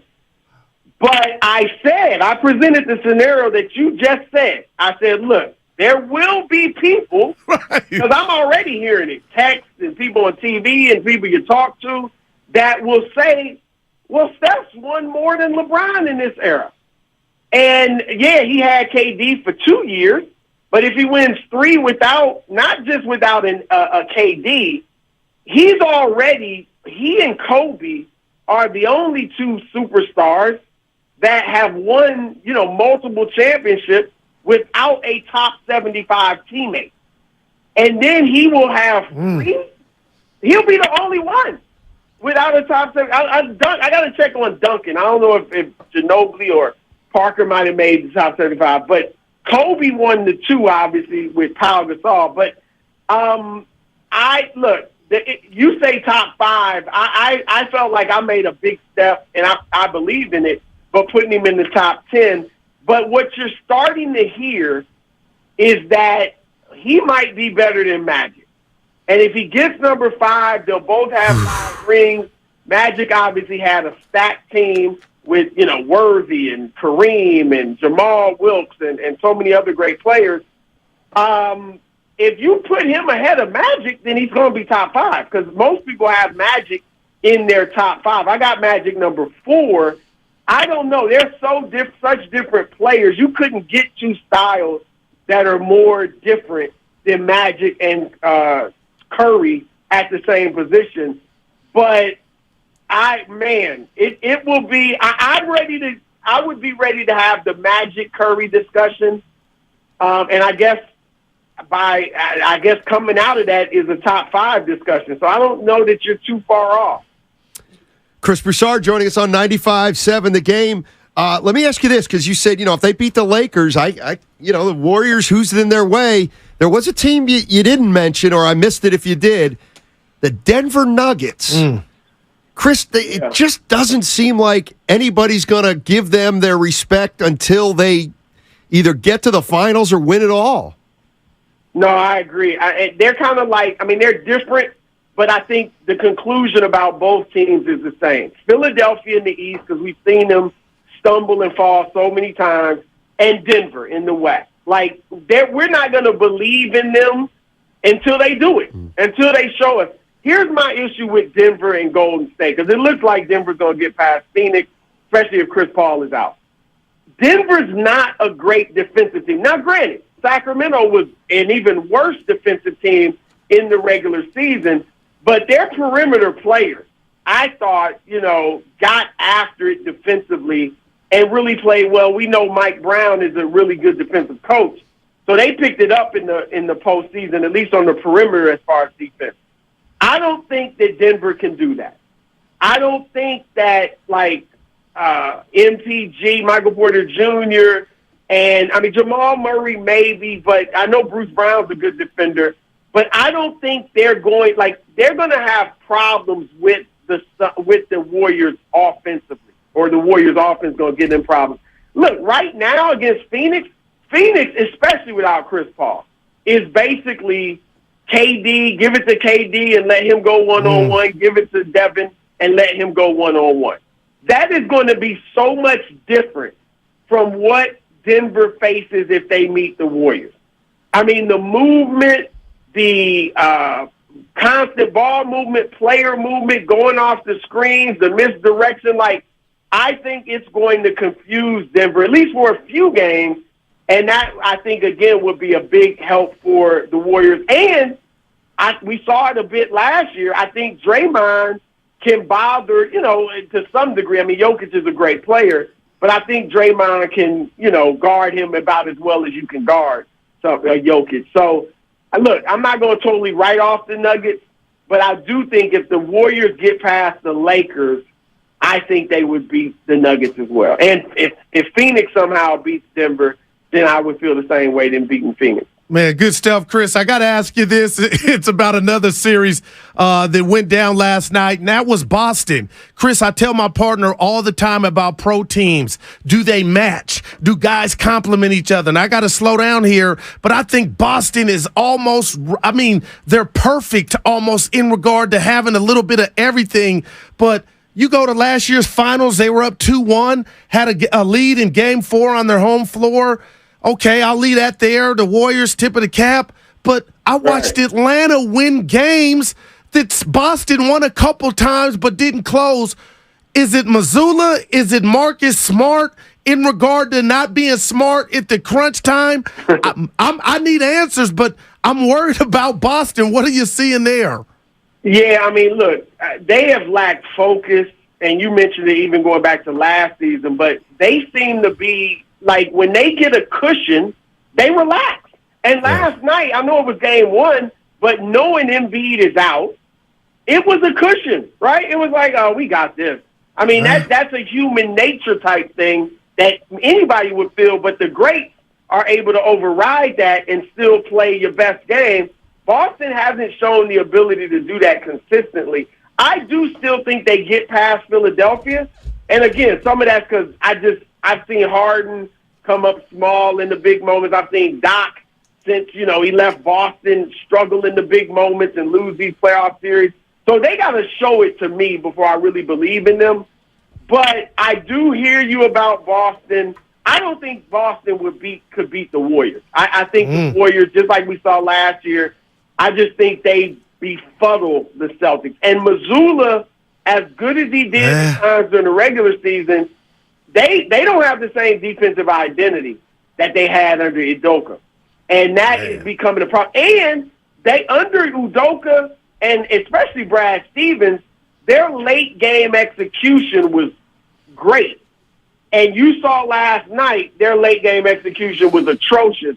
So Missoula, right now, he's looking like he's a bit overwhelmed. I think he's done a good job in the regular season, but he better step it up for these playoffs. That's real. All right, Chris, Take you're the it man. easy. Really appreciate it, as always, and talk to you soon. All right, guys, anytime. Yes, sir. Chris Broussard, First Things First, Fox Sports. And I love you being humble. You balled against him in college, right? He played Division III basketball. Like me, we never played against each other in college, but we did. That's amazing. Pick Small up world, pick man. up basketball. Wait, there's a good one here. 707. Give it to us. The 76ers lost in the finals to the Los Angeles Lakers and then signed the league's reigning MVP in Moses Malone, and they won a chip. Nobody takes that away from Julius Erving. Yes, I do. I do. I absolutely do. I think we haven't fought about it, but you brought it It has out. nothing to do with KD because Curry won titles on the front end and back end of KD. Julius Erving didn't win anything without Malone. They swept the Lakers when they got him. Yep. Yeah. So, Steiny, excited tonight? It's almost what we got, 6 hours? yeah, I'm 5 looking hours. forward to it. I got to figure where are you watching. It's still up You in going? there. I forgot to take Chase. Yeah, I'm going Thursday. Duh. Yeah. By the way, don't forget tomorrow you're going to have a chance to win 2 tickets to Game 2, which is on Thursday. No, I'm not. So you brought up your daughter. Oh, God. My daughter's getting ready to go to college. Yeah. And you know I'm all melancholy. I know. So she started liking the Warriors. So I've been at the crib, you know what I'm saying, trying to watch the game with her and make it a family thing. Not bringing that up, but so that's Are why you I'm trying not to hurt going. me? No, that's why I'm not going tonight. Because Bonte the other day gave You're me a watching look with your at- daughter. Yeah, Bonte goes, Good, did you go to SAC? I went to game 2, game 7, and I looked at him. I go, no. And Bonte goes, sorry. He didn't just say, okay. He said, why? Oh. And I felt like, but I had to explain to him, the daughter's picking up the doves, and and he got a little girl. He understand. Yeah, in case you're just joining us. I at hope 8 she texts back. At 8:05, I texted my 11th grade daughter. Yeah. 8:05, yeah, this morning. And I said, I'm not sure if you have plans tonight, but if you want, we can order in and watch the Warriors-Lakers game at 7 o'clock. No pressure, just let me know. Now, there's a chance she hasn't received it, Steiny. She got it 6 hours ago. Yeah. No Coulda lost teenager the has phone, ever gone Steiny. 6 hours without looking at their phone. Yeah. This is just... I cannot wait. And you're watching it with Milan, aren't you? Yeah. You know what? I'm going to go Thursday. We trying to get Handy in here. You know what? That's what you get what you deserve in this life, Goo. You Damn. get what you deserve. And you know Stick what? it to I me. deserve it. Yeah. You're a better dad than me, clearly. I can't get a kid to return a 510 asked, text. do we go to the games for free? I said, yeah, out loud. I mean, how much time we got here? We haven't done this in a while. 60 seconds. How much we got, Spino? 1 minute. Spadoni ain't here. Spadoni. Steiny the laugh. No, seriously, man. Somebody, Guru's laughing at himself today, and here's what it sounded like. Yeah, Grandy's just, look back, turn around. Grandy. Dude, my guy said something funny, I guess, that he thought was funny. Grandy, I hope that don't make the best of. But, oh, my God. That's scary. I'm going to go get a checkup. All I'll right, see you dude. tomorrow, baby. Yeah, I'll see you tomorrow. Have a good one, everybody. There's a surprise. I made it up. I'm not a leader. Prediction? Yes, prediction. Pain. I'm Howard Mackler, founder of Innovation.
sure not everybody knows. And first-time partners. Hang in there, big guy. There'll be brighter days ahead. Now, these two homegrown Bay Area boys finally come together to take over sports talk. Get the hell off of my doorstep. Major League Baseball, you stink. It's Willard and Dibs on 95.7 The Game. I mean, at least Goo was nice enough to sit with us in the hallway and talk. I didn't even see Steiny. Was Steiny even here today? Did he do that show remotely? Gone. I love it. He was I love here. it. Steiny's going to start asking his producers to book a guest at 1:40 every day. And was that Chris Broussard? Was it Broussard that was on at 1:40? Broussard, yeah. I'm going to text Broussard and tell him how he blocked us. Change over. He's talk blocking. Listeners, honestly, tell me right now, YouTubers, do you feel lost when the changeover doesn't happen? There's no reason that they couldn't be in here chopping up with us for about 10, 15 minutes right now. Yeah. What's the reason? Somebody give me the reason. Other than Steiny doesn't want to, which apparently has become the theme of the week on 95.7 The Game. Steiny doesn't want to. Why? Steiny doesn't want to. Let's do a changeover. Steiny doesn't want to. Let's do predictions. Steiny doesn't want to. Steiny, let's do a watch party. Steiny doesn't want to. I mean, I don't get it. Who stepped in his Cheerios? What's going on? This is your guy now. You He's my brother. You two He's my had brother. a bonding show like no other. Hello, friends. You guys became like kissing cousins. You became homies to the end of time. Man, look at the YouTube chat. Yes, changeover. Yes. There should be a changeover. We want the bloody changeover. Everybody, we need a changeover. Everybody is saying this in all caps. In all caps. Right. So, Much anyway, like we have a changeover in the, yeah. Hey, man. I just listen. I don't want to speak for you. Where I go, you can speak for me. Where I go, yeah, there is a changeover. That's what we do. You brought the change That's what over. we do. When you made the change, you brought the change over. This is what we do. When you made the change and you came over, you brought the change over. Brother. There was no change over, bro, until you came over. Send Rover right over. Thank you. Send change right over. That game, by the way, has been banished from the grammar school PE. Oh, that's right. Not allowed to do that anymore. It's broken arm. That's the broken arm game. And by the way, why is it going to be Red Rover? It feels personal to me. It does. It does. I mean, look at you. Let's call you that, actually, for the rest of the year. Let's do it. There he is. Let's do it. Red Pumpkin. That's Grandy. Willard. Just because Arsenal won, Grandy's feeling himself back there. We're top of the table. For now, Mark. He gave it a little bit of a golf clap. He gave it a golf clap in there. All right, what's going on, everybody? We will endure without the changeover, as you will. I'm sure it'll be back tomorrow, I think, unless Steiny doesn't want to. But we'll find out. But glad you're with us today. Comcast Business Text Line, YouTube, Twitch, thank you for being with us. And as always, 888-957-9570. George Sedano is going to join us here in a little bit maybe about an hour, a little bit more. The good doc, NBA injuries and more, is going to be on. Here's where I thought we could start, Mr. Dan Dibley, Red Rover. With the NBA ref assignment, because I'm in heaven. Oh, what do you got? Who's doing it tonight? I believe we got Ed Malloy. We don't have a double Z tonight, do we? No. We don't have the Z double. We got the next best thing, which is what is it? Ed Malloy. Ed Malloy. We got Mark Davis. We got Ed Malloy. We got Nick Butchert. Wait, the owner of the Las Vegas Raiders is reffing the game tonight? We can win. We can win with Jamarcus. It's the other Mark Davis. But anyway, you wanted to start somewhere else. Well, here's what I want to say, and I hope that everybody gives the time to understand what I'm about to say. Oh, y'all are going to hate this series. You're going to hate this series. You're going to hate this series. You're going to hate this series. I love this series because I told you what was coming, and you were, what? No, and now you done woke up, Mark Willard. No. You done woke up. See, and I wondered if you would take the time to listen to what I actually mean by that, because what you think I mean is not what I mean. I'm not You've trying been to sleeping on the Lakers for months. You're damn right. I'm going to do it for 2 more weeks. Oh my God! Because the Warriors are going to win this series. That's not my point. Wait, are you going to make a prediction? Because we don't do that here on 95.7 The Game. I gave Whitley 7, but I am the opposite of Steiny on this whole thing. I don't ask me again tomorrow. I might say 5.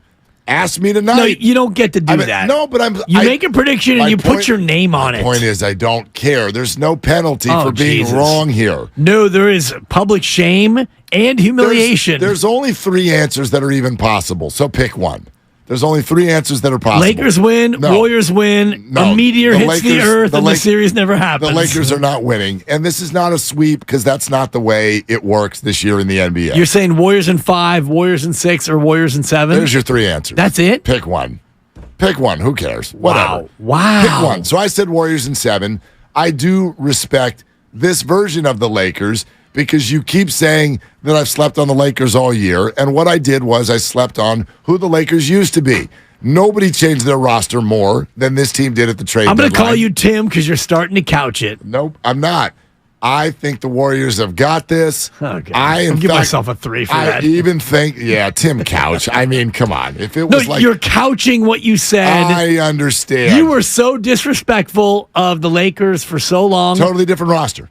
Totally different roster. I told you the Lakers were real, and you were like, they weren't. You don't get to play that game. You don't get to play that game. No, I do get to play that game. I put my name on it in January. I put my name on it in February. You put your name on it when Russell Westbrook. I'm not going to yell over you. No, it's a yell show. No, it's definitely not. I should have worn yellow. You'll be solo by 4 o'clock if we yell.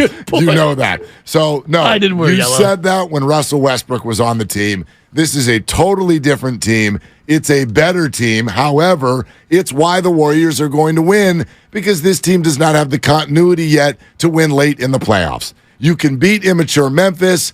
Bravo.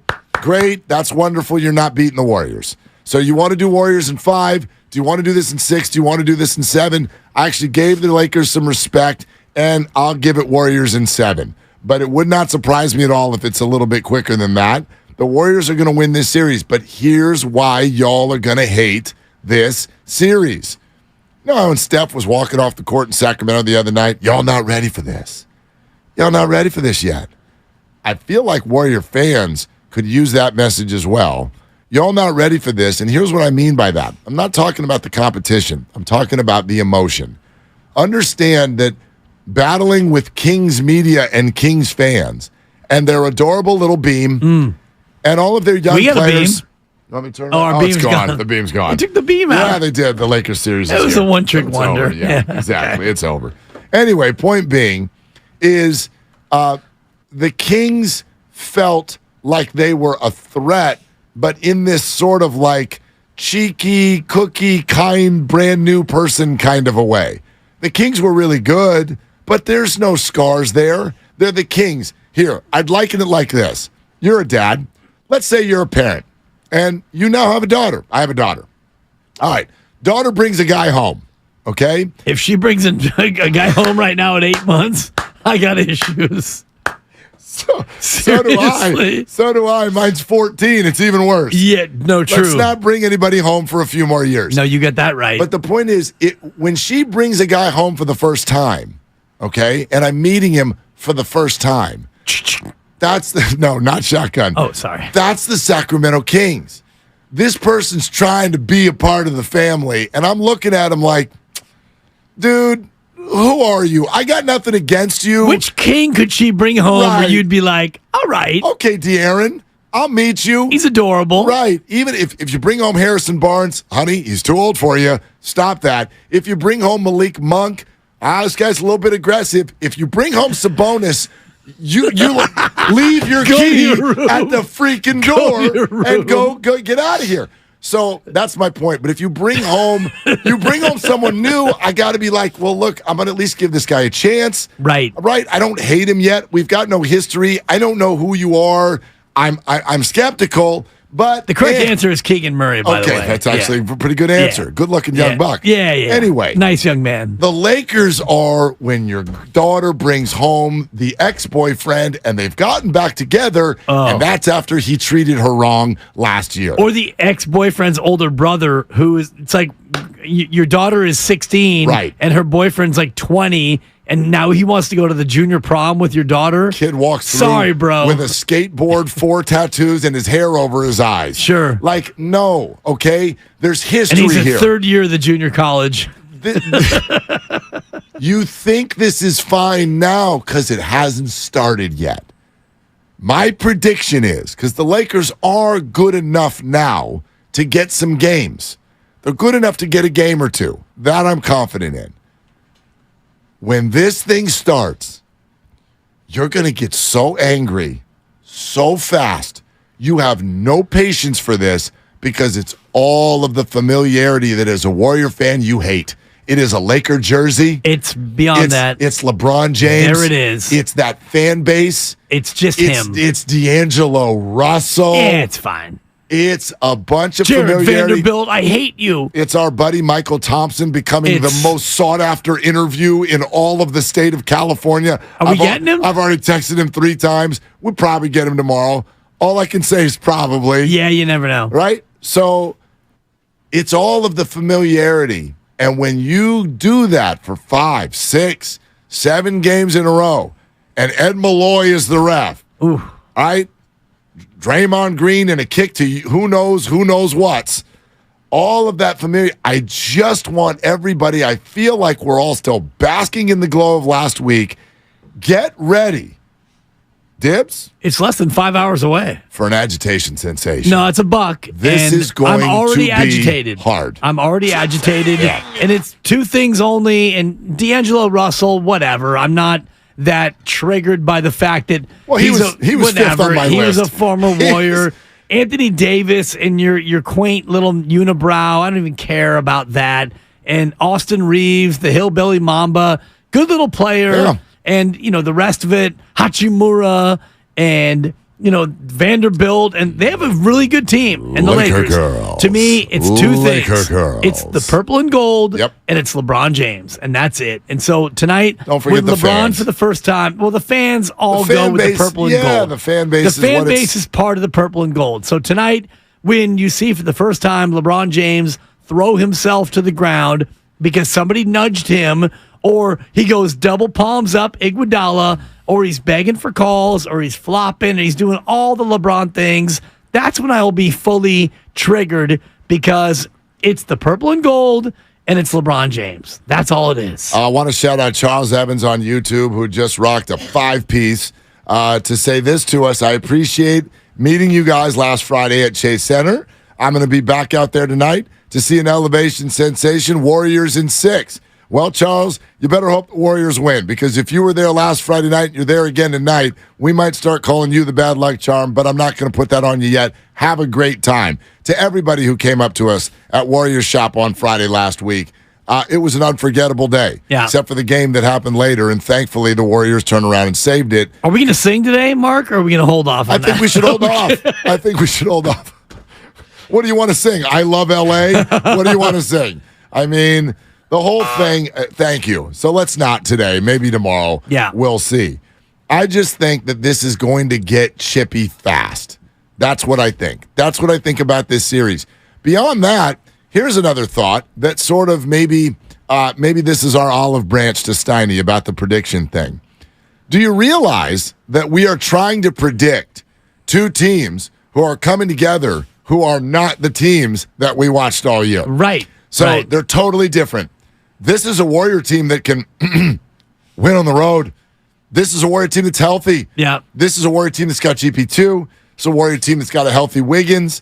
When they were playing the Lakers all those times down the stretch, the Warriors weren't whole. Right. And the Lakers were just getting to know each other. They flipped the roster over. Well, and this completely. is a Laker team that started 2-10. And if you look at the team, and I told you don't sleep on the Lakers, and that was before they made all the changes, and after they made the changes, I said the same thing. But if you look at this Laker team in November, who they played versus who they're playing now, 6 of their top 8 are completely different. Totally different. Or even more. Yeah. So this Laker team is not that Laker team. This Warrior team is not that Warrior team. These 2 teams have not played each other in the playoffs in 32 years. So there's a lot here. There's a lot of meat on this bone historically and even currently. It's more than just LeBron, Steph, part 5, I think, or part 6. I think it's maybe the 5th or 6th time they faced. I think you're right. In the playoffs. Yeah. And so this is completely different in terms of where these 2 teams are now. Well, and even if you just are following the Warriors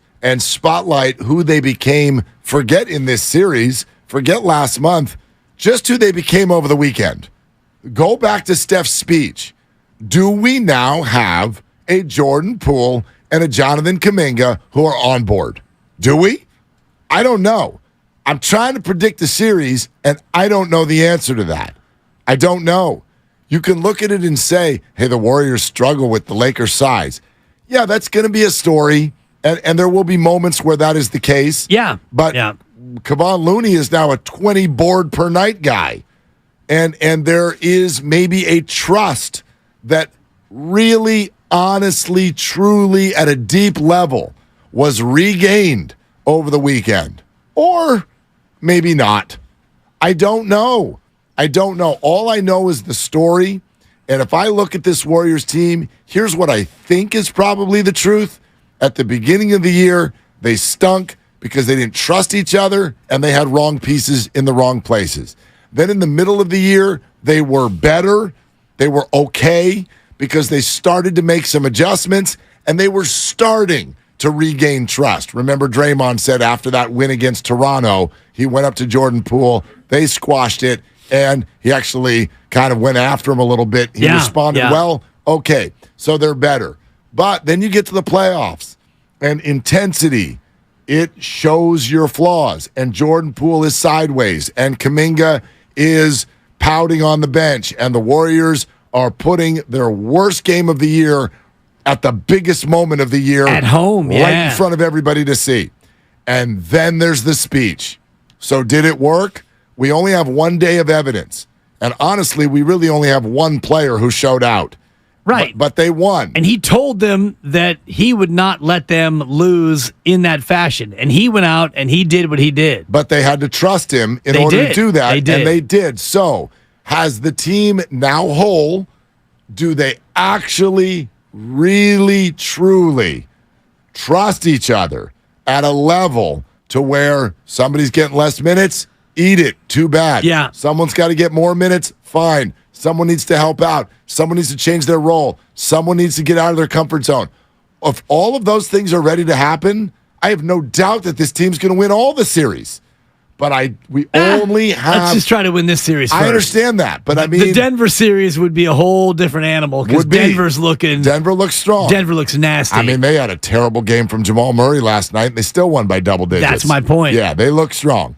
To hold Phoenix to... And by the way, Kevin Durant... here's how I'll say it. That's Phoenix, though. I think it's a Phoenix thing. Well, here's how I'll say it. We still talk sometimes, especially in this town, about Kevin Durant being one of the best dogs in the NBA. Yeah, he is. He's not even their best player. I'm Kevin Durant. Well, Devin Booker's their best player. And he's their best player because they run the offense through Devin Booker. If they want to run it through KD, maybe he would be their best player. Would they win more? I don't know. But Phoenix right now feels like a collection of players more than it does a team. The Warriors started the year 3-7. We know that. After that, they went 41-31. The Lakers started 2-10. After that, they went 41-29. There you go. So if you want to look at these two teams after their horrific starts, and I know the Lakers turned over their roster a bunch, and the Warriors turned over their roster a little in terms of Wiseman out and GP2 in, I'm really interested to see Jonathan Kuminga tonight. He is the one player I'm most interested in because I think they need him. They need him to play. They need him to be athletic, aggressive, active. They need him to play defense. They need his length. Right. They need his rebounding if he wants to go ahead and do that. I wonder if Steve Kerr was able to get to him, and I put this in my daily delivery today, and you can find it on Twitter. It was one of my big themes. Steve Kerr has got to get to Jonathan Kuminga and let him know exactly what you need from him. You need him. I agree with everything you said, but I don't even know if you're going to see him tonight. I don't know. If you don't see him tonight, then you can go ahead and send him away. Because if he's not going to play tonight, then, I mean, he hasn't played at all. He's fresh. He's ready. Yeah, I understand that. Your team is tired. I understand that, but it's matchups. It's matchups, and I don't know what Steve sees. I wish we could talk to him. Yeah. You know, we'll probably talk to him tomorrow. We'll talk to him tomorrow. I wish we could talk to him And even if we did, he'd probably be like, I'm not telling you. Right. I mean, like, he's not. Well, he's told us that he still believes in Kuminga and he still has faith in Kuminga, and yet Kuminga hasn't played. Right. So. Of course, he's not going to say anything other of than course, that. yeah. But we've watched this a number of times, playoff stories, even these particular Warriors. There are so many examples through the years of people we wanted to give up on. It looked like it was time to give up on them. And then suddenly, there they are, playing incredibly key roles. Sometimes those people are on your team. Sometimes you got to go get them. The San Francisco Giants won a World Series in 2010 with a bunch of people that nobody wanted. People, Pat Burrell, Cody Ross, people gave up on these people. And then you look at what's even happened within the organization. Hey, Lincecum, you a starter? Are you a reliever? Or are we going to Zito you? Just go sit down. It's a journey. I don't know when Kuminga's going to play. Maybe it's not at all. Maybe he's going to have a 20-point game one of these nights. Right.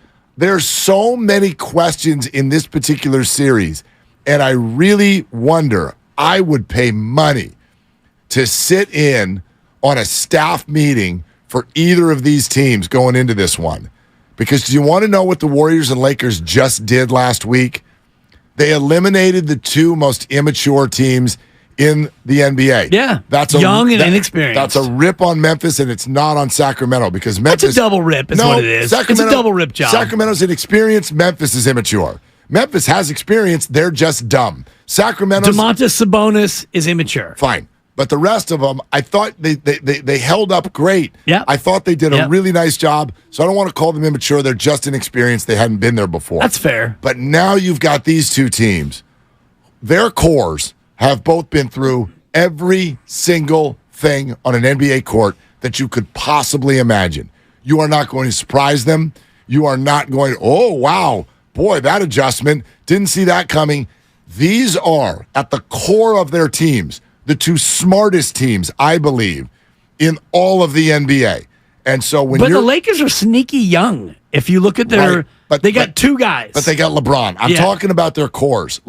I mean, it's a two-man core, essentially. LeBron and a James, coach who's done nothing in the association. Yeah, but still, if you've got what you're saying. LeBron on the floor, Draymond on the floor, Steph Curry on the floor, these people have seen it all. Right. They see it before it happens. I think a lot of times on an NBA, they're so smart that you're really going to have you're going to have to be on point mentally and strategically to win this series. I think in terms of core versus core, the Warriors have much more experience in their core. You've got Kevon, Draymond, Steph, and Clay, who each have 3. You got Wiggins, who has 1, and Steve Kerr, who has 9 of the last 27 in terms of championships. On the other side, you've got LeBron, one of the best winners ever, Anthony Davis with a bubble chip, and then you got Dennis Schroeder, and you've got D'Angelo Russell. They've been around, not at this level. They've been around. But they've been around. Yes, they have. But other than that, you have a lot of young players who have not been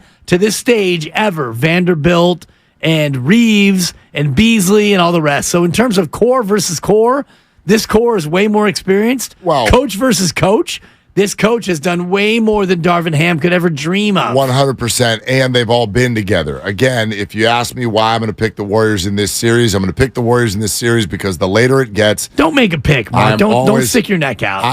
I am always a big fan of continuity, and that's got to get the Lakers at some point. You've got... I have never seen in my life. I know everyone watch out for the Lakers because that LeBron and that logo. Those two things together, you never count them out. And AD every other game. Thank you. I mean, seriously, Thank you. In this series, if it goes 7, Anthony Davis will have 4 good games. Well, if he has 4, the Lakers win. If he has 3, it's Warriors in 7. Maybe. Anthony Davis is a problem when he decides that he wants to be active, healthy, and engaged. The Warriors have no answer for Anthony Davis. Anthony Davis is like Kevin Durant and Brandon Ingram with muscles. And youth. There's nothing physically you can do when Anthony's on. But Anthony's not always on. No. And Anthony gets hurt a lot. Yeah. And Anthony doesn't always make great decisions. Feel like Anthony sometimes is like, I'm going to shoot the 3. And I got to imagine coaching him. You know what I mean? You're like, Anthony, you know what you need? A mirror. Have you seen yourself? Look at you, dude. You are the biggest, baddest body in the league. He could be Kevin Durant. Honestly, he could be Kevin Durant in terms of his career. He could have a Kevin Durant career. He could go out and get 25 to 28 every single night, no matter what you want to do against me. Right, but he could also be even better in terms of like a rebounder, a defender, a post-up player. He's bigger and stronger. The shoulders look like they go from one end of the court to the other. It's insane, but he doesn't always do it. No. He makes weird decisions, and so he's a frustrating player for Laker fans sometimes. I just think the Lakers, they were able to get by Memphis because it was Memphis. You can outthink Memphis. You can emotionally overwhelm them. They are the dumbest team in sports. Now you're playing the Warriors. Is that Bill Callahan who said that about the Raiders? Or was it? Or was it the other? It might have been. Yeah. I think it was Bill Callahan. One of their coach. It's not the Raiders anymore. They've got Garoppolo. He's very smart. Here's Anthony Davis's last 5 games against Memphis. Give me him. 13, 31, 12, 31, 16. And I know the 16 came, they won by 40, but that's Anthony Davis in a nutshell. Unbelievable. He goes for 13 on 4 of 14 floor. They lose, and then, 11 of 24. I had 31. Then you win in overtime, and he goes 4 of 13 again and gets bailed out by LeBron. Yeah, I mean, that's the thing. I mean, what an enigma. Well, what a puzzle. Totally. It's a quandary. Quandary Diggs? Thank you. No, I think that Fawn's brother. This team is going to get got at some point because have you ever seen before a team that totally redoes themselves at the trade deadline and then wins it all? Has that ever happened? Ever? I think Houston was the one team with Drexler. But that's one player. Yeah. The Lakers rebooted everything. Pretty much. You know what the Lakers are? The Lakers are that 5-card draw hand when you're just like, I have an ace. I have an ace. That's all I got. Just shove the other 4 cards back. Give me 4 new cards. That's what they did at the deadline. They're like, we have LeBron. That's a 4. It's just, let's redo everybody else and see what happens. And it's worked out pretty well, but you don't win it all doing that, do you?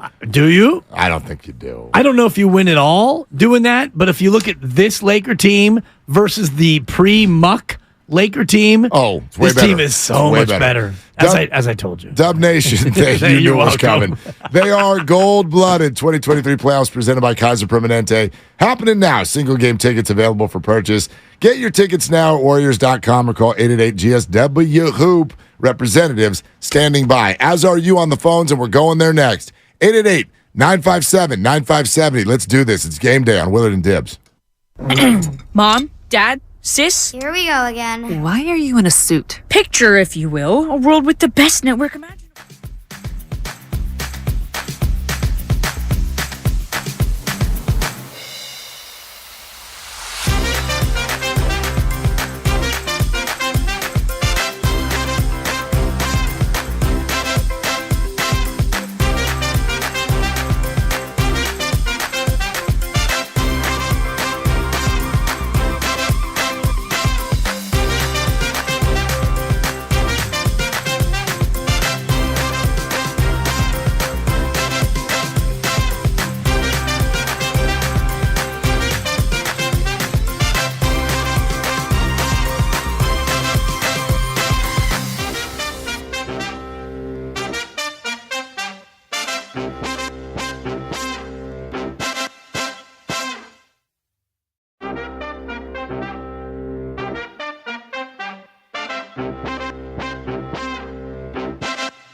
Now, back to Willard and Dibs on 95.7 The Game.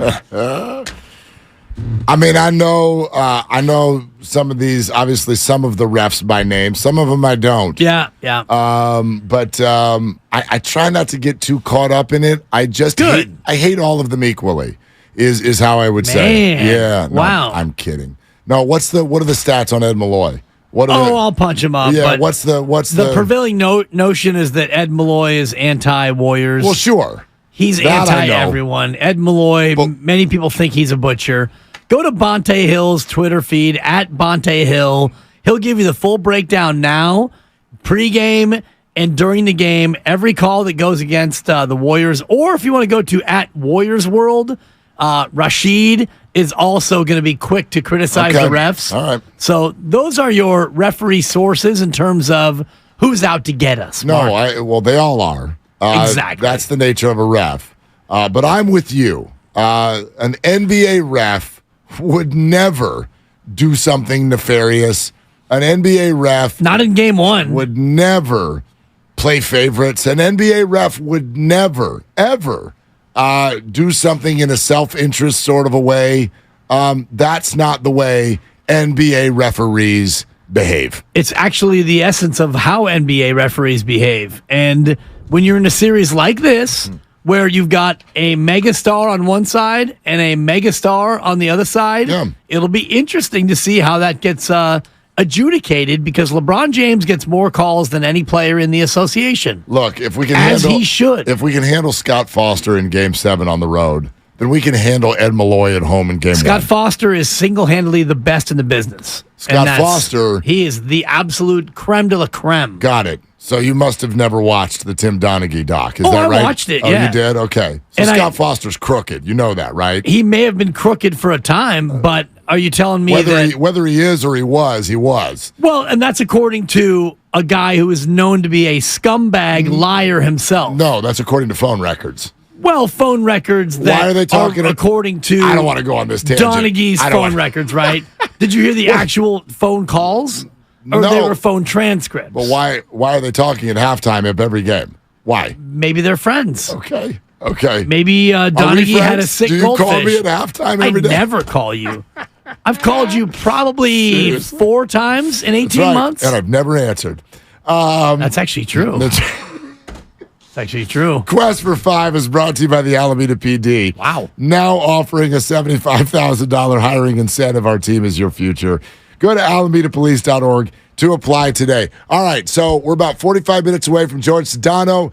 We are about an hour and a half away from the good doc. All the big injuries in the NBA, and we can also talk to him about Mauricio Dubon bruising Gabe Kapler's ego. We'll talk about that at 4 o'clock. Let's go to the phones, though, shall we?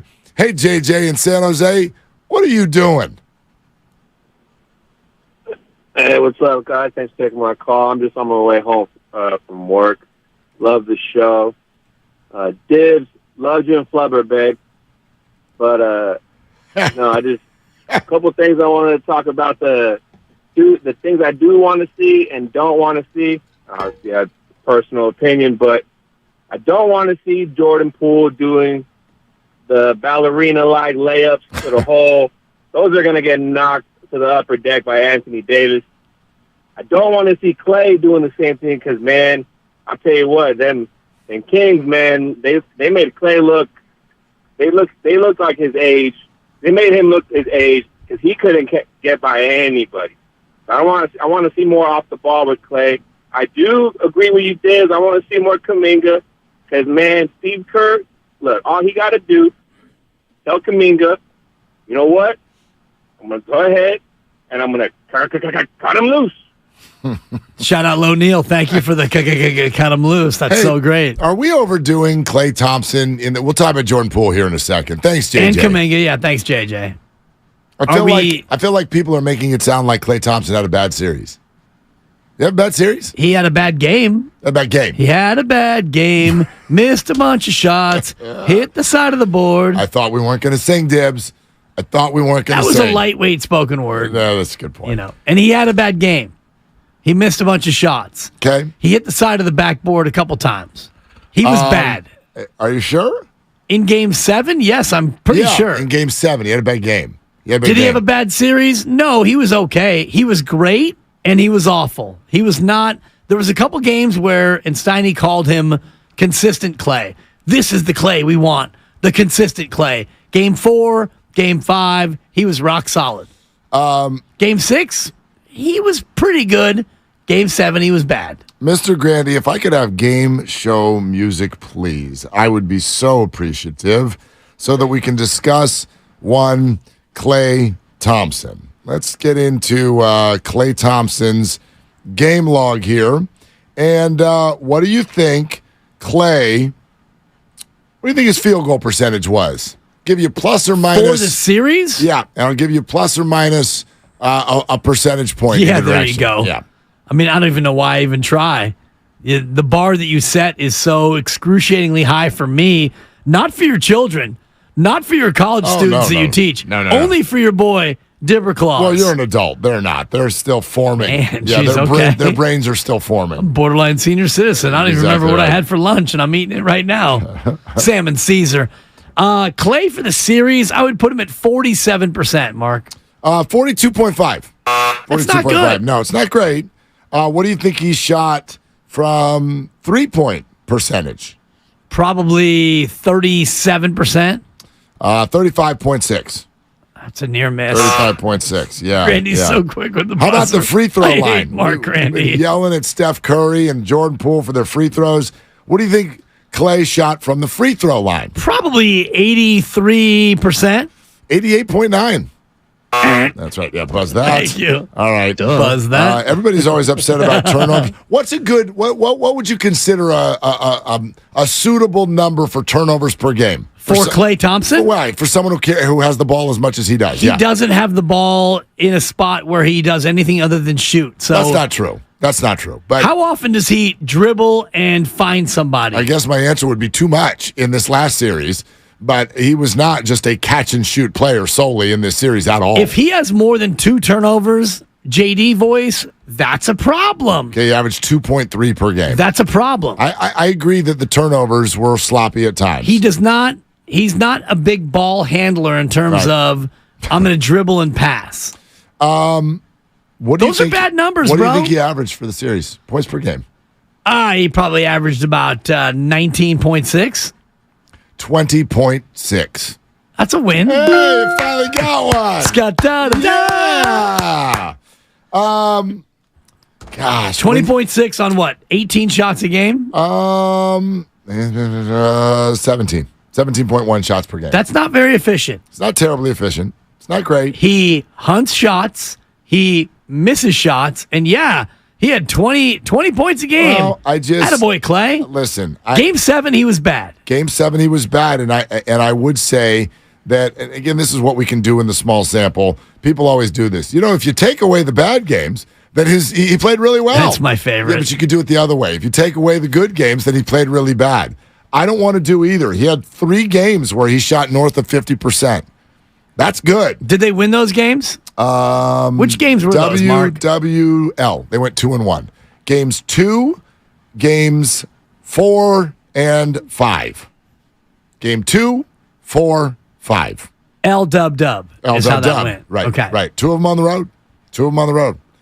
Had 2 of his 3 best shooting games on the road in this series. Yeah. And Klay Thompson's not the problem. If Klay Thompson shoots poorly and plays poorly, you're going to lose. He's not the key either way. Klay Thompson's going to shoot, and if you want to run down his shot attempts per game, he probably was between 15 and 20 shots a game every game. Klay's going to get Klays. Low of 13, high of 20 for shots. However, I would say his second worst game in the series was Game 3 when the Warriors won going away. So, listen. They won going away because of the others and because they played great as a team. Yeah, this is funny. You and I had this conversation. I feel like about a week, maybe 2 weeks ago, about certain individuals and fans wanting that person to play well. I don't care who plays well, and the Warriors have enough people to where a couple guys can struggle in a game and they still play really, really well. The problem with the Warriors in some of these playoff games is if you get stuck in a spot where like only one guy's playing well. And it happened in Game 7, although shout out to Kevon Looney and a little bit of Draymond Green too. I thought they were fine in Game 7. But you need, usually, I think if you're the Warriors, your key is you need two guys to score the ball well. You need two guys to score the ball well. I don't care who they are. Nor do I. I don't care who they are. Nor do I. Right? So whether it's Clay, whether it's Wiggins, whether it's Poole, I just think you need a couple. You need a couple. But of those couple, you can't have a guy shoot 23 times to get you 21 points. So to that point, it's got to be efficient, You'd right? prefer not. Yeah. But the way the Warriors play, you're going to get some of those. Again, like coming out of the last series, for me, this is what I look at in the Lakers series. I am not going to get on guys for having a bad shooting night. I think that's weird reaction from fans, from media. Oh, you choked. This is the Warriors. There are no chokers here. They've been to the promised land over and over and over again. Choking is when the moment is too big for you. What moment is too big for the Warriors? What the hell are we even talking about? Right. So this isn't about choking. It's not about choking, but if you're Klay Thompson and you go 1 of 10 in the first half, that's not good from the floor. But would you do? So you want him to stop shooting when he does that? No, but he is open to criticism. Well, if they lose that game and he goes 4 of whatever he wound up, 17. But what's your criticism? Boy, he shot the ball like crap. Okay. Yes, that's the criticism. Fine, you're in there to shoot and make shots, and you didn't do that. And not every one of them will have bad nights.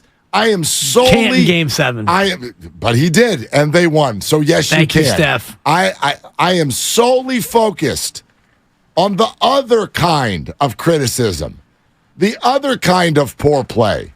I don't care if you miss some shots, Clay. Keep shooting, brother. What I care about is if you make crappy decisions and you turn the ball over. Jordan Poole. Jordan, you got to make better decisions. That's it. If you miss some, you miss some. But if this team comes out, it's so simple for them. If they make good decisions, if they take care of the basketball, and if they rebound, you can't beat them. You literally cannot beat them. If they do those 3 things. Unless they shoot really, really, really poorly. But not 4 times. Right. You're not going to beat them in a series. You cannot beat them 4 times if they focus on rebounding and good decisions. Because good decisions and turnovers, that all wraps up into the same thing. And defending the way they defended against Sacramento in the second half was terrific. So that's what you need to do. That's it. That's all they got to do. And so to see a player, like sometimes... Yeah, you're going to be exhausted that night. Sometimes you just don't have that it quality. But when you watch a player go out and do it over and over and over again, turnovers, bad decisions, shoot when you shouldn't, drive when you shouldn't, over and over, that's the player that needs to get the shake. And I feel like we're there with Jordan. We got to do the shake. Yeah, shake like you. The handshake, or more like the like 2 hands on the shoulders and shake. Oh, like when you're getting a cocktail in a bar and they and then they slap the glass and then, which I always break the glass when I do that. Dude, I never went to bartender school. I know, it's tough. You're talking about that shake. You're talking about that silver tin shake. I'm not talking about the shimmy shake. No, and you're not talking about the handshake. Hey, Jordan, good game. Way to protect the rim. Either, yeah. No, but and I think you make a good point because you need Jordan Poole. You need him. You absolutely need Jordan Poole. And if I mentioned this yesterday when we looked at statistically the difference between these teams, offensively, they're very similar. Pace, they're very similar. Defensively, they're very similar. The big difference is the Warriors are great at making threes and the Lakers aren't. Yep. So if the Warriors can get to a lot of open threes and shoot a lot of open threes, they're going to win the series. And part of that is Jordan Poole. Right. But that also comes from rebounding the basketball. Yeah. If anyone wants to say, hey, what are you worried about? And we can get into that. What are you worried about? Rebounding. That's it. Rebounding. If the Lakers you're right, they'll miss a lot of threes. And if those long rebounds get gobbled up by Anthony Davis and he tosses it right back out to D'Angelo Russell or Austin Reeves or whoever, and they get 2 and 3 looks when they come down, that's how the Warriors can be in trouble. So get your Looney jersey and let's go. Because if the Warriors rebound, they win this series. Zero doubt in my mind. Yeah. And if they rebound, then they're going to get more threes because they'll offensive rebound and they'll limit the threes on the other side. And the Lakers are not a good three-point shooting team, so you want to limit absolutely the number of chances the Lakers get offensively because that's where you can be most vulnerable. The one game that the Warriors beat the Lakers, they were even in rebound differential, and I'm just going through the other games, and the first one they lost in February, the Warriors were a -9. Yep. They got out-rebounded 52-43, and I would bet the other two games, when I punch them up here, they also were in the negative in terms of rebounding. Yeah, I think you're probably right. I remember just watching those games. That's what kept sticking out to me. Now, these are different teams, as we mentioned, and the Warriors, if you want to say they flipped a switch or I don't know what the hell happened, but they're better. They're better, they're whole, they're focused, they're all of those things. But you can't teach height. You can certainly teach boxing out. You can teach positioning, and the Warriors have got to take care of that. If they do, I think they're moving on to the Western Conference Finals. Let's go to Jamal in the city on with Willard and Dibbs. Hey, Jamal, what are you doing? Nothing much. Just taking a break during lunch. Sweet. What do you got, man? Yes, so I'm going to talk about, well, first of all, I'm actually a longtime Laker fan and a longtime listener of your show. So I'm going to talk about... you lost us, and then you got us back. Go ahead, Jamal. Hello? Yeah, we got you, bud. Go ahead. Yeah, so I'm going to talk about the X factors of the series, and I'm also going to bring my prediction for the series. Let's go. So I think... X factors, I think D'Angelo Russell and Jordan Poole, I think whoever performs the best, whoever plays to their abilities the most, is going to dictate who wins the series. You know, Curry and LeBron, they cancel each other out. They're both going to do really well. And then Thompson and Davis, they're going to, they're going to do their thing and have their ups and downs, but they're still going to perform at a high level.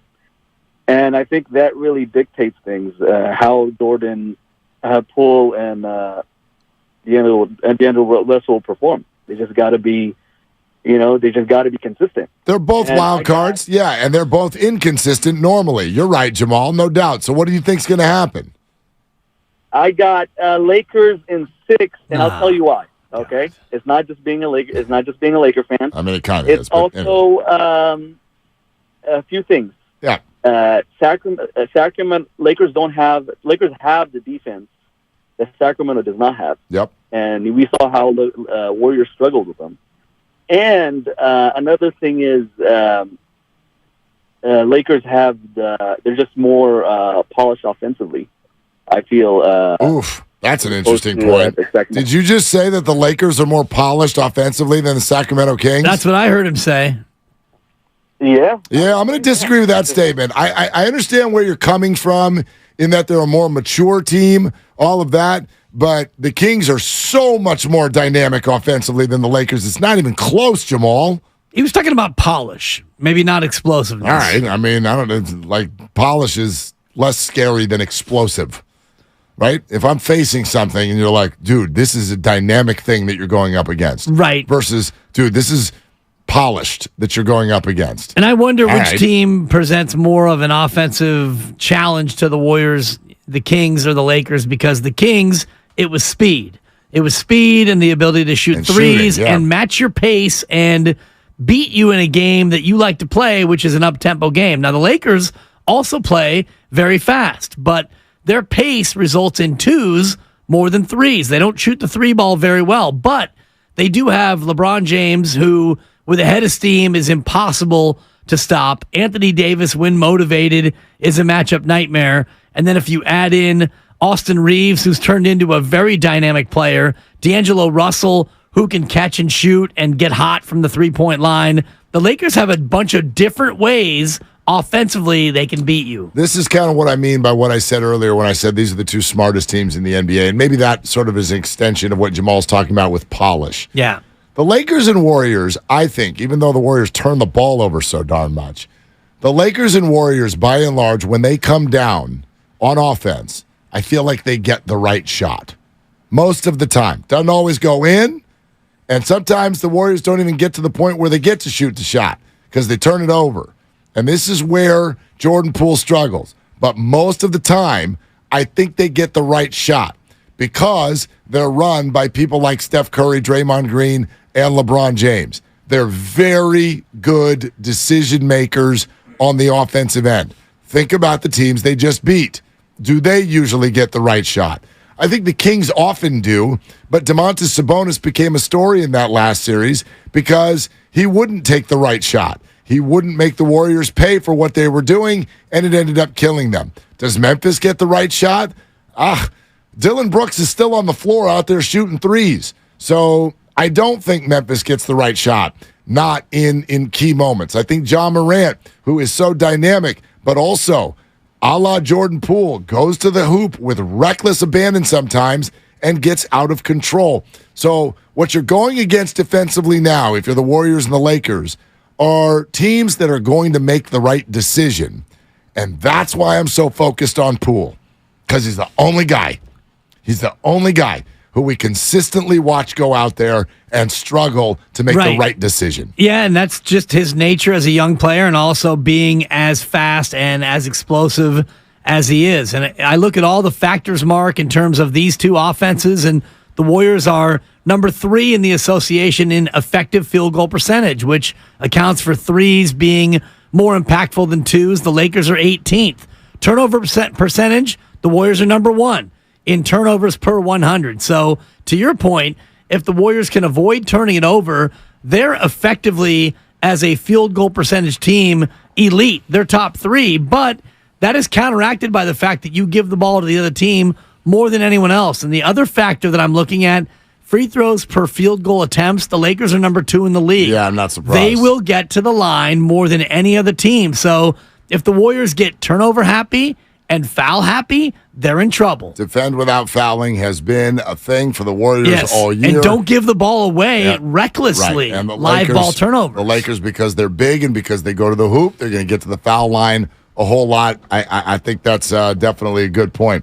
All right, we're presented by Fremont Bank. Full service banking, no compromises. Your thoughts on the series that we are about to see. And I'll also add, I feel like we're missing something on the positive end, quite frankly, for both of these teams, but mainly for the Warriors. It got lost in the emotion of the Kings series, but man, it has worked out perfectly for the Warriors. I'll tell you what I'm talking about in a moment. This is Willard and Dibbs. We got George Sedano coming up in about 20 minutes. The Good Doc is an hour away. Your call's next at 888-957-9570. Attention facility professionals, property managers.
On the free Odyssey app.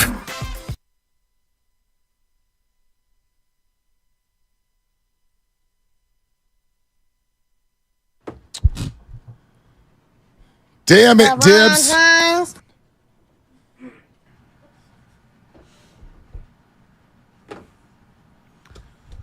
Damn it, Mark. That's all I can say is damn it. Damn it. You're mad, right? Well, you ever do one of those things where you're like, okay, so I'm on my little betting page here, and I'm like, oh, let's throw a couple bucks on some sort of a parlay, and I'm clicking things around, and I was about to do something on the under in the Knicks Heat game, and then I'm like, you know what? I'm gonna add another team into the parlay. Let's also go Knicks -7 tonight, and I click on it, and the betting app goes, nope. Not that one. No. Don't pick that. No. I'm like, oh, am I not supposed to pick that? All right. No. I want to pick that. Pick that. Nope. No. Nope. No. And then I'm like, okay, undo everything and start over. And now it won't even let me pick the under. No? In the Knicks Heat game. Ah, boy. Clicking on it, I'm like, damn it, this app.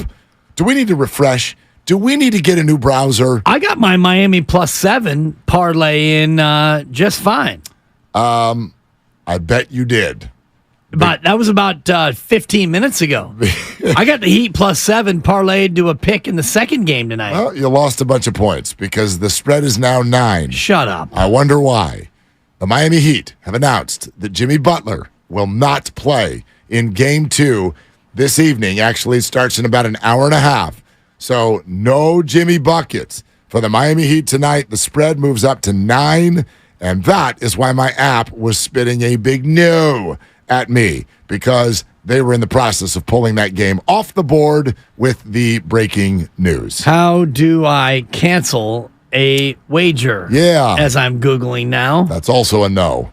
That will also be a no. No, I'll be canceling this wager because they can't leave that number up there when the news is about to break and have me bet the Heat, no Jimmy Butler, and then now you're going to bump it up to 9? Of course they can. Nah, I want my money back. Yeah, I want my money back, money back.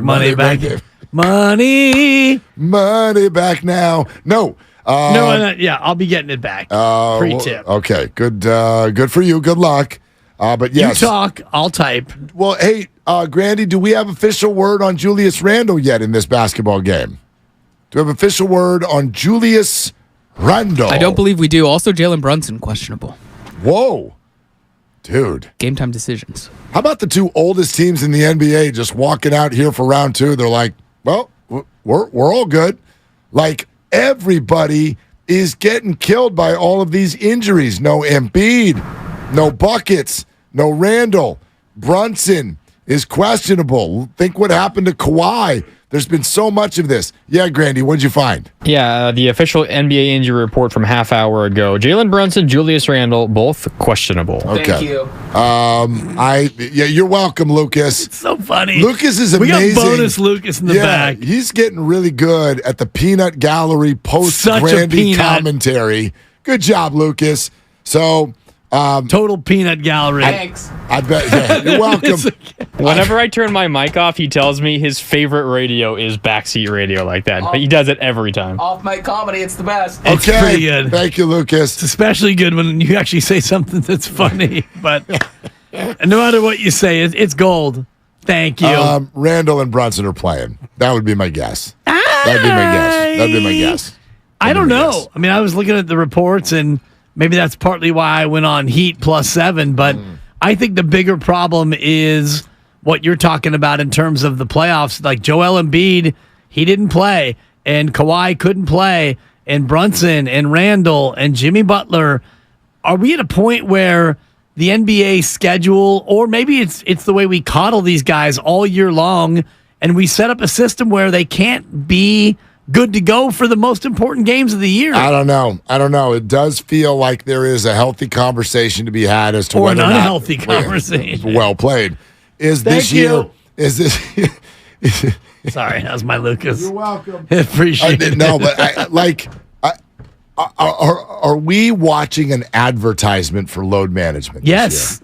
year? You said There's it an last week. advertisement for it. No, you absolutely nailed it, because the Lakers started 2-10, and even down the stretch when I was like, "Hey, Mark, don't sleep on the Lakers," and you said, "Dude, they're not playing Anthony Davis in the second half of a back-to-back when they need to win." Yep. And they didn't care because they load apparently management did not need to win. either. Exactly. Yeah. Exactly. And the I mean, Warriors you play- load managed the whole year. Andrew Wiggins sat out 24 games for personal issues, which were very personal, and they were issues, and it was very important to him. Yet, it didn't cost the Warriors a damn thing. I wonder, though. I still think you're playing such a dangerous game. Like, the Lakers can sit here now and be like, see, it's all good. Well, but you were in the play-in tournament. And, oh, by the way, the play-in tournament game that you won it in overtime, and you looked awful. You looked awful. So, how close were you to ending up in a one-game play-for-your-life scenario? That's not the way to do this. Let's be honest. It's not ideal, right? but it works. Even what the Warriors did. The Warriors are sitting here now. I mean, okay, there's two ways to say this. Number one is what I was going to say a minute ago when I said this got lost in the Kings series. Things are working out perfectly for the Warriors. Have you stopped and noticed this for a second? They've got a home court advantage. They got a home court advantage. Yeah, game one in tonight round at home, two, yeah. and the Grizzlies are gone. I mean, we're sitting here biting our nails off. Oh my God, Warriors and Lakers, and it's working perfectly. They've got health. Wiggins is back. Steph's at the height of his powers. They've got home court advantage, and we're sitting here worried about something. This couldn't have gone better so far. So far, yeah, you're right. Now, here's the other side of the coin.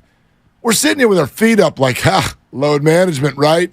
It works. Told you, the Lakers were a breath away from having to play a one-and-done playoff play-in scenario. And the Warriors, 48 hours ago, were in Sacramento on the road for Game 7. So let's also not act too much like this is the right way to go about your business. Both of these teams are playing real dangerous games with how they've gotten to this point.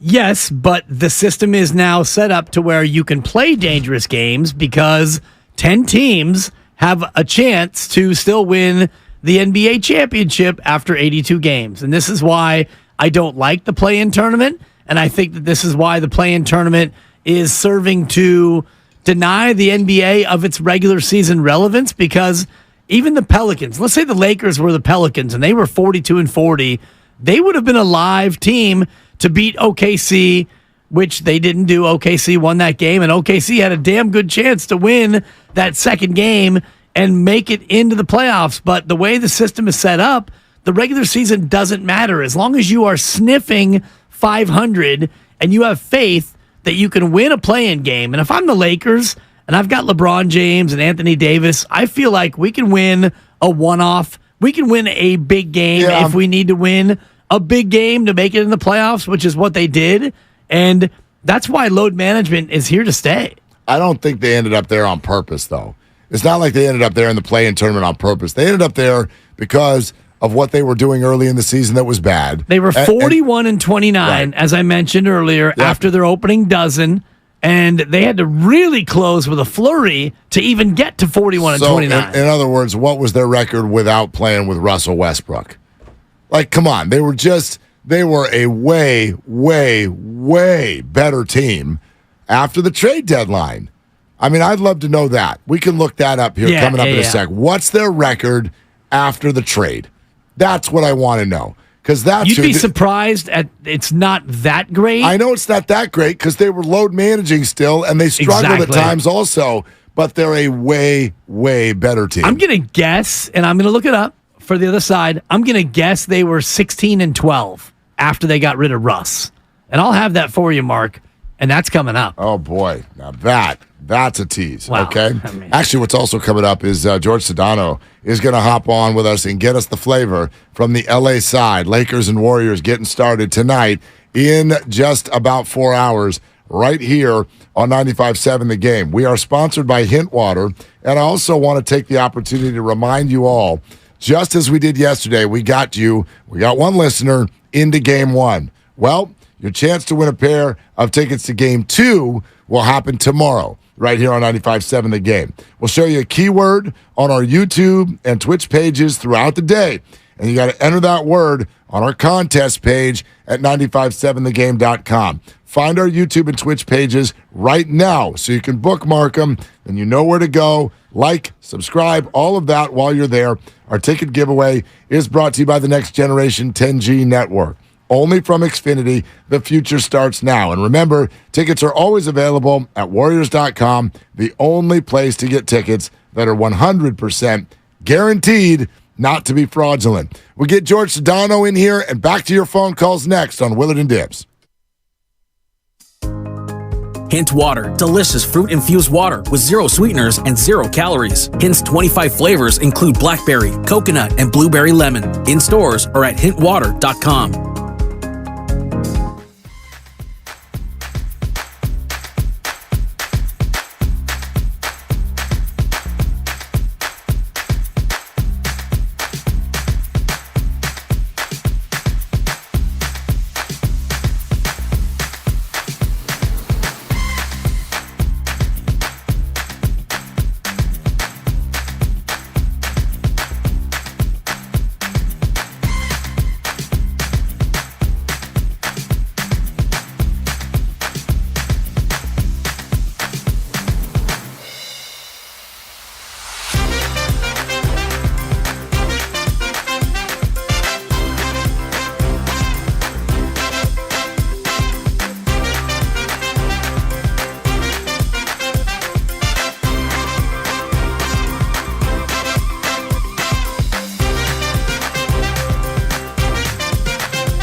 Now, back to Willard and Dibs on 95.7 The Game.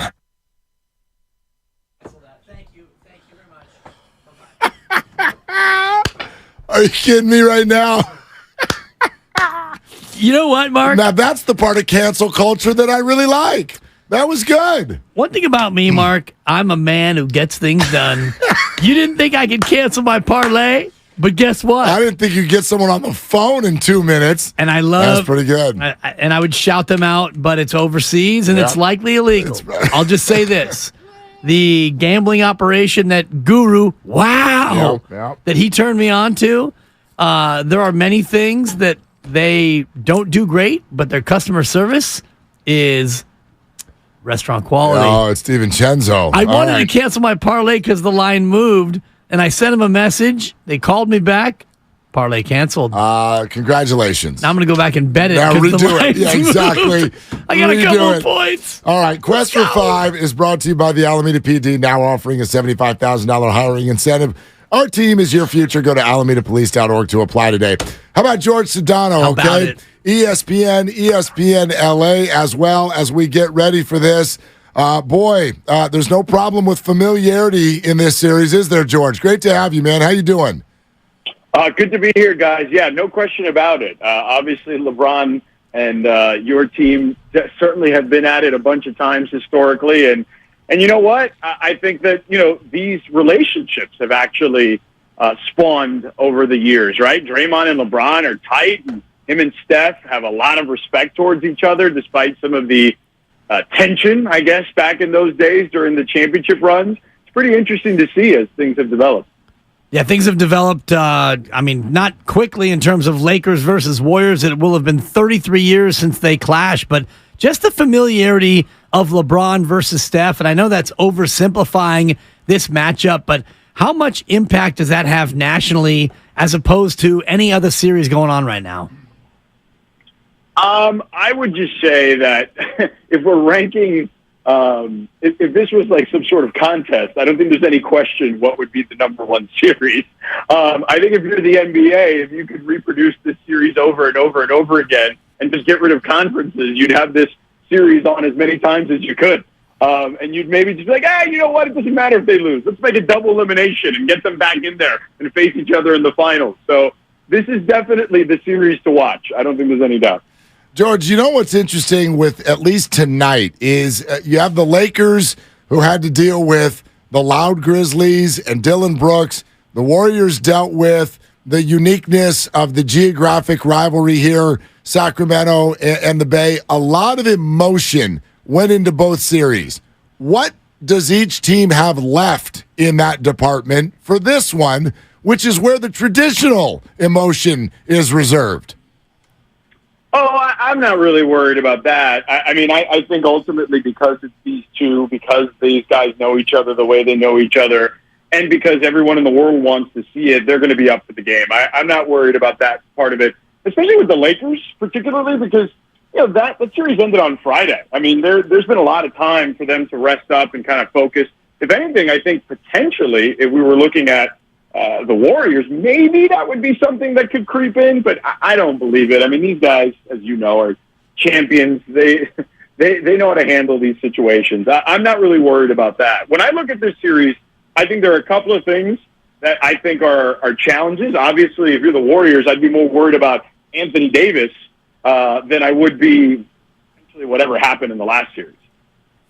What's the story with Anthony Davis? Mark and I were looking at his game log, and it's 33, 12, 31, 12. Why can't Anthony Davis play game to game like the player that we all think that he is? It's a great question. I would say that in the last series, it has less to do with Anthony Davis, and I kind of tipped my cap to the Defensive Player of the Year in Jaren Jackson Jr., right? Like, I think we just kind of omit the fact that, or just overlook the fact that guy's really good too, particularly on defense. And he was the guy who was primarily equipped to stop Anthony Davis, or at least slow him down. And I think Anthony Davis is a much better player than him offensively. Jaren Jackson Jr. defensively is great, as I mentioned. Offensively, he's still got some ways to round out into form. but I think that he had his hands full with a guy who's really freaking good. Now, there has been some inconsistency with Anthony Davis historically, but I think a lot of that is really more due to injury, less about ability. George Sedano, ESPN LA, is with us here on Willard and Dibs 95.7 The Game. We're getting ready for Game 1 tonight. George, give everybody a sense, at least through your eyes, how different are the Lakers post-trade deadline? Oh, I think both teams are way different, okay? I mean, let's start with the obvious with the Lakers to your question. I mean, the previous team that they had around LeBron and AD made 0 sense. I would say that the 2 previous off seasons for the Lakers made 0 sense on how to build a team around LeBron and Anthony Davis. The trade deadline, now this team looks like a team you build around LeBron and Anthony Davis. They've got guys that can defend, they got guys that can shoot, and they've got 1 or 2 guys that can put it on the deck when those guys are not in the game for one reason or another. That wasn't the case previously. They weren't a very good defensive team. They were okay, I would say above average, but not elite like they are now. And then they had very little shooting on that particular team. But as I look at the Warriors, too, you guys know this. Andrew Wiggins missed for, what was it, a month, maybe longer? I don't know. He missed a ton of time. 2, you get GP2 back. Yeah, 2 months. There you go. You get GP2 back in the mix. I think these teams look very different right now than they did even when they faced off against each other during the regular season.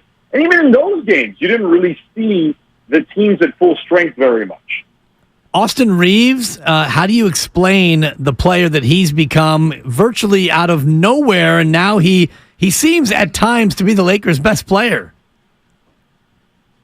Look, man, I think that it's a testament to the NBA and the G League in particular that teams have an outlet to be able to kind of hone players' skills and craft what they're supposed to be at the big club.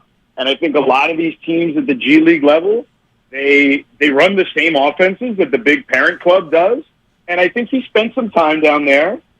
And last year was kind of back and forth a little bit, but played there, with the big club mostly. But he spent some time down there early on, particularly I think helped him. And then I think playing with LeBron helped him. LeBron immediately put his arms around him because he's a really smart player. Like, he's a really bright kid. And he's got a little bit of everything to his game. I think the one thing he was lacking last season was the ability to shoot. But what we've seen in the NBA, guys, as you know, that's a trait that, for the most part, if you're a perimeter player, if you struggle shooting the ball, there's so many guys in this league that have been helped by shooting coaches and things of that nature. And these teams have done a phenomenal job over the years because there's such an emphasis on shooting, basically because of the Warriors and their dominance over the years, that these guys can be developed to be better shooters. So he already had the wiggle to his game offensively, and he was already a good defensive player. He's a lot longer than you think he is. His wingspan is pretty damn good for a player his size. So he moves his feet very well. So he's a good player, and I just think that what happens is you get the combination of being able to mine the talent a little bit, right? And then working him through the kinks in a year last year that was lost, I think allowed him to have that confidence, and then LeBron instills that confidence in him too. George, I know LA does not want to have this conversation, but unfortunately for LA, it's time to have this conversation. You go out in the streets of LA and say, who's the best point guard of all time? Everybody thinks, well, that's a stupid question. We all know that answer. The world is no longer really seeing that as an easy answer. So this Steph and Magic thing, though obviously different eras and different players, how does that conversation resonate down there? Oh, people here are not happy with it, but I'm with you. I think that's a real conversation, right? But listen, I'm used to ruffling feathers. I've been here 7 years, and I tell people things they don't want to hear necessarily, and that has endeared me in some ways, and to some people, they listen because they want to hear what I have to say to criticize their teams, right? I think that it kind of works both ways for me in that regard. But I think it's a lot closer than people think. Look, if I was really breaking it down, Steph is a very good passer. Magic might be the best passer I've ever seen, right? And I'm old enough to have watched him play at 45 years old. Obviously, Steph a much more well-rounded offensive player because of his shooting abilities, the greatest shooter of all time. Defensively, neither guy was great. I think Steph has become much better later in his career. I think Magic's size obviously helped him, and I would probably give him a slight edge in that department. But I think we're splitting hairs between those two. Not to give you a cop-out answer, but I'm with you if you're trying to imply that it's close, because I do think it's close. Yeah, I think they're totally different players, but if you want to compare them, I think it is closer and getting closer and closer with every passing series.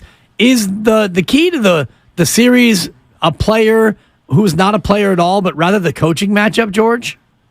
Okay, so there are a number of things that I'm looking at here, and that's certainly one of them. Obviously, for the Lakers, the Steph conundrum. Who guards Steph, right? Because if you put Vanderbilt on him, Steph's going to get him in foul trouble, even as good as he is defensively, right? And he's probably going to do that to almost anyone.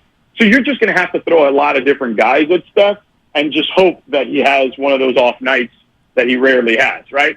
But I think that, and obviously Anthony Davis is the conundrum for the Warriors because they don't have an obvious matchup for him and his athleticism at that size.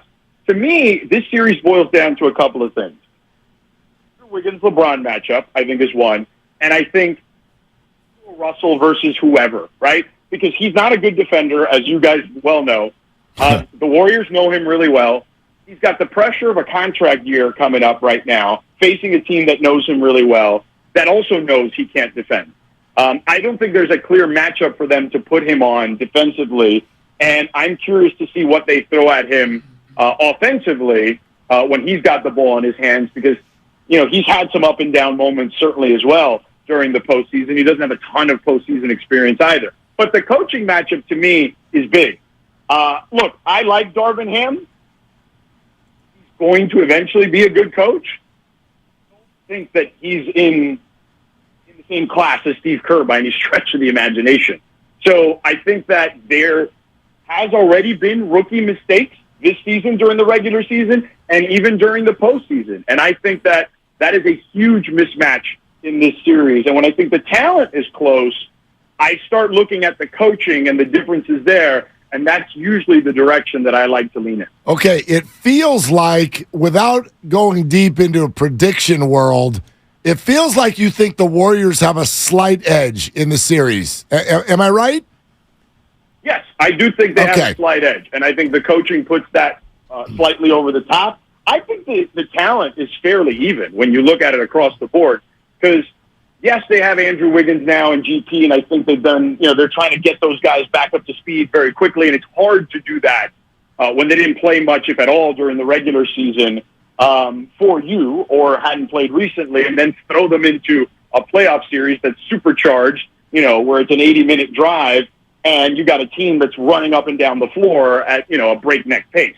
So, but this series will be different. I think the Warriors, one of their challenges, I think, is as great as those three guys are, Dre, Steph, and Clay. I've talked to Warriors people over the years that despite their greatness, occasionally they cough it up a little too much and give the other team some easy ones. I don't think you can do that with the Lakers, but I will say this. If the Lakers turn the ball over, their only real kryptonite on defense is they are not good in transition. And that is a place I feel like the Warriors could excel. I'm curious to see what Steve unveils. Could we see more Jonathan Kuminga in this series? Because I could see the Lakers on offense particularly not respecting that. And Kuminga, look, he's still a young kid, but I've seen some games. Look, I did a game, I want to say, maybe it was last season, I did a game where Kuminga hit like 3 threes in a game where LeBron had like 50-something points. Might have been last season, if I recall correctly. But he certainly he's capable of having a flash here or there, and he's got raw skills still. So I am curious to see how this thing unfolds and what wrinkles Steve throws out here. Because I feel like the Lakers, they were slow to make adjustments in that last series. Now, it worked because they were the better team, especially without Adams and Clark in that series to help defend Anthony Davis. But I don't think that's necessarily the case here. I think that the talent is fairly even. Yeah, this is a series for maturity. That's the way that I would say it. After the two series, rated R or NC-17? No, this is rated R. Okay, it's only round 2. Okay. Let's calm down. George, thanks, man. Great stuff. Great to have you. Guys, anytime. Take care. All Thanks, right, George. Appreciate it, George. George has one of those cool filters on his phone where every time he stops talking, you can't hear. There's like a ramp up.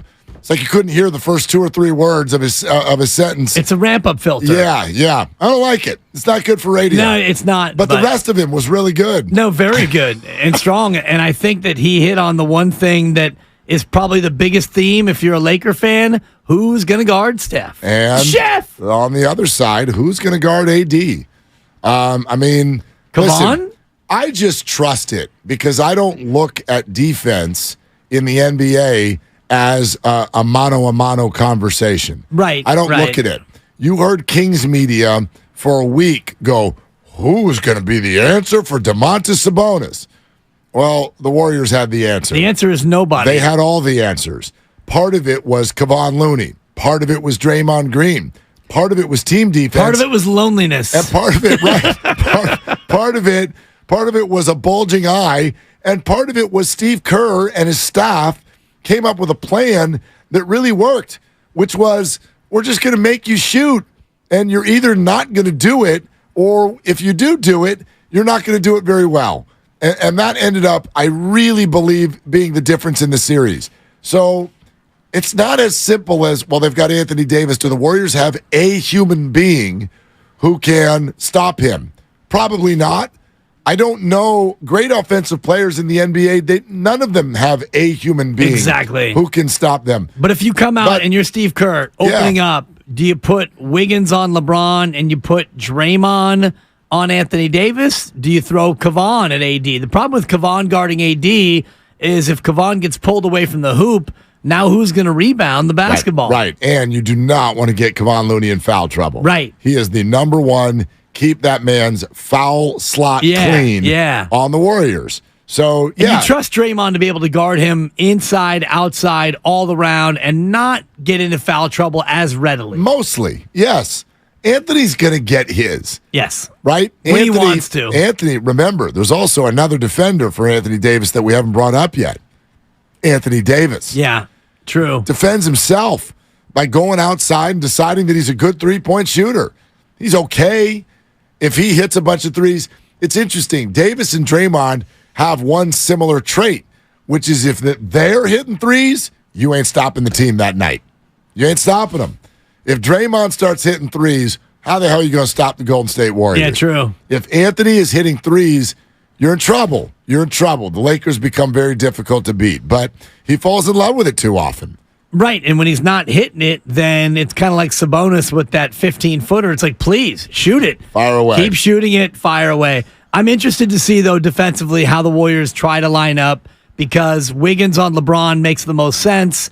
And then is it Draymond on AD? Is it Looney at times on AD? And it depends on the matchup, I know. But maybe it's Draymond on his old buddy LeBron James. Yep. And it's, I'm going to let you score, LBJ. I mean, I'm a big fan. Yeah, exactly. Because that's how that's going to go. I wanted to be here for your scoring title, and I wasn't. So maybe you could just give me a little redo right now. Tell me how you would have done it if I had been here. You saw that quote, right? Oh, yeah. And Steve said, I don't think it's a good idea that you go. And LeBron's like, okay, coach, then I won't go. Yeah, I mean. Impressive maturity.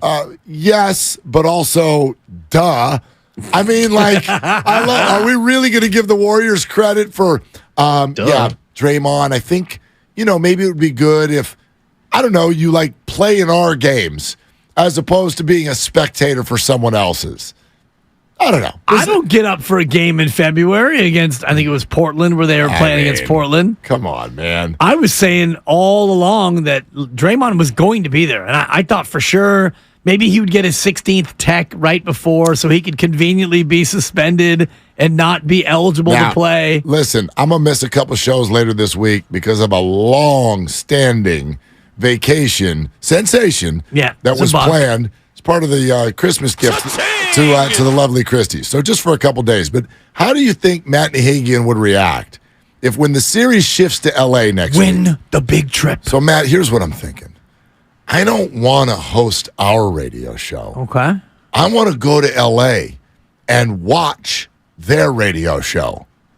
What do you think? Is that good with you? You're telling me you want to go there and look At someone else? That's exactly what I'm telling you, yeah. Will they have you on? Will they try to book? Or will you just look? I could have looked at George Sedano. I could have asked him, hey, George, can I come see your 2000th show next week? I've got my own show to do, but, your 2000th show would be really fun to see. So maybe I'll miss my show and watch your show. Y'all would have thought I was the weirdest cat of all time. And maybe Draymond is. You go to L.A., but you're out. You don't come back. Don't come back. We'll change the locks. No, believe me. Lock. Hey, I worked real hard to get out of there. I'm staying, all right? No, that's a decent comp. Yeah. It's a decent comp. I mean, nothing's ever a good comp for professional athletes. But a better comp would have been you going to Portland to watch Chad Doing do his 2000th show because it was completely non-binding to where the Warriors are in Portland and he wanted to go to L.A., this would be like truly going behind enemy lines. I'm just saying, like Warriors. No, I'm with you. Yes, good job, but excuse me if I don't pat you on the back too hard because you knew that Draymond shouldn't miss a game to go watch someone else. It's a regular season game, Mark. We don't care about those things. Look, I mean, and if he's going to load manage it anyway, then what matters if he's in L.A. watching his BFF? Because it's a bad look. That's a solid That's four. What it is. You know, Dibs. I love it when you do Nahegan. Look. And I'm with you. And I was very critical of Draymond in advance of him potentially doing that very thing. And I'm not saying that he deserves plaudits for doing the right thing. Shout out Spike Lee. But I thought it was interesting that came out yesterday where he's like, yeah, Steve told me it would be a bad look. And so I didn't do it. Speaking of a bad look. By the way, those of you who are on hold, we're coming right to you coming up in a couple, okay? But speaking of a bad look. As I said, I'm going to hop out of town for a couple days later this week. Yeah, it's terrible. So you know who's coming to stay with the kids? Tom and Ellen. And they're in the car right now. What? And my mom is not happy. Wait. About the gambling app talk. Oh, man. I think your show sounds great. Oh, Ellen. You guys are doing wonderful. I'm so sorry. But your mom says you should not be gambling. Ellen. Every dollar counts. You're right. It's very tight here in 2023. I got a baby, Ellen. There's a pandemic that we're still getting over. I got 3 kids and a bunch of problems. I do not think you should be gambling, Mark. I'm like, I got 3 kids and a bunch of problems. It's a $3 parlay, okay? I got $3 and a bunch of problems. Triple that, Ellen. All right? Uncle Dibs was in deep, but I got out. Triple it. That's what I'm trying to do.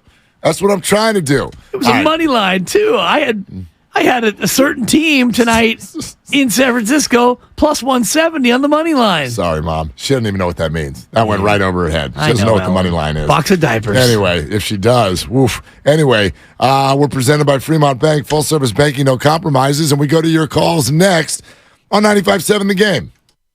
With all the rain we've had this winter, you may have noticed moisture in and around your windows. Golden State Window and Doors suggests this is a good time to consider.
boy, that's a great question. Now, back to Willard and Dibs on 95.7 The Game. All right.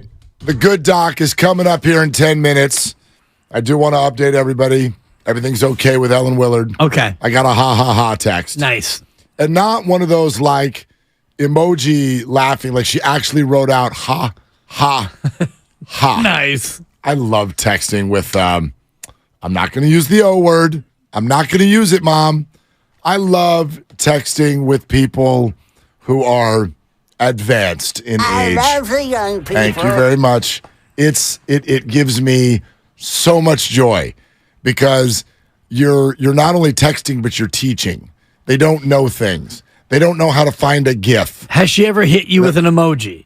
Absolutely. And that's the thing. Once you tell them how to find the emojis, now they can't stop sending emojis. But no GIF and no like. No, but things will happen. Like there was a big family text, I think over a sporting event. My sister's family's got Rams fans there. And that's right. It gets very chippy when the 49ers play the Rams.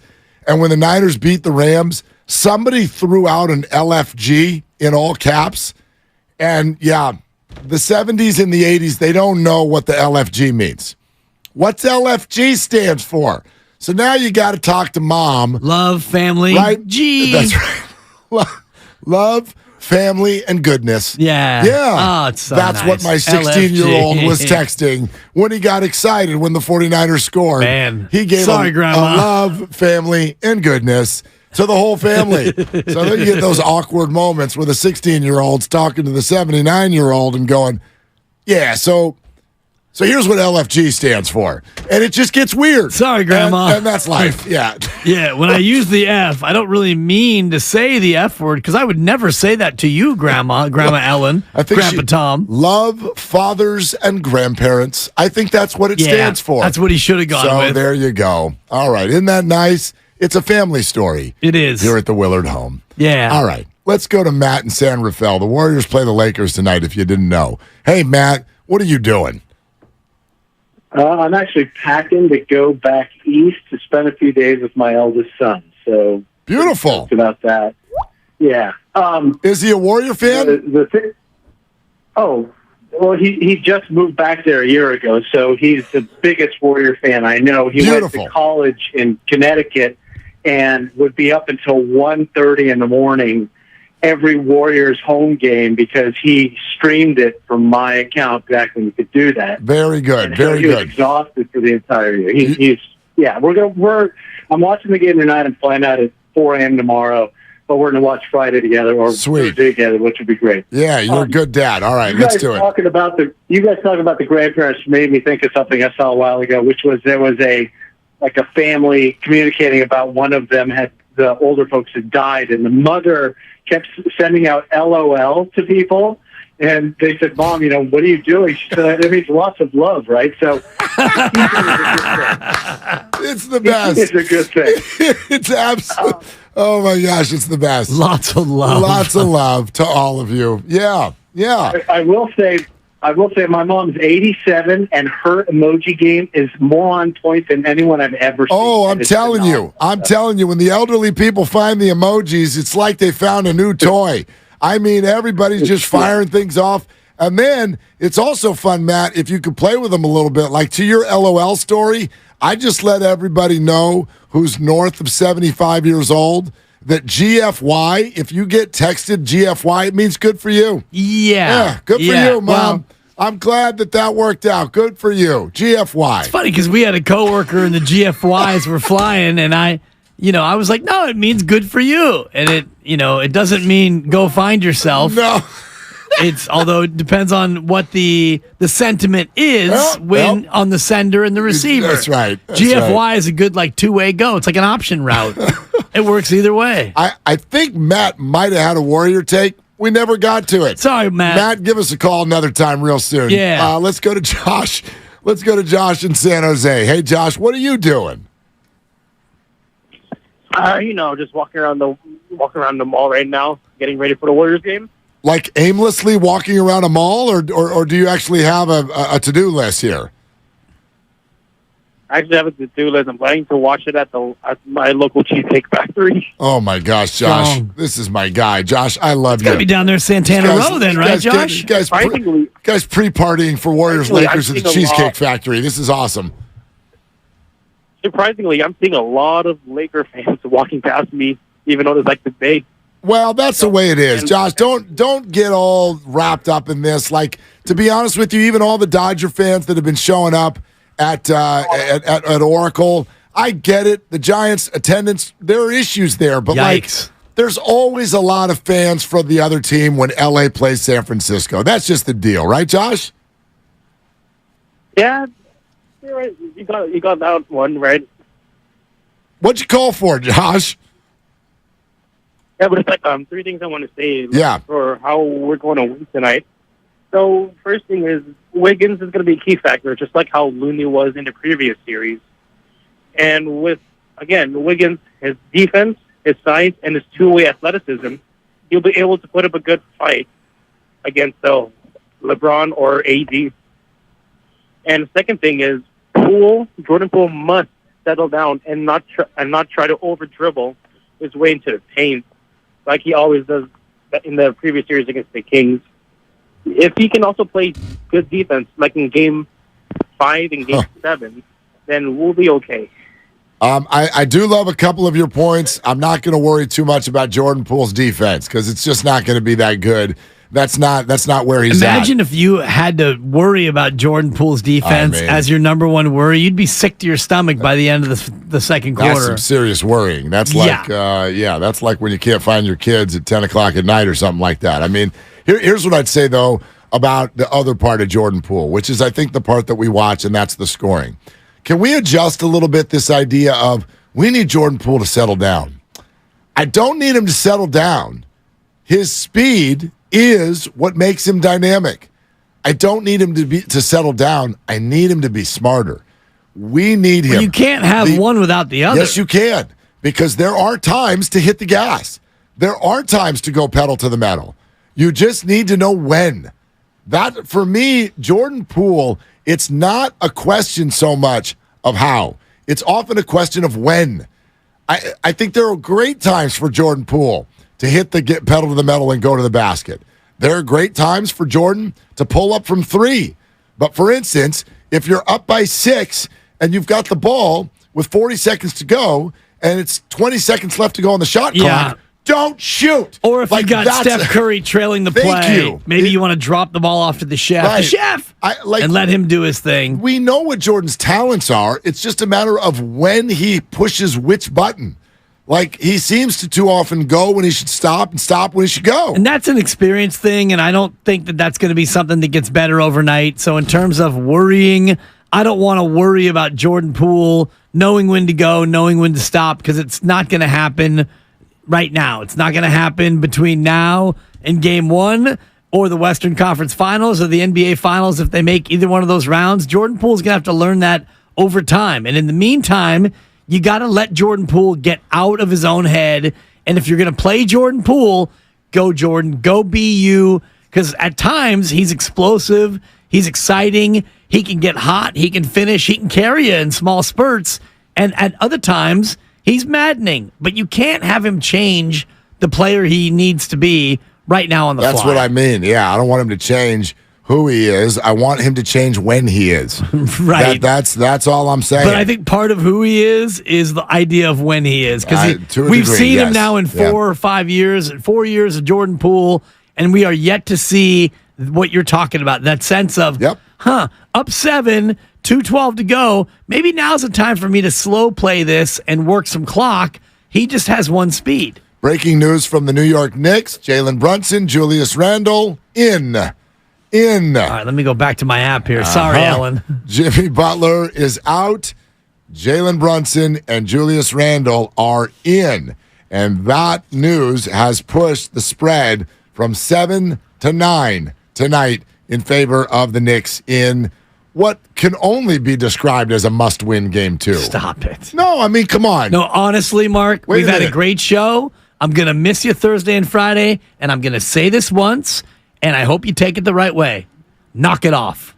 I won't knock it off. Tom and Ellen, I know that you love your son.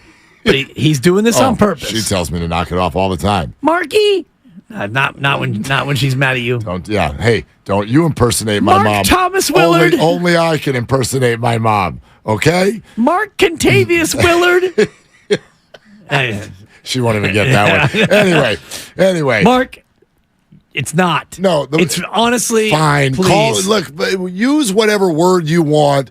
You're not losing 2 games at home and then winning the series unless something really banana land happens. Sometimes banana land happens, but come on, the Knicks have got to go win the game tonight. Especially it's a pretty big game. You're down 1-0 at home. You're at home again, and Butler's out, and Hero is out.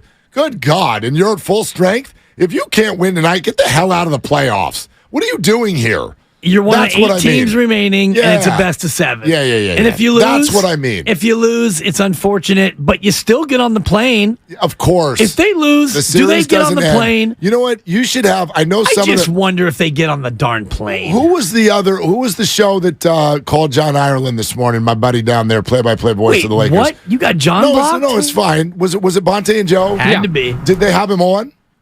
I don't think so. Okay. It's funny because they mocked you for having him on every single day. They do. I know. And then they called him. Listen. That's great. If I'm not getting mocked on one of the other shows, Mock Willard. It's like a tree falling in the forest. Did the show even happen? It's fine. My point is this. You should have Ireland on when I'm gone later this week.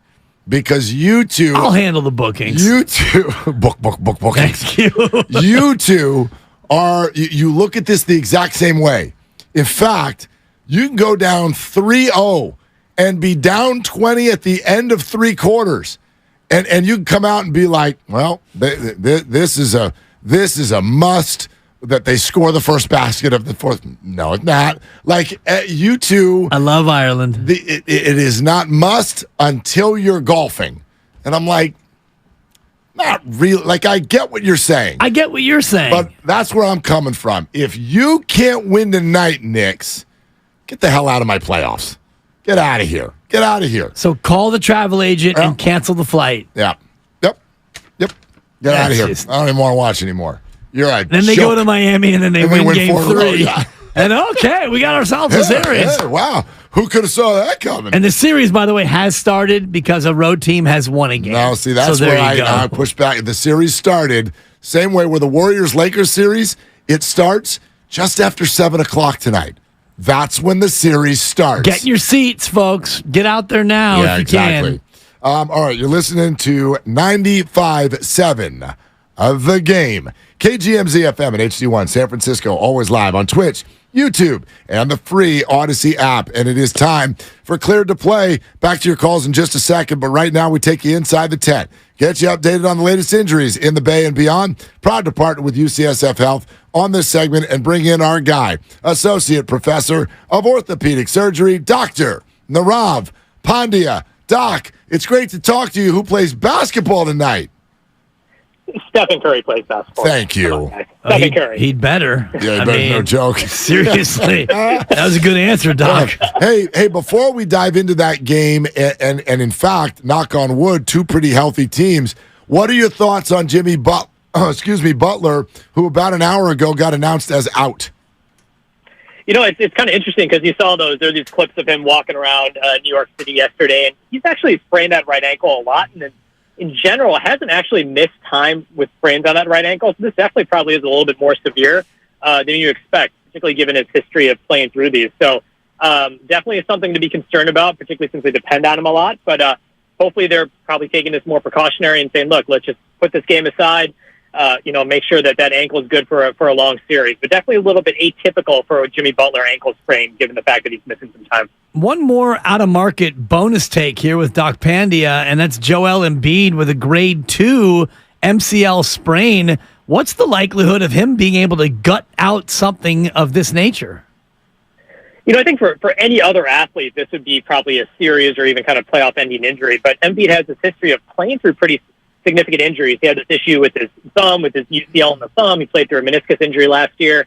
So he definitely has shown that he can play through pain. I think the larger issue is his knee going to be stable enough for him to be effective? And I think a lot of people have the conception of, you have this ligament injury, it's all about the pain. Well, your ligaments stabilize your knees. So if there is an injury to it, can he move and be effective even if he's got pain relief? So for any other player, I'd be concerned, but Embiid's shown a track record of being able to do it. Maybe he comes out with the brace and plays, but it's a weird injury for him to have. I think they were concerned about an LCL, and they were giving him PRP. So something that we have to watch and see, but I don't know. It could be tough for him to come back, but he's shown the ability to do that. And he is officially the MVP of the league as of this moment. Okay. And so Philadelphia, without the league's most valuable player for right now, Doc Pandia, joining us. Doc, I think there's a bunch of stuff around the league we want to talk about, but let's focus on Warriors and Lakers. We hear a lot of people say, oh, this one-day layoff. The Lakers didn't play since Friday.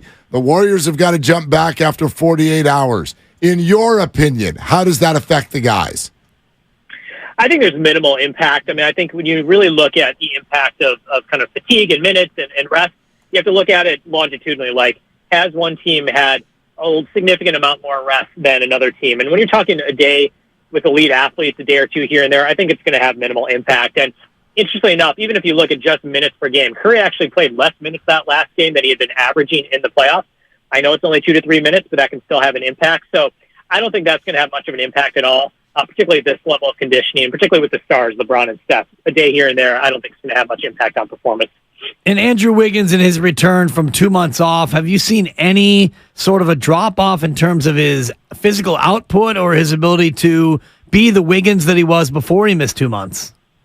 He looks physically great. I think in the game, you see that explosiveness. I know there was that one putback dunk where he tried to basically end the Kings season, but he missed it during that Game 7. So he's clearly explosive. He's clearly moving very well.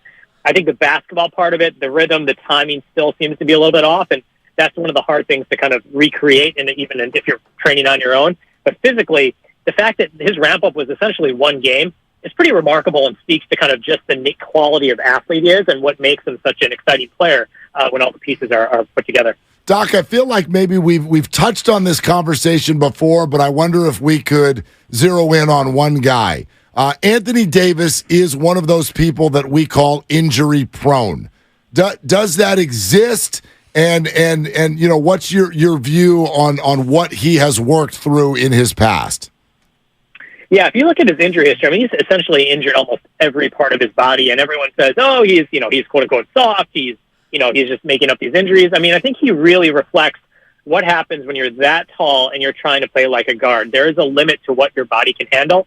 20 years ago, a guy that big would not be trying to play like he would, so he'd have a longer career. So I kind of almost put him in the camp of Zion. You have this big athletic guy who's doing things that someone at 6'1", 6'2" does, and your body just can't hold up to it. So I don't think it's necessarily something inherent in terms of his ligaments or his tendons. It's the fact that what he's trying to play. So what makes him great also allows him to have that higher risk of injury, and it's that balance where he has to figure out, how can I stay healthy but still be that player that makes me special and complements LeBron so well on the court? We've reached the Kevon Looney love portion of the interview, and I want to tee you up with this, Doc, because in 2015, he had surgery on his right hip.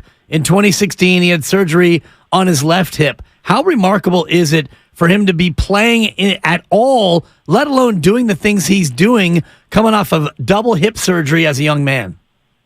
I mean, it really is remarkable, and I think even if you throw in some of his other stuff, he had a core muscle injury. He had, I think some neurologic issues as well, too. I think the key for everyone to understand is that players, even if they're guards, coming off this injury is really, really hard. Then you take this injury that affects your core, and what he does every single minute is use his core. He's rebounding. He's doing all the dirty work, which stretches that area. So the fact that he's playing at that position and excelling at such a high level is truly remarkable and just doesn't get talked about enough. I mean, he is just really kind of bucked the trend in terms of what you would see from players coming back from this injury and excelling at it. So I think we need to appreciate it more than just the rebounds, the fact that he's out there and played, what is it, like 175 games straight now, and it's pretty remarkable. Doc, please take this the right way. Here's hoping we've got very little to talk to you about next Tuesday. Yeah, we can do a 30-second segment. Hey, nice talking with you. How do you think about the game? And see you later. Yeah, we'll get into Yaz and Crawford or something like that, okay? Yeah, Giants injury news. That's always a good time for the Warriors. What jersey are you wearing tonight, Doc? I know you're a big jersey guy. Are you going to keep it old school and go with just a classic Steph? I'm Looney. I'm going to go with the Kevon. I think I gotta rep the guy who's doing all the dirty work. I'm going Kevon tonight. Nice. Love it. Nice. Love it. Yeah. Hey, Doc, great to have you always. Thank you. Take care, guys. All right, there he goes. Doc Pandia. Thanks, Doc. The proceeding was sponsored by UCSF Health.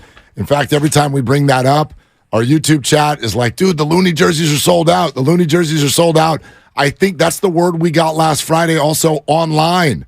Understand, they ain't sold out at Warrior Shop. Exactly. At least they weren't as of last Friday, unless us talking about it led to them all being sold out. But I don't think that's the case. So, especially because you got a couple of home games this week, if you're dying for a Looney jersey and you're trying online and you're not getting any luck, get your butt over to the Warriors Shop because they had a bunch of them over there. Yeah, get to the game early, go to Warrior Shop and pick up all the gear you need to pick up. I was a little disappointed that the jersey that I wanted was not available at the Warrior Shop, though. And which one was that? It's an Ed Malloy, number 14. Oh, man, that would be really... You had to that would know where I actually was be really going. funny if they had like a corner, like right next Oh to the my bathroom. God. Right next to the bathroom. You can buy a ref jersey on your way into the toilet if you want. That's actually a pretty funty idea. No, it's great. And Ed Malloy is not the crew chief tonight. The crew chief, though, home teams win 65% of the time. Mark Davis, your crew chief. Okay. In the regular year, home teams won 65% of the time. Listen, I'll take home cooking. I'll take home cooking this entire series. The chef. Fine by me. The chef. Yes, I can barely do it today. We're having Hang in there, brother. Hang in there. Gosh, this voice will come back one of these years. Anyway, your chance to win a pair of tickets to Game 2 happens tomorrow on this radio station and this station only. We are going to show you a keyword on our YouTube and Twitch pages throughout the day, all the shows. And if you know this show, we tend to have a little bit of fun with how we show you that word. So be with us tomorrow. You'll need to then enter the word that you see at our contest page at 957thegame.com. Find our YouTube and Twitch pages right now so you know exactly where to go. Hit like and subscribe so it's there and you're set to go. Our ticket giveaway is brought to you by the Next Generation 10G Network, only from Xfinity. The future starts now. And remember, tickets are always available at Warriors.com, the only place to get tickets that are 100% guaranteed not to be fraudulent. Yeah, God, such a big game tonight, Mark, and it's not a must-win, not a double must-win. I will say though, and it's not pivotal but either. isn't it kind of nice? I'm not sending the wrong message here. No. Say it, though, because I had the same thing. This is a huge game. They're all big. I can't stand the Lakers. When the Lakers score more points than the Warriors, it's hard to sleep. It makes me want to vomit, all of those things. But it's kind of nice to go back to Game 1 energy for a second, isn't it? Oh, my God. It's a little less nerve-wracking than Game 7 on the road. No doubt. Right? Game 1 energy, like it's a little bit more kick your feet up, get some food, watch the game. I expect the Warriors to win, but nothing disastrous can happen tonight with regard to the scoreboard. Right. Nothing disastrous. Something bad can happen, but not disastrous. Exactly. Well, disastrous, something could happen. We won't speak that into existence. Yeah. I said as far as the scoreboard. If it's a garden variety loss, it's a bummer. Game 2 becomes a big one, but you're right. Game 1 energy, it's nice to not be completely on the edge of one seat going into it. We are sponsored by calhope.org. And speaking of the energy, we got a lot of you waiting to get in, and we want to get to all of you, so it is heavy, straight to the phones. Coming up next on Willard and Dibs. Life is uncertain. It's okay to feel stressed, anxious, worried, or frustrated.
At Odyssey.com.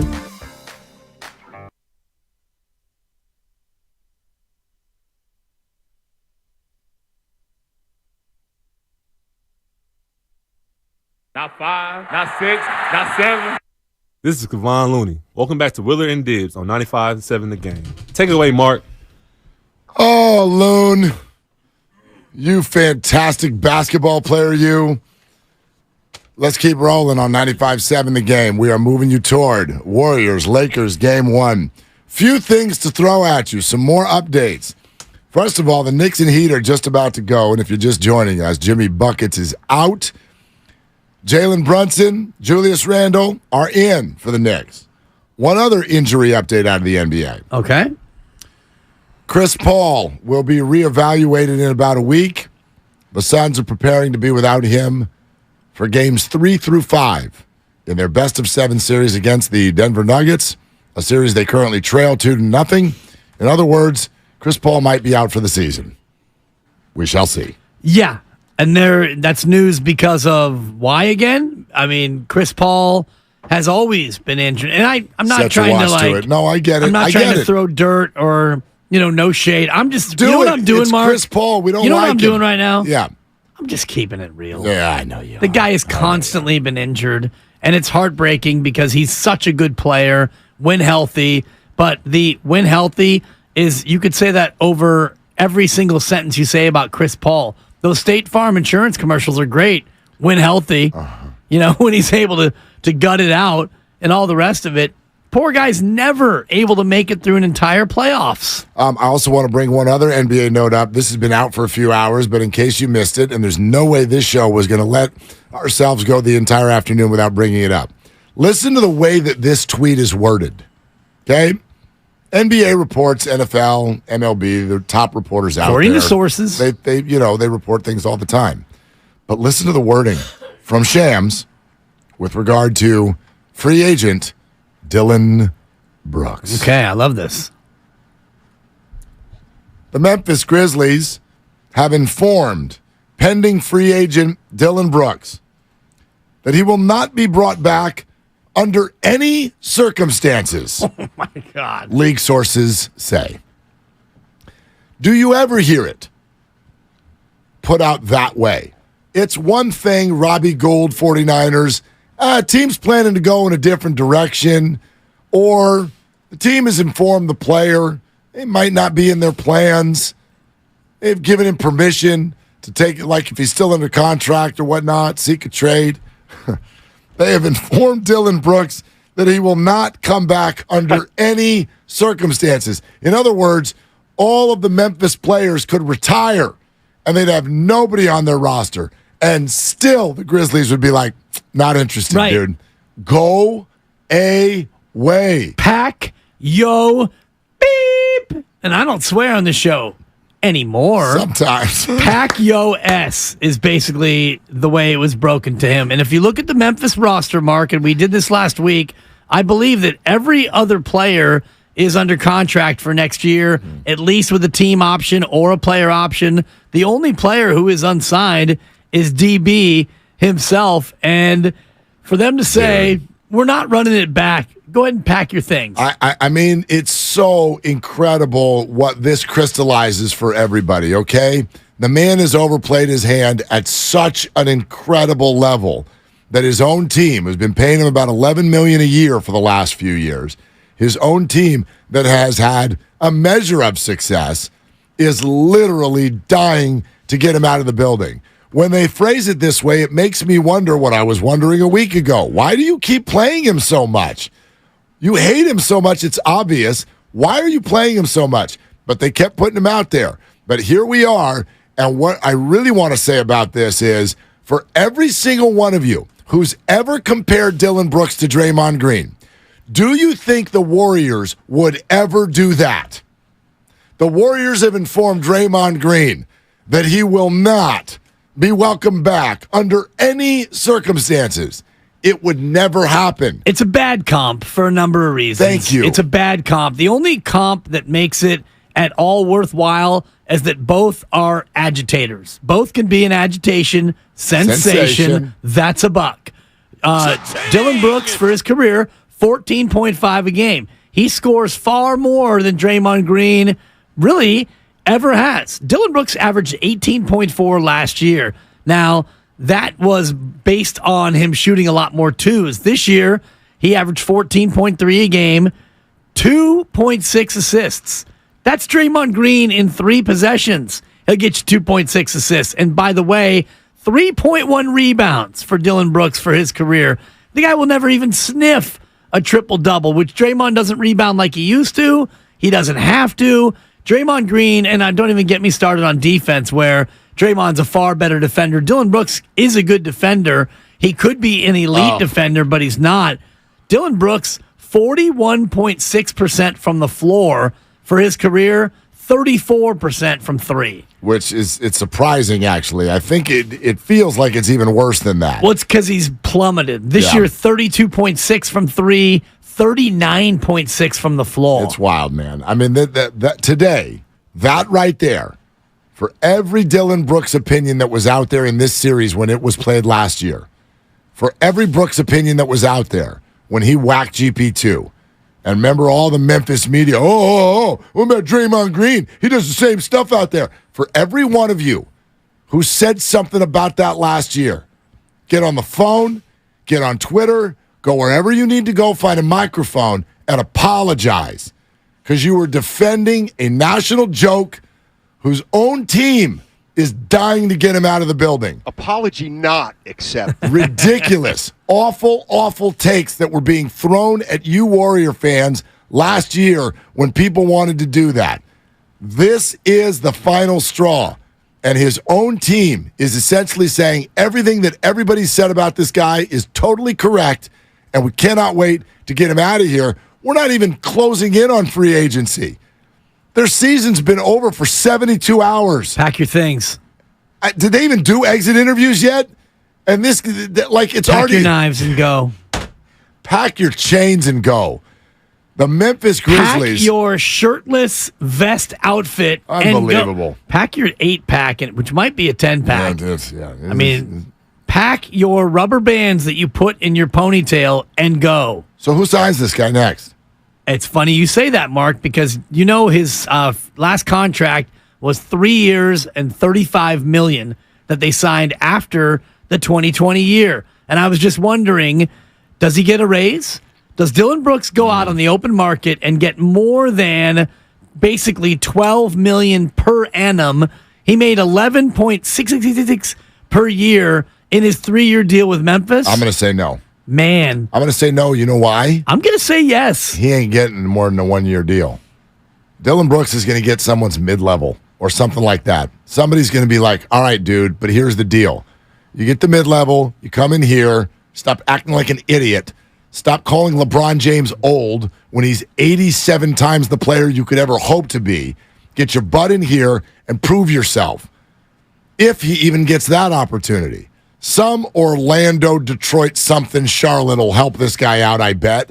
But nobody who matters is going to bring this guy in, and certainly no one's giving him 3 years.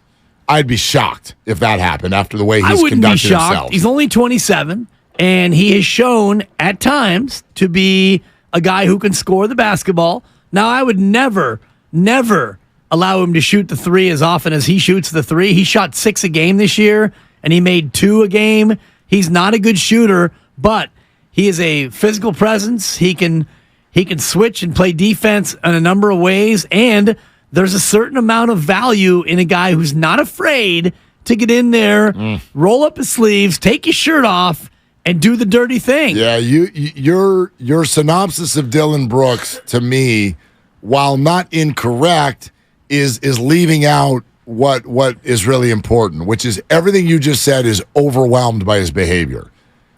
I'll agree with that. Yeah, general managers in sports. I mean, I'll even take you to something that I'm still upset about. I'll never really feel good about the fact that Colin Kaepernick never got another shot. But the reason he never got a shot, whether it was correct, incorrect, institutional racism, all of that stuff. Oh, you're getting warmer. But general managers looked at this and went, what we're going to have to do outweighs his talent. And yes, a totally different situation, but that's how they look at this. All those things you said Dylan Brooks can do, totally outweighed by the baggage that he brings. So why would anybody, honestly, why would anyone sign him? I wouldn't sign him for $1. Because I can change him, Mark. Oh, gosh. Because I see a player who is 6'7", 225, and I see what he has been, and I see what he could be for us. And I can take him in, and I can change him, Mark. That's why I would sign him. Now, I'm not saying he's going to get 5 years and $100 million. I think that he'll get a multiple-year deal.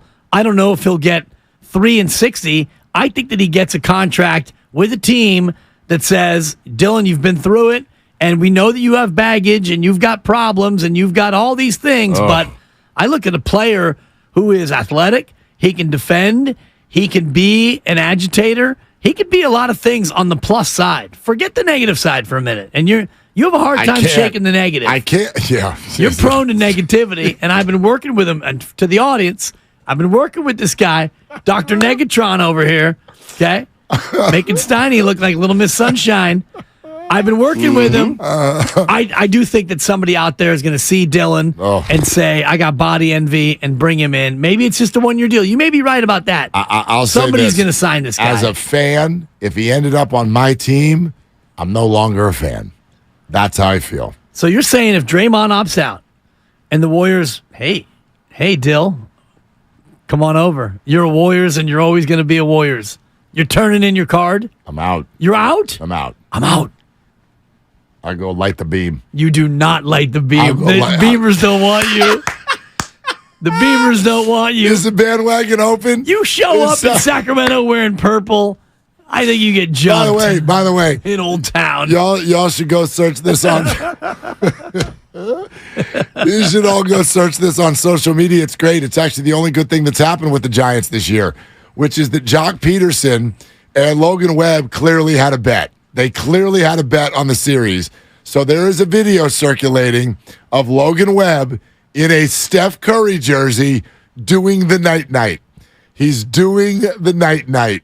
And Logan's from Sacramento? He's from Sacramento. Rockland. Oh, he's from Rockland. Yeah, okay. He's a huge Kings fan. And Jock is from Palo Alto. Young we Jock, know that. Palo Alto, big Warrior fan. Okay. And you know Farhan, we only sign the local guys. So, Thank you. So they're all Warriors and Kings fans. Thank you, Hanniger. So Jock made Logan wear a Warrior jersey and do the night-night. I will say, he also, in the video then, God, he sunned him so bad. He looks at Logan and goes, okay, now say go Warriors. Say go Warriors. And Logan is sitting there with that huge grin that he's got. And he goes, I'm not doing that. And Jock goes, say it. Say go Warriors. Come on. Say it. And then the video ends. And that's it. But Logan Webb, he got. He got it. It's funny because you were watching that on the other side of the studio during the break, and I was like, to myself, I'm thinking, what's Mark watching? Yeah. You're over there just cracking up, and I'm glad you shared that.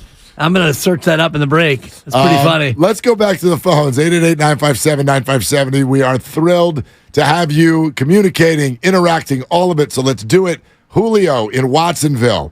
Hey, Julio, what are you doing? Oh, my gosh. Are you so excited to be here right now? Because we are so excited that you're with us. Yeah, we got you. I'm just, Julio? oh, man. You guys rock. I just wanted to go on. I just want to tell you guys. Woof. I tell you what, Julio, I'm going to change your name to DeMontis because you got the bright lights. DeGontis. And you joked, man. But we love you. Call back, Julio. Get your stuff together, okay? Let's go to Gene in Oakland. Hey, Gene. Hey, this is Gene in Oakland. Gene, what are you doing? I'm sitting in my garage listening to you guys. Anyway. Love it, Gene. Love you, Gene. You know that. Quick. Yeah. I like that impersonation. That's really good. I've worked on it, Gene, in Oakland. Yeah. Yeah. Yeah, I know. I've been working on Brian Sabian. I tried to pull that off a few times. I actually was successful once, but anyway. Okay, Dylan Brooks. You know, I was going to talk a little bit about Draymond, but okay, people that have been comparing Dylan Brooks with Draymond. First of all, these are the Draymond haters. Okay, they've never appreciated what Draymond has done, what he brings to the team. I mean, put simply, Draymond's going to the Hall of Fame. Dylan Brooks, if he keeps screwing up, is going to wind up in the G League one day. So there's no comparison. That's crazy. Yep. So talking about one more thing about Draymond. All right, looking at the games coming up here, I guess the consensus is that they're going to start playing the bigs together, meaning Looney and Dre to start the games, which makes sense. Yep. I'm expecting Dre to put up some points, at least in the first game or two, until they begin to start guarding him. Because I mean, I know that Braun in the past has said, just leave him alone. You know, let him stand out there by himself. We'll play 5-on-4. I think he's going to take some threes. If he's at home, he should be comfortable. If he hits one or two of those, and they start guarding him, he's going to drive right by, and he's either going to score or he's going to dish. So I wouldn't be surprised if he puts up, double digits tonight. I seem to recall that if he gets 8 or more points in a game, that they have this really fantastic record. Maybe one of you guys can check me on that. Yeah, no, anyway. I mean, Gene, you might be right. It's always curious to me, though, when, and I don't think you're doing that, Gene, you're predicting it, but when people call for more offense from Draymond Green, they call for more points. Come on, Draymond, can you give us 10? Can you give us 12? Be more aggressive. I never look at it that way. Draymond is the ultimate opportunistic scorer. Give it one try. Give it two. If it's there, great. If it's not, do all your other stuff. Yes, it needs to be a threat. And it is with Draymond. He had some interesting scoring numbers in the Kings series. He had that one game where he was really aggressive, shot the ball 14 times, and only 3 of them went in. But he also missed about 5 layups. Exactly. But he also had a 21-point game. So he's got it in him. But understand, at least from my perspective, Draymond is the ultimate thinker out there on the court. He is going to try to score if it's the right thing for the team to do on that given night.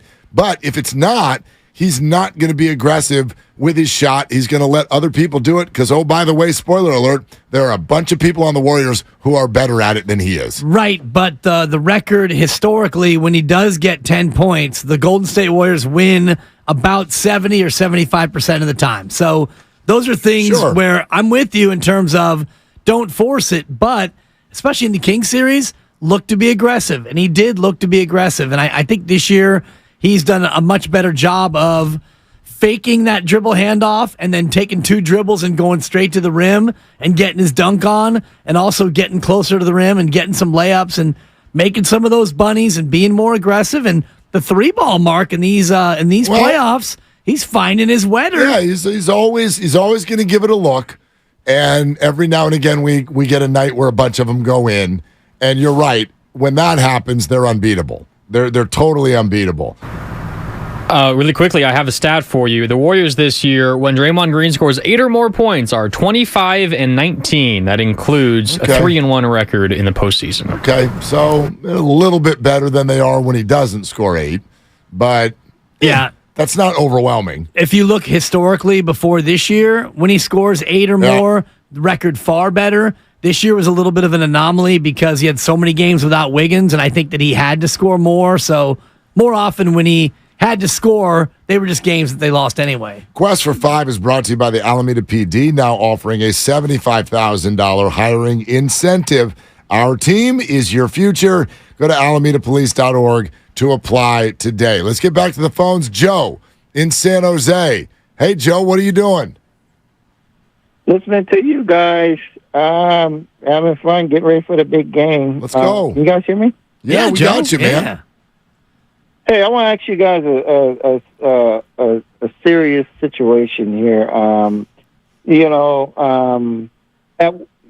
I just think Wiggins mentally is just not there. So let me ask you guys a question. At what point do you just sit him out? Because Curry's not going to have a 50-game series, 50-point games every game.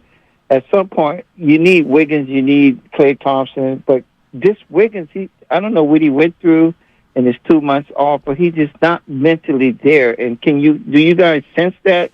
And at what point do you just pull him out the game? Yeah, like not even a little bit. Like, Joe, this is one of those moments in life, and I'm not trying to come down your road. Come down his road. You have two eyes, and you get to use them the way that you want to use them. I don't see one iota of what you see.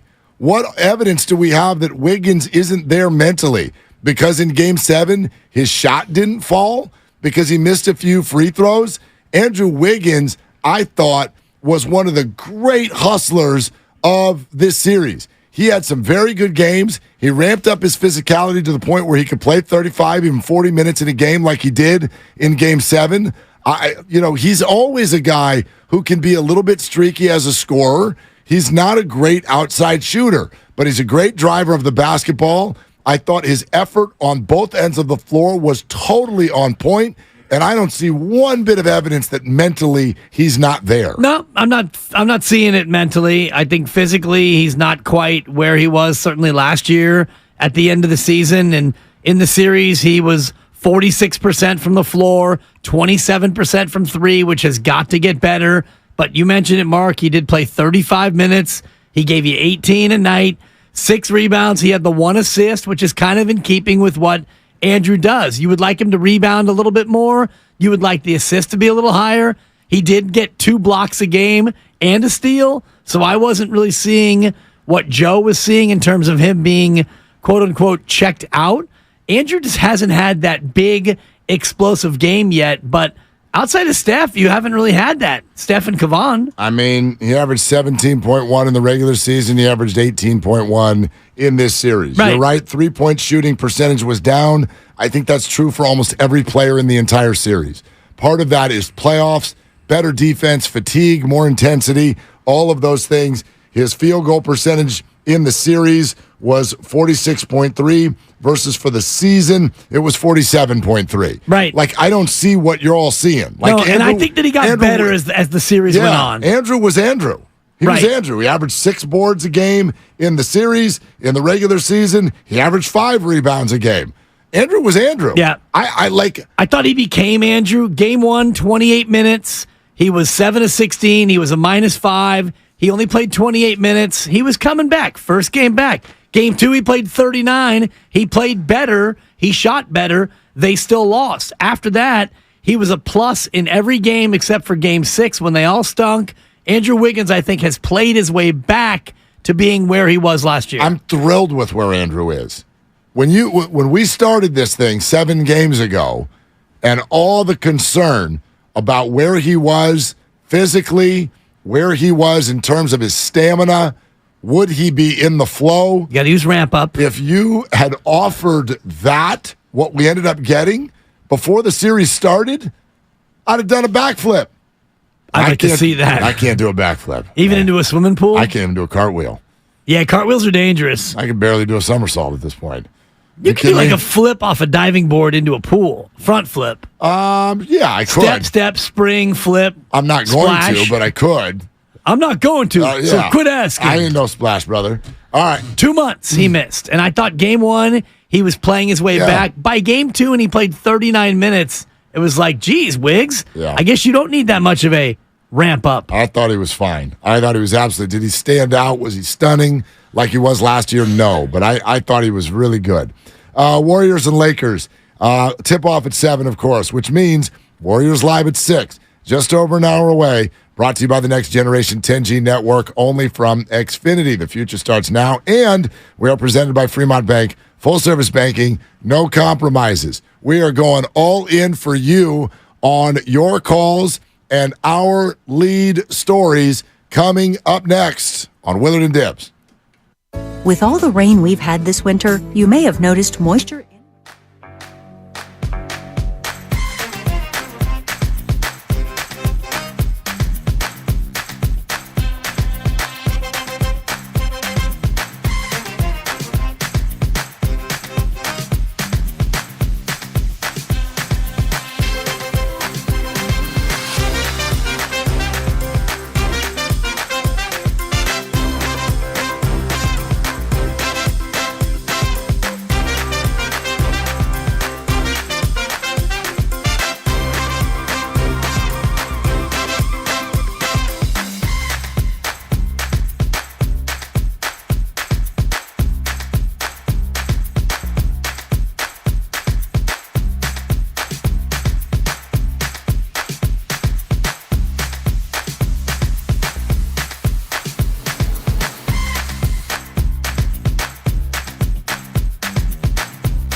Now, back to Willard and Dibs on 95.7 The Game. All right, we got MVP stuff to talk about for a second before we get back to your calls at 888-957-957. Let's do it. Willard and Dibs, man. It's Lily and Dibby and Willie, okay? And this is it. We're going to rock all the way straight through here, through this 5 o'clock hour, and get you ready for Game 1. Warriors and Lakers. You don't have to get ready if you stay ready. That's and a good I know point. that Warriors fans have been staying ready since Sunday at about 3 o'clock. Take a couple of minutes to oh my God, thank God. Thank God the beam got doused. And after that, it's like, let's go. Let's go. Let's go. Let's go. Let's blank and go. I'll tell you. LFG. I'll explain in a second. Love, family, and goodness. But we start. Thank you. You're welcome. Fathers and grandparents. It's my favorite. What I said off the top of the show is that some of you are going to have a hard time in this series. Y'all are going to hate this series. And I'll explain what I mean here in just a second. Does not mean the Warriors are going to lose. Not at all. But I want to take your calls and get into that here in just a little bit. But MVP voting, a couple of interesting notes. As we mentioned about a half hour ago, Joel Embiid is your winner. Total points, 915 to Nikola Jokic's 674. So it ended up actually not being that close. 73 first place to 15, and then Giannis Antetokounmpo had the other 12. 12, and that's it. Nobody else got any first place votes. I'm surprised at the lopsided nature of 73 to 15. I am too. But it also just felt like, and this is, Steph Curry has suffered from this before. You know what happened to Jokic this year? He got his second and third best player back. That's all it is. And we've got to change this. People vote for the MVP based on who they feel is on an island by themselves the most. And I know Embiid has Harden, but he became a distributor this year, notwithstanding what happened last night. But the point being is Russell Westbrook got the MVP because people felt sorry for him. It was like he didn't have any teammates. And I know that he averaged a triple-double. That's why he got the MVP. And it's super impressive and all that. But I'm big on winning, which is why I find one thing in this list on the MVP voting downright offensive. Offensive. What's that, Mark? And it's not the fact that Nikola Jokic was left off of one voter's ballot top 5. Did not get top 5. That's not even it. No, it's criminal. But it is, but it doesn't offend me. You want to know what offends me? Luka Doncic finished ahead of Steph Curry. Are you kidding me? You got to be kidding me. What do you have against Luka? And by the way, Luka got 2 fourth place. Steph got 1 fourth. Luka got 4 fifth, and Steph got 2 fifth. It's not like it mattered. It does to me. So Luka was 8th, and Steph was 9th. And are you really that cheesed off by that? Yes. And in fact, the battles you pick it's interesting. Dude, they didn't even make the play-in tournament, and they've got 2 future Hall of Fame track players. Like, bro, this is a battle for 8th place in the MVP. Jabroni. This team, Chief would have been better for going. This team openly tanked to their fans with a game left in the NBA season. How dare you? He played that game. He had a tie on by halftime. End of the first quarter. Thank you. He played in that game. He came out shooting. Oh, he played hard. He played hard for 12 minutes. I think he shot like 10 times in that opening quarter. This is a joke. It's a joke. Honestly, who cares? Here's why I Doncic got care. 8th and Steph got 9th. It's not about what place they came in. Here's my point, and I actually believe this should be a rule in all sports. And you can draw the line where you want, but there needs to be a line. If it's in baseball, call it a winning record or maybe making the playoffs. In hoops, it better be at minimum the play-in tournament, but I don't even think it should be that. If you're not on a top 6 team, you're not eligible. Wow. Who cares? You are not. I do. Okay. You are not eligible. Well, they told you this year that the regular season does not matter. I mean, the players themselves told you that in and of themselves. So for us as voters to hold that against them, it's incongruous. Hold on, but the regular season did matter for the Mavericks because they didn't even do enough to get into the playoffs. Right. If you can't be one of the top 20 teams in the NBA, what does the word valuable even mean? Value toward what?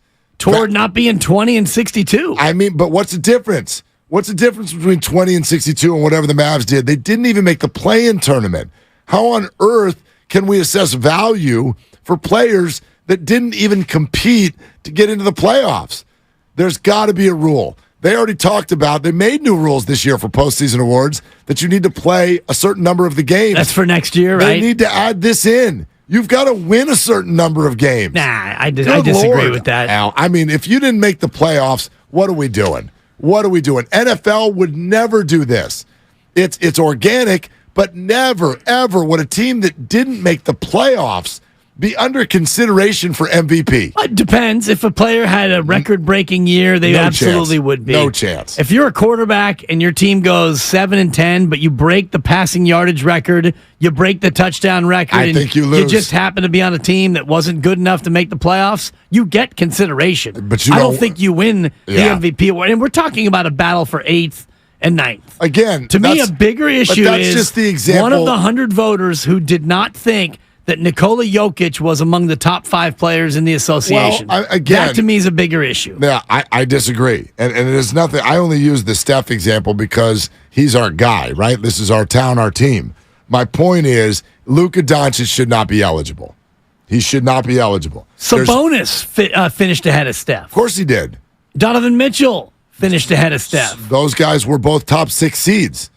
Those guys actually both had home court advantage in the first round. Right. Those guys put up huge numbers. I just don't think that winning matters as much when it comes to that. If it mattered that much, then Jokic would be the MVP. Well, they had the best record in the Western Conference, and he was the best player. But Embiid's team is right there competing for a top seed in their conference also. also. The 3 seed? They're the 3 seed. Yeah. Yeah. There's nobody else on this list. The reason why Jokic didn't win the MVP is because he had won the last 2. That's the only reason. And I said it a month ago. That's probably fair. And I actually fair. said that I think that should be a thing because he's not good enough. He's not worthy enough, shout out James, to win 3 straight MVPs and join the pantheon of legends who have won 3 straight. I feel you. Sometimes the voters get bored. They're looking for something different. The bottom line is, of every name on this list, they all made the playoffs.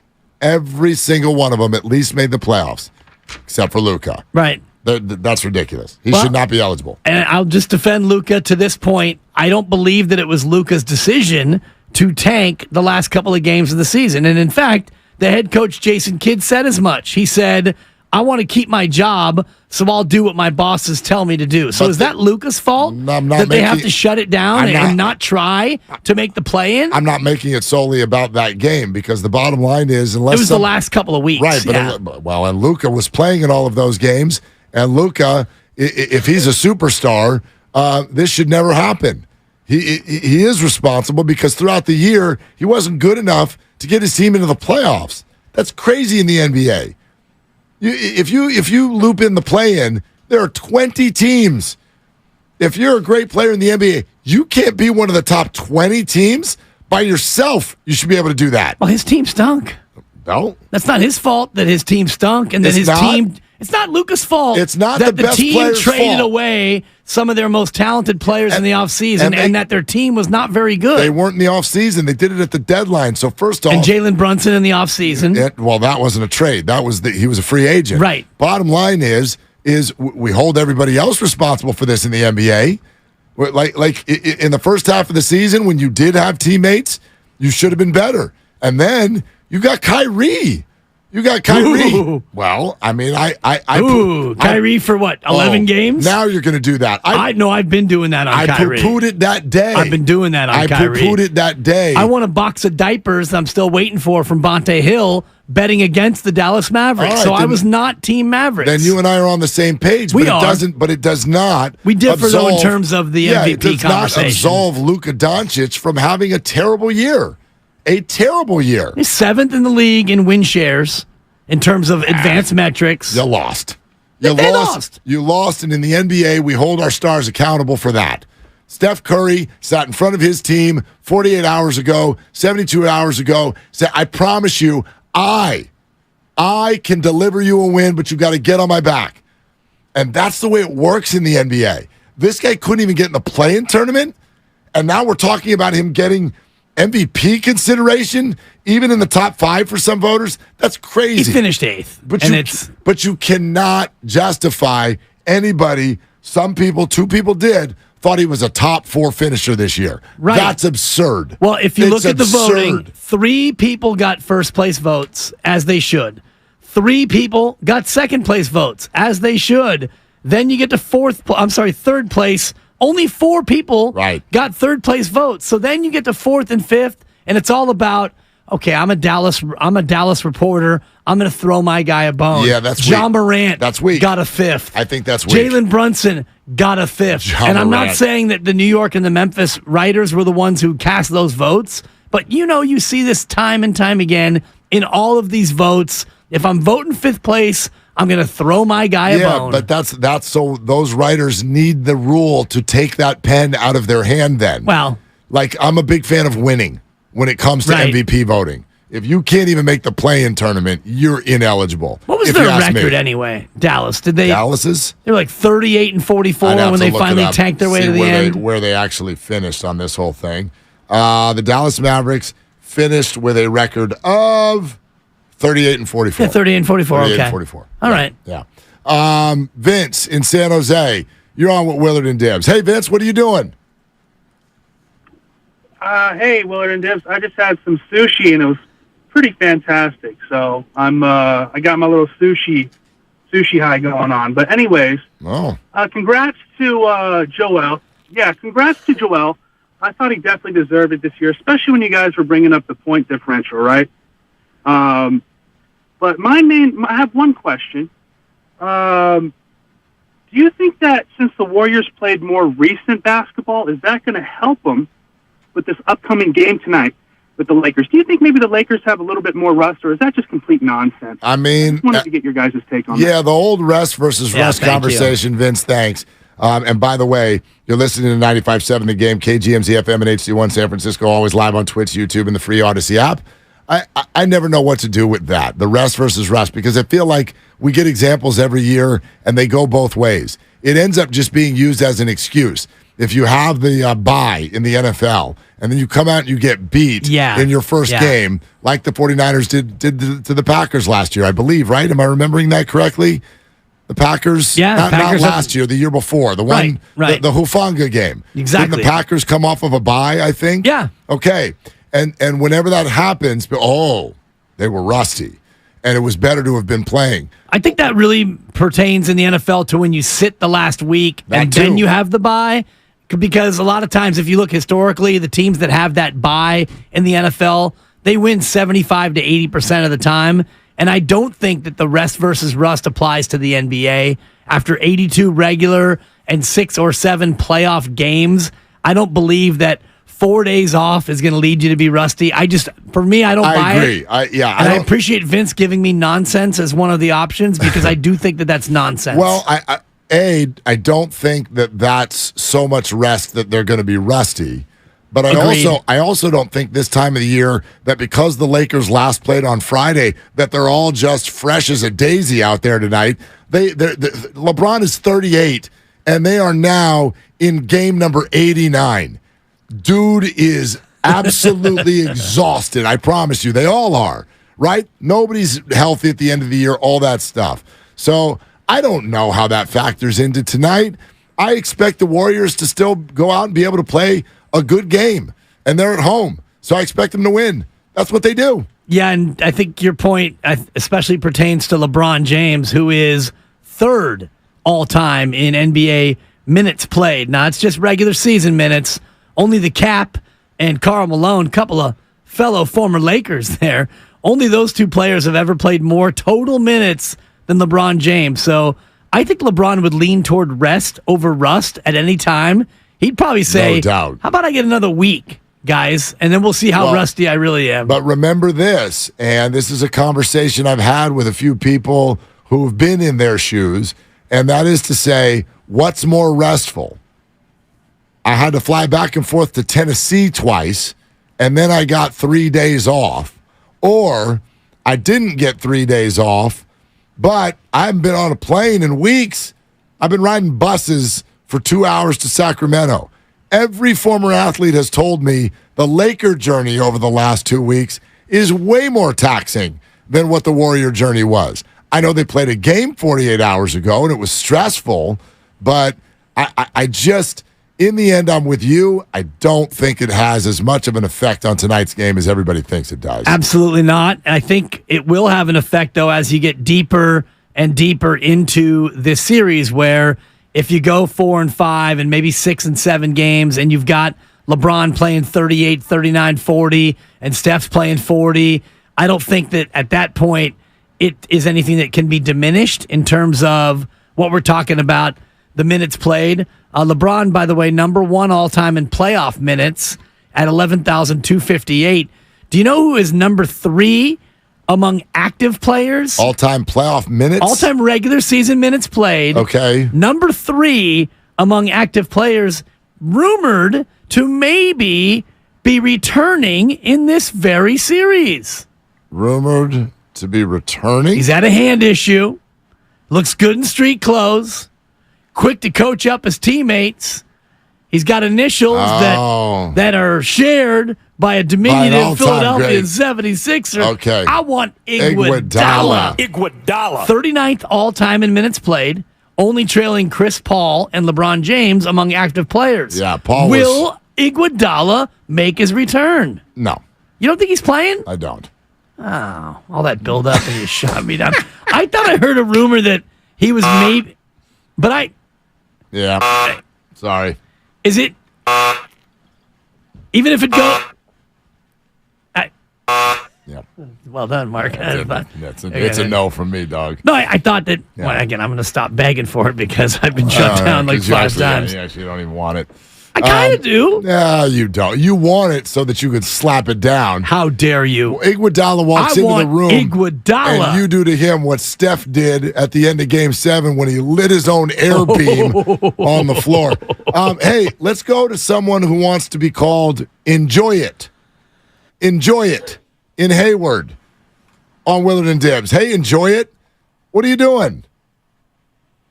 Hey, guys. How's it going? Hey, I just want to say I love your guys' show, by the way. Thank you. Right on. I just want to say this is not a sad message. This is a special message, all right?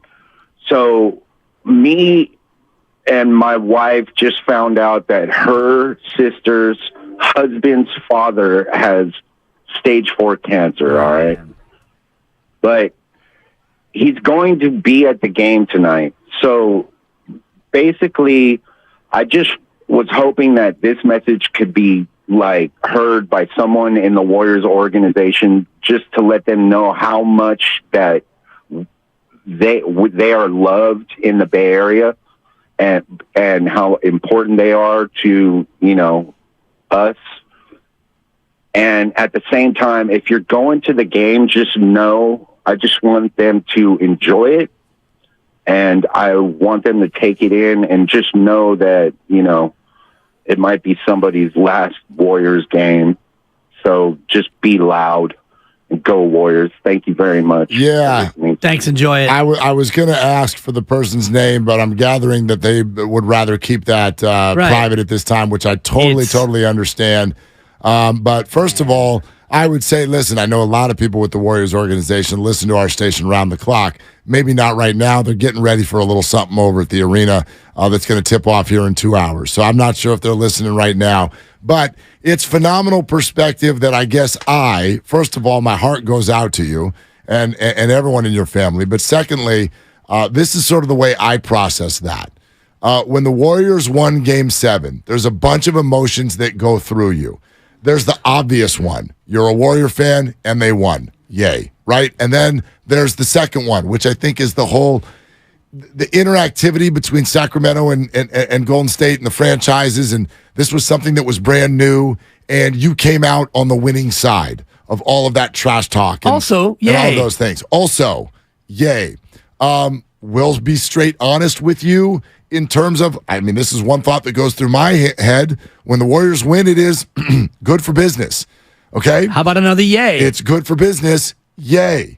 So I had this conversation with, look, our program director in the hall, and we shared a collective, oh my God. Yeah. Oh my God. It means a lot to a lot of people for all those reasons. And then there's this, which is, I think, what our last caller's kind of getting at. Spend some time, and maybe you do every year, just sort of being thankful that this has happened with your team and to your team. This player, this group of players, this experience, and the fact that we've talked all year about Last Dance, and it may be a quick one. Will they even make the playoffs? If they did, they're going to be a first round out. You remember all those points that people made. It's still going. Just for the love of the game. Even if the Warriors were to lose this series, soak it in for a second. Sure. Soak it in for a second that they're giving us LeBron and Steph one more time out of the 6 and the 7 seed. The Warriors somehow, after this whole year, finagled home court advantage for the Western Conference semifinals. I don't know how the hell they did that, but here we are. And so that's just sort of where my mind is after listening to that call. I'm so excited that we get to watch 4, 5, 6, 7 more basketball games and maybe more. No doubt. And I'm glad you said what you said, and enjoy it. Had me thinking about one of my coworkers, one of my friends in the business, Mark Pape, who we lost this morning, Mark. And Mitch Thompson, for those of you who are KCBS longtime listeners, he was the midday traffic reporter, and he passed away this morning. Giant season ticket holder, diehard Warriors fan, loved the Niners and all the rest of it, and he's not going to be around to enjoy this series or any more series. And so hearing Enjoy It's call and hearing you say what you said had me thinking about my buddy Mark, and there's many of us in the traffic community who are hurting today because he's that guy that we all know, the diehard fan who listens to everything and watches everything and just loves it, loves his teams no matter what. So I'll be thinking of Mark, Mitch, if you partake in KCBS tonight and throughout the rest of the series, because this is the S that he lived for from a sports standpoint. These are the memories, right? These are families and friends. These are things we do together. We went to the Golden Gate Tap Room last Wednesday for Game 5. Met up with some friends who no longer live in town, but they're back in town, and they're some of my absolute best friends in the world. And so it's a memory maker. Yeah. And now we get to go make more. And that's so awesome. Quest for 5 is brought to you by the Alameda PD, now offering a $75,000 hiring incentive. Our team is your future. Go to alamedapolice.org to apply today. We're taking your phone calls throughout this 5 o'clock hour, 888-957-9570. I'll circle back to what I said a few minutes ago and explain it a little further about how, for a lot of you, y'all are going to hate this series. And here's what I mean by that. I was thinking about this as I was driving in today with regard to the difference in the tone of the series. I don't feel like the tone of this series has even taken shape yet. I don't think Warrior fans have had a second to think about what they want the tone to be. When the Kings played the Warriors, man, we had 3-4 days of build-up. Everybody on the media side yelling. A whole week even, right? Yelling at each other, freaking out, trash talking, going crazy, social media posts, old takes exposed. Everything was all this build-up. Well, this one, first of all, we've had 48 hours. That's the biggest reason. But secondly, you're so sort of relieved / surprised that the Warriors and Lakers are even here, that we haven't had a chance to really see or feel what this is going to be like. I'm just here to tell you, I think it's only going to take like 1 or 2 fouls. And as soon as it's 1 or 2 fouls, you're so right. The hatred for the Lakers and the familiarity with LeBron and the visuals, the fan base, you're making me mad already. The logo, all of those things, realize that that's not what the Kings were. You grew to dislike Sabonis, but outside of that, be honest, Mike Brown and his huge smile, De'Aaron Fox and his adorable drive. I was getting sick of Malik Monk knocking down 3 after 3. But you respected it. You looked at it and went, damn, he's a good player. Right? And Harrison, Keegan Murray, don't call me Keegan Bradley. And Harrison Barnes in his history. Yeah, I mean, keep shooting, HB. Yeah, you get it. But you know what I'm saying. Like, there was very Not the same level of visceral hate, sports hate. Without Sabonis, I don't know what it was about the Kings that anybody could really, really be mad at. This series... it's going to take about a minute and a half. It's funny you say that, Mark, because as soon as the game tips and LeBron James does anything, positive or negative, that visceral sports hate, and I say sports hate because it's not real hate. It's LeBron James. He's a good guy. He's a good human being. He's a good father and the rest of it. I don't like the fact that he continues to show up against us in the postseason, but you're right, Mark. When the game gets underway, and maybe even during the opening lineups when you realize this is happening for the first time in 32 years since 1991, where it's Lakers-Warriors, it's win or go home, it's win and go home for one of these teams, and it's LeBron James again. So as much as we haven't had the build-up, and you're so spot on, as soon as you see him come out, and I don't know if he does his little baby powder trick on the road or not. Oh, I think so. He poofs it up on the road, too? I think so. Whatever he does, I'm already sick of it. And you're so spot on in that way. And there's going to be bit players. Remember, people you're not even thinking of right now. Hachimura. 10 days from now, you're going to be triggered by them. Like, honestly, how many of you even thought about Malik Monk ever? How many of you even thought of him before this series started? True. 3 games in, you're like, I can't stand that guy, right? That's the way a playoff series works. So, yeah, you may not know a Hachimura. You may not really have any thoughts on Austin Reeves. Oh, I have thoughts. Do you? I'd love to hear them. He's the hillbilly Kobe. I respect his game. Yeah, because he's a good player. There's no way he should be able to do what he does. He looks like the boy next door at 6'5". He's not strong. He's not quick. He is pretty skilled, yet he finds a way, Mark, to continue to torch defenses in a variety of ways. He's annoying. Well, he's a good basketball player. You're right. Not anymore. He's dead to me. Exactly. I sports hate him. You know, what happens if Mo Bamba and Kevon Looney get into a shoving match? You're suddenly going to hate Mo Bamba. That would be the nicest shoving match of all time. Both of them just look at each other. Kevon, I'm going to have to push you here. Yeah, exactly. Okay, Mo, I'm going to have to shove you back. You want to go first? No, you start. No, you. Let's rock, paper, scissors. Shoving match never happens because they can't figure out who's going to shove who first. This is Kevon Looney. Totally. Yes, it is. But it's going to get there fast. And then the people who you're like, okay, I'm not actually bothered by him, D'Angelo Russell. Yeah, you are. You will be. You will be when he hits 4 threes in a night and he gives you some sort of a look to a camera or some sort of a gesture over to Steph or whatever. It's all going to be like that. And I just feel like we're so wrapped up in the Sacramento series and we're still processing it that we haven't had time to realize what's about to happen, which is going to be an emotionally exhausting situation, but differently. Like, I had never found the anger in the last series, the sports anger. This one, I think it's going to be here by halftime. It's interesting you say that because I found the sports anger after Game 6, and it was for my own team. Well, I had sports anger, and it was not at Sacramento. It was not at Mike Brown, and it wasn't at that plucky little beam. Shout out to lovely Christy and the word plucky.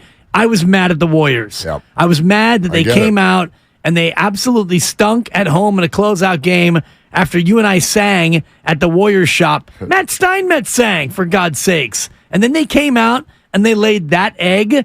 So, yes, I was mad, and I was mad at the Warriors, and I actually was trying to figure out how to put this tweet out pregame because I had a bad feeling.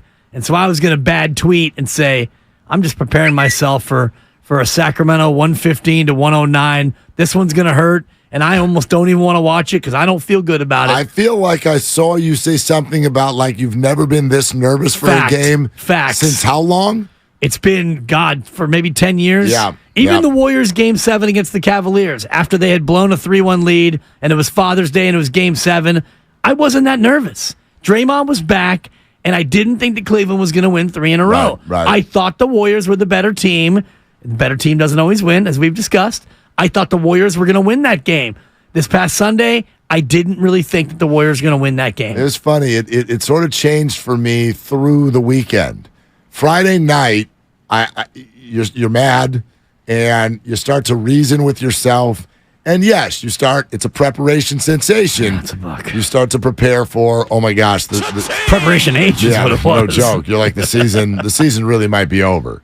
And so again, from a personal level, from a professional level, you start thinking and picturing, all right, so what's happening here on Monday, right? Like the Giants bullpen, 888-95. Sean Jelly, should he stay or go? Am I right? 888. Good God. By the way, the answer is go. He got sent down.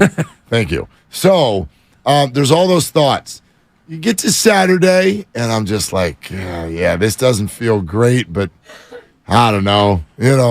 Steph Curry, right? Like maybe some sort of calm fell over on Sunday morning. Not to say that I wasn't still totally filled with angst when we sat down and watched the game, because I was. But there was a calm that fell over me in a way where it was just like, no, they can totally do this.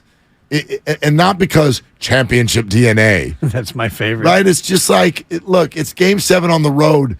There's no point in this season where if we had thrown that out there as an idea, we all would have laughed. Game 7 on the road? They can't beat anybody on the road, let alone a Game 7. But something just sort of settled and went, it's not just Steph. This is still asking a lot of the Sacramento Kings. This is their first playoff series ever. And these are bright lights. Are you really, at 12:30 on ABC, are you really going to go end the dynasty? And I thought to myself, sure, the Warriors have a big assignment today, but the Kings do too. And they really did. And I thought you could see it.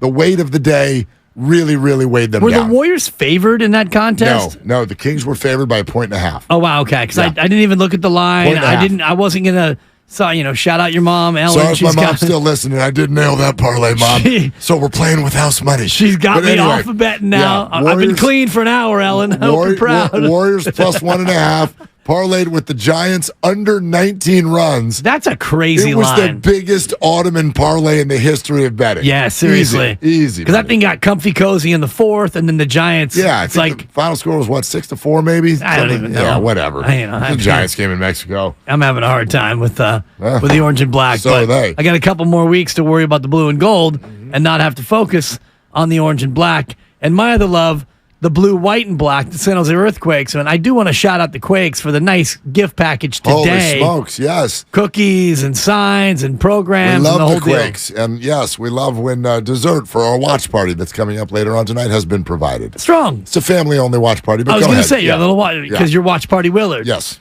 Yeah, I'll be having a watch party of 1. Okay. Baby will be going down at 6:45. So by the time I get home, it's been a rough day.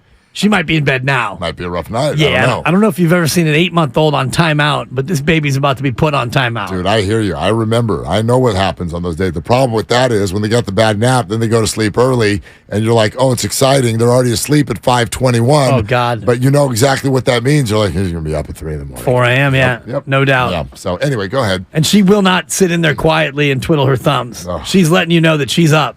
She's up. You're up. We're all up. Yeah. She Draymond. She in there doing a podcast. Dude, seriously. You have no idea, this baby. But yes, it's a watch party at 1. Looking forward to it. Tonight, I don't have a great feeling about this game because I think if the Lakers are going to win one of the two, it's tonight. Probably. And I think the Warriors, I don't know if they're still going to be in the same mindset that you and I were just talking about but there is a little bit of a letdown factor when you go from a game 7 they're to human. a game 1. Sure, they're human. I totally agree. And I'm also with you. This is a hard one to predict, and I've decided here's why. Both of these teams are not the teams we watched all year, for the most part. We saw the Lakers toward the end of the year. The Warriors get whole with Andrew Wiggins back for the first time a couple of weeks ago. Both of these teams, and you see over the last weekend how the Warriors have now sort of exercised their road demons. So all of the things that we would have said about these two teams, their characteristics, what they look like against one another during the regular season, none of it matters. None of it matters. They're both brand new teams in many ways. So how's the matchup go? I have no idea. I have no idea. It is actually one of the intriguing parts of this series is to look at the way the two coaches approach it, because in many ways they're starting from scratch against one another. In a way, but I also think that for the Warriors, they're pretty set on what they're going to go with for their best foot forward. I think the only real question is Jonathan Kuminga. Is Kuminga going to be a player that gets dusted off and utilized in any meaningful way? He's only gotten garbage time the last few games. Steph Curry had to address the team, and according to sources, he was directing his words about, don't worry about getting on the bus if you're not with me, to Jordan Poole and Jonathan Kuminga. Yep. So Jordan Poole is going to be used, and hopefully he's able to shake off his bad feelings about what's going on for him in the Sacramento series. I'm really interested in Jonathan Kuminga. How does Steve Kerr reach him and say, look, JK, new series, new attitude, we need you? Or it's, hey, Jonathan, you and JaMychal, you guys may want to bring your phones to the bench and you guys can play dominoes online or do what you need to do because you're not playing. I'm interested in those things too, but here's what I would say about it. I would say that my hope for Jordan Poole and Jonathan Kuminga, I honestly have no desires about how much they do or don't play. If Steve Kerr wants to play them, great. But if it's not going well, get him the heck off of the floor. Because what there's no room for, and I think that this was a part of Steph's speech, there's no room when you get to the playoffs for feelings. I hate to say it, but it's just a fact of the way sports work, okay? And there's tons of examples of this. If you are a Giants fan, you've watched it. You've watched names like Pablo Sandoval and Tim Lincecum and Barry Zito, high-priced, big-name players, get thrown to the bench or entirely off of the roster. I mean, in exchange for crumbs who were sitting on the street corner, Edgar Renteria and Pat Burrell and Cody Ross, and I don't even remember who the hell the Giants put at third base in some of those games when Pablo couldn't play. The bottom line is there's no room for feelings in the playoffs. You go do what your coach asks you to do. If that ranges from nothing to 30 minutes to anywhere in between. I want to shout out Moses Moody, for example, who I think of all the players in this series has maybe done the most with the least amount of minutes. Sometimes he's only in there for 3 minutes and he gets up one shot and it feels like that shot usually goes in, or he does something. He does something defensively. That's the attitude that this Warrior team needs because they cannot overwhelm the rest of the league with their talent anymore. They have got to be buttoned up and all on the same page. And so for these players you talk about, I don't know how much they're going to be in there, but there's no room for feelings. So, like, take the Trey Lance conversation. Well, he needs to be a starter because, he was the third overall pick and that's the way it works and politics and all. No, there's no room for feelings, of course, at winning time. Well, especially in the football realm where it's always winning time. You only have 17 games, and you mentioned it before. But the Niners are in a window is also what I mean. They're in a Super Bowl window. What you said before, I think, is even more pertinent in that you can't go to the locker room and say, hey, Trent, hey, Kittle, hey, CMC, we're going with Trey Lance because we drafted him super high, and we feel like we owe it to him. I know that you think that Brock is better. We do too, but we owe it to him, so best of luck. Let's go out there and win on 3. At the same point, you can't go to Draymond, Steph, and Clay and say, we're going to play Jonathan Kuminga because, darn it, he needs to pick me up, and we need to build his confidence up. If Kuminga's not ready to go tonight, ready to go out there and let it all hang out, play hard, and do everything he can to help them win. If it's a minute, 10 minutes, 15, 20, or who knows what, if he's not in the right mindset to go do that, then you're right, Mark. You can't be out there, and the veterans won't want him out there if he's not ready to do that. So I'm wondering if Steve Kerr and the veterans have been able to get to him after Game 7 and say, look, JK, I know that it hasn't gone your way, but go talk to Moses, who played 15 minutes in Game 7, and he was 2 of 3 from the floor, and he played 16 minutes in Game 6, and he was 3 of 6 from the floor. He's going in there and he's doing things when he's called upon. Yeah, absolutely. I mean, that's the attitude you need to have. Plus, they also have examples, I think, right in front of them from their leaders. Draymond Green brought an idea to his coach in this series, and that idea was less of me. How about if we don't start me? If that's not all you need to see about the team concept and about making it about winning the basketball game rather than your own stats, your own minutes, your own numbers at all. If that doesn't get to you, I don't know what will. And that's why I remain concerned at this hour about this series because of this topic. Like, Draymond had already done that. In Game 4, he's like, sit me in favor of Jordan Poole. And 2 games later, Jordan Poole is shoving him off of his arm at the bench, not wanting to listen to him, which is, I think, what led to Steph Curry doing what he did on Saturday morning. You get on board with Steph, Clay, and Dre, or get off the bus. Yeah. And if that means 6 minutes tonight, great. Play your butt off for 6 minutes. Right, if that's what we need from you, even if it's 4 minutes, because we saw Kuminga's minutes decrease. He got 8 minutes and it wasn't working out. Then he got 4 minutes and he got 4 again. It's like, man, you're not going to pursue a rebound on the weak side, a ball that's bounding toward you. And by the time you realized, I should probably go after that, and you took a half fake hustle step and you already lost it and we're going the other way. We all saw it. Doris Burke called him out on the broadcast. Yep. And it was like, that's not good. As a young, energetic, rebounding presence to have that happen. So hopefully Jonathan Kuminga got a little bit of a wake-up call and he's ready to go.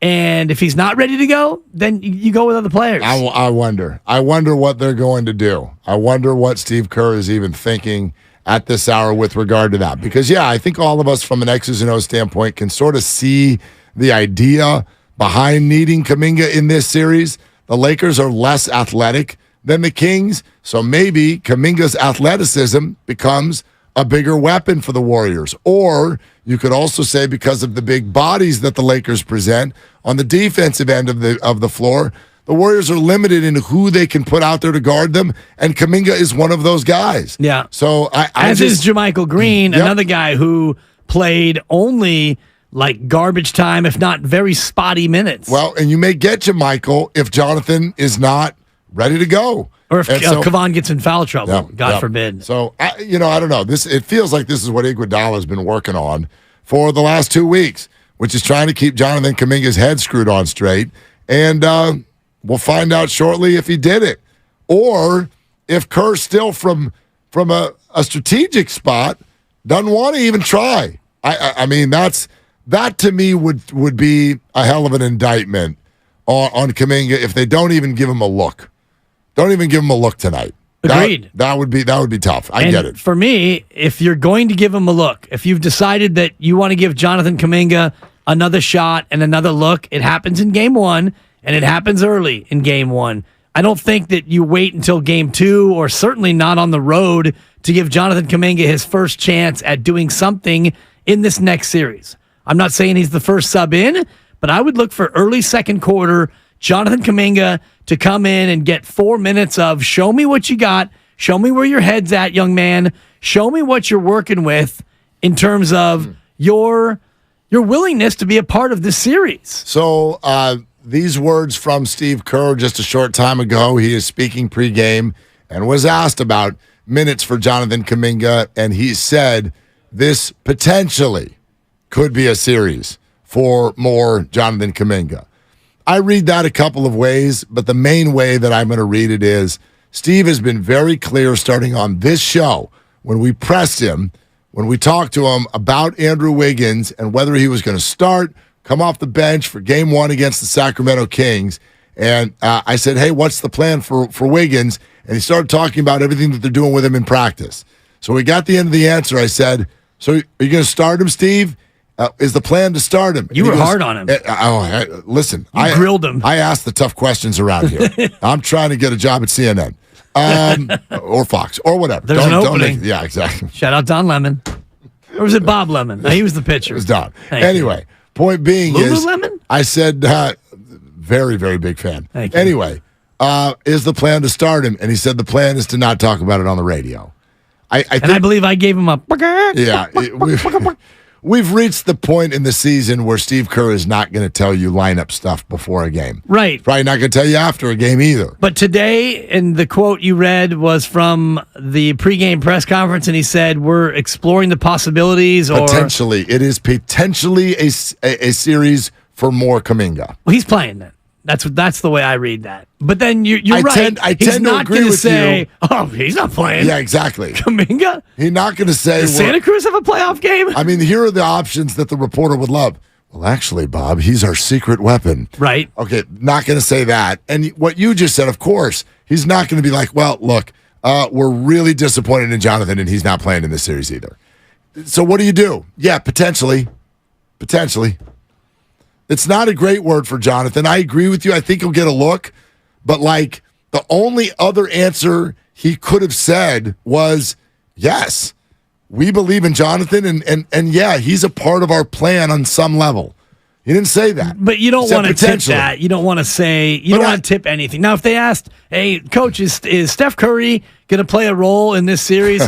Well, potentially. I mean, he wouldn't answer that way with Steph Curry. So with a player like Kuminga, if he said definitively, yes, he's playing, or no, he's not, that would be giving a piece of intel to the other team. It would. But again, the only two answers he could potentially give, if he was just vague about it, like, well, yeah, Jonathan will play some here or there. Like, he could have said that. Instead, he used 20, down 20? Yeah. Am I right? He used the word potentially, which leaves it open for anything, obviously. Yeah, and I think that you can be pretty certain that it's going to be Steph, Clay, Draymond, Wiggins, and Loon, and then Dante, GP2, Poole, and after that, I think it gets to be a little bit more open-ended in terms of where you go with your rotation. Moody gets the ninth man minutes. You got to remember, the same way we're moving from Game 7 energy to Game 1 energy, so are the Warriors, which means you don't want to just go 6-7 deep in Game 1. You do that in a Game 6. You do that in a Game 7. In Game 1, even if it goes well, you're asking yourself, you're asking for trouble because you're going to wear your team out. So I would expect the Warriors to go at least 9 deep today. Or maybe even 10, maybe like you're saying. Maybe 10. If you're anticipating a long series and you're coming off a short rest where you got done Sunday at 3 o'clock, and now here we are Tuesday at 7, so you're talking about 52 hours between final dribble and opening tip, you're going to have some tired players. Yep. And you're not going to want to put Steph out there for 42 minutes. No. So, is Kuminga going to get in there is the question. Does Moody get in there is the question. But Poole, DiVincenzo, and GP2 are playing in this game. And I would expect Moody and Kuminga to both register minutes. I don't know how many, but I would expect both of them to register minutes. It's Game 1. It's Game 1. Everybody played 2 nights ago. You're playing every other night now for the next 2 weeks, no matter what. So you got to ease into the minutes a little bit. I'd love to see nobody approach 40 minutes tonight. That would be ideal. It'd be great if you could have an Ottoman game and have everyone play about 30 minutes and be up 25 after 3 quarters. It's a lot to ask, but but if Steph can do whatever, then 36, 37, something like that, that's fine. If you start getting guys up into 43, 44 in Game 1, I think you're asking for trouble. Matchup-wise, it'll be interesting for me watching Kuminga and also JaMychal Green, because if you have Kevon Looney struggling to get the rebounds he's used to getting, maybe you go to more size and you bring in JaMychal Green for a few minutes to go in there and try to help you in the interior, and also to space it out on the offensive end, because JaMychal Green, even though I don't love when he shoots the 3, he can shoot from the outside. He can space the defense a little bit. Yeah, he can knock it down for sure. Willard and Dibs taking your calls, 888-957-9570. Let's go to Barry in Santa Rosa. Hey, Barry, what are you doing? Hey, I'm cleaning out my garage, waiting for the game to start. Okay. Okay, so the reason I called is because I kind of disagree with what you guys are saying when you made the statement that the veterans have to talk to Poole and they have to talk to JK and make sure their head's in the right place and make sure they're ready to play. I mean, come on, these guys are ready to play. They want to play in the worst way. They want to score 50 points each if they could. That's ridiculous to think that you have to motivate them. That's just not it. What happens is sometimes you play well and sometimes you aren't. And it's just a matter of JK and Poole just aren't at that point in their career where they're as consistent. Who knows? Maybe they never will be. Yeah, but trying Barry. to motivate them. Oh, yeah, let's talk to them. Make sure they play harder. No, Barry, you're totally misunderstood what I said. It's not about motivation. When I say getting their head in the right spot, that does not mean motivated. I'm sure everybody is ready in their mind to go try to win. Everybody really, really wants it. That's motivation. But is your head in the right space? Believe me, if you think Jonathan Kuminga hasn't been pouting, if you think Jordan Poole hasn't been a season-long mental challenge for this entire organization, then, Barry, you haven't been watching. And they've literally said it. Steph Curry had to address the team and was pointing it toward those two players. Why? Because their head's not in the right place. So, yes, it's on everybody, the coaching staff, the veterans, to see if they can get those guys' heads in the right place, the right positive mind space, where they're going to be giving effort. They're not going to be pouting. All of these things are true. They've been written about. It's been confirmed. It's obvious if you watch. Hell, they punched him at the beginning of the season. So there's stuff there. There's no doubt about that. It's not about motivation. It's about being in the right mind space. And part of that, though, is motivation and getting a guy motivated to be in the right mind space, because only Jordan Poole and Jonathan Kuminga can change their own mental approach to how they feel about themselves and how they feel about this series, their role, and these games. And sometimes it takes motivation. Maybe Steph Curry's speech triggered something in both of those guys, even though Kuminga didn't play until the game was well in hand, and Jordan Poole wasn't great in Game 7. Maybe that series advancement was a bit of a wake-up call for them, because Kuminga may be needed. And if he is used in a game 1, early on, if it's 38-34, midway through the second quarter, and they go to Kuminga, these are big minutes, young man, and you've got to bring your A game. Otherwise, you'll be sulking on the bench the rest of the series. All right, we're sponsored by calhope.org. Knicks and Heat with no Jimmy Butler coming down to halftime and currently tied at 51. And also coming up next, Steve Kerr, pregame addressed rest versus rust. We'll let you hear what he had to say coming up next on Willard and Dibs. Life is uncertain. It's okay to feel stressed, anxious, worried, or frustrated. CalHope can help. Access CalHope's free and secure mental health resources. Call 833-317-4673 or live chat at calhope.org. Comcast Business Complete Connectivity checks all the boxes. With cyber threat security, the largest...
right fit, and the right prices at ebaymotors.com. Let's ride. Eligible items only. Exclusions apply.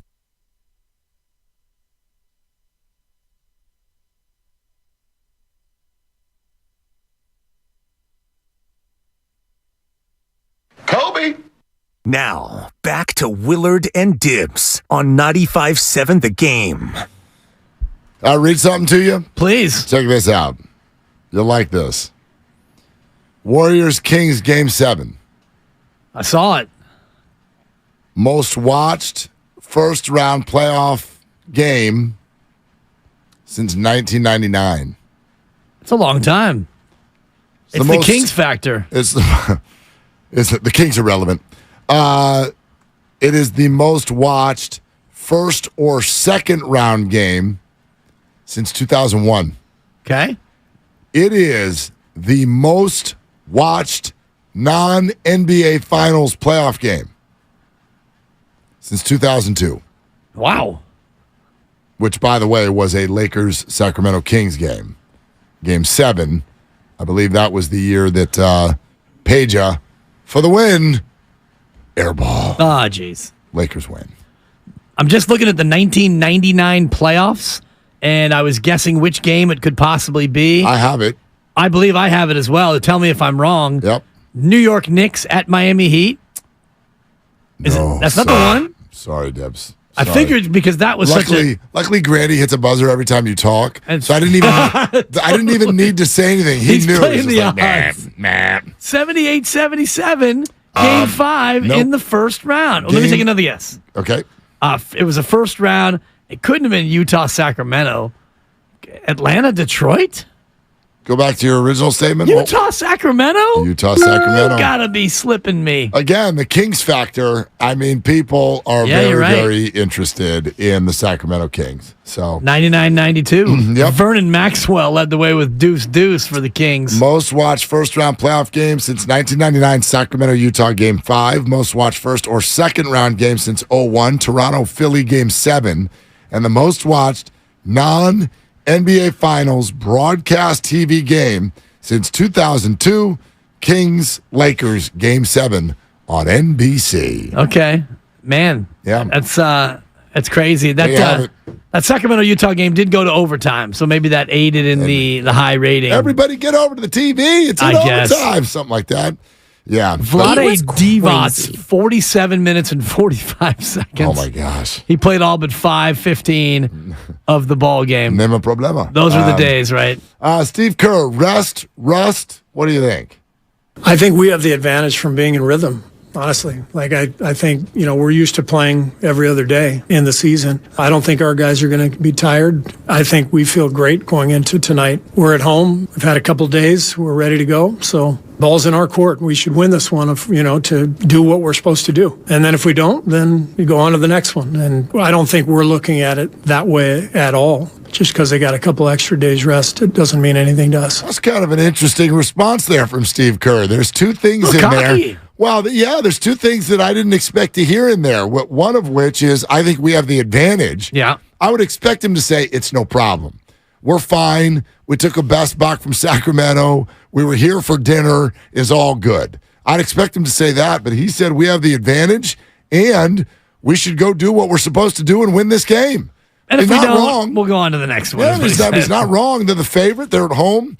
I think they expect to win every single time they put shoes on at Chase Center. So why not? Yeah, why not? I mean, you're the home team, and I guess 2 additional days of rest don't make that much difference. And if you look at the way that game played out, Steph only played 37 minutes and 41 seconds. He didn't have to play 44. It didn't go to overtime. The travel back was a bus ride. It wasn't a flight. So all those factors, I think he's right in terms of rest versus rust. They should be in rhythm. And memo to Laker fan, if Steph Curry is still in rhythm, coming off a game in which he was 20 for 38 from the floor, you're in trouble if Steph is still in rhythm. Do you know what this show needs before it's over? No. Don't you think it needs like a little bit of Filmo Mike? We got some Filmo Mike. I think it needs a little Filmo Mike. Just for a little flavor before this thing starts. I call him Captain Save a Show. Captain Save a Show. This is the OG Filmo Mike. This is the OG Filmo Mike. Double OG? In the OG city. triple? OG Filmo Mike, what are you doing? Hey man, I'm loading up. I mean, I just got me some food from Brenda's. You know, I'm finna go to the house. I'm getting ready to post up, and I just want to say this here, man.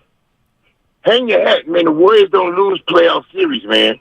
They don't do that. They have not done it since Steve Kerr's been there, man. Okay? Now, the person that worries me is Jordan Poole. The person that's ready is Moody. Okay? Moody is ready, man. You gotta take the wheels off of him, man. Let him go. He ready. And we can't have Draymond getting tied up with LeBron.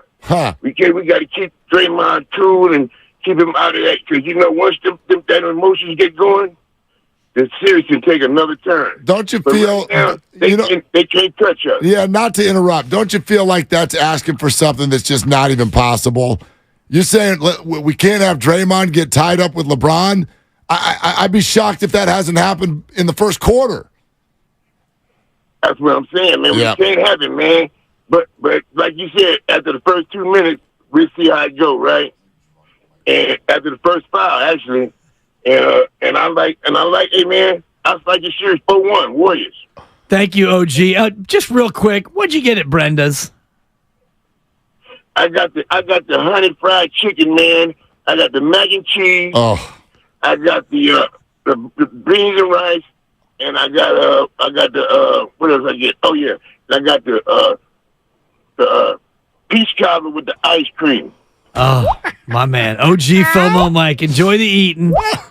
I just asked because I just punched up the menu on Polk Street. You got the mac and cheese? Yeah. You got the fried chicken. Brenda's French Soul Food on Polk Street. Tell him OG Mike sent you. I got that. Yeah.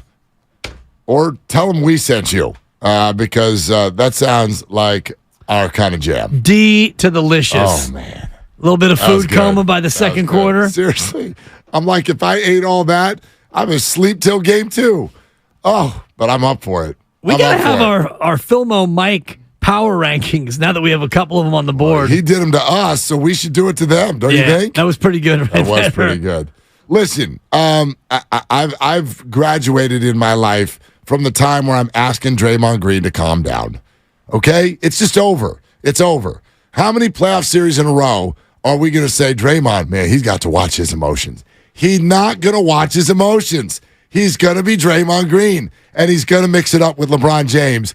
Just wrap your head around it. Yes, and I'm here for it, but let's just make your flagrants be ones, Draymond. Yeah, that's fine. Let's keep it, because a flagrant 2, he gets suspended. Don't get suspended. Even though he already got suspended, he carries those 2 points with him, which I think is a bunch of bull crap. I agree. If you're going to suspend him, then he goes back to 0, but that's not the way it works. So he's sitting on flagrant 2, and I think he has 2 technicals as well. He's got at least 1 in the series. I'd have to check the stats. So go ahead and be you, Draymond, but don't get a flagrant 2. I agree. You know, look, it's always ride the line of being yourself without negatively affecting the team. But then again, every time he does it, doesn't it feel like 2 days later we look back on it and we go, I think he was doing it on purpose. It worked. He's an evil genius. Right? I mean, he gets thrown out of game 3 and the Warriors need it. They absolutely have to have it. And what happens? Starts a 3-game win streak. Right. And we're like, didn't affect him negatively one bit. In fact, he came back, took himself out of the starting lineup, helped bring everybody together. Incredible. So, look, I don't know. He's always going to ride that line, and that's him. That's him. I don't think we need to ask any more questions about he's got, can he do this or how do you go about slowing him down or calming him down? You don't. And you take what comes. And you got to live with it, because when he doesn't play like that, then he's not the Draymond Green that helps you win championships. So you need him on that wall. You want him on that wall, and you just hope that he is not ejected from another basketball game. My man, tomorrow we will be back here giving away a pair of tickets to Game 2. We'll show you a keyword on our YouTube and Twitch pages throughout the day, and you'll enter that word on our contest page, 957thegame.com. Find our YouTube and Twitch pages right now. Get them all dialed up. like and subscribe. Get it all set so that you've got it ready to go for tomorrow. Our ticket giveaway is brought to you by the next generation 10G network only from Xfinity. The future starts now. And remember, tickets are always available at Warriors.com, the only place to get tickets that are 100% guaranteed to not be fraudulent. Now, what's coming up on the game? The game is brought to you by Fremont Bank, full service banking, no compromises. Thank you very much. It's Warriors Live with John Dickinson ahead of tip-off from Chase Center. All right, here we go. Let's go, baby. Warriors and Lakers. For Dibs, for Grandy, for Lucas. I'm Mark. Shoot your shot. That's all you got. Attention facility professionals, property managers, and building owners. Earn free education credits and network with the top professionals by attending the West Coast Buildings and Facilities Management Conference this May 23rd and 24th.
Xfinity. Supercharge your home with supersonic Wi-Fi.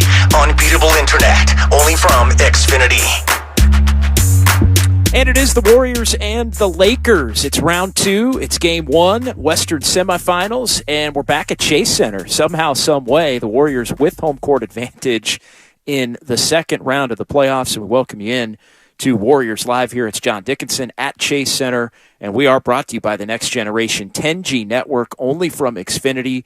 The future starts now, and the quick turnaround for the Dubs as they win in Sacramento on Sunday afternoon. They dispatch of the Kings in 7 in the first round of the playoffs, winning that best-of-7 series 4-3, and they are the 6th seed facing the 7th-seeded Los Angeles Lakers, who had to go through the play-in tournament but were able to escape and advance as they beat the Minnesota Timberwolves in the first play-in game, the 7-8 game, to advance and face the Grizzlies, and they took care of the Grizzlies in 6 and blew the Grizzlies out in big-time fashion going back to last Friday, 125-85. They won that game by 40 against the number 2 seed Memphis squad after taking game 1 and then holding serve, winning all of their home games to eventually end that series 4-2. The Warriors, what a wild ride they had through the first round of the playoffs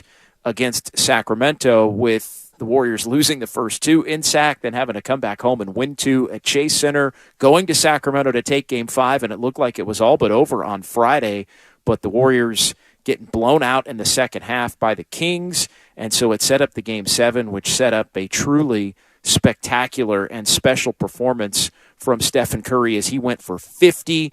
Kevon Looney all over the place in terms of the offensive glass and just dominating the boards.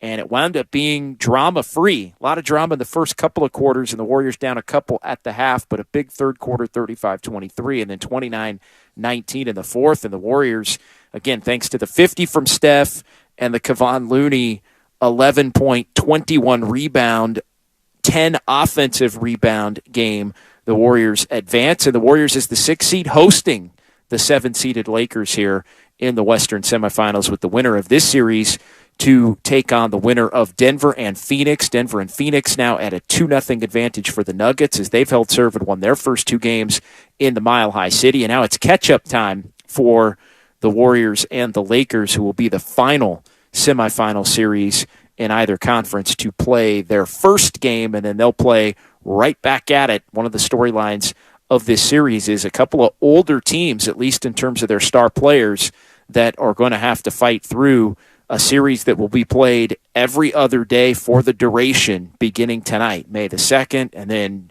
Thursday night, Game 2, Saturday, Game 3, Monday, Game 4, and then Wednesday, Friday, and Sunday, 5, 6, and 7 next week if this thing winds up going the distance. Star power everywhere in what is the first matchup between the Warriors and Lakers franchises in 32 years in the playoffs. You got to go all the way back to 1991, the last time the Warriors and the Lakers faced each other. It was in this round. The Lakers were on their way to an NBA Finals appearance against Michael Jordan and the Chicago Bulls. That was the first of Chicago's 6 championships that year. It was a Run TMC year for the Warriors, and the Lakers still had Magic Johnson at that point playing for them as they got to that final series, beat the Warriors 4-1, and with all the star power on display, with superstars everywhere.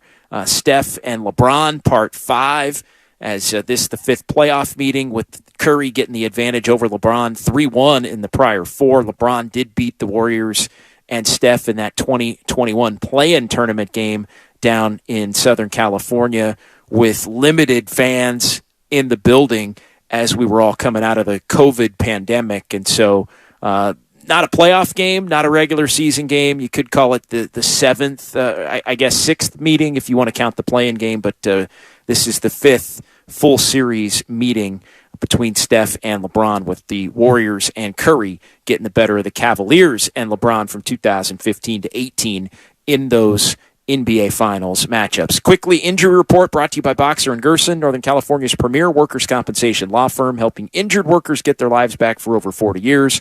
For more info, visit boxerlaw.com. And LeBron James, Anthony Davis, both good to go, both dealing with a foot for Davis, a foot for LeBron. They're always just posted up on that injury report, but will play in this one. And the Warriors, Andre Iguodala remains out with left wrist surgery, but all of the headliners in and available both ways as this series tips off. And that, your injury report, brought to you by Boxer & Gerson. All right, we'll go ahead and pause here quickly. We'll come back. We'll get you the keys to the game. We'll get you the eye on the stats. You're taking it to the bank prediction as well as Warriors Live from Chase. Game 1, Warriors and the Los Angeles Lakers. This should be a massive series in NBA and sports circles, and it's all going to get tipped off here in just about an hour, and we got you covered right here on 95.7 The Game. I heard you just sold your house to Just Better Cash buyers? Yes, they offered $10,000 more than any other cash buyer. Really? Do they buy houses in any condition? Yup. They buy old houses, damaged houses, behind payment houses. They buy any house in any condition as is. Just Better Cash buyers gave me an extra $10,000 on top of their offer. And I got my house sold in 7 days. No fees, no commission. You just need to call 415-301-5555. That's 415-301-5555. And don't forget to ask for the extra $10,000 in cash they offer. Just call 415-301-5555. Yes, 415-301-5555. Just Better Cash buyers. They are just better.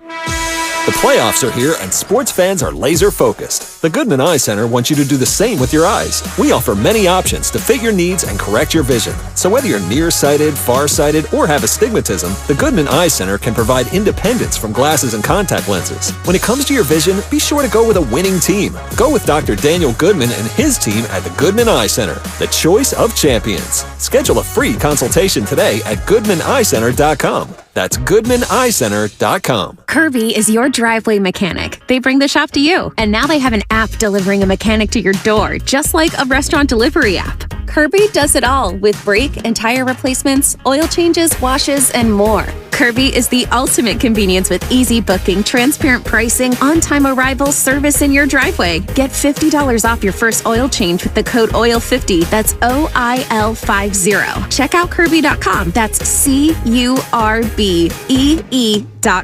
Who doesn't love shopping for a new car? It's so much fun. But shopping for financing, nobody likes to do. Luckily, First NorCal Credit Union can help. With rates, they've got low rates, 3.99% APR. And you could save big by skipping that dealer financing and apply the manufacturer rebate to your down payment. Visit firstnorcalcu.org to learn more. Must qualify for membership. Rates subject to change without notice. Loan subject to credit approval. 3.99 annual percentage rate based on 36-month term and 780 FICO score. 29.52 per $1,000 borrowed. Guys, fellas, men, do you want a better sex life? Roman has genuine medication that helps you achieve and maintain what you need to perform. Roman has discreet wipes that help you last 4 times longer in bed. Roman has testosterone testing and treatment. Treating low testosterone can help revive your sex drive. So men, what are you waiting for? For a better sex life, go to ro.co/bettersex. Do it today and get 20% off. That's ro.co/bettersex.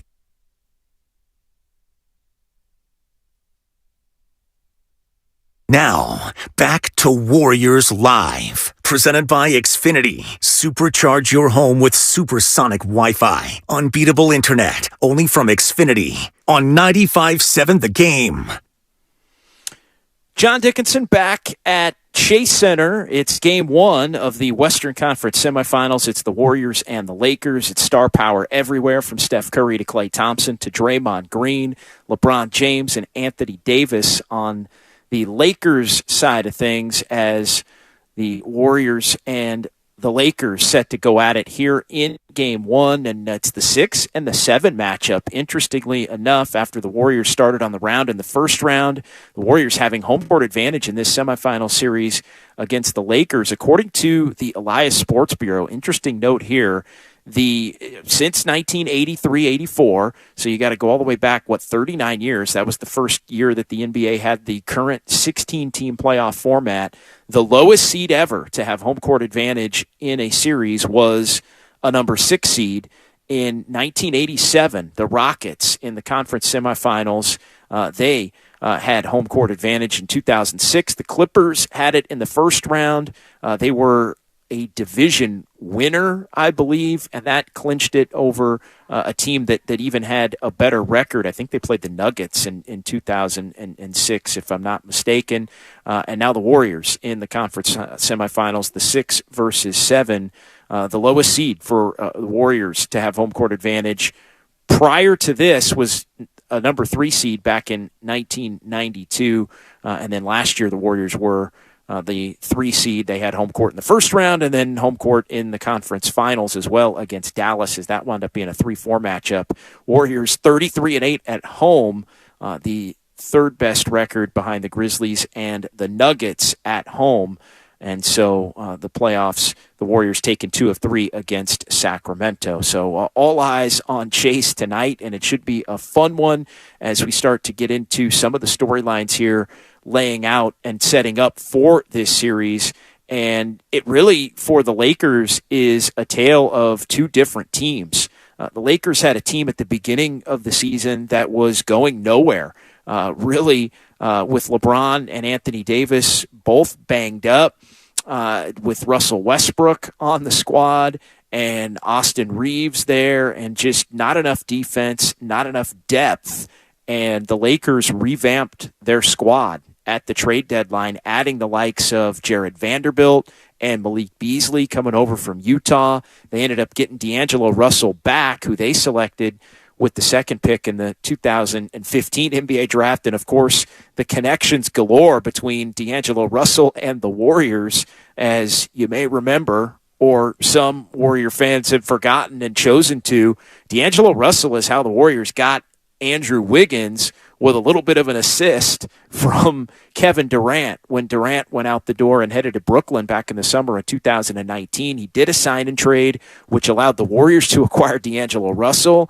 And then after a half season where the Warriors were en route to a 15-50 campaign, and it was stopped short due to the COVID pandemic in March of 2020. But just before then, the Warriors were able to trade Russell to Minnesota, and that brought back Andrew Wiggins and a first-round pick that turned into Jonathan Kuminga. So a failed half of trying to pair D'Lo with Steph in the year where Klay Thompson was down with the ACL injury that he sustained back in the 2019 finals. And so Russell ended up getting the Warriors Wiggins, and now Wiggins, ironically enough, helped the Warriors win an NBA championship and becomes a primary defender in this series and a much-needed wing defender against LeBron James in this series as well. Let's get to some of the keys to the game and keys to the series. But keys to the game brought to you by First NorCal Credit Union. First NorCal has it all. Low auto loan rates, a super easy online application, and friendly, helpful agents. They can get you a low rate and help you save big by skipping the dealer financing and applying any dealer rebates to your down payment.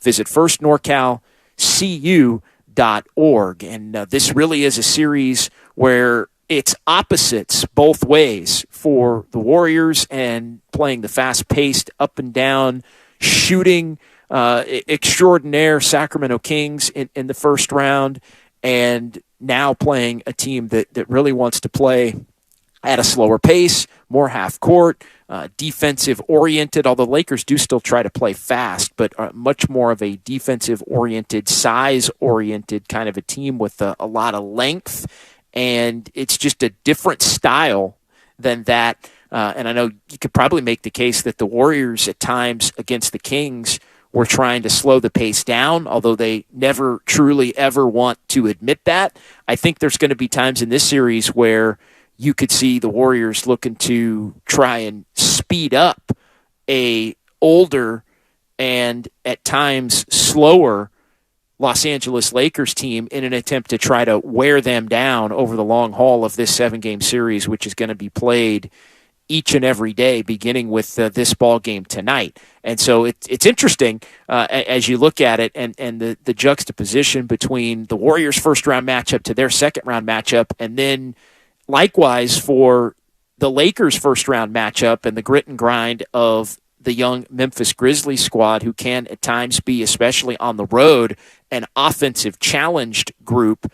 And so the Lakers were really able to do it to the Grizzlies with their defense, in particular in the 3 games that were played down in Southern California. They snuffed Memphis out and built some big leads and didn't even have to really shoot the basketball all that well, other than a couple of lengthy stretches. Early in Game 6, they put the Grizzlies away with some frantic defense and a whole lot of shooting that tapered off as the game went on. But the Warriors, a much more prolific offensive team as you look at it than that of the Memphis Grizzlies. And so styles make fights, and these two teams are opposites. It's the size and defense, I think, of the Lakers. It's the speed and ball movement and passing ability and interchangeability of the Warriors in this series, which collide and makes for a fascinating matchup. But I think one key here off the top could be the Warriors looking to really speed things up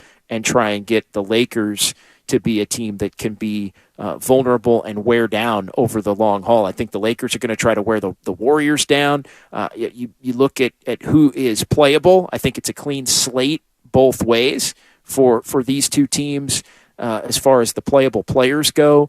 And the Warriors are going to have to get more out of more players than they did in the Sacramento series. By the end of the King series for the Warriors, it was basically Steph, Clay, Wiggins, Draymond Green, Kevon Looney, and then beyond that, the Warriors were pretty comfortable playing Moses Moody, and Gary Payton II was playing a little bit, Jordan Poole just enough to allow everybody else to play, and then Dante DiVincenzo couldn't make a shot, so you didn't really know what you were going to get from him, but they still needed some filler-type minutes to get everybody through. Warriors can't live, I think, this way, especially in the first 4 games of this series, without trying to get a few more players involved to try and get the minute totals a little bit closer to more normal regular season levels, at least at the beginning of this series, as both of these teams go through the feeling out process and trying to come up with how they want to ultimately attack each other as this thing plays out. But more playables, I do think, is going to be a key for the Warriors, again, at least in these first 3-4 games, until it gets down to, all right, you got a 2-2 or a 3-1 kind of a series. And then, emergencies can come quickly. And I think an emergency situation for the Warriors came much quicker in that first round against Sacramento than they would have really anticipated. I think from the Warriors' point of view, spacing is going to be critical. Draymond Green and Kevon Looney playing together against an Anthony Davis, Jared Vanderbilt front line, where you saw the Lakers at times really try to run the Warriors off the three-point line in their regular season matchups, and even the regular season matchups, not a lot to take from any of those 4, because there were multiple times LeBron James didn't play, Steph Curry didn't play in a bunch of those. They played back on opening night when the Warriors got their rings, October the 18th, and that was the Laker team that had no shot to make even the play-in tournament at that point with Westbrook and others before they revamped their roster. Warriors blew them out in that one, but you can throw that out because it's a completely different Laker team. And then they came into chase,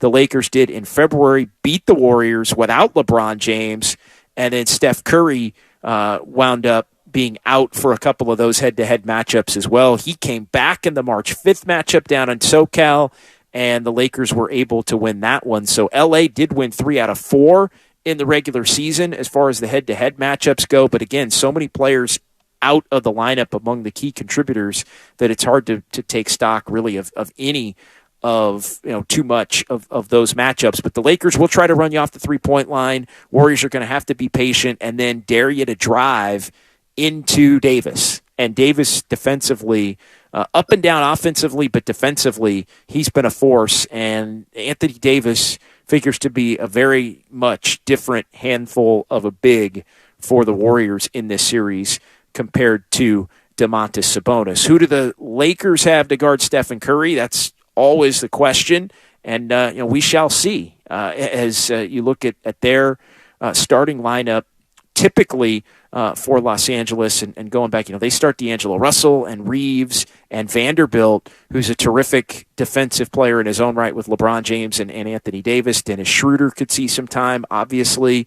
Malik Beasley could see some time, obviously. But I think as you look at this series, this may need to be another heavy-duty Steph Curry type series where he winds up being somebody that can get the brunt of the action and the scoring. Always fun. Klay Thompson grew up in Southern California. Obviously, his dad, Michael Thompson, a Lakers broadcaster, and it's been well noted that Klay Thompson. This is a special series for him, as this is one of the few teams that the Warriors, as they're currently constituted, have not played in any playoff series here during the dynastic run going back to 2014-15. Now just 3 teams, and it will be 2 once they tip things off tonight. The Warriors not having played the Lakers, the Suns, or the Timberwolves during this run here going back to 2014 and 15. So it's going to be a very special series without a doubt for Klay Thompson going up against a team he rooted for as a kid and a team that his dad will be calling the game for on the other side as well. All right, John Dickinson rolling along here. Warriors Live, brought to you by Xfinity. The next generation 10G network only from Xfinity. The future starts now. It's round 2. It's game 1. It's the Warriors and the Lakers.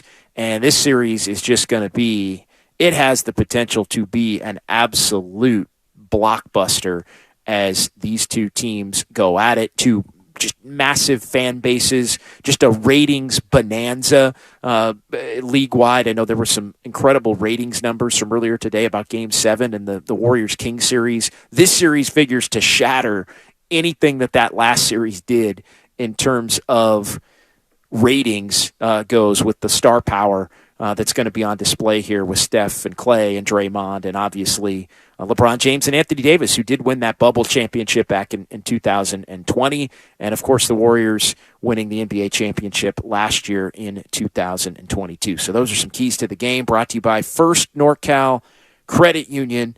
Again, visit firstnorcalcu.org. Let's get on to Eye on the Stats, brought to you by the Goodman Eye Center. When it comes to your vision, be sure to go with a winning team. Go with Dr. Daniel Goodman and his squad. The Goodman Eye Center, the choice of champions. Schedule a free consultation today at goodmaneyecenter.com. And looking at some of the numbers for this one as we set the table for this series, incredible Steph Curry, the 50 points, a playoff career high, and the most points ever scored in a Game 7 in NBA history as Steph became the 5th Warrior to score at least 50 points in a playoff game. And the Warriors are going to need a lot more from Kevon Looney as they head toward this series, and what an unbelievable job Looney did. 15.1 rebounds per game for Looney, leading anyone to this point through the 2023 NBA playoffs. Looney, first in total rebounds, 106, first in offensive rebounds at 37, and the Warriors needed all of those. What a job Looney did with the 20 or more boards in 3 games in the first-round series against the Kings. Wilt Chamberlain and Nate Thurmond, the other two. Think about that. Wilt Chamberlain and Nate Thurmond, the only other Warriors to record 3 or more 20-rebound games in a single playoff series. Warriors are going to need a lot more of that as they became the first defending champion to lose the first 2 games of a playoff series and eventually win the series, as the Dubs had to win 3 in a row and 4 of 5 after the 0-2 start in Sacramento. And the Warriors with a little bit more margin for error as they do have home court advantage. And, of course, the Warriors in that last series, 28 consecutive now playoff series, every single one Steph, Klay, and Draymond have played in together where they've won a road game. We'll see if the Warriors can keep that going in Southern California coming up over the weekend. Final minute here on Warriors Live, brought to you by Xfinity.